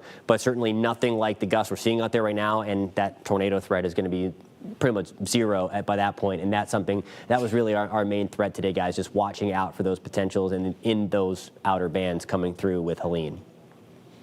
All right, Jonathan, I know you're going to keep tabs on this thing as it makes landfall in the next few hours and where it is expected to make landfall. The last I heard was it was directed at Taylor County. Florida's Big Bend is certainly going to feel the brunt of Hurricane Helene. Yeah, the storm is expected to make landfall in Perry later tonight. So we sent News 6's Eric Sandoval to Perry. That's about 15 miles inland from the Gulf. He already told us his safety plan in case things, get a little dicey, and they probably will. It seems like I can hear some raindrops falling in your live shot right now, Eric. Is that right? Yeah, absolutely. The rain has really increased here within the last few minutes. And actually, since I saw you, 30 minutes ago, we have changed our locations. We showed you our safety plan. Well, that's all changed. Threw that out the window. Now we've started a new one. First, let me show you what's happening behind me here. The wind comes and goes, but I think you can see in the street light and on the streets the bands of rain that are starting to sweep through Perry right now. This is the first significant rainfall that we have seen from Hurricane Helene so far. You know what? Jonathan just said it. We're going to see a ton more water come out of the sky. Let me show you our new safety plan now. Through the kindness of some shop owners, we're able to bring you these live pictures in a safe way. First of all, I want to show you what's to my right. This tall building is going to be protecting us from any winds coming from the south. So, we're hunkered up right against this building right here, and it's going to protect us on this side. On this side, this is the coffee shop. Coffee shop is called After Hours Coffee here in the Perry area. So if you're ever here, come visit them. This is a little alcove here, and this building and the building that is right behind Megan Neely, our photographer, we're basically in a little shell here, and it's going to protect us from the hurricane force winds that are going to be coming here a little bit later, probably here within the next 60 to 90 minutes. The people are still inside their coffee shop. They've invited us in just to get out of the elements when we want to. Very, very sweet people, but they have been through the last 2 hurricanes. Remember, this is the 3rd hurricane to hit Taylor County and the city of Perry within the last 13 months. We had Idalia last year. We had Debbie earlier this year. Idalia really did a number. I was talking to a city official with the city of Perry earlier today, and he just put his hand in his head and he just said, we're still working our way through the list of repairs that we needed to make after Idalia hit. Then Debbie hit. And now this. We really don't know what we're going to do. It's sort of a sense of exhaustion that we've gotten from a lot of the residents here. They just put their hands up, but they do take it seriously. We were going out to the coast earlier today. We were taking a look at some of the homes along the way. The coast is really going to get hit by that storm surge. And we wanted to make sure that people were evacuating, because the sheriff has really sent home the message hard that people needed to evacuate. We didn't see many cars in driveways. So that was good news to us. It made us at least feel a little bit better that people were taking this seriously. And then Keaton Beach, which is just about 30 minutes away from here, where we were right on the Gulf of Mexico, nobody there. Total ghost town. Everybody had picked up and left Dodge. So we're hoping we're not going to hear of many injuries and many deaths as a result of this storm. But, the sheriff and the emergency management agency here did send a rather stark warning earlier today. They said, if you do plan to hunker down, if you are not going to evacuate, write your name and your birthday and a phone number of next of kin in permanent marker on your arm or your leg so we know who to call. Again, we're just waiting out the storm here, waiting for the eye to roar ashore, waiting for the winds to increase. They will, and we'll be bringing it to you in a very safe way here on News 6, News 6 Plus, and clickorlando.com, guys. Well, people won't be able to say that they weren't ready. They've been warned by They've been sheriffs. warned. This forecast has zeroed in on that specific area since the very beginning. Yeah, since day one. So, and they're just asking the better question they need are... Yeah, really? So the bigger question is, why Taylor County? Why Perry? What is it about this place that is all of a sudden acting as a magnet for all of these storms to hit this part of the state? It's a nice day. Again, I told you 30 minutes ago, the people here are so wonderful. Come stay at our place if you don't have a place to stay. This family who owns this coffee shop, wonderful people here. We just don't know why it's all of a sudden a magnet for these storms, guys. Yeah, that's the thing about nature. There is no answer. It's just a mystery. But I can tell you, After Hours Coffee is really living up to its name tonight. Eric Sandoval, the only place that would have you tonight. We appreciate you. You stay safe, and we will check in as Truth things and brand, continue. guys. Yeah. All right. Thanks, buddy. Eric. All right, let's check in now with investigator Mike DeForest. Yeah, Mike is live in Ocala, up in the northern part of the area we actually cover. And hey, Mike, man, things have really deteriorated where you are. We are really starting to feel it. Probably within the last half hour, we have really had some strong wind gusts here, and the rain has really started here in Ocala.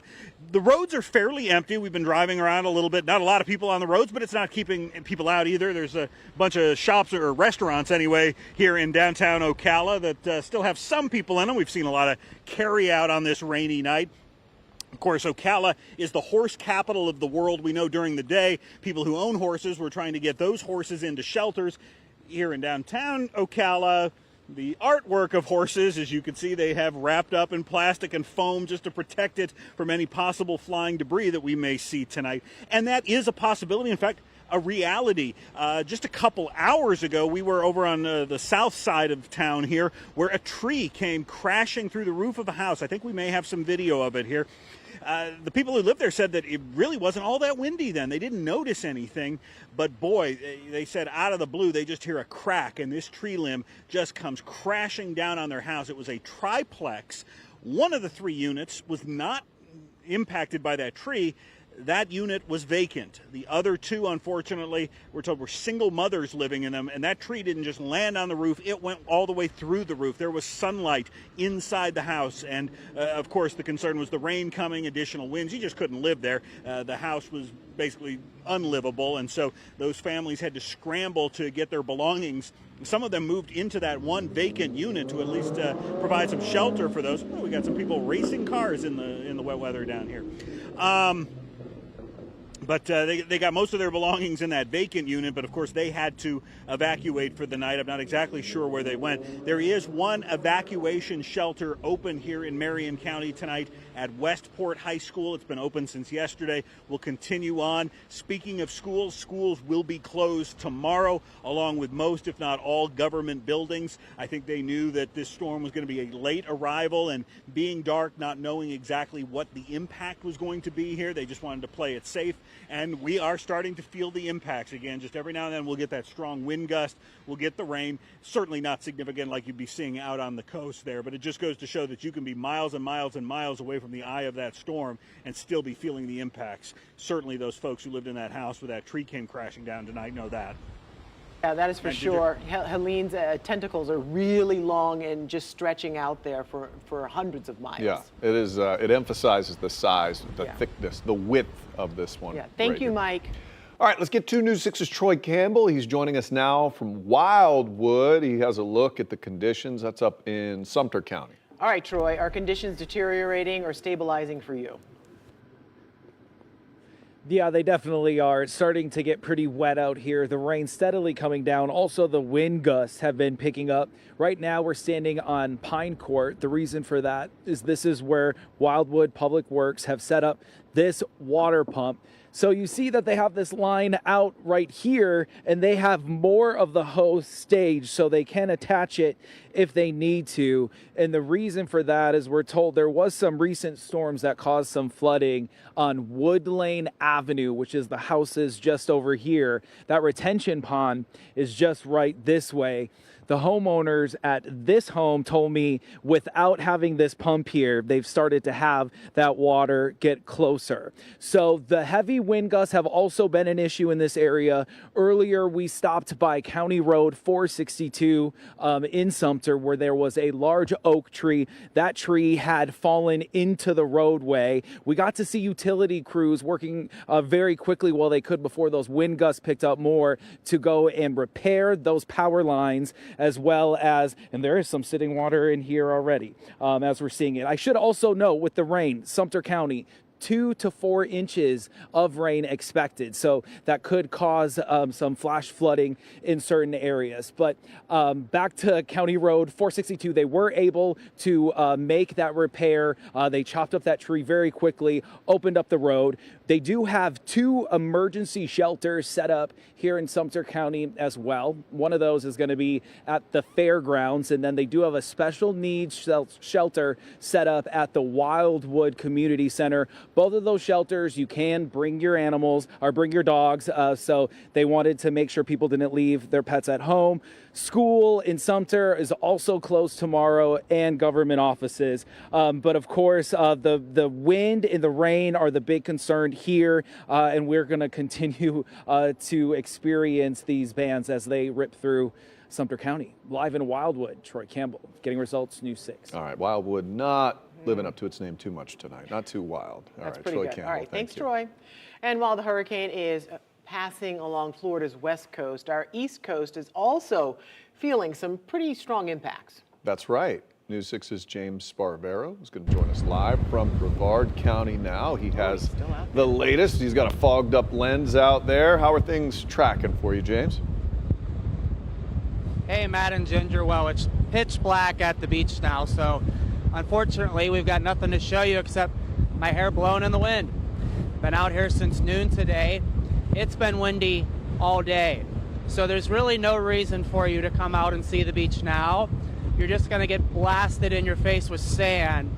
is you try to make it this close to the water, and then really you won't be able to see the scope of the waves like earlier during the day when our best pictures came in at a closed Port Canaveral, which if you have a cruise tomorrow, be sure to check with your cruise lines that it's on time.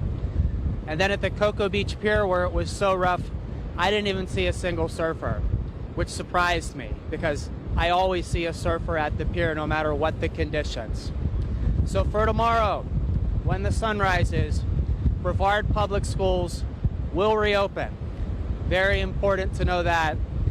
The courts, though, they will remain closed tomorrow. So there was no court today and no court tomorrow in Brevard County. While it has been windy all day, I just heard Eric Sandoval tell us that up in Perry, the wind comes and it goes. It's only been here the entire duration of today in Brevard County. But the good news is I haven't heard any significant reports of damage. We've had no breaking news in Brevard all day to tell you about. There was just one tornado warning at about 10 or 11 in the morning in the far northwest of the county. Nothing touched down as far as we know. We are under a tornado watch, though, until 6 in the morning, Matt and Ginger.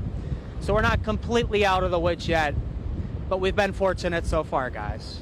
It's like the only thing you're in danger of is getting a sandblast to the face with all that wind going on out there. Just be careful. Yeah, Yeah, and that's going to hurt on the sunburn that he got that we found out earlier. All right, James Barbero. Thank you. Thank you job. very much. We appreciate it. All right, we're going to have more Hurricane Helene coverage right after this quick break.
What? It's whoa.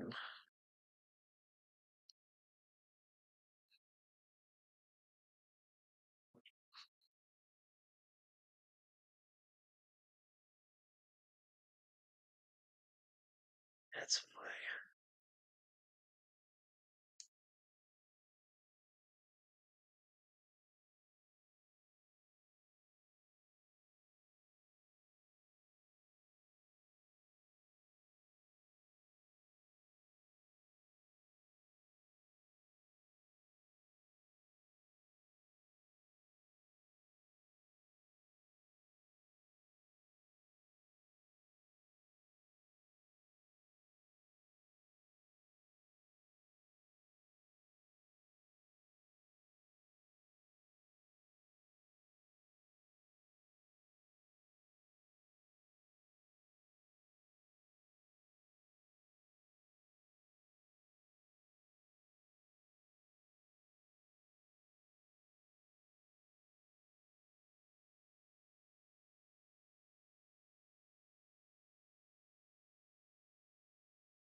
Alrighty, ladies and gentlemen, welcome back. Welcome back. We are definitely in the trenches now. Took a quick little intermission to check in on my family and some relatives down there in the Central Florida area. They're doing okay out in Polk County. And definitely fully into the weather event now. I had some leftover gas station food not too long ago to get me by for the next couple of hours. Jonathan and I, behind the scenes, managed to get us hooked up to where I can share my screen with you guys so we can not only go over some of the other parameters that we were discussing earlier, but also take a look a little further into the tropics and see what could potentially be going on for the Gulf of Mexico and the Western Caribbean as we get into the early half of October. So let me go ahead and make sure I have the chat pulled back up. on my end so I can answer questions. I'll go ahead and put my phone on the little stand here so we can rock and roll. There we go. Excellent. Alrighty. So, first and foremost, we're going to take a look real quick at College of DuPage. We're going to take a live look at what Helene looks like as we are getting very close to landfall at this point. In fact, we'll go to sub-regional satellite image. Now we're going to rock and roll into an actual live stream. This is where I can actually go all hands on deck and pull up some quality information for you guys and take a look at what's going on. So let me make sure I have my chat. Matrix, yes, I did. I had gas station food. I had leftover Wawa stuff. It's still directly behind me. And what's left of my very, very mixed coffee or separated coffee at this point.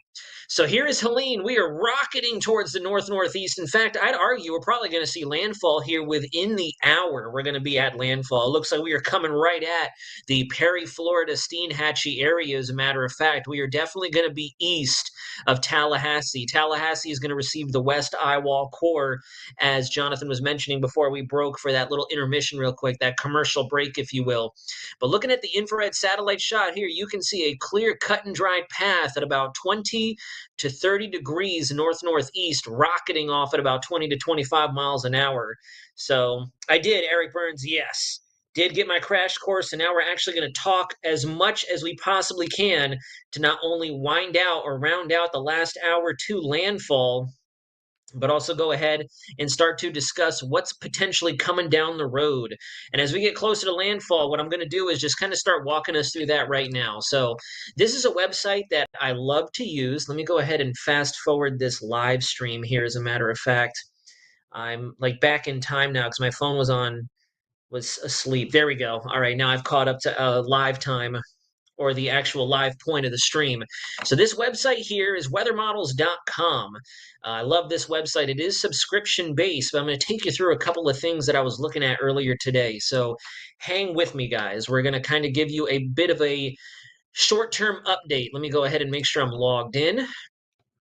Log into my account so I can show you guys everything that I've been looking at for the last several days. This is part of the way I spotted Helene before I even came out here to Virginia, tried to get everybody up to speed on what was expected to happen with that.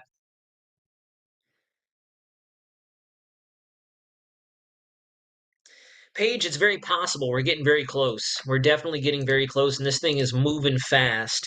It looks like it is picking up speed, as a matter of fact, as we continue off in that north-northeast direction.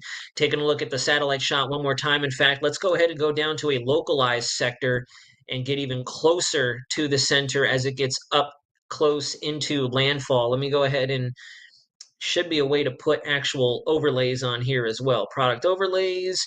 Let's go ahead and use the mapping. Let's go to U.S. interstates, counties, and what else do we want? Let's do station IDs so we get an idea of where we are. So getting very close. This is Perry right there. So Perry is getting ready to take a direct hit from Major Hurricane Helene. And yeah, honestly, to answer your question, Paige, we could be looking at a landfall here within the next hour for sure, probably just before 10 o'clock. Just before 10 o'clock. Any clue how far it will travel to the north, or prediction rather? Stitch B, yes, it's going to make a westward shift once we get up into northern Georgia, the southern periphery of South Carolina, and Tennessee. That's when it's going to start to rapidly transition off towards the west. But you can see here, let me close this little data bar. We are getting very dangerously close to flirting with landfall, and I would imagine just shy of 10 o'clock, maybe sometime around 9:30, 9:45 is when this thing is going to come ashore. We're getting very close. Very close. But anyways, let's go back to weathermodels.com. I'm going to start off with the probabilities for you all.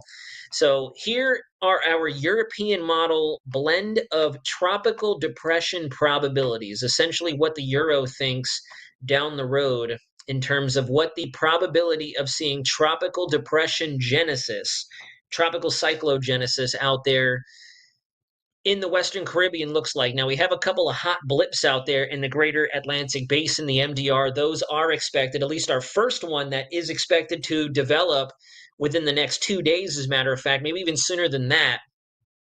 It is expected to form up and ricochet out towards the north, playing no role in anyone's weather, even Bermuda.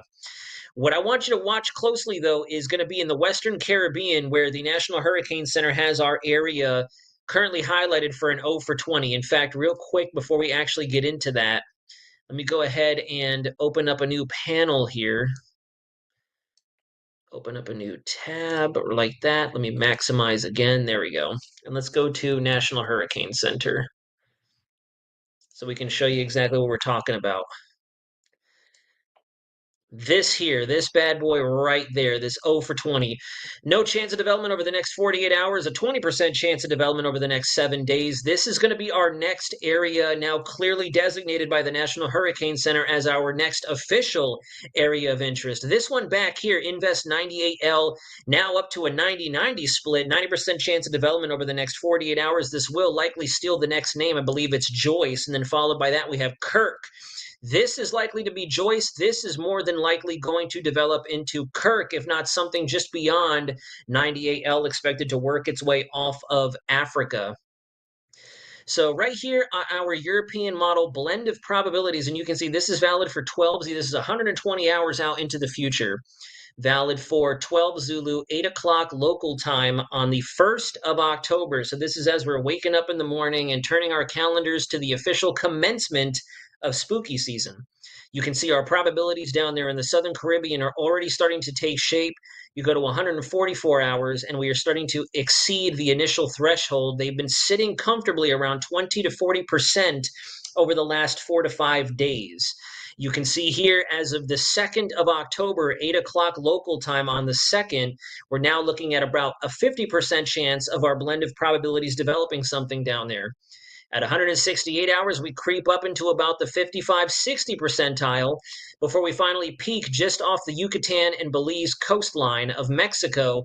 It crosses over into the Bay of Campeche, and then from there, the rest is history. You can kind of see that it branches off in multiple directions. That's more or less because we are so far. I keep looking at my phone. The camera's up here. Come on, David. It's late. I apologize. This is where we are so far out. We are beyond the 10-day window at this point. So naturally, the models are looking at different possible outcomes depending on the steering current, the timing of maybe upstream features over the United States, what this system looks like in terms of structure, intensity, etc. And then if you go to 288 hours out, you can see that from there, as we get into the second full week of October, the blend of probabilities go anywhere between New Orleans or Central Florida. And that's precisely the reason we're staying a little bit on this subject tonight. Not only are we more or less killing time for Helene to come knocking on our doorstep, but I also want to get you guys up to speed on what my thought process is with this next feature. We'll switch over to our active cyclone product. I love using this model here, or this overlay on weathermodels.com. Because if you watch, what it does here is it helps to delineate between separate storms. So there goes Helene blowing up through Georgia into South and North Carolina before moving off towards the west as it gets into the lower Midwestern states right here. There goes Tropical Storm Isaac continuing off generally towards the east, towards the Azore Islands out there in the northwest or the northeast Atlantic, eventually becoming an issue for Spain, Portugal, and the rest of Europe. Down here, you can see what is likely to become Tropical Storm Joyce over the next few days, rocketing off towards the west. And then just upstream of that, we have another system that will likely try to take on the following name of Kirk. So as you can see, for those of you out there who were doubting this hurricane season, we are now starting to chisel out that named storm list. We're probably not going to make the 25 named storms as some of our more excessive preseasonal forecasts were alluding to, but we are definitely realizing, if you guys follow News 6 closely and you watched our television hit, both Jonathan and I simultaneously, we did theorize that this season could be very backloaded, almost like a peak season bumped forward 3 to 4 weeks. And then if you look down there close to home, right as we get into October 1st, October 2nd, see those ensembles starting to perk up right over the Yucatan into the Yucatan Channel and crossing into the southern central Gulf of Mexico. And then if you just take this run all the way to the end, notice just about all the ensemble members, minus about 3 or 4 of them, 3 or 4 of them do take this up towards Baton Rouge, New Orleans, and Biloxi, Mississippi. But if you look at that, guys, that is a fairly decent signal across the state of Florida that we'll need to pay close attention to. This is enough of a signal to where a lot of us meteorologists out there are going to be watching this feverishly for the next 5 to 7 days, just because of the fact that Helene is on top of us right now. If we didn't have a major hurricane already barreling into our local area, we wouldn't be as concerned with this so far out. But this was exactly what we saw with Helene, and look at where we are sitting here at 9:03 in the evening, ladies and gentlemen. And you can also see a couple of these individual ensemble members from the European model are indicating that our Cabo Verde wave could take its time to develop and actually sneak its way into the Caribbean or the Turks and Caicos Islands. So we got to be careful. We're not done with the hurricane season yet. I know Helene is going to have us tired out, but we're not quite all the way done with the season to its entirety. We're going to wander over to Tropical Tidbits so I can show you a couple of extra models, and then I will transition back to Helene so we can get back in business with that. So bear with me. If you guys have any questions in terms of what's going on right now with Helene, feel free to drop them in the chat. I am glancing over repetitively. And if you are, and that's not going to work, I don't know why. Let's go back to weather models. If you guys do have any questions about Helene, feel free to drop them in the chat. Or if you have any questions regarding the Caribbean, if you are tuning in from down there, or if you are a Floridian or someone who resides along the immediate Gulf coastline, feel free to ask as many questions as you want, because this is a very pivotal time for us in the hurricane season. We had some pretty good dry spells with no tropical cyclone activity out there, and now, unfortunately, we could be looking at the fall version of 2004. Don't want to get too far ahead of ourselves, but right now it does seem like our models are in agreement this far out that is an area that we do want to pay attention to. It's as simple as that. We're not going to put any predictions on landfall or intensity or anything like that. That would be getting way too out into the fictional land or the La La Land area. So for now, we're just going to continue to keep an eye on it. And all I'm trying to do is get you guys to keep an eye on it as well and get you up to speed on what it is that we're seeing here in the News 6 office. Quick glance at our 18 Zulu GFS. There goes Helene blasting up and out of the AOR. You go down the road to the beginning of October. There goes our cyclogenesis, our development in the Caribbean of a storm system that looks to move near the Jamaica, Cayman Island area, get up closer towards a very familiar landfall track, develop even further in the Gulf, and then come across the state of Florida right there. If you come back to the 12Z model run, the 12Z model had something in the Gulf of Mexico looking at a very different solution, but still calling for development. And that's all we're looking for here, guys. I keep looking at the phone. That's all we're looking for here, guys. We're not looking at where this storm is going to go. Far too often do I see the weenies out there getting way too reactive over one model run. Oh, this storm is now coming towards this location. No. If there isn't anything on the table yet, we have no prowess or no educational reasoning, legitimate reasoning as to why we would announce to you all that this storm is going this way. That's not how this works. What we're doing here as forecasters is we're determining how much continuity can we build to establish that level of confidence to where we can start to brief you guys that we are expecting development. That also goes back to why National Hurricane Center puts the 0 for 20, 0 for 40, 20 for 60, et cetera probabilities on their tropical weather outlooks, or TWO for short. It goes that, for example, we'll go back to National Hurricane Center's homepage real quick. And right now, this yellow blip to the south of Helene, what that tells us is the official forecasters at NHC are on the same page as us. We have some continuity, we have some consistency showing in the ensembles and the regular models that something could develop down there. So with an 0 for 20 split, it's very casual, it's very token, it's nothing to be concerned about. It just shows that all the official sources are looking in that same general direction. So it's not something we're just making up or something that's very low confidence. There's enough confidence to where National Hurricane Center feels the need to let everyone know. And then from there, obviously, we either go up in probabilities or we go down. That's neither here nor there. We have a lot of time to pay attention to, but I do want us paying attention to this, especially now that NHC has eyes on it, because it could unfortunately influence us there in the Sunshine State. Let's get back on over to Helene. Helene is getting very close to landfall. Yeah, in fact, we could see I think a prediction of about a 9:45 p.m. to 10 o'clock landfall is pretty accurate. We should have our strongest winds beginning to hit right along the coast. In fact, I have some friends that I'm a part of a tropics chat with right up in the Perry area, and they're in ground zero as we speak. We are in ground zero or they are in ground zero right now. So I really hope that they're okay and they're going to stay safe and ride this system out. Thankfully, as you guys can see, we've been on the live stream for several hours now. I personally got on here with you all around 5:30 Eastern Standard Time, and this system was running parallel to Tampa. So in 3 hours, we've pretty much ascended the western seaboard of Florida. LC Seminole, excellent question. What exactly is steering Helene right now? So we have a frontal boundary and a upper level low that's off to its west and northwest that's helping to generate some southerly flow on its west side to pull it north. On the east side of it, just off the shore of the southeast and east coast United States, we have an anticyclonic area of high pressure. And those winds are flowing clockwise, also generating some southerly flow on the east side of the system, pushing it due north and northeast. So thankfully, again, you guys can see it here. Hopefully you saw it here first. And as you can see, we were locked in with this track for several days. I know there was a lot of people out there speculating, will this be an Ian? Will this be a Charlie? No, we can rest assured that this thing did cooperate. It did behave itself. And we are now looking at the last moments, technically, of Helene. Thankfully, and Lord willing, we will not continue to intensify any further. General question, let me move that other. What Atlantic hurricane had the fastest rapid intensification?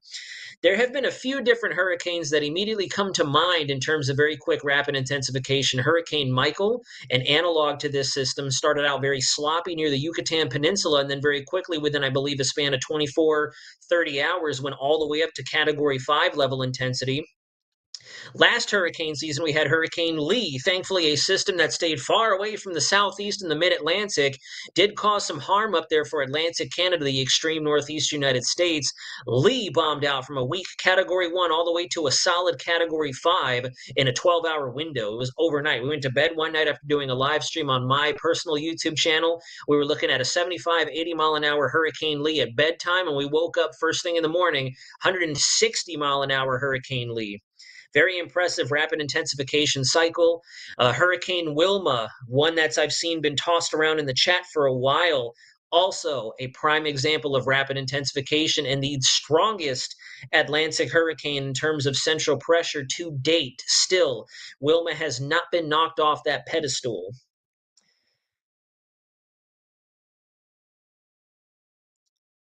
One block from Charlotte Harbor has water halfway from the road to house at 5 p.m. Hopefully that can continue to go down. We are on the weaker side of the system now, everybody in West Florida. Let me go back to the sub-regional sections of the satellite image so we can get a little bit more of a shot of the entirety of Florida. As you can see, guys, the center is on its way to landfall. We will be seeing landfall here within the next 30 to 45 minutes. We are now, for the majority of our viewing area in Central Florida, from the Four Corners, Volusia, Brevard County, all the way down the East Coast, and from Tampa Bay, Clearwater, and further to the south, we have to do battle with those sustained tropical level conditions. But here within the next couple are going to see a marked improvement. And thankfully, because of how fast the system is moving, we're going to end Thursday on a bit of a chaotic note, but Friday should start on a fairly positive note, especially as along the southwest quadrant of Helene, we get that wraparound dry air Jonathan and I signified to you guys earlier on the previous little bit of the live stream we did before that break. We should be looking at a pretty decent weekend in Central Florida and in the Panhandle especially, so we can get those recovery efforts underway.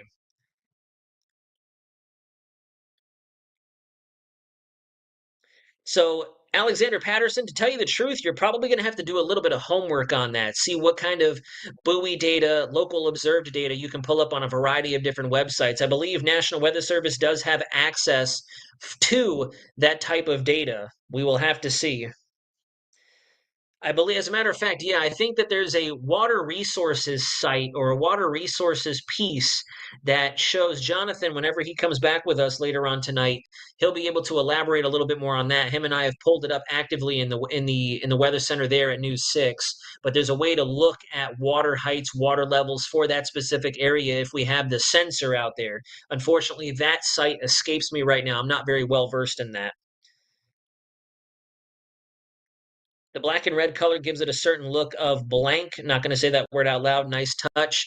Yeah, that is the infrared satellite image. So you can see exactly how cold those cloud tops are. The darker, whiter shades closest to the center of circulation, those are your strongest thunderstorms. And you can see we are actually north side loaded in terms of that eye wall. We have those very strong bands forming up on the immediate north and northwest quadrant. They're closest to the center. If you guys can see my cursor, I'm looking right in through here. Right there, you can see that little kind of acetylene torch of thunderstorms rapidly moving around that center. That's your eye wall right there, your strongest core thunderstorms that are going to be moving into Perry, Florida here very soon. We're actually getting, it almost feels like the New Year Eve, it almost feels like New Year's Eve. We're counting down to Helene's landfall. And the reason I want to put that much emphasis into landfall is we get this system on shore, the faster we can be done and over with Helene. So we just got to get through these next couple of hours, and we're going to do it here together. Gary Yell, once again, I cannot confirm nor deny if we are seeing 20 feet of storm surge. I can jump off my phone live stream, but then I will lose the chat. I want to leave the chat up. Like I said, I have some buddies up there in the Perry area right now that are going to ride this storm out, and they are actually about to receive the worst that the system has to offer. So I'm a little, low key on the stress side for them. I hope they're going to be doing okay. I hope they're taking the necessary precautions to chase this system, but they're doing it wisely because it's coming in and it'll be there momentarily. In fact, I would argue in about 20 more minutes, that core of eye wall convection is probably going to be right on top of them. Leslie Sealer, yep. Forgive me if I butchered that last name. There are a lot of power outages in Florida right now, and they're going to continue to go uphill. Looks like we have some pretty decent convection rolling our way into, looks like right into the Fort Myers, Charlotte Harbor area, as a matter of fact. Let me go ahead and pull up some radar on here on College of DuPage. Let's go down to the Tampa radar. We have more tornado warnings in Georgia. We actually have a lot of active tornado warnings in Georgia. It's got to be that activity that Jonathan and I were talking about earlier. Yeah, we actually have some quality feeder bands moving through Florida right now, so we'll have to pay close attention to any kind of localized spin-ups with these things. They're going to be fairly weak, fairly short in duration. That is one plus that we typically, not in every case, we've seen hurricanes in the past spawn some pretty gnarly tornadoes, but I'd say generally 75% of the time with these tropical cyclones, they're quick but short-lived tornadoes. And when I say quick, short-lived, they spin up quick and they don't last for too long, and they're typically not very strong. Let's go up to the Tallahassee radar very quickly. And there she blows. We're getting very close. Very close. You can see the eye wall core convection firing right there, that very pronounced ring of strongest reflectivities. Lots of heavy rainfall into Tallahassee. You guys are probably seeing your winds very, very, very strong at this point. We should be getting into hurricane force winds, I'd imagine, with some of these heavier precip bands working their way through there. If not, if we do have anybody in there in Tallahassee, I believe her name was Michelle earlier in the live stream. Michelle, if you're still with us, I know you're not actually reporting or chasing this thing, but please give us an acknowledgement in the chat if you could, please, just so we know we still have you in the chat, in the live stream, and you haven't lost power and everything is okay. EF0, EF1, unknown snipers gang, anywhere between EF0, EF1, getting up into the EF2 range. That is typically the maximum threshold for tornadoes associated with tropical cyclones, just because of the nature of their formation. Now, again, granted, there's always that 25% shot that we get stronger tornadoes, and we saw with Beryl a couple of wedge and stovepipe tornadoes out there in Texas. So it's not out of the realm of possibility we get some stronger ones, but a majority of our twisters will be short-lived.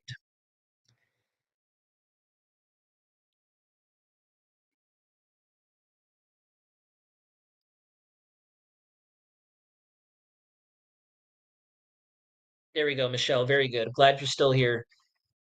Demonic Killer, good, very good. How are the conditions in your local area in Tallahassee? It looks like we have power and winds are not too strong. Okay, very good, David. Thank you for tuning in. Perfect. I did see you guys post in the chat a little while ago. Yes, the extreme wind warning.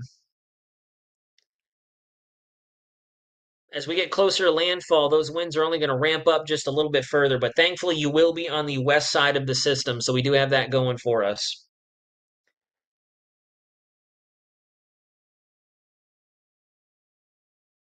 Keaton Beach, give me the geography. Where is Keaton Beach precisely? Because right now we're going to be honed in on the landfall site.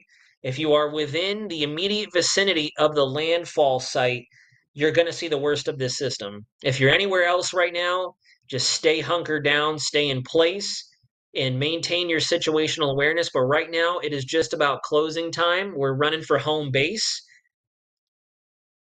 And hopefully, we can wrap up this tropical troublesome game here very soon. Naturally, we're still going to have to deal with Helene and leftovers of Helene for the next 2 or so days, especially as it begins the interaction with that frontal band, the jet stream, and that upper low to its west. But guys, the faster this system can get on shore, the quicker we can make Helene nothing more than a bad memory. Once again, Charlie Montgomery, please give me a bit of geography. I'm not currently in Florida, and I don't want to quickly look up the geography of Florida. So if you can give me some geography, where is Keaton Beach in relation to the center? If it is right there, if you are looking at this map and you can put Keaton Beach in the path of this system, then you can more or less kind of figure it out. How bad will it be in eastern Alabama? Jessica Ward, good question. It won't be too bad. You're going to be on the far weak side of the system. You can see that we do have that interaction here on radar up along the border of Georgia, Alabama, right in through there. We have that interaction with our stationary boundary and the wraparound moisture on the northern periphery of Helene. That's going to keep steady state showers and moderate level rainfall for much of eastern Alabama, but nothing in terms of very severe weather or very heavy rainfall.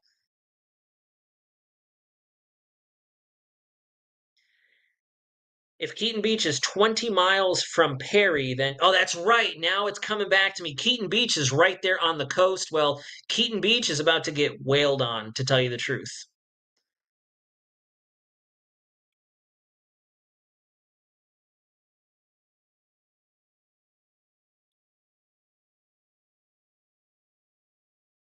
Leesburg, Florida is doing pretty good. We are all pretty much on the weak side of the system. Everybody down there in Central Florida, as you can see, we are now on final approach into the Big Bend. So everybody in Central Florida will still continue to feel the effects of Helene, the sustained effects for the next 4 to 6, possibly 8 hours maximum. But by sunrise tomorrow, we are definitely going to be starting to see this really drift off towards the north.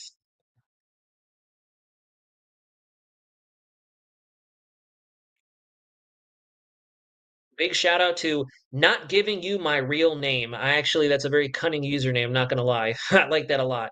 Not giving you my real name, period.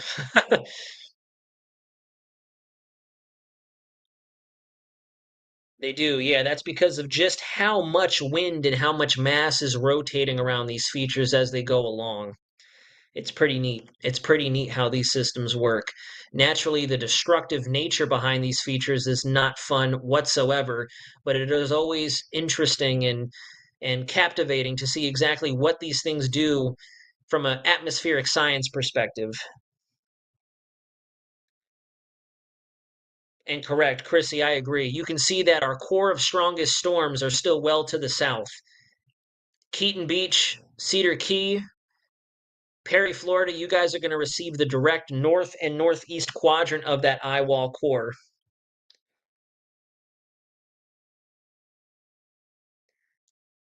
Not giving you my real name, you're very welcome.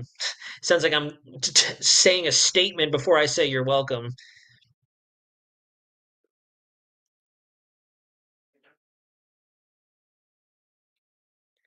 Ralph Cramden, elaborate. Why are his time references so far off? What do you mean? So I'm News 6 meteorologist David Nazario. Feel free to look me up, Weather Center _Nazario. That makes sense. Pensacola getting some strong winds, probably out of the north. We have that interaction between the pressure gradient and that temperature gradient supporting our stationary boundary off to the west of Helene. And then we have that sinking trough and cold pocket or upper low that's sinking down. So we're going to see some elevated winds across the spectrum. And that's another thing, too. I'll go ahead and zoom us out again. We'll go back to the actual satellite imagery here in a second. Let's go down to the regional sectors. Let's look at the southeast. So if you look, we do have Helene, massive bowling ball system. In fact, this is a great image right here. Perfectly symmetrical system getting very close to landfall here. We have strong winds in the form of temperature advection, cool air advection. You can see the cloud lines right here. You see these little thin lines down here off the coast of Texas, Louisiana. They're thin, straight lines. Those are called cloud lines or cloud streets, either or. Typically, cloud streets are found inland, either or. It's the same thing, just, over land, over ocean, but whatever. That shows that we have a sinking air mass sliding south over Dixie Alley. That's why if you look, we are void of any cloud cover whatsoever. We're looking at clear skies for much of Mississippi, Louisiana, Arkansas. You wouldn't even think that there was a major hurricane just off to your immediate east. And then off the east coast of Florida and the rest of the southeast, pardon me, we have our high pressure that's helping to increase the pressure gradient winds on the east side of this system. So yes, it's a big system, but a lot of the local phenomena that's driving the winds in Pensacola, even in New Orleans, I have my buddy Mike out there letting me know that the northerly flow was giving some pretty white cap, rough, choppy conditions out there off of Lake Pontchartrain, because we have other forces driving the wind field around this system. It isn't just Helene alone. And some of the sensationalist posts out there on other social media platforms are making it sound like Helene was just this gigantic hurricane unlike we've ever seen before, and that's not really the case. David Talkington in Tennessee, absolutely. We're going to get a lot of rain up in Tennessee. Not really too sure about West Virginia, though. I don't think we're going to receive too much in West Virginia. That's going to be more frontal than actual Helene at that point. Helene will be dipping west in association with the upper level cold pocket that's currently trying to spin up right in through here. You can see this cloud band being sheared off towards the west as our jet stream tries to deepen a little low pressure there. Mika, very close, very close. And I believe the eye is around 25 to 30 miles an hour, if I'm not mistaken. 25 to 30 miles an hour. 25 to 30 miles wide, I'm sorry, for the eye circumference or diameter. Let's go back to National Hurricane Center, see if we've gotten any updates on them. Update. I was afraid of that. We were at 140 miles an hour, so we are still strengthening. As of 9 o'clock, we are at 140 mile an hour winds sustained in the center. Central pressure is starting to bottom out, though, thankfully. I think this is it. We've reached the cap. Florida Coastal Monitoring Program tower located on Cedar Key recently reported a sustained wind of 55 miles an hour and a wind gust of 73 miles an hour. So we are getting into those hurricane force conditions right around our potential landfall location. It is moving very fast. Fibonacci 1911. It is moving very quick. Mika Jacobs, you're very welcome. Twilight Firefly, welcome back.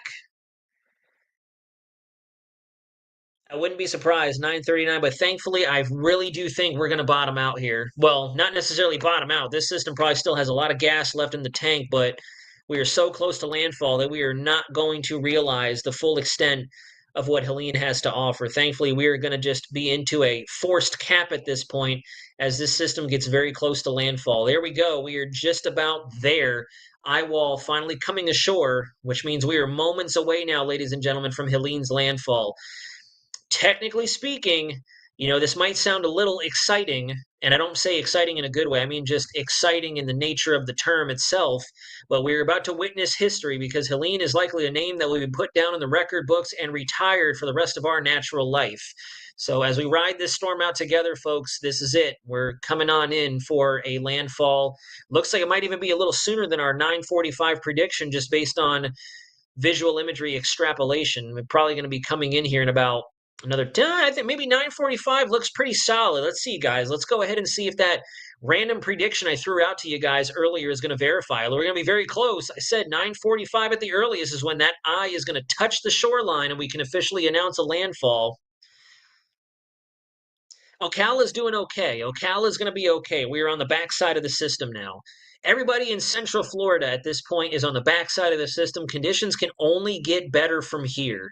which is great news. Everybody from the Orlando metro area, the Four Corners counties, to the immediate north near Daytona Beach, Daytona International Speedway, Jacksonville, St. Augustine, your conditions are still going downhill. We are not on the backside of this system yet. We are going to close the gap just a little bit over the next couple of hours. But as we get closer to landfall, we can get this system inland and start to weaken it down. Is it a good thing that it's moving very fast? Yes. It is always a give and take with Mother Nature. In this case, it is good that it is moving fast because for much of our West Coast and Central Floridians, we are only going to realize so much of what Helene has in terms of impacts. The bad news is for folks in the immediate path of this system into interior northern Florida, Georgia, northern Georgia, and Tennessee, we will see a bit more oomph in this system as it rapidly accelerates in your general direction.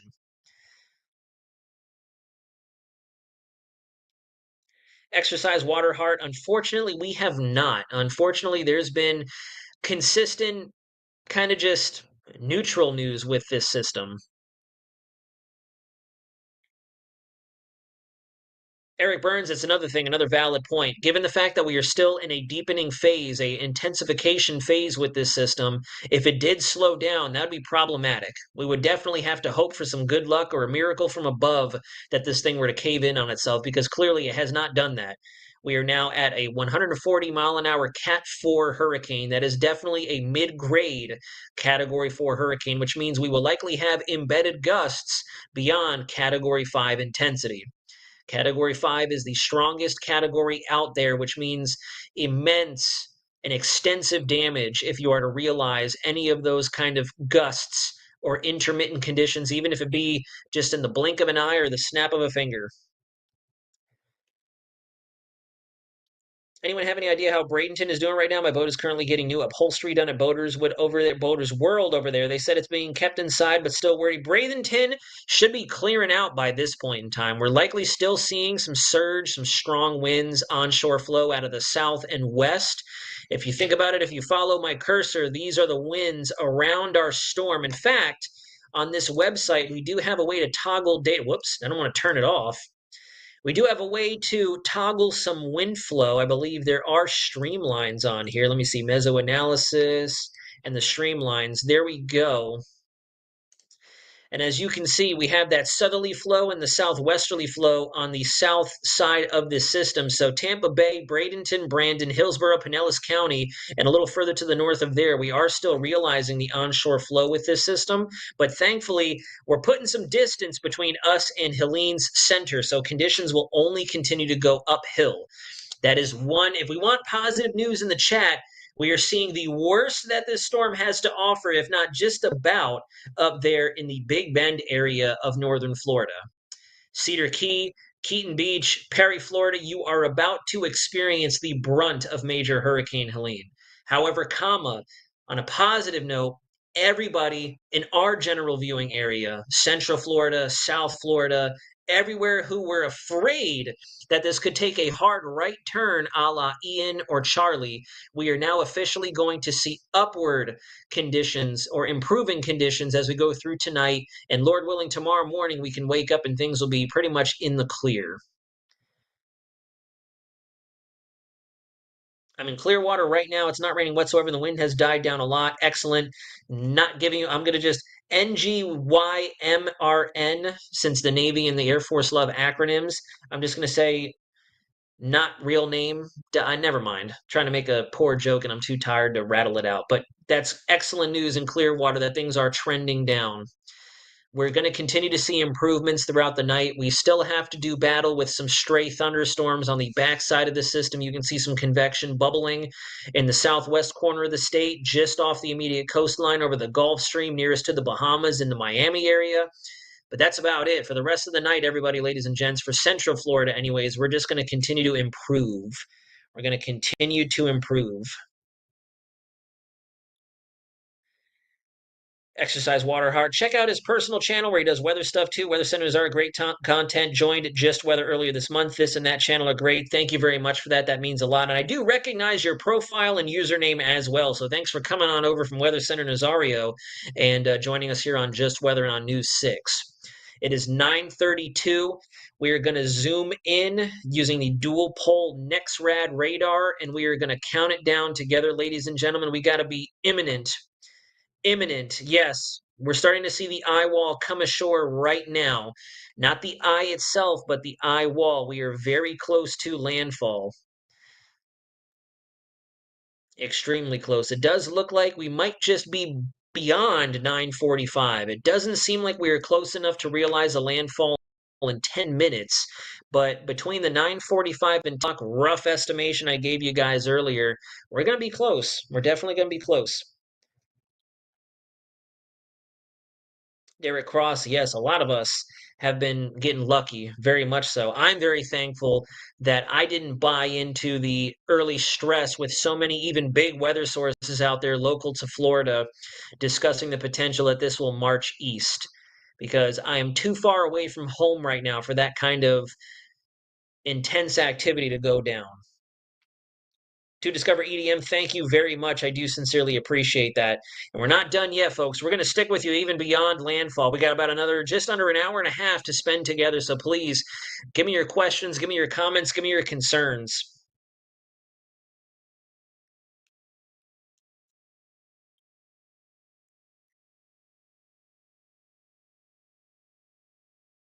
Matrix, you are indeed correct.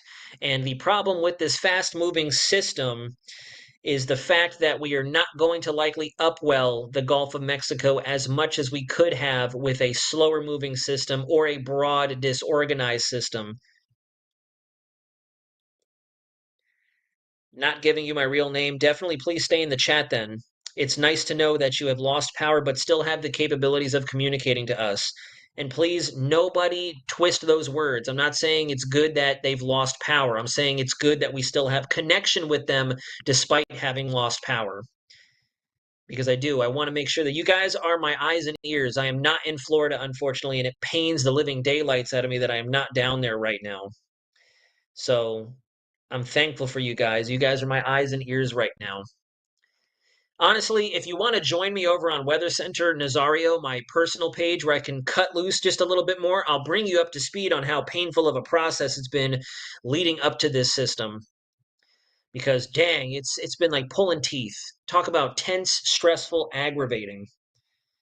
Have we ever created a hurricane in a laboratory setting? As far as I know, and I do have access to classified material, as far as I'm aware, no. Too many children are being slaughtered, and if I was, this would be just the what? Okay, anyways, I'm going to pretend I didn't read that comment out loud. Weather manipulation perfected by HARP decades ago. Stay safe. Documentary The Dimming. Wind picking up in Jacksonville. Jennifer Summerlin, yes, you're definitely going to be seeing the winds picking up out of the east. We have that east coast gradient. I do believe we're still seeing some tornadic activity up there. I'm going to transition away very briefly. We're still going to catch the landfall, but I do want us to check on our Georgia friends up there because we have that continuous slew of supercells working their way inland. So yeah, take a look at all this, folks. We have lots of little tiny supercell bean-shaped storm structure out there. And I'm just about positive we have a number of active warnings. Yes, Effingham, Georgia, Lawrence, Effingham, Georgia, Bryan, and Chatham, Georgia. We have active tornado warnings, and we do have one that is on the ground. Bryan and Chatham, Georgia. We have an observed tornado, so make sure if you are watching or you know someone in that area, let them know to be in their safe space right now. We do have a confirmed tornado on the ground. I'm willing to bet it's this one right there. I can see that little supercell wrapping up in itself. It's very possible, Austin S. Not too sure about Western North Carolina. I think this will mainly be a waterspout and first 100 or so miles along the coastline or the east side of each of these states, Georgia, South Carolina, North Carolina. Really don't even think we're going to get much activity up here in Virginia, even though I know that's next up after North Carolina.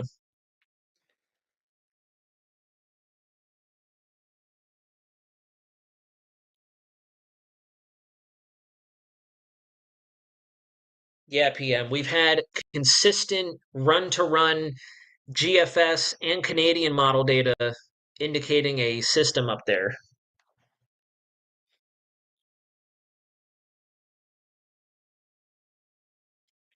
Dustin James, I did not see your comment. You didn't answer me earlier. Maybe my comment was too long. This is the fourth hurricane in 58 years, 3 of which were the last 8 years. Isn't that weird? For this particular location, or do you mean for the state of Florida? Because if that's for the state of Florida, Dustin, that's definitely a little inaccurate, unless you're talking about particularly the Big Bend. Which even then, I'm pretty sure we've had more hurricanes up there, if I'm not mistaken. I've been seeing a lot of graphics highlighting our prior landfalls.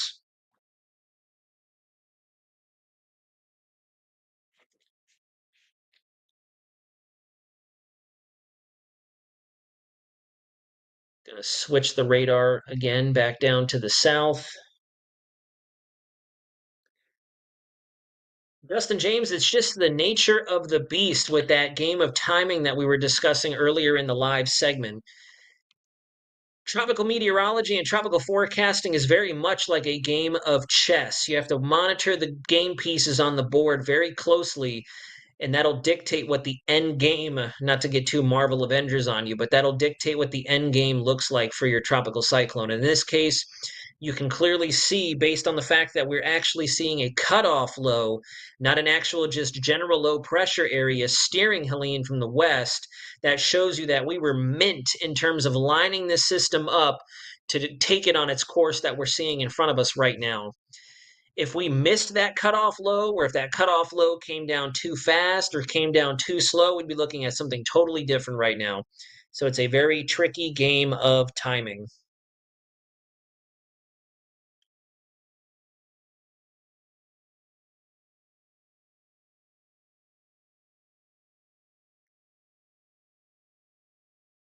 Yeah, I'm not too sure what's going on there.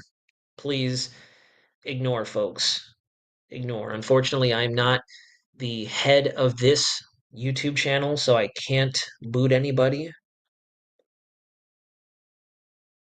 Starting to hear very low wind howling. That would make sense. Tallahassee is right up in through here, so we're not in the core of strongest thunderstorms just yet. We may barely miss it to our east, but the wind speeds will start to increase and they will go up fairly quickly. Edwina Valdosta is going to receive this storm very soon. Within the next 2 to 3 hours, we are going to have the worst conditions on your doorstep. Since this system is moving fairly quickly, we are not going to see it diminish as fast as other systems in the past. That is once again one of the double-edged factors about these fast-moving hurricanes.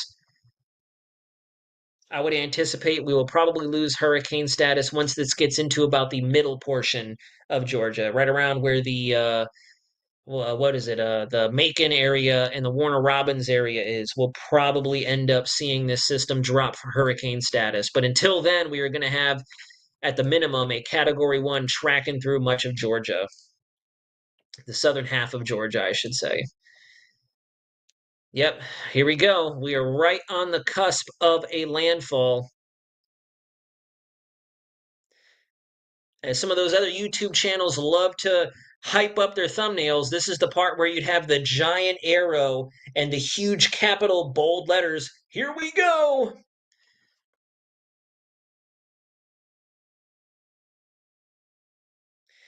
Lena, it is far too early to answer that question accurately. To tell you the truth, personally, before picking up the wonderful position with News 6, we've been doing fairly good for ourselves with our internal weather center forecasts. We predicted that we would have 2 to 3 systems hit the Florida area this hurricane season. This is numero dos. We actually got really close to verifying a multi-month forecast. It was back in March, April, May, give or take. I was discussing with my viewers over on my YouTube channel that I do anticipate Florida will receive their first hurricane in the month of August, and we had Debbie. So we've been doing fairly well for ourselves with my little internal forecasts that I've generated myself. So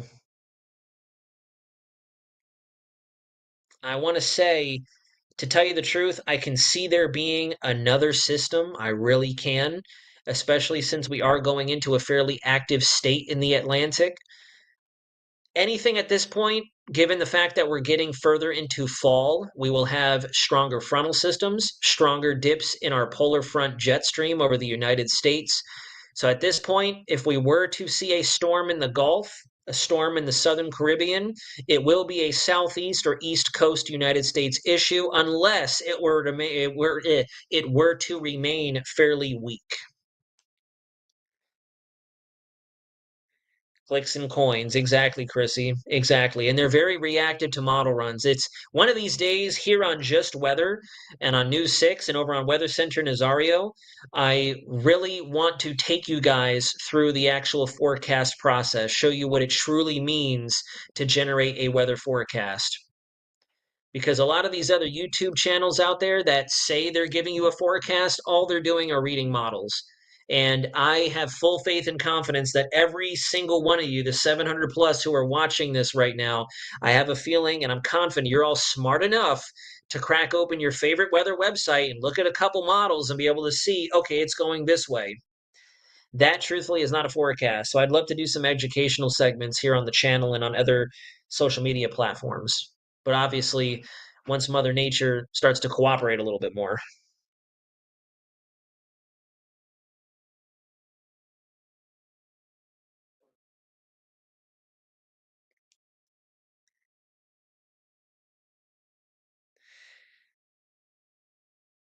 Panaman, Winter Haven's doing pretty good. My family is in that general area, Winter Haven. Winter Haven, Davenport, Haines City, Poinciana, they're doing okay. They're doing okay down there. A little windy. Power's been going on and off down in that area with these these feeder bands and the squall lines coming through, but thankfully the Polk County, Sumter County, Osceola County area is doing okay. Yeah, absolutely. So I'll go ahead and drop that in the chat real quick. But I'm also going to mainly be dual hatting here with Jonathan and a little bit more full time on the Just Weather channel once I'm back in Central Florida. So be on the lookout for the two of us and be on the lookout for our information and our updates and our segments, our future segments in between significant weather on either channel. Network speed test, it's far too early to tell. We don't have a storm on the game board just yet. We only have an area of interest marked 0 for 20. So it's just an area that we're going to keep an eye on. That's what that 0 for 20, that yellow blip means. It's another thing that a lot of the social media folks, the unofficial sources, love to get excited about. We get a yellow blip on the homepage of National Hurricane Center, and everyone immediately says explosive development, and that's not what that means.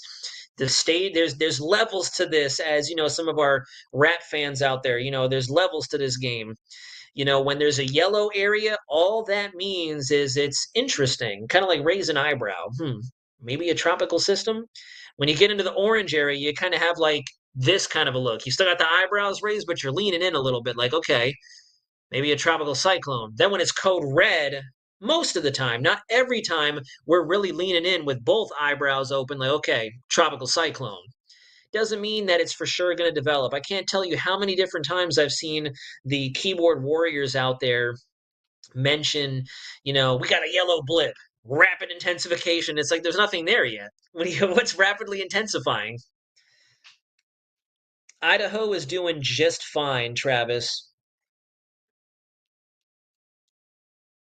Sarasota is only going to be improving at this point.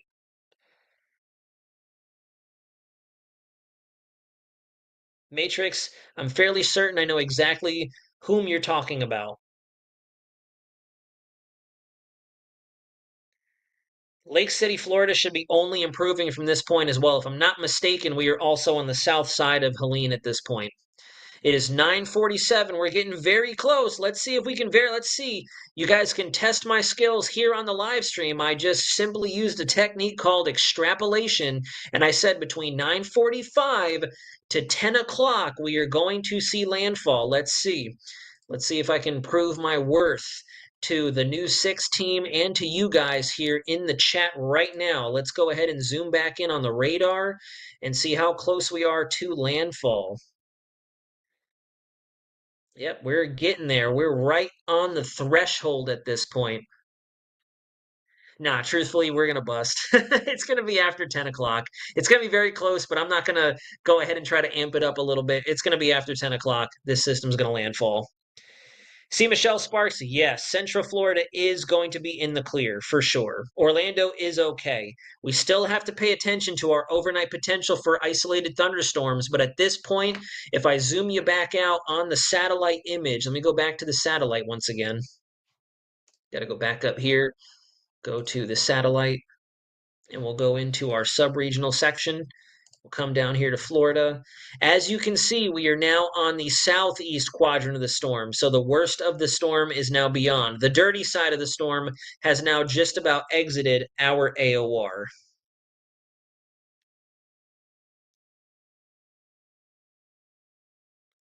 Thank you, Magoo721. I appreciate the 5-minute margin of error. There's always a margin of error in meteorology, so thank you very much for respecting that. Cape Canaveral, Cindy is going to be doing just fine. Cape Canaveral is not even seeing really much cloud cover right now, looking at the satellite imagery. There's a tiny armband about to hit us in Osceola County. Yeah, I can see it right in through here. There's some cloud tops beginning to shoot up in the overall, what looks to be cirrus band. You got it, Daniel Schwartz, AOR. That's military terminology right there. There's been a few folks who have called me out on that before they even knew I was military. They were like, AOR. Why does that sound Air Force-y? As bad as these are, there is nothing like the bluest of blue skies the day after a hurricane. Ralph, to spread some positivity, I completely agree. After Hurricane Charlie more or less obliterated my area in Kissimmee, no power, no emergency services, no nothing. It was so cool and so tranquil after the storm. I remember we all slept comfortably despite having no AC because it was crystal clear and quiet outside. It was almost a little eerie, come to think about it, but it was very peaceful after the fact. Lisa's beautiful journey. Do you mean Tampa Airport? When you say TPA, the ICAO, I'm not too sure what the ICAO is for Tampa, but I believe TPA is Tampa Airport. Napkin just flew off my table. Learn, we will rebuild. I promise. Yes, and lights are on and off too in my house, Apopka. Natalia, I hope you guys are doing okay up there, especially with the animals outside.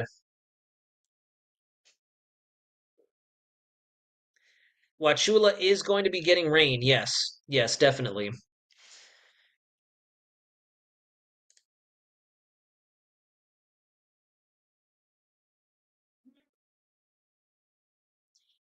As you guys can see, though, I'm definitely glad that National Hurricane Center adjusted their forecast, though. I'm not too sure why throughout the day yesterday we had the system bumping west. It was definitely moving more towards the east. It was definitely going to be more of an east side biased landfall, and I'm glad they accommodated for that today.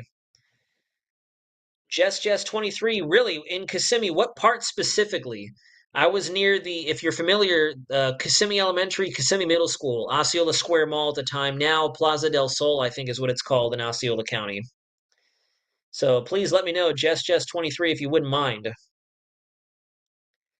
Natalia, no, not at this point. We're going to be on the backside of this system, so any occasional thunderstorm, especially overnight, since we don't have that daytime or diurnal instability working against us like we did earlier today, there is the potential for an isolated severe storm. Don't get me wrong, but at this point, we're just going to continue to see the conditions improve as this system gets some distance between us. Remember that, folks. For us in Central Florida, especially those on the West Coast, Tampa Bay, St. Petersburg, where we were expecting hellacious amounts of flooding and severe activity, we are now putting distance between us and the hurricane. We're not closing the gap. Earlier this morning, we were closing the gap, getting closer and closer to game time. Now we are expanding the gap. So we're in that positive phase now. We can all slowly but surely take our foot off the gas and finally pump the brakes a little bit. Yeah, actually, it does. Wow. Yeah, it does look like it is trying to get as much energy out of itself as possible. This is what I was telling you guys earlier. If you guys recall some of the discussions with Alberto and with Beryl and with Francine, the geography of the Bay of Campeche, that southern Yucatan, southern Mexico, that bowl-shaped region, we're kind of seeing those isolated influences here on Helene's center. It looks like with that opposite shape or that opposite side where the Big Bend is like a half bowl. And so it's naturally helping this system try to tighten up a little bit more. But I do agree with the individual in the chat. Let me see. Already missed it. To discover EDM, yes, I do agree. It looks like the eye wall is trying to tighten up right before impact.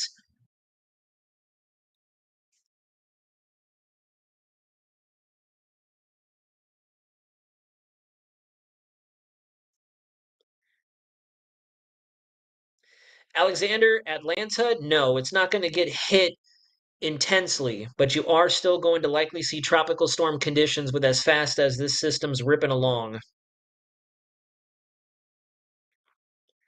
I'm in Pasco, a mile from the coast. It's not really bad at all. Gennaro 79, I'm assuming down there near the Tampa area, the west coast in Pinellas County.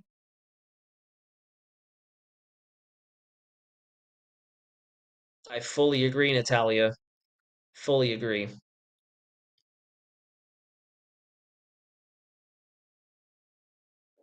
And I just realized I had a very blonde moment, Gennaro 79. I said in Pinellas County, you said Pasco. Hello. Sorry about that. Alexander for Atlanta? No, I wouldn't be worried. Your biggest threat up there is definitely going to be the heavy rainfall with this system on approach. Wow, yeah, that eye wall is shrinking. Helene is a whole menace. Helene is a menace. It is trying its best to strengthen as much as it can. Let me see if we've got another update at all. Nope, this is still the 9 o'clock update. I don't know if they're going to do any more updates at this point. So I think the official, unless they go back for a post analysis, post storm analysis, I really don't think we're going to get another update at 10. I mean, we might. We're very close to landfall, and they might do an hourly update at this point with it being so close. I'm very curious to see if it has strengthened at all from that 9 p.m. update to now. Yeah, we are right there. So we're going to be close. That 5-minute leeway that somebody mentioned in the chat just might do the trick. It looks like we are about to see landfall here any moment.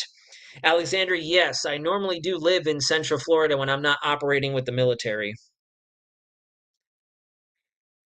Jim D on the satellite imagery, the black colors here are just cooler cloud tops. So if you look along the right-hand side here, this is a key to the satellite colors, the color code, or the what is it? The I guess we'll call it the color gradient. I forget the name of the color table. There we go, of this satellite enhancement. And so if you look, the black shades as they transition to the gray and then the white would indicate cloud top temperatures between 73 Charlie, maybe 70 degrees Charlie, up to about 100 degrees Charlie, negative, below zero. So these are very very cold cloud tops, very high in the atmosphere.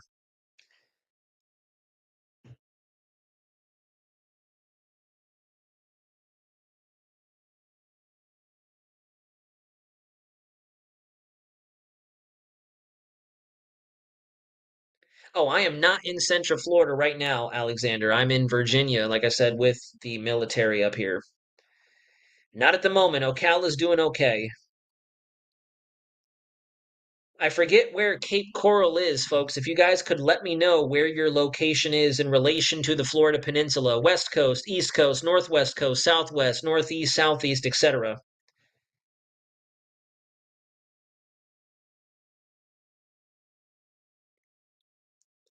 Enough media, I completely agree. Anytime a nighttime storm rolls in, especially of this magnitude, it is a spooky type of situation, especially if you don't have any visibility out there.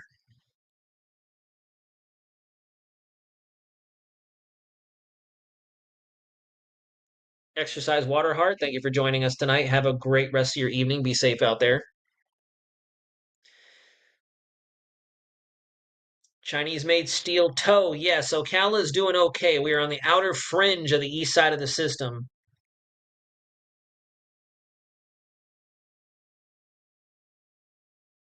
Oh yeah, Magoo 729, you would die if you were at negative 100 degrees Charlie. That's what you call super cooled water droplets. Oh, then yeah, Cape Coral is sitting pretty right now. We are on the weaker side of the system for sure. Thank you, Gennaro79. I appreciate it. Same thing with Elisa or Alyssa. Thank you. Transformers blowing in Jacksonville. That makes sense. We probably have a very good onshore flow gradient on the northeast side of the system, just ripping in off the coast. That's what a few of us were afraid of up here at the Fleet Weather Center. We have forces up there because we have a big naval station in Jacksonville, and they wanted to disperse all their personnel and their assets just to be safe because that onshore gradient was likely going to produce damaging winds.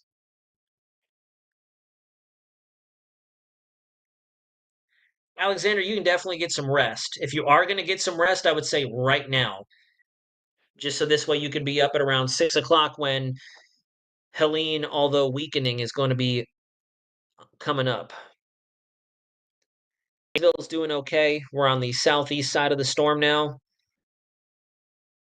Steenhatchee is probably feeling some hellacious impacts right now. So Hurricane Michael, JDK, much stronger. Bonafide Category 5. This is a Category 4, so splitting hairs in terms of its destructive amount or its overall destructive ability.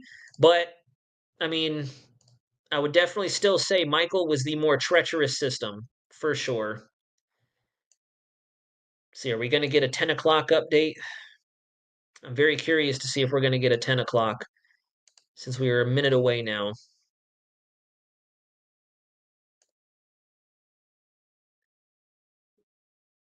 Nope, it does not look like we're going to get a 10 o'clock intermittent. Worst of the storm should be inland just about into Perry right now. Derek Cross, actually, you read my mind just now. I was going to say, if there's anybody from Perry, Florida in here tuning in, that'd be great. Alexander, like I said, 6 o'clock tomorrow morning, give or take around sunrise. Atlanta still has some time. We're barely at landfall here in Florida. Did we get that 10 o'clock update? There we go. 939 millimars. Well, I don't know what that aneurysm was. 939 millibars. Max sustained winds still sitting at 140. And I want to say that that is it. That is where we're going to bottom out.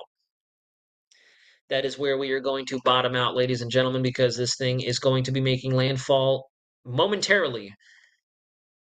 Right on that fringe. It looks like at the last second it kind of darted to the left ever so slightly to avoid making an early landfall. Oh, D. Morgan, you're very welcome. Looks like it will pass Tally from right to left. I'm not too sure what you mean by right to left, but it's going to be missing Tallahassee to the right. And in fact, looking at this, it seems as if we're going to be right on the nose of that strong band of thunderstorms. So we're probably still going to get very sporty in Tallahassee. Alexander, thank you very much. I do appreciate that sincerely. Lake City, Florida, and rain starting to pick up. Kyla Lee, wonderful observation. Thank you very much. Maybe 20 to 30 miles max so far in Tallahassee. Okay, very good. That must mean that this is still a very north and east side loaded system. I'm looking at these very strong convective towers right there on the northwest quadrant of the eye. And I'm wondering if that's going to get into Tallahassee. Let me see if we can pull that up. There should be a way.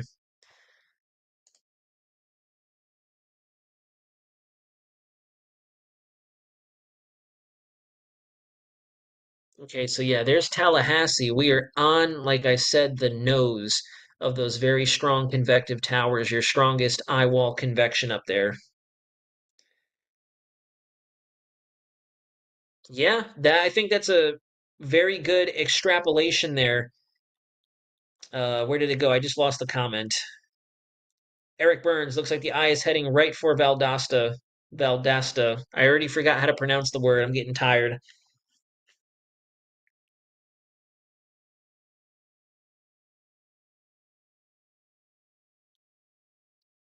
Honestly, me too. I agree. I wish we could see a live camera. It looks like we are just about there, though. It looks like this is it.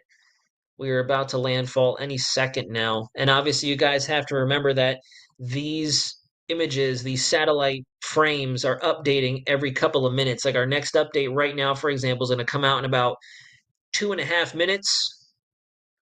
So by then it could be already on shore. Yeah, to discover EDM for sure. It is coming on shore. I think we are witnessing landfall right now. It looks like the strongest stuff is on shore. Perry is getting the brunt of it. Perry is probably getting ripped right now.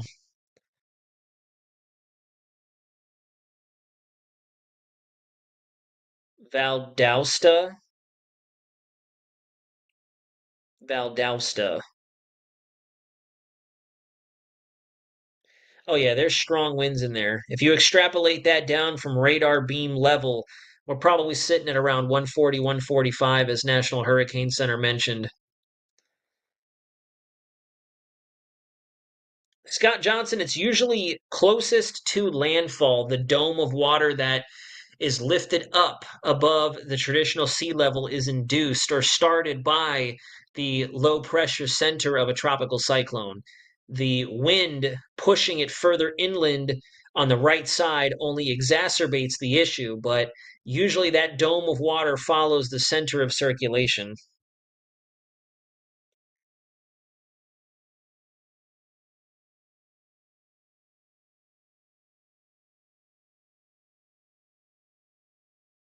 Valdosta.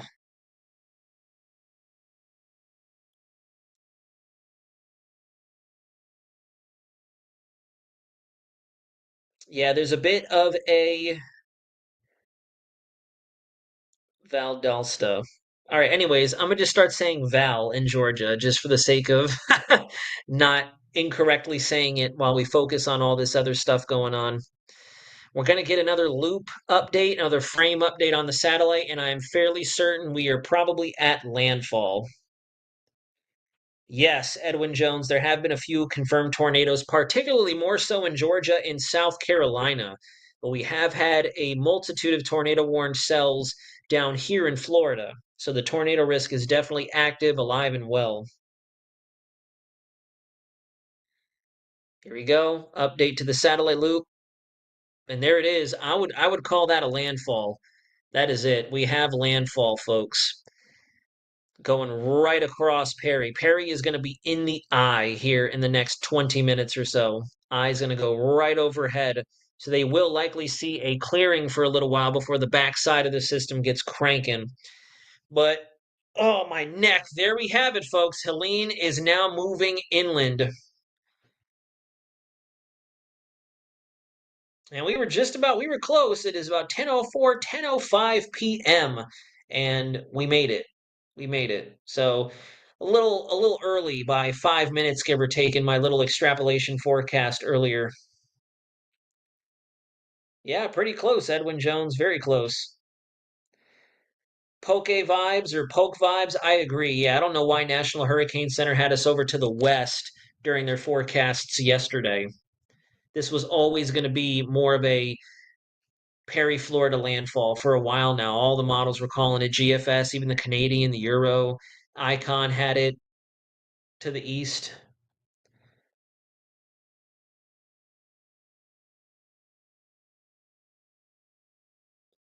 Valdosta, pronounced like pasta. Valdosta.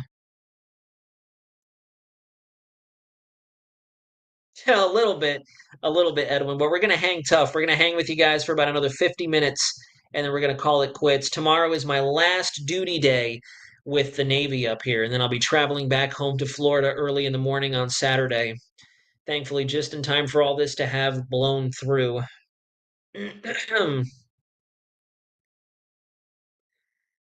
do agree. This is 2 for 2 now. Both hurricanes in Florida, and we doubled down with this one. We had Cat 1 Debbie, now we have Cat 4 Helene. Unprecedented. Anybody out there, and this comes from Weather Center Nazario, not News 6 Nazario, but anybody out there who has the audacity to leave a comment on this live stream or anybody else's videos or any unofficial sources' videos saying bust hurricane season, no, you're spitting in the face of everybody who had to leave their homes in the wake of Hurricane Helene. You're spitting in the face of folks who are losing things right now. You're spitting in the face of folks who will probably have their lives changed forever after this hurricane comes through. So if you out there in the live stream right now, or if you're watching this in the future after it is concluded, want to still come after meteorologists, especially the bigwigs who did the preseason forecast and say, bust, y'all were wrong, please refrain. Please have some respect. Please have a little bit of empathy. Just because a hurricane didn't hit your area doesn't mean that everybody got out unscathed. In fact, I would argue this has been quadruple more impactful than last year. Last year we had 20 named storms. We had 3 landfalls. This hurricane season we've had 9 named storms now. We've had 8 landfalls. Well, actually no, 7 landfalls. Because Isaac's not going to hit anybody. Gordon didn't hit anybody. So yeah, we've only had 2 storms miss landfall at this point. Kim, absolutely. Absolutely, honestly. It's been baffling seeing some, and it doesn't help that these unofficial sources out there egg it on. Helene, for example, I can't tell you how many people, unofficial, not actual, educated, credentialed meteorologists, but unofficial folks doing it in their home office and whatnot, were saying this was not going to develop, this is going to be sloppy, this is going to be a tropical storm, this will not be a major hurricane. Like, so many different things, so many inconsistencies. And that's why it pains me when I have recurring viewers over on the Just Weather page or over on my personal page leaving comments saying, why are you saying something totally different from this person? It's like, well, because I probably took a deeper look than they did at their 1 or 2 model runs before making their excited video.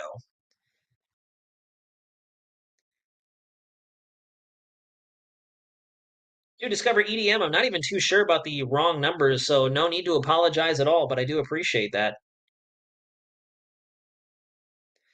Ralph Cramden, I absolutely agree. Somebody on a previous video of mine actually did mention that, preseason forecasts go out the window the moment you are there hearing the knock on the door about mandatory evacuations. Technically speaking, yes. Eric Burns, technically speaking, yeah.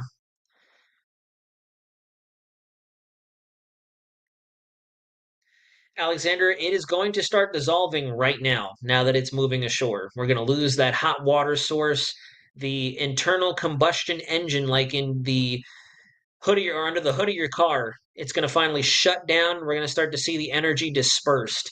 It's going to take a little bit because this is a pretty big whopper of a hurricane, so it's not going to just poof. We're going to still hang out with Hurricane Helene for another 6 to 12 hours.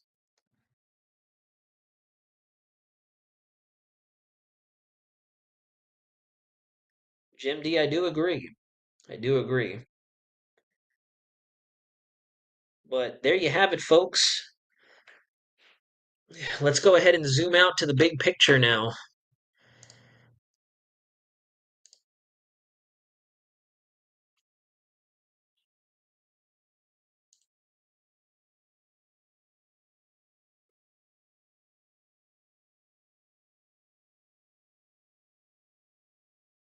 Yeah, it looks like we have some decent thunderstorms firing near Lake Okeechobee, Polk, Osceola County.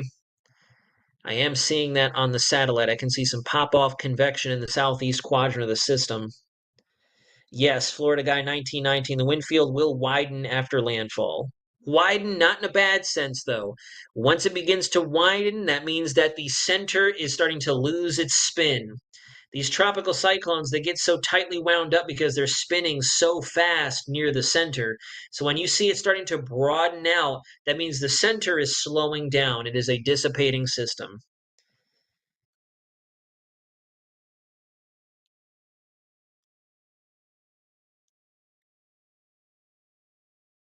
Jonathan, I do agree. It's a somber night. It's a very somber night. We're not seeing anything right now because unfortunately all I can do is provide you guys with a long distance digital, bit of coverage, but next storm, mark my words, I'm going to be out there in the trenches. I want to be out there in the field. I really do. I really do. I want to be out there showing you guys the full extent of these storms and helping with search and rescue afterward, especially with my military background. That's why it's been so painful watching this happen, being separated from you guys, from my family, my friends out there, my team out there at News 6. It's been rough, very rough watching this happen, especially seeing some of the early model runs showing a major hurricane, and now we're seeing it. Talk about painful. Talk about painful. Not fun. And Big Navy was not helping at all, but a story for another time. Why does the storm go so far to the north in particular? Corey Creed, do you mean this storm in particular, or in general, why do the storms lift to the north?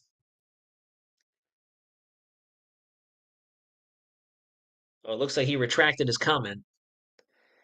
Is landfall in Cedar Key? I'm not too sure. It's definitely going right into Perry, Florida, though. Again, Adalia had its sights set on that location. So did Debbie. Now we have Helene. Davis Jackson, you are in Mayo, Florida, about 20 miles from Perry. What are you seeing out there? Edwin Jones, I've missed you guys. It's been weird. Very weird. When everything went kaput and I couldn't get live for you guys, it was rough. Everything's just been rough. I cannot wait to be back on Saturday.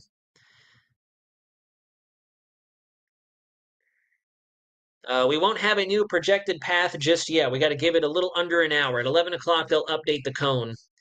At least I do not believe that they've updated the cone right now. We may have gotten that 10 o'clock intermediate advisory on the stats, but we are not going to get an actual cone forecast until 11 o'clock. There it is right there. This is as of 8 p.m. This, I believe, was the 5 o'clock track, and you can see that it will be just beyond Atlanta. So it looks like Atlanta, Georgia is going to receive the worst from what's left of Helene as it weakens down into a storm at around 10 to noon o'clock tomorrow. Obviously, I know that noon o'clock is not a real thing, but you know what I mean.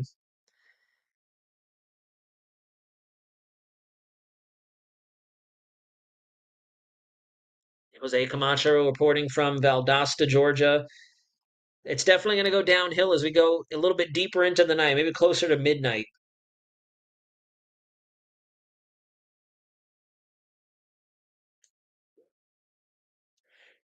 Oh, pardon me. It's been a long day.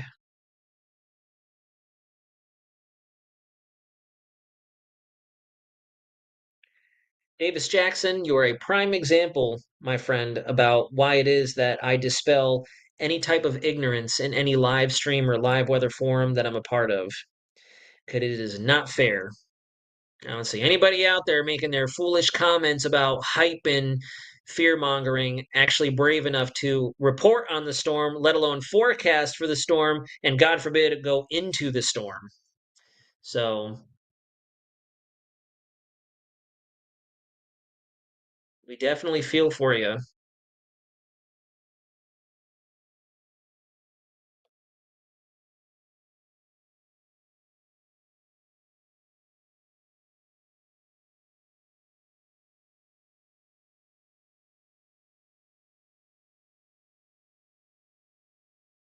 Still hearing random noises.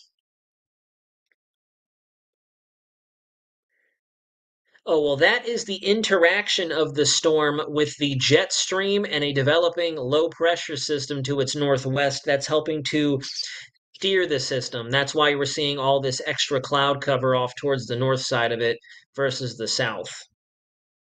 It's actually kind of helping to ventilate the center a little bit, and that's likely why we saw acceleration in the winds right up till landfall.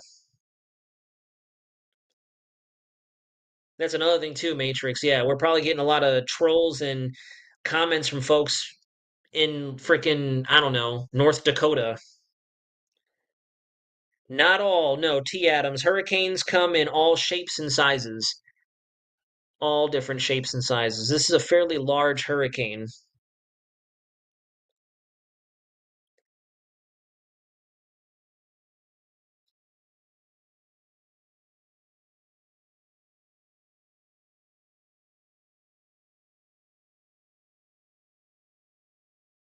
Jim Allen, thank you very much for that kind comment, for sure.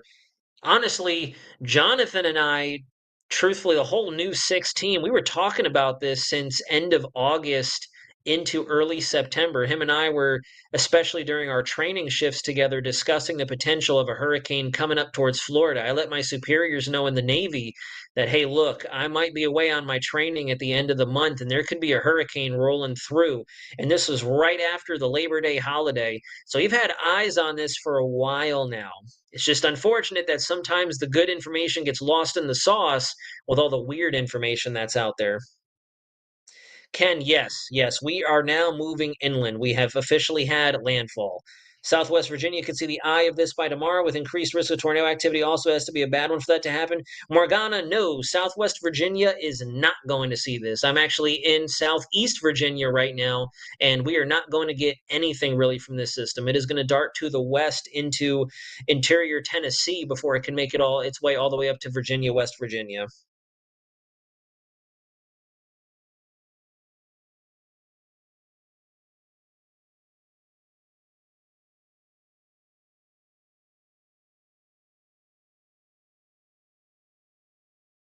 Matrix, what was it that you heard? I'd love to hear now as well, because I know Jonathan was live while I was still on duty earlier today. 1AB Delhay 3, there are a lot of things that go into forecasting the path. The forecast models are one piece of the puzzle, but we look very carefully at the large scale features around the storm. Truthfully, and that's what a lot of folks get wrong when doing tropical cyclone forecasting, at least the unofficial sources, of course. They look at the storm specifically and how the storm itself behaves, and that's totally goofy. The storm itself is not going to just move where it wants. You have to look at everything around the storm.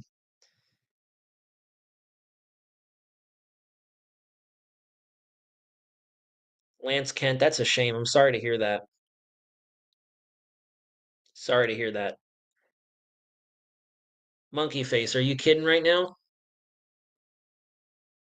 Have there actually been 12 fatalities? Oh gosh, yeah, Matrix. That's one thing I see far too much of is the extreme, like the excessive clickbait. Oh, the storm turned east. Yes, but please stop stretching the truth. When you zoom out on the map, like where we're looking at right now from this perspective, yes, it turned east this much. Granted, of course, that changes the impacts for, say, the likes of Apalachicola, Panama City, Tallahassee, yes.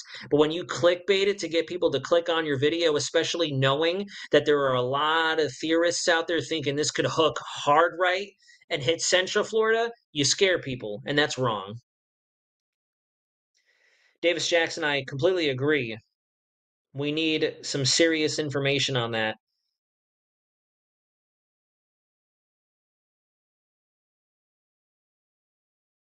Oh yeah, Magoo 721. That's another thing I would love to break down as an educational bit one of these days. How and I've gotten, unfortunately, when my YouTube channel was up and coming in the past, I've gotten scolded in the comments. Why are you talking about the Pacific Ocean with a storm in the Atlantic? It's like, well, because believe it or not, that feature that's kicking out across the Pacific, coming across northern United States, is going to play a role in what that storm does. So, Florida Guy 1919, yeah, honestly, the models did do a really spectacular job in this case. The ensembles all spotted it from a distance. 2 to 3 weeks out, the deterministic models honed in. And I would argue we knew where this thing was going with a week and some change still to spare. It's just unfortunate that there was a lot of misinformation out there that reduced a lot of the general viewing public's confidence. Up until the last second, there were still people saying it's going to turn. And it's like, come on, y'all. We're locked in at this point. Please calm down. You're only going to cause more stress. Naz, it was totally within the cone. They didn't give that impression. People in Cedar Key were so alarmed, was so irresponsible. Yes, it's been in the cone. This is the far right side of the cone, but the cone still had it. That's why the cone exists. It's not a perfect forecast, it's a margin of error. PM, I agree. Perry was in the cone the entire time.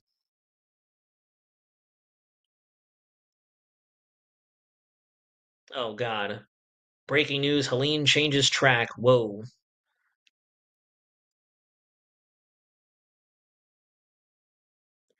Corey Creed, to tell you the truth, this hurricane, and I wonder if there's a correlation. when you think about it. But this hurricane and Beryl, actually, and the reason I say a correlation is those are our two strongest systems so far this hurricane season, and the models did really well with both our strongest components of the 2024 season. The models were all over Beryl before it formed up, and nobody wanted to listen to them. Climatologically speaking, no one believed we can get a Cat 5 early in the season, and then there you go. And the GFS and our hurricane models, even before they got any recon data into them, were showing rapid intensification before the Windward Islands, and they nailed it. So it's a little spooky. I want to kind of do some research in that now because our models seem to do the best with our more high ceiling systems. Ernesto, meh. Debbie, definitely meh. I remember that giant jump. Now that matrix in the chat, if you guys harken back to Debbie before it formed, that right there would warrant a title track change. I remember the Euro and its AI counterpart had that system well off our East Coast a ton of times. And everybody was saying, yep, fish storm. And then all of a sudden, in one model run, we went from far East Coast of Florida to the Gulf of Mexico. Now, that is a track shift. Not this. This is not something that warrants such a clickbaity title. A track shift would be what we saw with pre-Debbie, where the models, especially our more reliable ones, had it off our East Coast, and the next thing you know, the Panhandle was getting hit. That's a track shift. How long before the storm passes Tallahassee by? I'd give it a little over an hour, maybe an hour and a half at best, to make sure that we're out of the strongest thunderstorms on the west side. No, Matrix, exactly. This was not that. This was a wobble. This was the general tendencies that tropical cyclones exhibit on final approach. Again, I love to use the analogy. These features are like Geiger counters. They go off the chain. It's like a wobbly table that is not level. It just kind of bounces all over the place. Thank you for what you were doing. This is my first time watching this feed, but you were so much better than the Weather Channel. WDS, that means a lot, actually, especially the vote of confidence over the Weather Channel. Thank you so much. B-Town storm surge for Clearwater is 6 feet so far. Okay, so we're still under the maximum expected surge, which is good. Appreciate you more than you know. During the hurricane, I survived 2 Cat 5s 1 week apart, Irma and Maria. Wow, Cheryl. Kids in tally now, so tuned in to know. Thanks again. God bless. God bless you and your family as well, for sure, especially up there in Tallahassee. When is the hurricane tropical storm supposed to reach Atlanta? It'll be tomorrow morning. Tomorrow morning for certain, JP. No matter what anything, I'm not telling you to put all your faith and confidence in me. I'm just saying, if you want as realistic of a figure, since you're saying you're getting varying times, tomorrow morning after sunrise is when your stuff in Atlanta will go downhill. I can guarantee that. Guarantee it. If you've been watching the stream, we were 4 minutes off when we forecasted this thing would be bearing down on the coast for landfall. We were 4 minutes off, and I just threw that forecast out there, just extrapolating it out on satellite. So we kicked butt and took names even in the chat tonight. I just spat all over my computer keyboard. I'm getting excited because we're getting into the good part of this storm. It's finally crashing ashore, and we can see it weaken and fall apart. Corey Creed, not this hurricane season. Beryl was still it still has the trophy for most rapid intensification of a storm this season. But Helene gave it a run for its money. This thing definitely got its act together quick. So my son is in Tampa. It's not that bad over there, is it? Now it's still kind of tough out there. But thankfully, as you guys can see on the satellite image, we are now getting to the southern periphery of this hurricane. So Central Florida, your conditions are rapidly going up. Tampa Bay, Clearwater, even further to the south near Fort Myers, Sarasota, Venice Beach, Punta Gorda, your conditions are going up. We have some sporadic thunderstorms on the tail end of this system, but right now, a lot of us in Central Florida, the peninsula, are seeing conditions improving. From here on out, we can start broadcasting the positive news. Surprise Aardvark, by the time this thing gets to Kentucky, it will be a remnant low. Totally different beast, totally different impacts. Patera, I'm not too sure just yet. Helene beat off the dry air. Yes, it did. Although I will say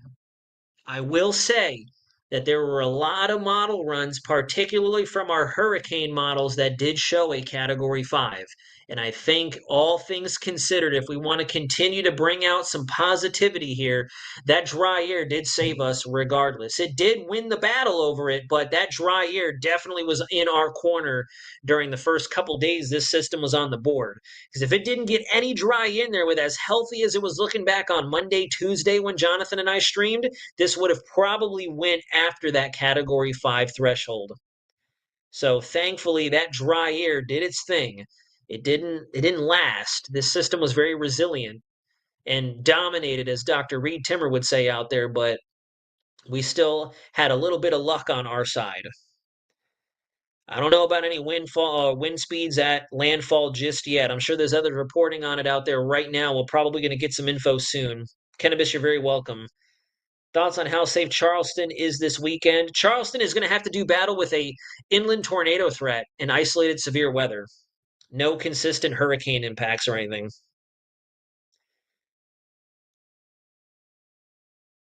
Alex Martinez, on Saturday, you will be all clear. Tennessee, however, will still be dealing with a little bit of what's left of this system as a remnant low by Saturday, but that's also when I'm flying back to Florida, so we should be in the clear by then. This system's moving quick. Ouch, Daniel, we need to get somebody out of here. We need to get him out of here quick. Not Daniel Schwartz, but whoever this other Daniel is. It's going to make landfall as a Cat 3. Well, if my calculations are correct, it's making landfall and is now moving ashore as a pretty solid Category 4. So you might want to adjust those numbers a little bit, respectfully. No, to discover EDM, don't think. It was definitely a Cat 4, a mid-grade Category 4 at that. Definitely no joke. You really, honestly, folks, you really can't hype this up. There is a criteria for hype. And once you're at this point in a storm's intensity, you can't really get too hypey from that point. Oh, it's going to be so bad. I mean, technically, you're not wrong. It is going to be pretty bad as a major hurricane. You could, at this point, you can only undersell it. You can only downcast it for the most part.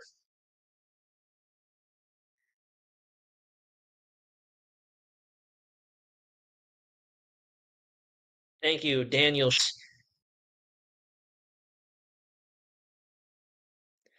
It's going to get through Jackson County fairly quickly.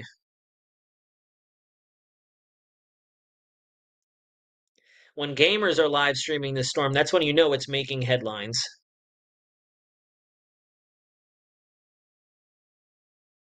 I wish Jonathan was here right now because Daniel would definitely win Troll of the Hour for 10 o'clock.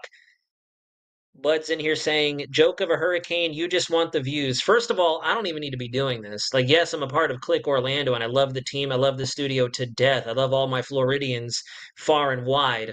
But I'm on military orders, bro. I don't need to be doing this. I'm up here in Virginia with the Navy. So I could be fast asleep right now getting ready for another duty day.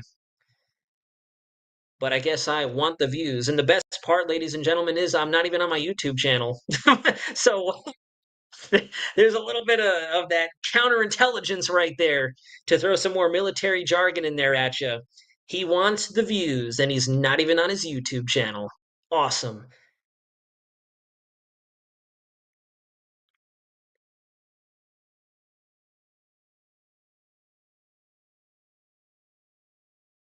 Jacksonville, Florida guy, 1919 is going to be very windy. We're still on the outside, on the east side of this system. And remember what we were talking about earlier. I wish I could draw on this. I have Epic Pen on this laptop, but not during this screen share while I'm linked into the Weather Center computer down in Orlando. But we have very good pressure gradient winds on the east side of this system. It's not just Hurricane Helene that's generating wind speeds along the coast. We have really good high pressure that's over the western periphery of our Bermuda Island, the southwest Atlantic, right up against the east coastline of the United States. Brad Todd, thank you very much. Ian Pryor, I see what you did there. I see what you did there with that comment. David Furman, I appreciate you guys. What is the Gulf water temp and what did it play in this storm? So John Diebold, forgive me if I mispronounced the last name, but the water temps were very hot. I believe that up until landfall, this system, especially moving over the loop current to its south, was traversing waters anywhere between 29 to 31 degrees Charlie, which is very warm. We only need 80 degrees Fahrenheit, which is about 26, 27 degrees Charlie to sustain intensification in a tropical cyclone. The warm water goes deep as well too. It's not just surface temp. We have a lot of heat content out there, and that's the catch 21 with this hurricane season. To kind of circle back to the folks trying to cancel the hurricane season and say it's a bust, that's more problematic than it is positive. In the short term, it's positive. Not a whole lot of storms to worry about. But the thing with tropical cyclones, like everything else on this earth, they have a role to play in keeping everything balanced. And what tropical cyclones do is they eat up those excessive water temps down there, kind of like Stephen King's The Langoliers, if anyone out there has seen that movie. It eats up the hot water temp both at the surface and below the surface of the water down into the thermocline, as it's called, in the mixed layer. Shout out to Navy Aerography, just recently went over all that material. And as a result, it takes a lot of that energy and displaces it back up to the north. That's why a lot of these systems, as the Coriolis effect and their natural beta drift, as it's called, kicks in, it wants to lift out of the lower latitudes and pull north. And what they do as a way to naturally recycle energy, we're talking energy on a global scale, it moves it up to the poles to keep every much of a state of balance, equilibrium as possible. And so we can make fun of the preseason forecast. So you were wrong. There's no storms, but as a result, destabilizing the atmosphere even more. And that's when we have weird things going on like we have all hurricane season long. Dustin James, your service to the Navy and just weather community is much appreciated. Thank you very much for that. I genuinely appreciate that a lot. Keisha, I'm so glad somebody else caught that reference, a forgotten gem in the Stephen King arsenal. Michelle Carmichael, David, I appreciate you more than I can say. I've been streaming this for like 9 to 10 hours. Excellent. Excellent to have you riding along with us. And we're almost done, folks. From here, it's all uphill. The system's going to move inland and start to weaken. Gail, I'm so happy that there are actually some people out there who recognize the Langoliers. That's awesome. Haven't watched that in a long time. Oldie but a goodie, starring David Morse back in the day and Bronson Pinchot. Can we get a quick and dirty on what 3 mesovortices mean? So essentially what that is, it's going on in the center. And that's essentially a telltale sign that the center of circulation is only gaining speed. It's spinning faster and faster and faster. And as that whirlpool spins, it's kind of like if I were to take my cup here, and I know this is disgusting, this is old coffee, but rock with me here. It's as if I were to take my little straw here and spin faster and faster and faster. I mean, I could technically empty this out and fill it up and make it nice and clean so you guys can see the example. I'm not going to do that for the sake of stepping away from the live stream, but you get the picture. As I spin faster and faster and faster, it causes the liquid to spin and deepen the whirlpool in the center. I don't know if you guys have ever seen that before. It's like the tornado in a bottle. When you turn your bottles upside down, you get the tornado. That's essentially like deepening a hurricane. And when you get those mesovortices, it means your convection is bubbling up and just flaring up so aggressively that you get embedded spin within the spin. And that's not a good sign. That's like your crash course. That's kind of the way to summarize it. Spin, smaller scale spin within a bigger spin.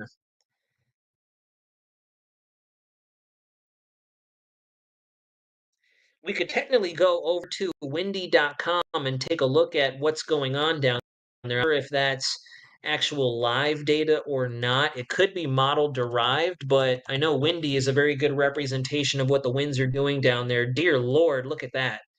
And there's your onshore gradient. Whoa. There's your onshore gradient for our viewers in Jacksonville, St. Augustine. Look at that onshore flow ripping into Jacksonville, Brunswick area where those tornado warnings were. So we have a really good onshore gradient, even for Daytona Beach, Palm Ghost. Looking at easily tropical storm onshore flow.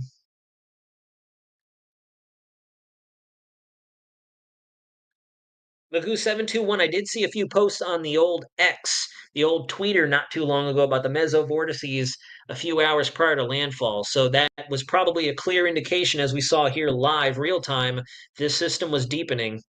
But there you go. Steenhatchee is getting blasted by southwesterly winds, southerly winds. Same with Cedar Key. Perry is getting ripped into right now. Tallahassee hasn't really seen too much yet. It looks like the wind field is experiencing a little bit of the frictional interaction with the coastline there. So coming ashore, it looks like the winds are slowing down ever so slightly out of the north for Tallahassee, thankfully.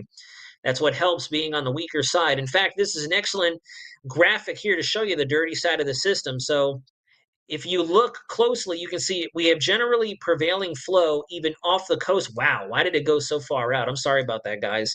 I'm trying to be very sheesh. All right, we'll use this view then. I promise I'm only gently touching the mouse scrolling thingamajiggy. But anyways, let me collect myself talking a lot. You can see that we have prevailing southerly and southeasterly flow across the Atlantic in relation to where our surface high pressure is out there. And as you can see, because of the pressure difference between our high and our low pressure being the hurricane, that's why we have such a generous onshore flow of southeasterly winds from the South Carolina, the North Carolina coast, all the way through to the upper periphery of Florida. As a result, near to Gainesville, Hina, or Jenna, Perry, Steenhatchee, etc., you can see that the stronger winds are able to move inland because we're moving with the environmental flow. On the opposite side, if you look at Tallahassee, we're not seeing as strong of conditions, thankfully, because we're going against the flow. We're battling it. So on one side, you're adding to the momentum transfer, as it's called. On the opposite side, you're taking away from it. So you're actually losing energy on the left side, gaining it on the right side.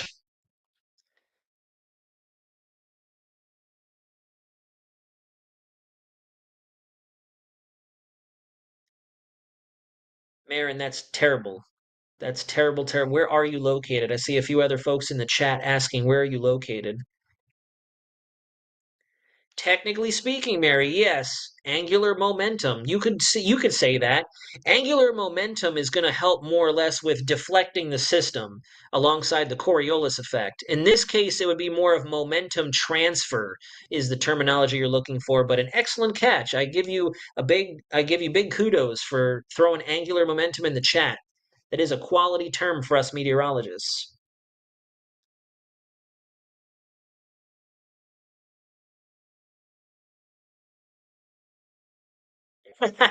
Thomas Joseph, is that a frappuccino? This was a white chocolate mocha. I had to embrace my blonde side a little bit. You know me. I was going to say something different, but not on a live chat like this.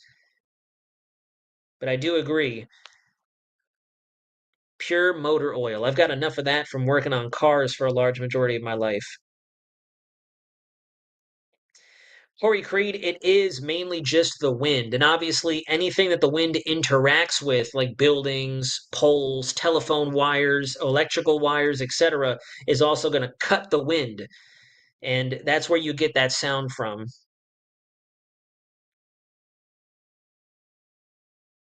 Matrix, have a wonderful night. Definitely be there for your neighbors. Look out for each other.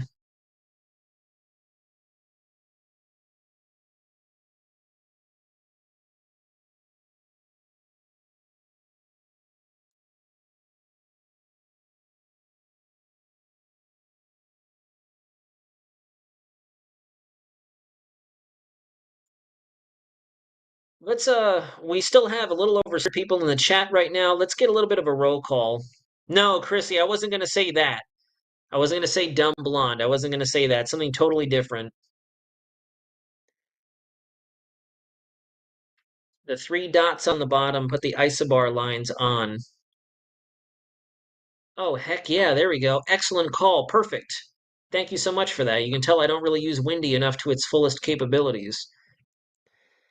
Twilight Firefly 100, have a wonderful evening. Thanks for hanging out with us tonight. But anyways, guys, now that we are inland and we are moving inland and we can start to watch the death of Hurricane Helene, let's get a roll call in the chat, please. Everybody tap in.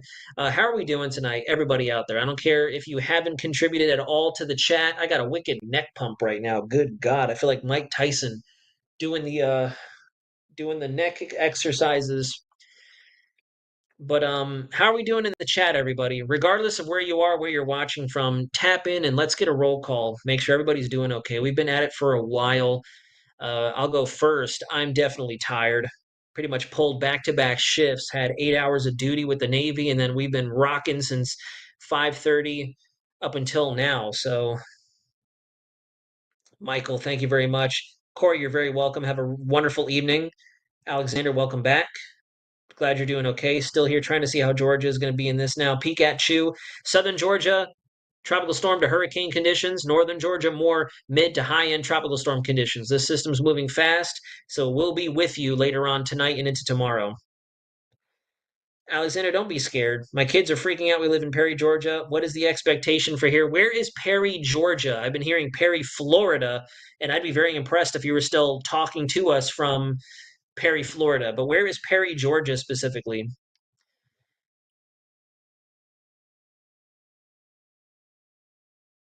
Ooh, Corey Creed, yes, definitely get some rest after that. That's an interesting experience.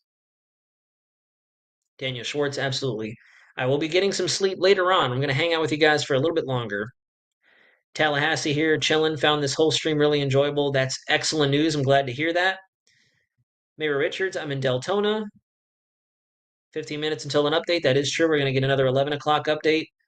11 o'clock advisory. Great coverage. Watching you from the first time this evening from Southeast Pennsylvania. Joseph, thank you for tuning in from Pennsylvania. Great to have you. It's awesome to get to kick it with you, talk some weather, talk unfortunately major hurricane impacts. Hopefully we won't have to do this again for a little while, but we got to watch because there's still something down there in the tropics and it could play a role in our weather or somebody along the Gulf coastline, regardless of if it's Florida. We've all seen some action this 2024 hurricane season, so we don't need any more, but it doesn't seem too promising. Vicentra, forgive me if I'm butchering that. You are the GOAT. Thanks for keeping us up to date. You are absolutely welcome. I appreciate that moniker for sure. Janice from Vancouver, Canada, welcome in. I'm still here for 2 days. Enjoy all the info and education. Polk City, glad to have you. That's close to home. Okay, so 20 minutes south of Macon, you will probably be right at the pivotal point when this system starts to go extratropical. It'll still be fairly strong, pack a bit of a punch. You'll get heavy rain, high winds, but it's not going to be nearly as bad as what we're seeing right now in northern Florida. I love Digis. That's exactly what we're here for. You can always count on us, myself, Jonathan, and the rest of the Pinpoint Weather team over at News 6 to provide you with that round-the-clock coverage. I can't wait till I'm back home in Florida to get really deep into the trenches with you guys.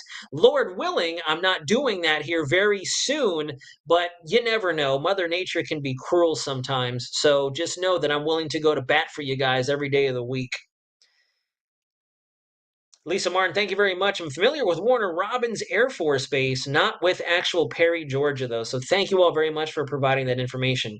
Richard Ammons, Houston, Texas here. Thank you very much for tuning in. You've also felt this hurricane season a la Beryl back at the beginning of July. I just joined the stream. Sorry if this has been covered. Is it dumb to drive to work in Charlotte, North Carolina? Austin Patrick, not a dumb question, not a bad question at all. In fact, I would say absolutely. This storm is not really going to rock up there into North Carolina too much. You are going to have to watch for your isolated severe weather risk, but that's something you can take on a case-by-case basis. You are not looking at any tropical level impacts for sure.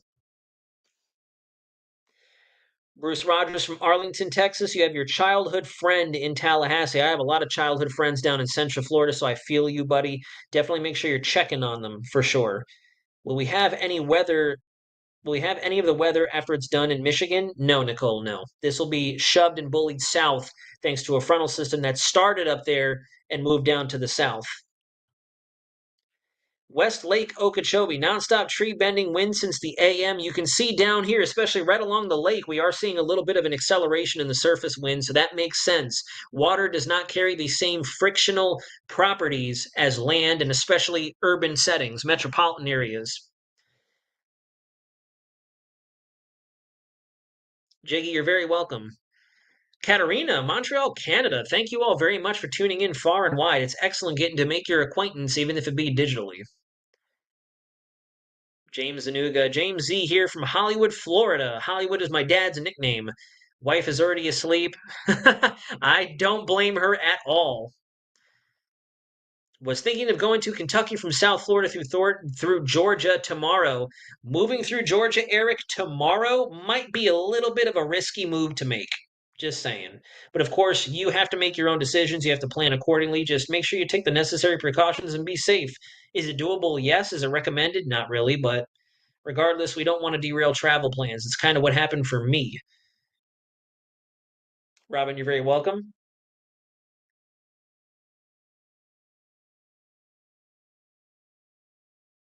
Christopher, thank you very much for sending prayers from Louisiana. Jiggy, thank you very much for hitting that subscribe button for sure. Everybody else, if you haven't done so already, please make sure to subscribe, especially to Just Weather. I know we had our troll of the hour earlier saying that I'm doing this for you for views. Absolutely not. This isn't even my YouTube or my social media. This is News 6 and the Click Orlando team's social media and their official media at that. So this is far from me just trying to get clicks and views. Absolutely not. So make sure you are subscribed. If you are local to Central Florida, download the News 6 app so you can keep very close tabs on what us in the Pinpoint Weather Department are sending out for our local area and beyond. Katrina, I appreciate your time. Thank you for tuning in. It's a lot easier to get on camera and talk and talk and talk than it is for you guys to watch. So it's nice to know that I must be doing something right if you guys are still here tuning in. Derek, crapping my pants in Lake City, North Florida. I hope you're doing okay. You might want to get a change of pants there soon. The worst will be over within the next couple of hours, though. It's all uphill from here. Gary, you're very welcome. Y'all stay safe tonight. We'll catch another live stream soon. Chrissy, it's been a pleasure. Thank you very much for tuning in. I recognize your username from a couple of previous live streams that I've joined in on with Jonathan. Thank you so much for being such a contributor to the chat. It means a lot. I live in South Central Georgia, Douglas, Georgia. We have no wind yet. How bad is it going to be for me? I'm 1 hour north of Valdosta. Starting to get better at that. So if you're a 1 hour north from Valdosta, you are probably still going to realize some low-end hurricane force impacts. That is almost a guarantee because this system is going to take a little bit to wind down. We should be getting our 11 o'clock update here momentarily.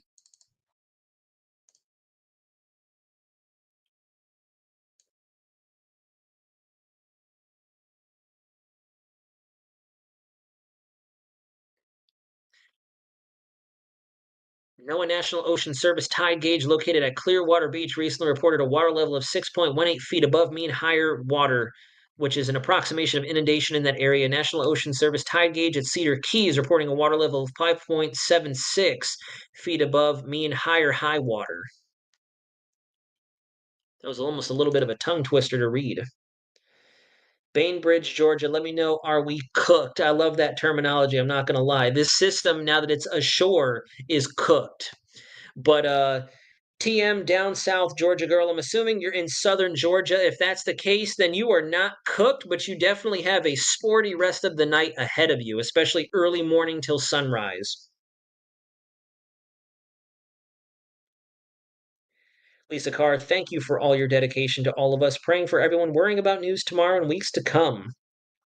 So, Lisa, definitely stick with us here at News 6 on the Just Weather channel and the rest of our forecast team here at Click Orlando because we are not done with the tropics just yet. We are still tracking other entities out there for our friends down south in the Lesser and Greater Antilles, potentially the Bahamas, and especially up here in the southeast United States and along the Gulf of Mexico coastline. Florida Strong, Chris Watson, you are very welcome. I live in Crawfordville, Florida. My son is in South Carolina. Found you and sent me the link for your coverage. It's been great. Has there been any chance in storm surge for the Big Bend area? Yes, there is definitely a high chance that we are seeing lots of storm surge right now, unfortunately. Appreciate that. Y'all be safe. TM down south, Georgia girl. Thank you for the quality question. Hope out any more if you need any additional assistance, please let us know.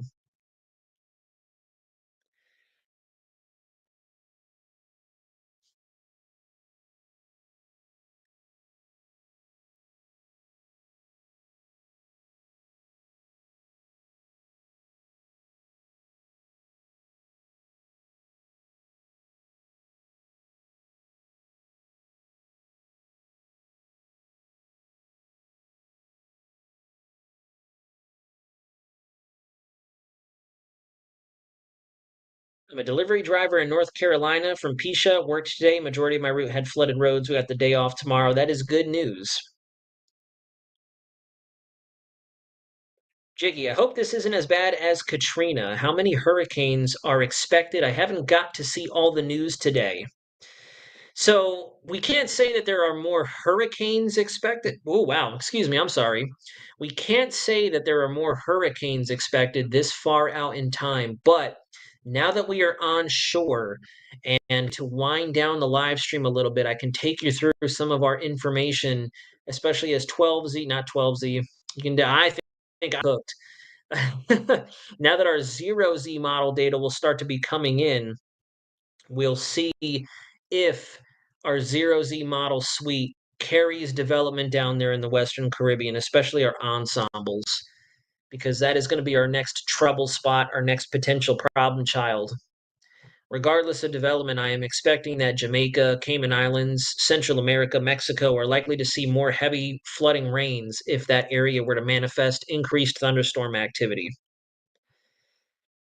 Thank you so much. I don't understand all this stuff, and that's okay. You guys are not meant to understand. You're not. We're here to decipher this information and communicate it to you to the best of our ability so you make it make sense. Or actually, I should say, we make it make sense. Finally, worst is ending. Another hour for some places. Like we said, a tornado like situation lasting for an hour. Correct. So, as this system continues to move on shore, we can slowly but surely let off the gas a little bit, because now we are going to lose that water source. We are going to shut down. We're going to blow a head gasket in that internal combustion engine that is inside of Helene, and this system is going to wind down. It's going to take a little bit, but please remember that we've covered you up to this point. We are going to continue to monitor the progression of this system. We are going to try to provide as realistic and accurate and a timely of a forecast for the remainder of Georgia and those out ahead of this system as it's on its way up over the next 6 to 12 hours. And then beyond that, as we get into the weekend, it'll be nothing more than a bad memory and a remnant low. And then we can say bon voyage to Helene for good. We are not going to see this name more than likely ever again in a future hurricane season. So that is very good news. Impossible for it to end up as a Cat 5. We are now moving inland. So this system is no longer going to intensify, and it will start dissipating from here.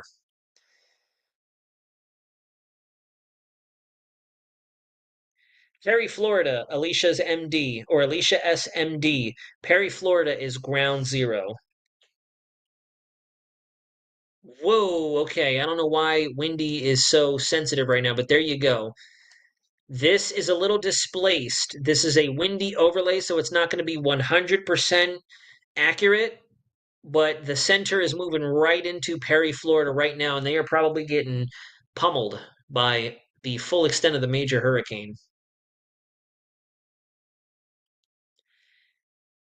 I do, as a matter of fact, yes. I do weather for the Navy, for sure. Well, I don't know why I added the for sure, but yes, I served 10 years in the United States Air Force as a weather forecaster, then took some time away from the service because unfortunately I wanted to make a career swap. I wanted to get out of active duty, pursue a career in the civilian sector. The Air Force had no opportunity for me to continue serving as a weather forecaster, as a reservist or a guardsman, so I just punched out, went after my degree, and then the Navy called me and said, "Hey, we heard you were looking to join the Navy." And I said, "Not really, but what do you got anyways?" And they told me that they had the weather position available, and I figured, you know what? If you're going to give it to me in the reserves, let's give it a shot. This way I can continue to serve while also still pursuing my career in the civilian sector. Met Jonathan, met the lovely crew over at WKMG, and now the rest is history, and I couldn't be more thankful for these opportunities. Alexander, welcome back again. Jonathan, thanks for everything. Naz, you and Jonathan did great. Really appreciate that for sure. You guys definitely invigorate and inspire us to keep working as hard as we do. There we go. This looks a little bit more realistic to what's actually happening right now. We can also look at the satellite image. Yeah, that system is way in. Look at how fast this thing has taken off. We are already well inland over North Florida, which is a good thing. We're probably rocking and rolling right now, but you can see that the eye is already caving in on itself. We are definitely well ashore now. The center is right over top Perry, Florida for sure. It is right over top that whole county.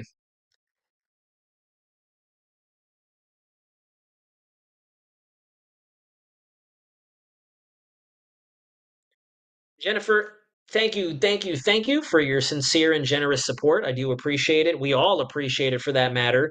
And thank you for the support as well for mentioning my military service. It means a lot, even more so. And no, you can count on us to always bring you that more realistic, scientifically rooted information that's not based on hype. We never do this for clicks. I've never wanted to do this for clicks. I've been passionate about weather, and the entire team, I can speak on their behalf, has always been passionate about doing a job like this for a very long time. We have no reason to be into this for the clicks. Absolutely no reason. This is our true profession. And as such, we treat it with as much professional and respect as possible. And I know you guys hold us to a high standard, so there's no reason for us to joke around or try to, oh, you know, if that were the case, I'd just go make a scary movie or a suspenseful movie. And I'd probably have a lot more fun than hyping up a serious weather situation.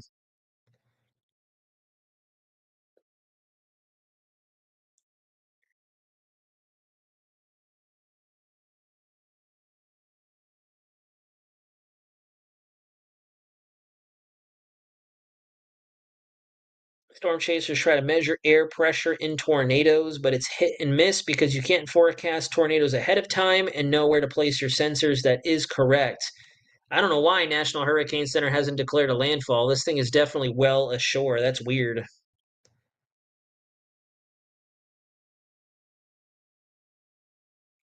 Is it true that East Texas is susceptible to severe damage should a hurricane land on it? I feel like I've read that somewhere.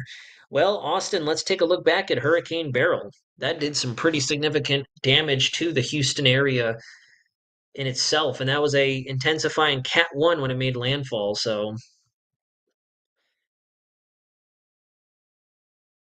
that's so weird. Why are they not counting this as a landfall? We can see it plain as day on the satellite image. Let's go ahead and take a look at the new forecast track while we're here.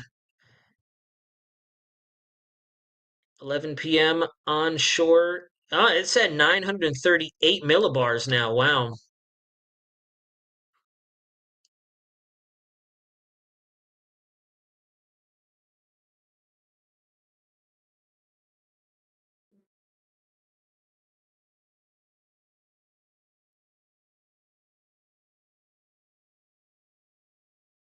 Yeah, they haven't mentioned anything about a landfall. That's so weird.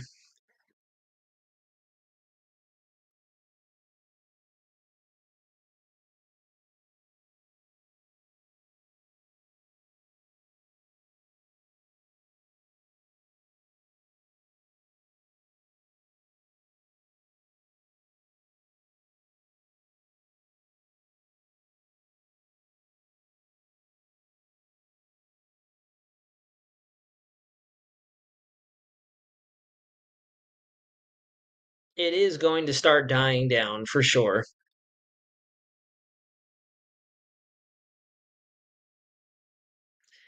There have been on and off reports of active tornadic activity up in Georgia.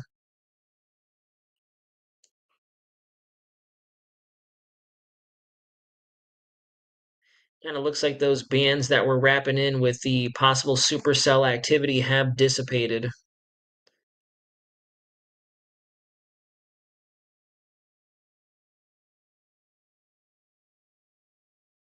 Whoops.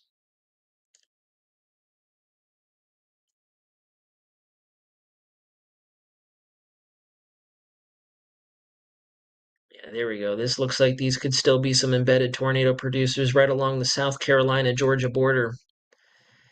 Those look like they could still be some discrete cells. Yeah, I don't know what National Hurricane Center is thinking, but that is a cut and dried landfall for sure. That thing is well on shore at this point. In fact, I'd argue that this radar might even be a little latent based on what we've seen on satellite image.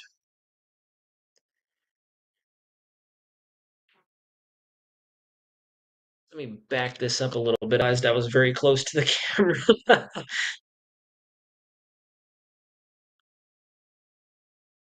Justin James, it's as soon as the eye begins to work its way onshore. Cynic L Girl or Cynic Girl, it hit 140 about a little over an hour ago.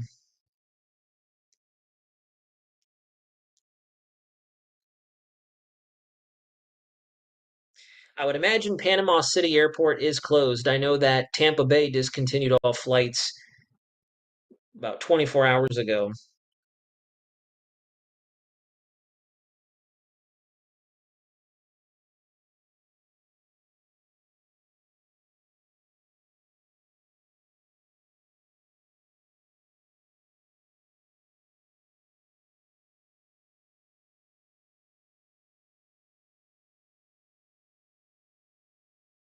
NHC may have gotten inundated by data requests. It's very possible. Very possible. I know that there are a lot, hundreds of, if not thousands of sources right now looking at this system and tracking every second.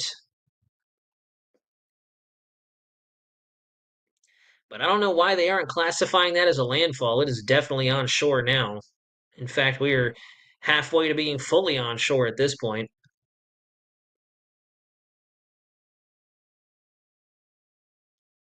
Betty Johnson, so now that we're looking at the landfall and we know what's what and the worst is upon us, let's go ahead and transition back over to that real quick. Let's go over to, let's see if Tropical Tidbits is up and running just yet.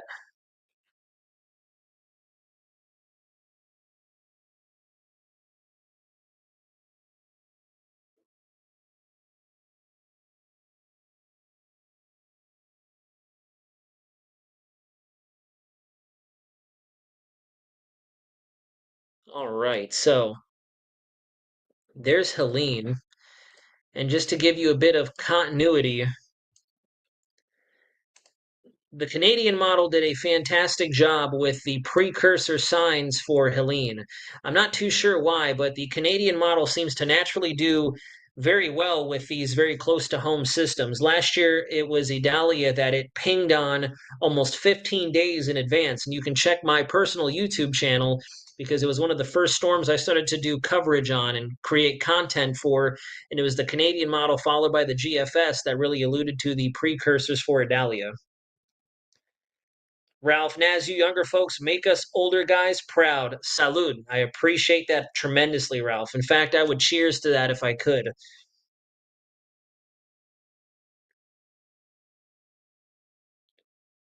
I mean, it's possible, I guess. I would count it as a landfall. Landfall means we are touching the land, and at this point, we are definitely inland. We're definitely moving in.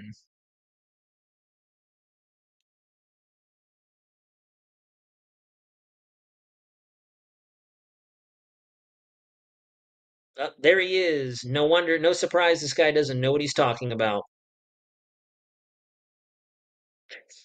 I can't even. But anyways, so the Canadian model, for some strange reason, has a proven track record with these gyre-like storms. So there goes Helene. And as you can see, as we get into tomorrow afternoon, this will be a remnant low. It'll be absorbed into that developing low pressure system and associated trough that is digging in over the southern Midwestern states and over the Appalachians.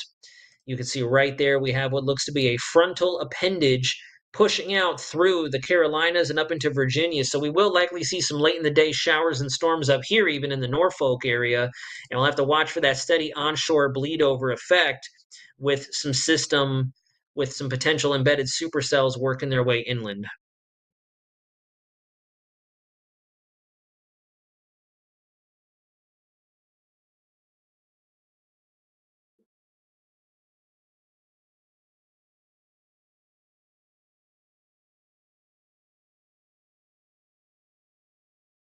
I don't know. I've always seen a bunch of, I guess it must be open to interpretation then, or analyst interpretation, as many other folks in the weather career field would say, if you know anything about this field. Because to me, that looks like the eye is onshore. So I would call that a landfall.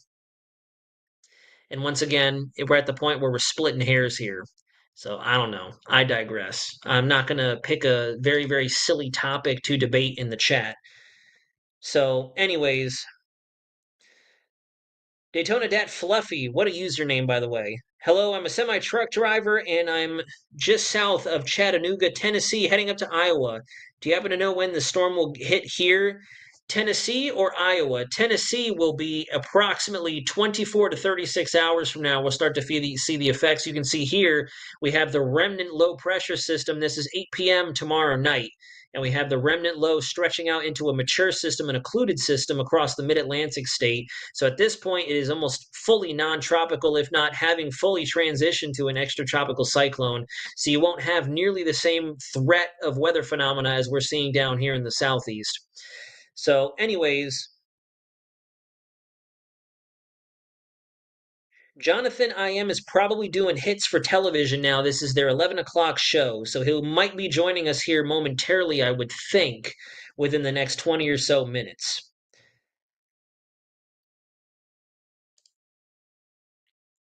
As you can see, what happens down here in the Western Caribbean, unfortunately, is we have another repetition of instability and rising motion. And you can see the sporadic cells of showers and storms indicated here on the MSLP preset product here.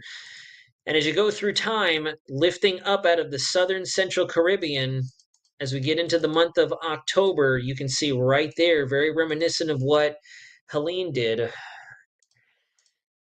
this is what has a lot of our attention, including National Hurricane Center. I really didn't want to start to discuss this. I've mentioned it, I've touched on it, but it looks like National Hurricane Center has that eyebrow raised, kind of confident look of this is an area we need to watch. And you can see at the end of the Canadian run, we have this thing running and gunning for the west coast of Florida. This has been there for a couple of runs now. Very curious to see what the 0Z model suite has for us. It goes without saying, you click over to the GFS, pretty decent model consistency, although I will say this is a little sus for my youngins out there. This looks to be a little bit more convective feedback, a little bit more of the bias that the GFS tends to have on clinging to a random piece of thunderstorm activity and developing it, but it doesn't help that our other models are singing in unison. It looks like there's a bit of Venezuela vorticity bias down there in our thunderstorm activity. It just naturally fixates on the strongest cluster and tries to develop it. That's a bias that the, quote, hydrostatic nature of the GFS, basically, it doesn't take into account other more intricate variables like the Euro does. I'm not going to get into that because I'm probably going to have the entire live stream quit out. But you can see the GFS is almost perfectly in line with what the Canadian model was showing. If you go even further than what the Canadian model can run, it shows a system coming into Florida. Obviously, these are deterministic models beyond 150, 200 hours out, so they are going to change. They're not likely to change. They will change. They're going to adjust all over the place. I had noticed earlier that even our European AI model is showing something very similar to what the Icon and the actual Euro were showing earlier this afternoon, with a weaker system spilling over the Yucatan, which is very viable. Remember, I had mentioned much earlier in the chat that a weaker system will try to move west towards Mexico, Texas, Louisiana. It would be sloppy and weak. If it gets stronger, which what the Euro AI does show, it comes up and moves up towards the panhandle of Florida. Still is a fairly disorganized system. And then look at that puppy moving in towards the Lesser Antilles. That is definitely likely to change. If we come over to some of our ensemble members as well, if we go to the GFS, the 18 Zulu GFS, this is where we make our money. The ensembles are where it's at. And right now, even, I don't even have to move the screen. This is 18Z. This is 2 p.m. on October 2nd.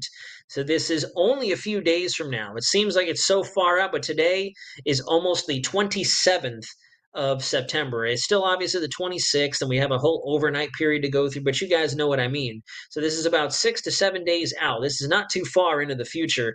If you look, we have 1, 2, 3, 4, 5, 6, 7, 8, 9, 10, 11, 12 of our 30 ensemble members showing something down there in a nice tightly packed cluster that then try to either, you can see the weaker solutions over the Yucatan, stronger solutions up through the Yucatan Channel. And unfortunately, it becomes a potential issue for us in the southeast. Same thing with the Canadian ensembles. The Canadian ensembles are right there, Tuesday, October 1st into the 2nd of October. Same little signature, something to keep an eye on. A lot of the members taking it up right into the southeast as a potentially organized system.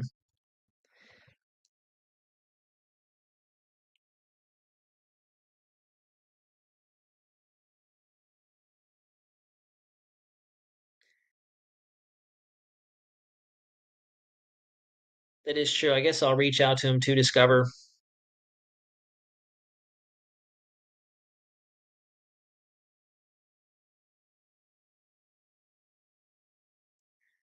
There we go. Just shot him a quick message. But yeah, that's, and I don't want to cause concern or cause any, additional tension since we do still have a major hurricane making landfall right now. And again, I have probably mentioned ad nauseum at this point that I'm disturbed at the fact that I'm reporting on this system from far away, safe and sound in Virginia. I'd much rather be down there. But I don't bring the additional system up for no reason. And honestly, I feel as if I have some justification to present this information and some long range outlooks to you guys because it's also being looked at by the National Hurricane Center. So it's definitely something we want to keep an eye on. And the primary reason I bring it up is because a number of our ensemble members predict that if it does organize and mature into a tropical storm or, God forbid, higher, it could be a situation for Florida. And we do not need that right now. We're staring a major hurricane in the face. That's only a week after this. We do not need that. It is very Bonnie Charlie-esque. In 2004, we had Tropical Storm Bonnie that hit northern Florida for my Florida vets out there, and then we had Charlie fairly soon after. What's going on, David? Justin How are you, James with a buddy? fairly. Oh, there you are, Jonathan. Good to see you. I'm doing good. How about you? Sorry, I wasn't sure if you could see or not. It's this whole remote thing.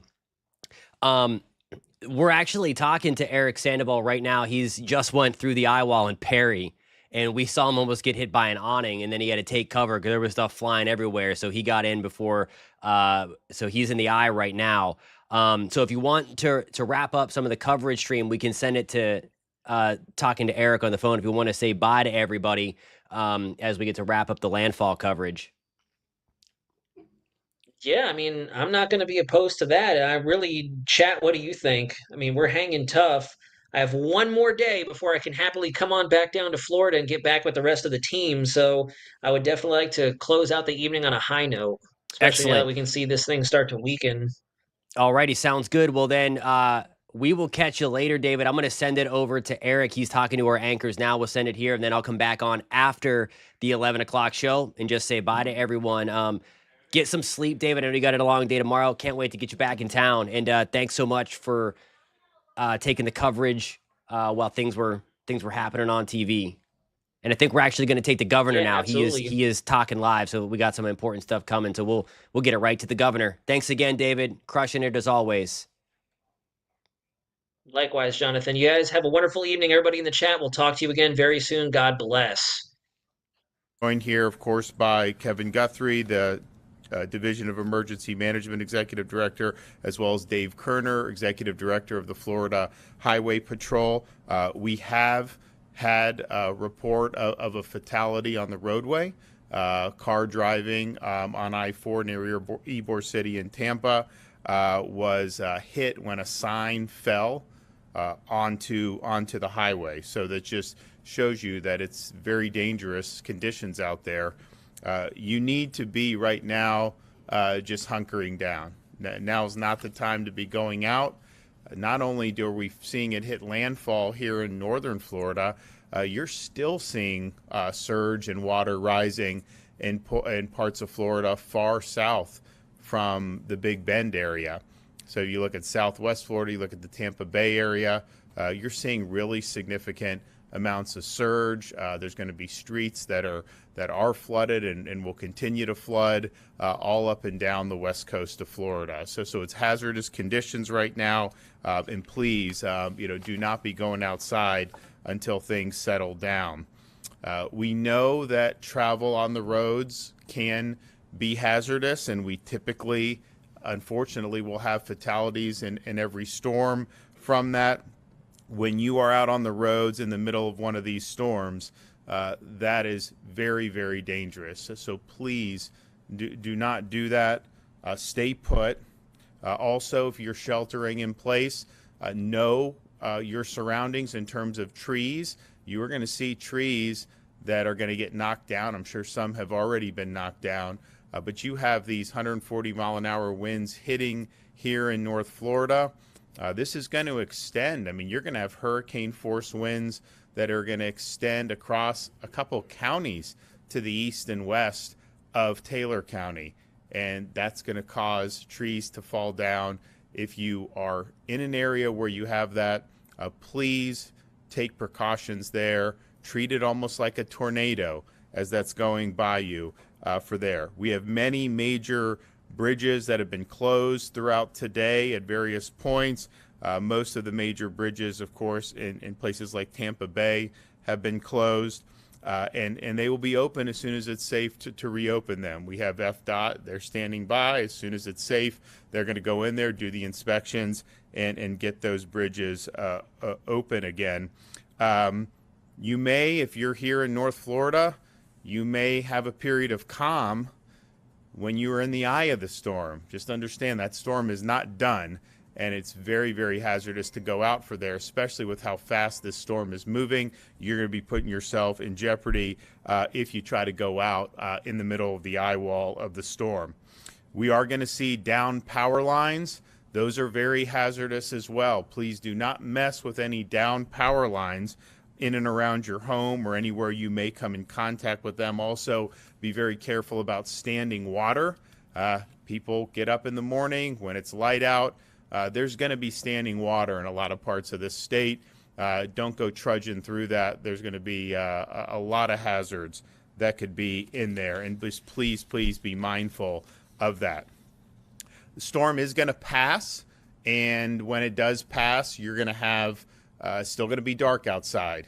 Do not go out in the pitch black trying to navigate any debris or anything. That's just not going to be the safe thing to do. Wait till you get light and you can take stock of what's going on in your property and govern accordingly from there. When you're using ladders, please be safe with that. We do have fatalities involving people climbing on ladders, trying to get to their roofs and falling, and that happens almost every storm. Please just be very careful with that. And also, of course, there's going to be an enormous amount of debris in various places, and you could have down power lines, you could have dangerous objects. Just be very careful when you're around the debris. Also, be careful about using a generator. Do not use a generator inside your house. There have been power outages. There's going to be more power outages. You can use a generator, but make sure you're running it outside your home. Keep it away from windows and keep it away from the doors. We have not had fatalities in the more recent storms with misuse of generators, but that has happened in the past, and this is something that's very much avoidable. So the state is ready as soon as this storm passes and it's safe to do so. To commence search and rescue operations. We have 3,500 National Guardsmen standing by. We have our state guards standing by. We have state troopers standing by, and they will be active if need be. And I know we have a lot of our local first responders are going to be ready to be able to be on scene as well as needed. We're also going to be ready for road clearing. There is going to be debris on the roads. We want to get these roads open. We want to make sure that people can travel safely. And so our Florida Department of Transportation is standing by for cut and toss operations, and those will begin as soon as it's safe to do so. They're also going to go in and inspect the bridges so we can ensure they're safe and can be reopened. They have 40 large pumps to be able to pump water out of areas that have flooded, as well as almost 700 generators. And then, of course, another mission is going to be power restoration. We have tens of thousands of linemen that are standing by. I think people have seen some of the pictures that we've seen from TECO, from Duke Energy, from FP&L, and they are going to be on scene probably as soon as it's light outside in the morning. And so you'll have all day Friday, a full day worth of power restoration. I think they're going to get a lot done. Obviously, we're going to have to navigate this debris, and hopefully they're going to be able to have easy access to these power lines. but this is a priority to be able to get the power restored as quickly as possible.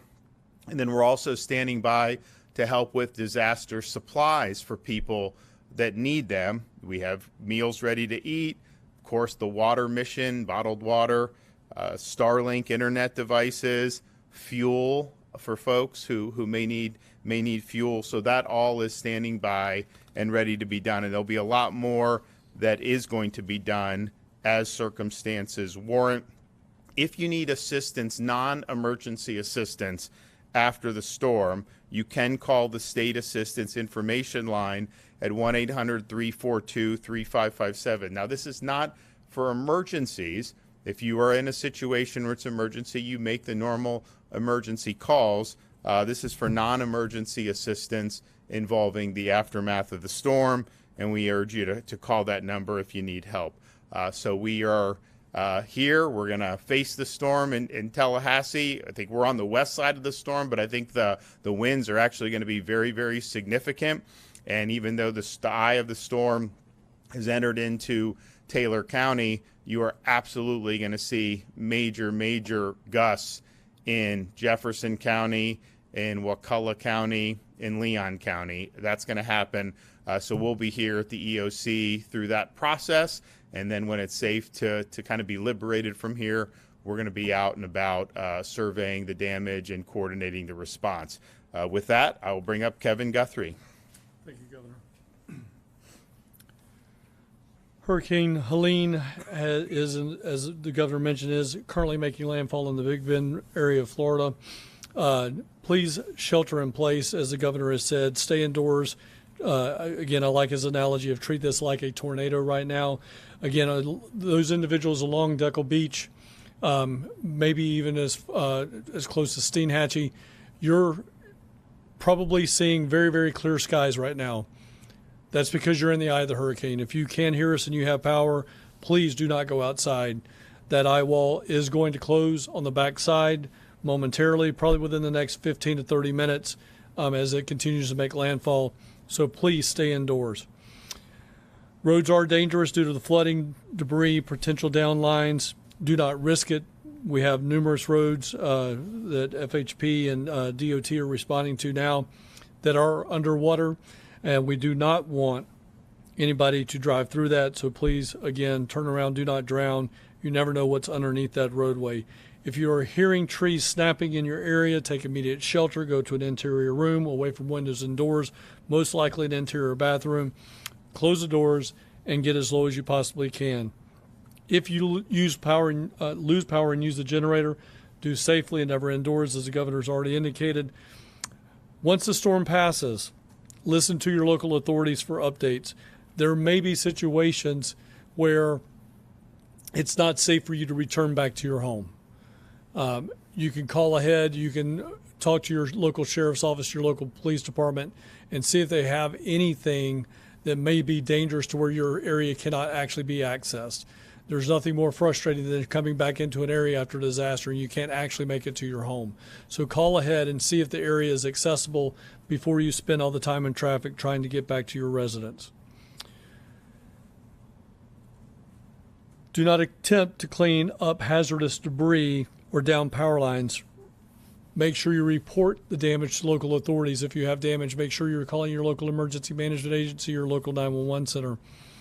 Please do not mess with power lines that are wrapped up in trees. If you do need assistance, as the governor has said, you can call the State Assistance Information Line, 1-800-342-3557. Again, that's 1-800-342-3557. We have talked about this in just about every press conference we've done, but do not do dangerous things after the disaster. If you need help, we will send you help. If you need help, your local county emergency management agency will send you the help.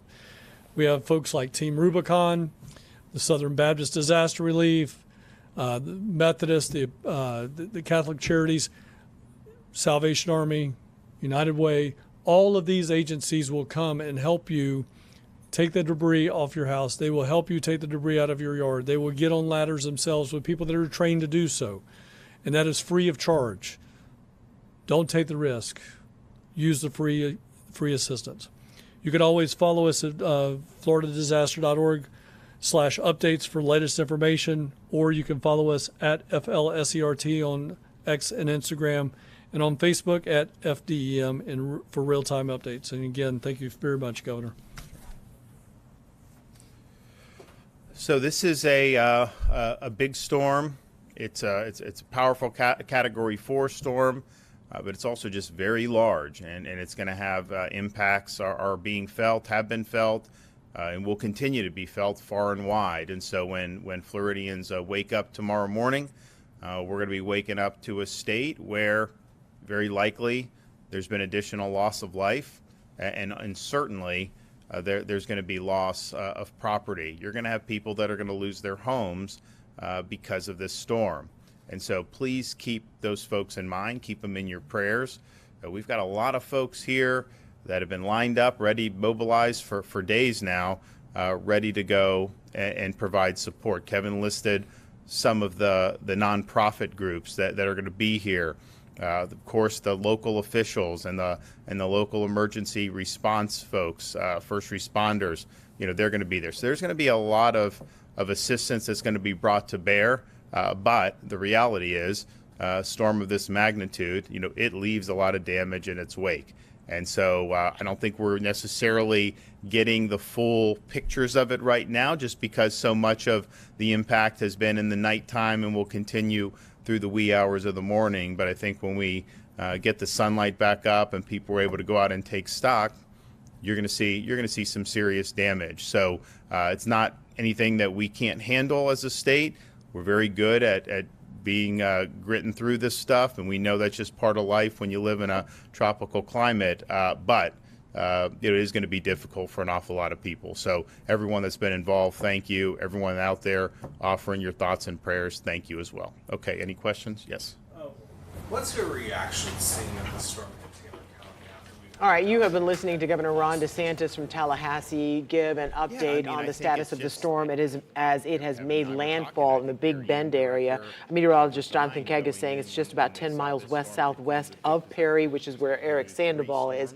One death reported so far. That was in Ybor City in Tampa when a street sign fell on a car. Yeah, somebody was driving on I-4 when a street sign fell and killed the person inside that car. We're hopeful that maybe we can get through this night with just that one death, but man, the way things are trending right now, that would almost be hard to believe. Let's get you to Jonathan Kagas. Jonathan, while the governor was speaking, this storm officially made landfall. The strongest storm to ever make landfall in the Big Bend region of Florida as well. Adalia, if you remember last year, used to be, that was at a 115 mile per hour Category 3. This coming ashore is a 140 mile per hour Category 4. Again, here's the landfall site just southwest of Perry there in the Big Bend. This is exactly the landfall point. Half of the eye on, you see it half onshore, half offshore. That is the official call of landfall by the National Hurricane Center. So where Eric Sandoval is right here in Perry, you see the darker reds. That's the eye wall. So that was the intense stuff that he was describing with us just moments ago before the governor started talking. And now he's in the calm part, some light rain, and he's eventually going to get into clear skies. And that's what Kevin Guthrie was talking about, to not go outside whenever the things calm down, because, yeah, there's going to be clear skies in here. You can see the stars through the eye, but then you get the second part of the eye wall right behind that, and then things get very dangerous again. So that was the official landfall point. We have a couple of tropical downpours associated with some of the outer bands of Helene. Still working through Central Florida, downpour over downtown Orlando. We have some scattered thunderstorms moving through parts of Osceola County as well, just to the east of Lake Toho, getting into St. Cloud. We have more, a beefier outer band coming through Denellen now on the west side of Marion County. This is the band that we're going to watch over the next couple of hours as that pushes inland for the potential to spin up one or two tropical tornadoes. Again, the environment is getting less and less conducive as the night goes on, but that threat still is not zero. That tornado watch in play until 6 o'clock in the morning. Gusts locally have started to come down a little bit. We were talking about wind gusts topping 60 miles an hour across a lot of central Florida along into the west of I-4. Now we still have wind gusts of 54 miles an hour in the Villages. Horseshoe Beach reported a wind gust just moments ago of over 100 miles an hour. It's 101 at the official observing site. That's closer to the center. Horseshoe Beach is about right here. Again, Perry is where it came ashore up here, so you can only imagine how much stronger those wind gusts were at the landfall site. We were estimating winds to be about 135 to 140. That's, of course, what the hurricane hunters were finding inside the eye wall. You might imagine power is going out. Your power might be out if you're watching those numbers go up locally and statewide, of course. For more on that, here's meteorologist Samara Kokinos. You know, it's mind-boggling to me, these numbers, as they keep on jumping, and I anticipated them to jump, right? But the thing is, it's been happening over a period of 15 to even 30 minutes. So when we last looked at the state of Florida, we were at 870,000 people without power, and now we're just shy of 1 million by 30,000, okay? So as the night goes on, again, the system will continue to move to the north. We're seeing down power lines. This has been a big time wind event across central Florida as well. I'll get to that in a moment, but definitely the Big Bend taking the brunt end of this very devastating storm, and now moving into Georgia, bringing the numbers from about 27,000 up to 37,500, and even the numbers in the Carolinas going up 7,000, so a couple thousand have jumped since then too. So we'll continue to see all of these colors really trend upward in terms of how many homes are going to be without power as we see this system make its way to the north overnight. Meanwhile, back here at home, a little bit closer, Marion County is at 25,000 people without power. Meanwhile, Orange County, Volusia, you're about around 10,000 people or so. And in the green, we have Putnam, Lake, Polk, Seminole, and Brevard County. Brevard County now up to 5,000. Previous runs over the last 30 minutes have been at 1,000. So we're already seeing those numbers change here locally. And I can tell you that as we head into the overnight hours, it's still going to be rough in terms of wind speeds. We're talking wind gusts anywhere between 40 and 60 miles per hour, what we've been seeing pretty much over the last couple of hours. But then as we head into the morning, we'll begin to start to see some improvement. So like Jonathan was mentioning, around 8 o'clock in the morning, you'll notice that it's not as windy. You'll still have wind gusting up near 40 miles per hour. And I think between about 20 and 30 miles per hour is going to be your gust throughout the day. There could be slightly higher ones, but for the most part, your sustained wind speeds will be about 15 to 20 miles per hour. Jonathan?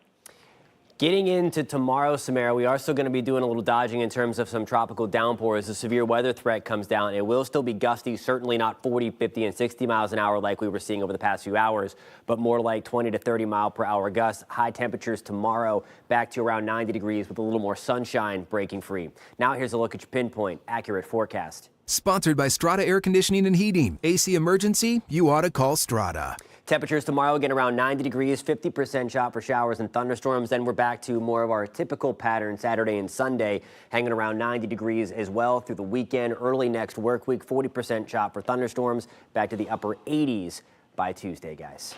All right, Jonathan Kegas, our meteorologist, thank you very much for the update there. Our man on the ground in Perry, Florida, is reporting for us now. Florida's Big Bend, that is ground zero. Going to see the worst impacts when the lights come on in the morning. Yeah, the eye of the storm moved ashore there a little while ago. Eric Sandoval is in the city of Perry, just east of Tallahassee. And congratulations, my friend, because you just survived the strongest storm to make landfall in that particular area. And the way you were describing it, it sounds like it was something else. It was something else, Ginger. So I just want to set the scene for everybody. We were outside when the storm was really hitting its critical peak, and that is when we ran inside this coffee shop. We made friends with the people who own this place. This is Dustin, Amanda, and thank you guys for letting us just come in and basically take over your house and keep us safe. We really appreciate that. These are the people we were actually sitting in this very living room with when we just heard this thunderous sound outside. The window right behind me just started shaking, and we all just looked at each other, and they guided us to the cinder block room, which is behind here. I told you guys that we kept hearing this rattling. The whole house was rattling.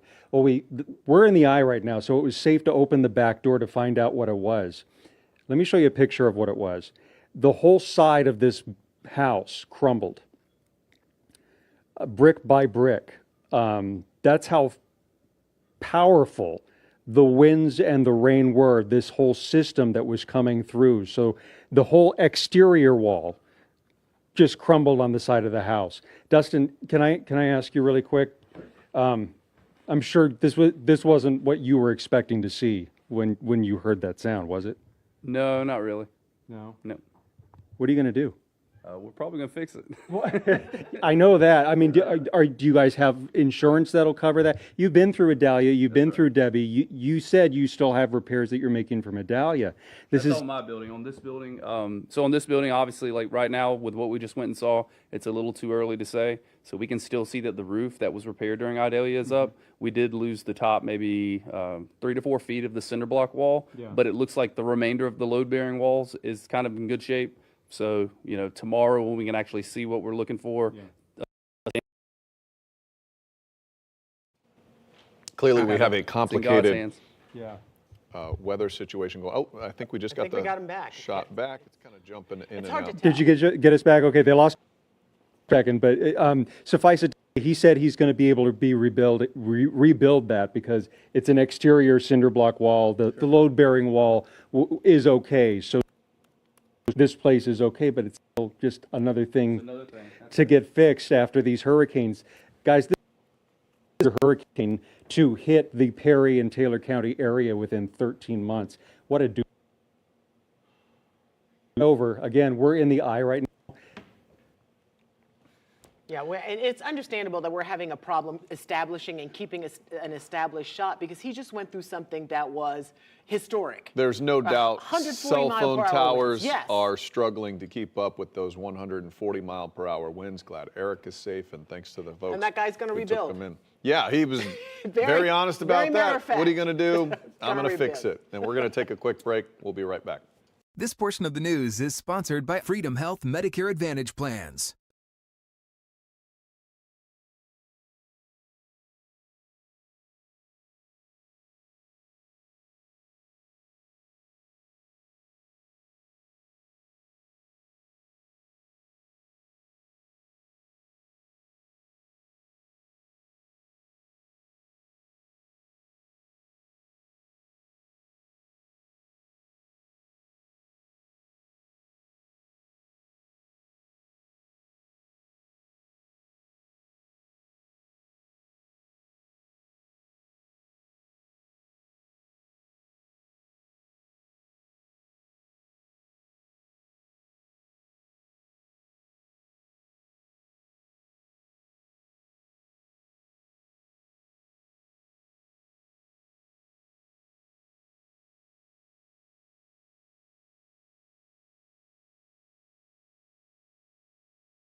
All right, let's take a look at this very powerful storm, Helene, as it is just about totally on land. We just spoke with our reporter, Eric Sandoval, who is inside the eye in Perry, Florida.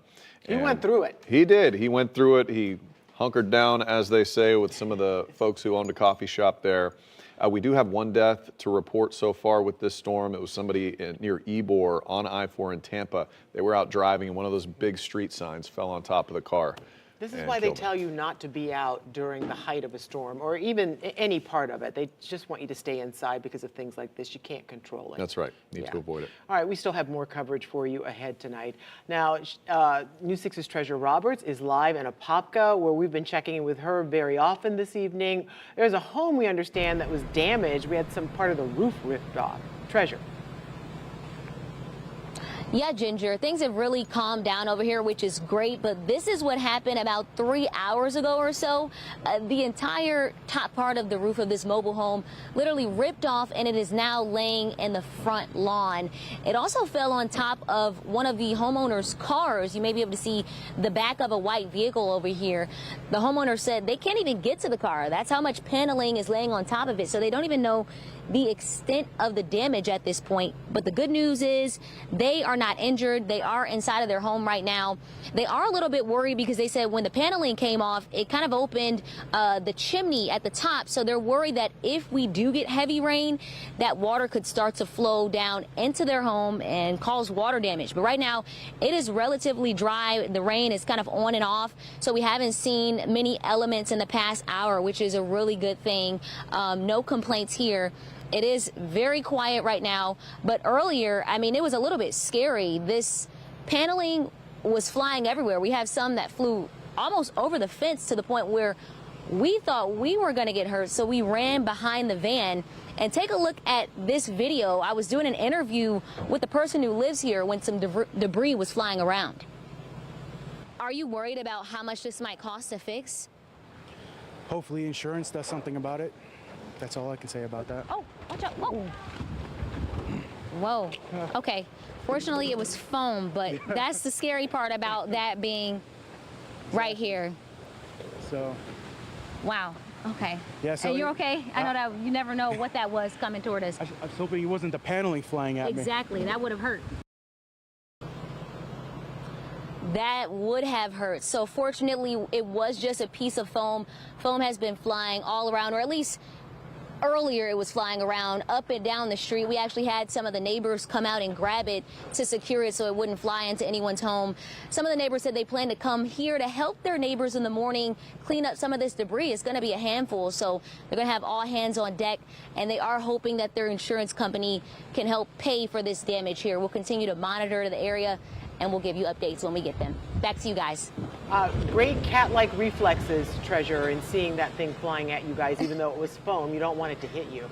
But stay safe out there. Thank you. Great job. Yeah, and to the photographer who got the shot. I know. Saw that thing yeah, from it was good. way out there. Okay. Wildwood is a place right in the middle of our state in Sumter County. It's beautiful, but it has a lot of those big, old, mossy oak trees. Troy Campbell has been out there, and he's been seeing how things have progressed throughout the day. Troy, how's it been? Yeah, those mossy oak trees, no good when it comes to big wind gusts. Earlier today, we were over there on County Road 462, and we saw a massive oak tree that just slammed into the roadway and also the utility cable. So we saw a crew from Seco. They were there making quick repairs before the winds increased too much. On our way over here, we're on Pine Court in Wildwood. On our way here, we didn't see many people out on the roadway, which is a good thing, especially since we found out about the one fatality being somebody driving in these conditions. But if we take a look here behind me, you can see there is still some wind here going in Wildwood. You can also see that there's this water pump here. Now, we're told that Public Works, they put this pump here a couple days ago ahead of the storm. Residents tell us the goal is for this water pump to remove any water that overflows from the retention pond. They add that recent nearby homes on Woodland Avenue, they experienced some flooding recently because of that. So they were trying to prevent. They're taking, all the steps that they need to take it seriously. We saw those crews removing that tree to quickly make those repairs to the utility lines. And we have been keeping an eye out for power outages in this area. Sumter County did go ahead and post on their social media that if you live in Sumter County and your electricity goes out, they do urge that you report that to the utility company just to verify that that is an area that crews will make their way to go to. And they also remind something we heard from the governor as well. It's dark out. So if you heard something you might want to go and check out, make any repairs, go, assess some damage. Wait till the sun comes up. So again, emergency officials here are echoing that. So we do have a bit of the wind, but thankfully the forecasted up to 4 inches of rain in Sumter County. Not sure if we're actually going to hit that, but the wind has remained steady. Live in Wildwood, Troy Campbell, Getting Results News 6. Yeah, it looks like Wildwood fared just fine tonight. Troy Campbell, thank you. All right, we want to see how our friend Eric Sandoval is doing right now, because he definitely got the worst of Helene's impact tonight. This thing has zeroed in on that area of Perry where he is located, and it has been that way from day one. We knew this is where that storm was going to come ashore. Eric, how's it going? Yeah, so we were in the eye. I have a feeling our time is very limited, but I did want to show you this wall that collapsed when the eye wall was coming through Perry. This is just a really good shot of some terrible destruction of this poor family's house. They're just adding this to a very long list of hurricane-related damage. They had Idalia, they had Debbie, and now unfortunately, they have Helene. I have a feeling that the hurricane is actually is starting to come back now. It's been really, really calm for the last 5-10 minutes while we were trying to reestablish our shot, but we're hearing some nasty noises over here. Some metal sounds like it's being stirred up. So we're going to send it back to you guys in the studio and get back into safety. Yeah, we know when daylight shows itself, Eric, that the destruction will be more clear and more evident. Was that either block or brick? Yeah. Can you imagine the winds that it would take to blow 140 that miles over? an hour. That he survived a historic storm. For sure. Now he's going to go be safe as that, because he's been in the eye, and now as that second eye wall is coming around. Okay, News 6 investigator Lewis Bolden, he is on the ground. He just moved. He's in Inverness, I'm hearing, which is in Citrus County tonight. Lewis, why'd you head over that way? Listen, so we got a call. We had a bit of an adventure. We got a call from our assignment desk that there was some possible damage that they wanted us to check out. It was about 25 minutes from where we were, which was right in the little downtown area of Dunellen. And I have to tell you that when you leave the city limits in this area, things change, and they change quickly. We were on a 2-lane road. It was very rural, trying to make it to this scene. There were no street lights, no overhead lights like this, of course. So you just have your headlights, and the road was dark and winding. So the first thing that happened was, as we got farther and farther away, a tree limb smacked our windshield. That was the first sign. And then as we made it around the corner, there was a giant tree blocking the road on both sides, and this is a 2-lane road. There was no shoulder. So we had to try and turn around, and we're driving a pretty big van, but we had to inch our way around so that we could make it back the other direction.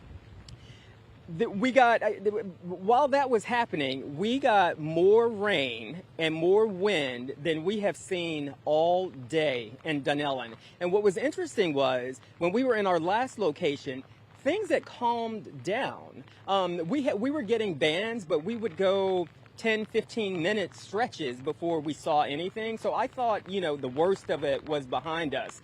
But just before you came to us, when we pulled into this very lit parking lot, which is why we chose this area. But yeah, it picked up again. And so those bands, even though the storm has moved much, much farther north, those bands are still coming. In fact, the wind kicks up, and you still get that howl every now and again when the wind kicks up. And this is the most rain that we've seen in this area all day. You guys, back to you. Yeah, Lewis, I'm glad you made it around those two big trees. And that's going to be the story tomorrow, the number of trees toppled in this state, because we've had so much rain for the month of September. Glad you guys are okay, and nice job of making it to your next location. Yeah. And those, the trees, anything that is mildly old or has maybe a little rot inside of it, definitely in these areas that we're seeing 40, 50 mile an hour winds. Lewis has to also gear up because, he always does the homeowner's insurance or the property insurance stories. He's going to be busy. He's going to be very busy after this. Mike DeForest is live for us in Ocala. He's been busy today. Man, I think in Central Florida, just taking a look at his live shots, he has been dealing with some of the worst weather. Mike? And it comes and goes, as you would expect, with the way these bands move. But you just happen to catch us by chance during one of the heavier bands. You can really see the rain. This may be some of the most intense rain. And the wind is not quite as bad as we were seeing maybe about an hour ago.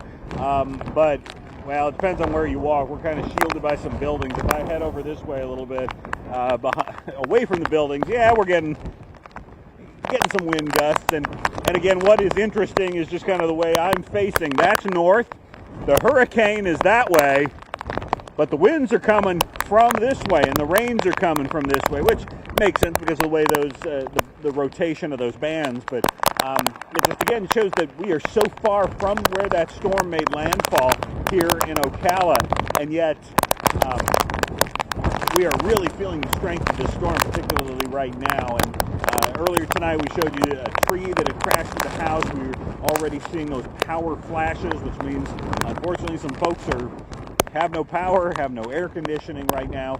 And we know that once we have daylight, we're going to probably see a lot more damage in terms of tree damage, power damage. A little while ago, we heard a really loud rumble. I think it was thunder, which you usually don't hear thunder in these types of storms because it's so wind-driven by the hurricane. And I wanted to look at a radar to see where that may have been coming from. Now it's possible it was also just some kind of an electrical issue, but it's really rare to hear that thunder, and it was loud here as we continue to also see those power flashes, the blue lights from transformers and wires touching. So we know folks out there in the Marion County, Ocala area, some may be having a rough time of it right now. We don't know what it's like out on the roads. Fortunately, there haven't been too many people, although occasionally we will see cars as people leave some of the bars and restaurants for the night here. But it's been relatively quiet right here in the heart of downtown Ocala, and we can only presume elsewhere folks are heeding the warning and just trying to stay home in this tonight. Yeah, kudos to you for withstanding that wind, and also your photojournalist Anthony Murdoch out there, who's doing great work as well. It takes a team. Thank you, Mike. Yeah, good stuff, guys. Surprising to see people walking behind them at the beginning of driving.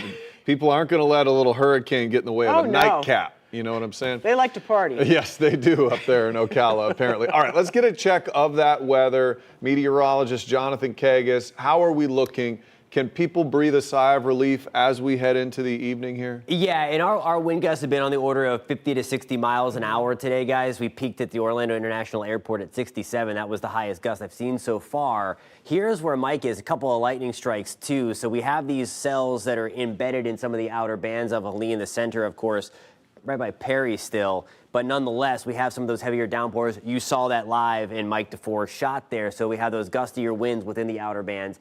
And again, that's really the thing that we're going to be just watching for overnight. There's a low-end tornado threat. We're still in that tornado watch until 6 o'clock. Most of the severe weather parameters, if you will, have really come down, not zero, but we're going to be watching that closely again through the night. We have some downpours working their way just to the west of Rockledge into Titusville tonight. Palm Bay, we're dry, but these kind of feeder bands out ahead of it and the actual outer bands continue to slide through. As for the center itself, we saw Eric Sandoval just a little bit ago. He was in the eye and he was right on the money. Obviously, we heard the wind starting to pick back up, but now the other part of the eye wall going back. So what was nice and calm is going to turn back around. That's what he went through, though. I'll let it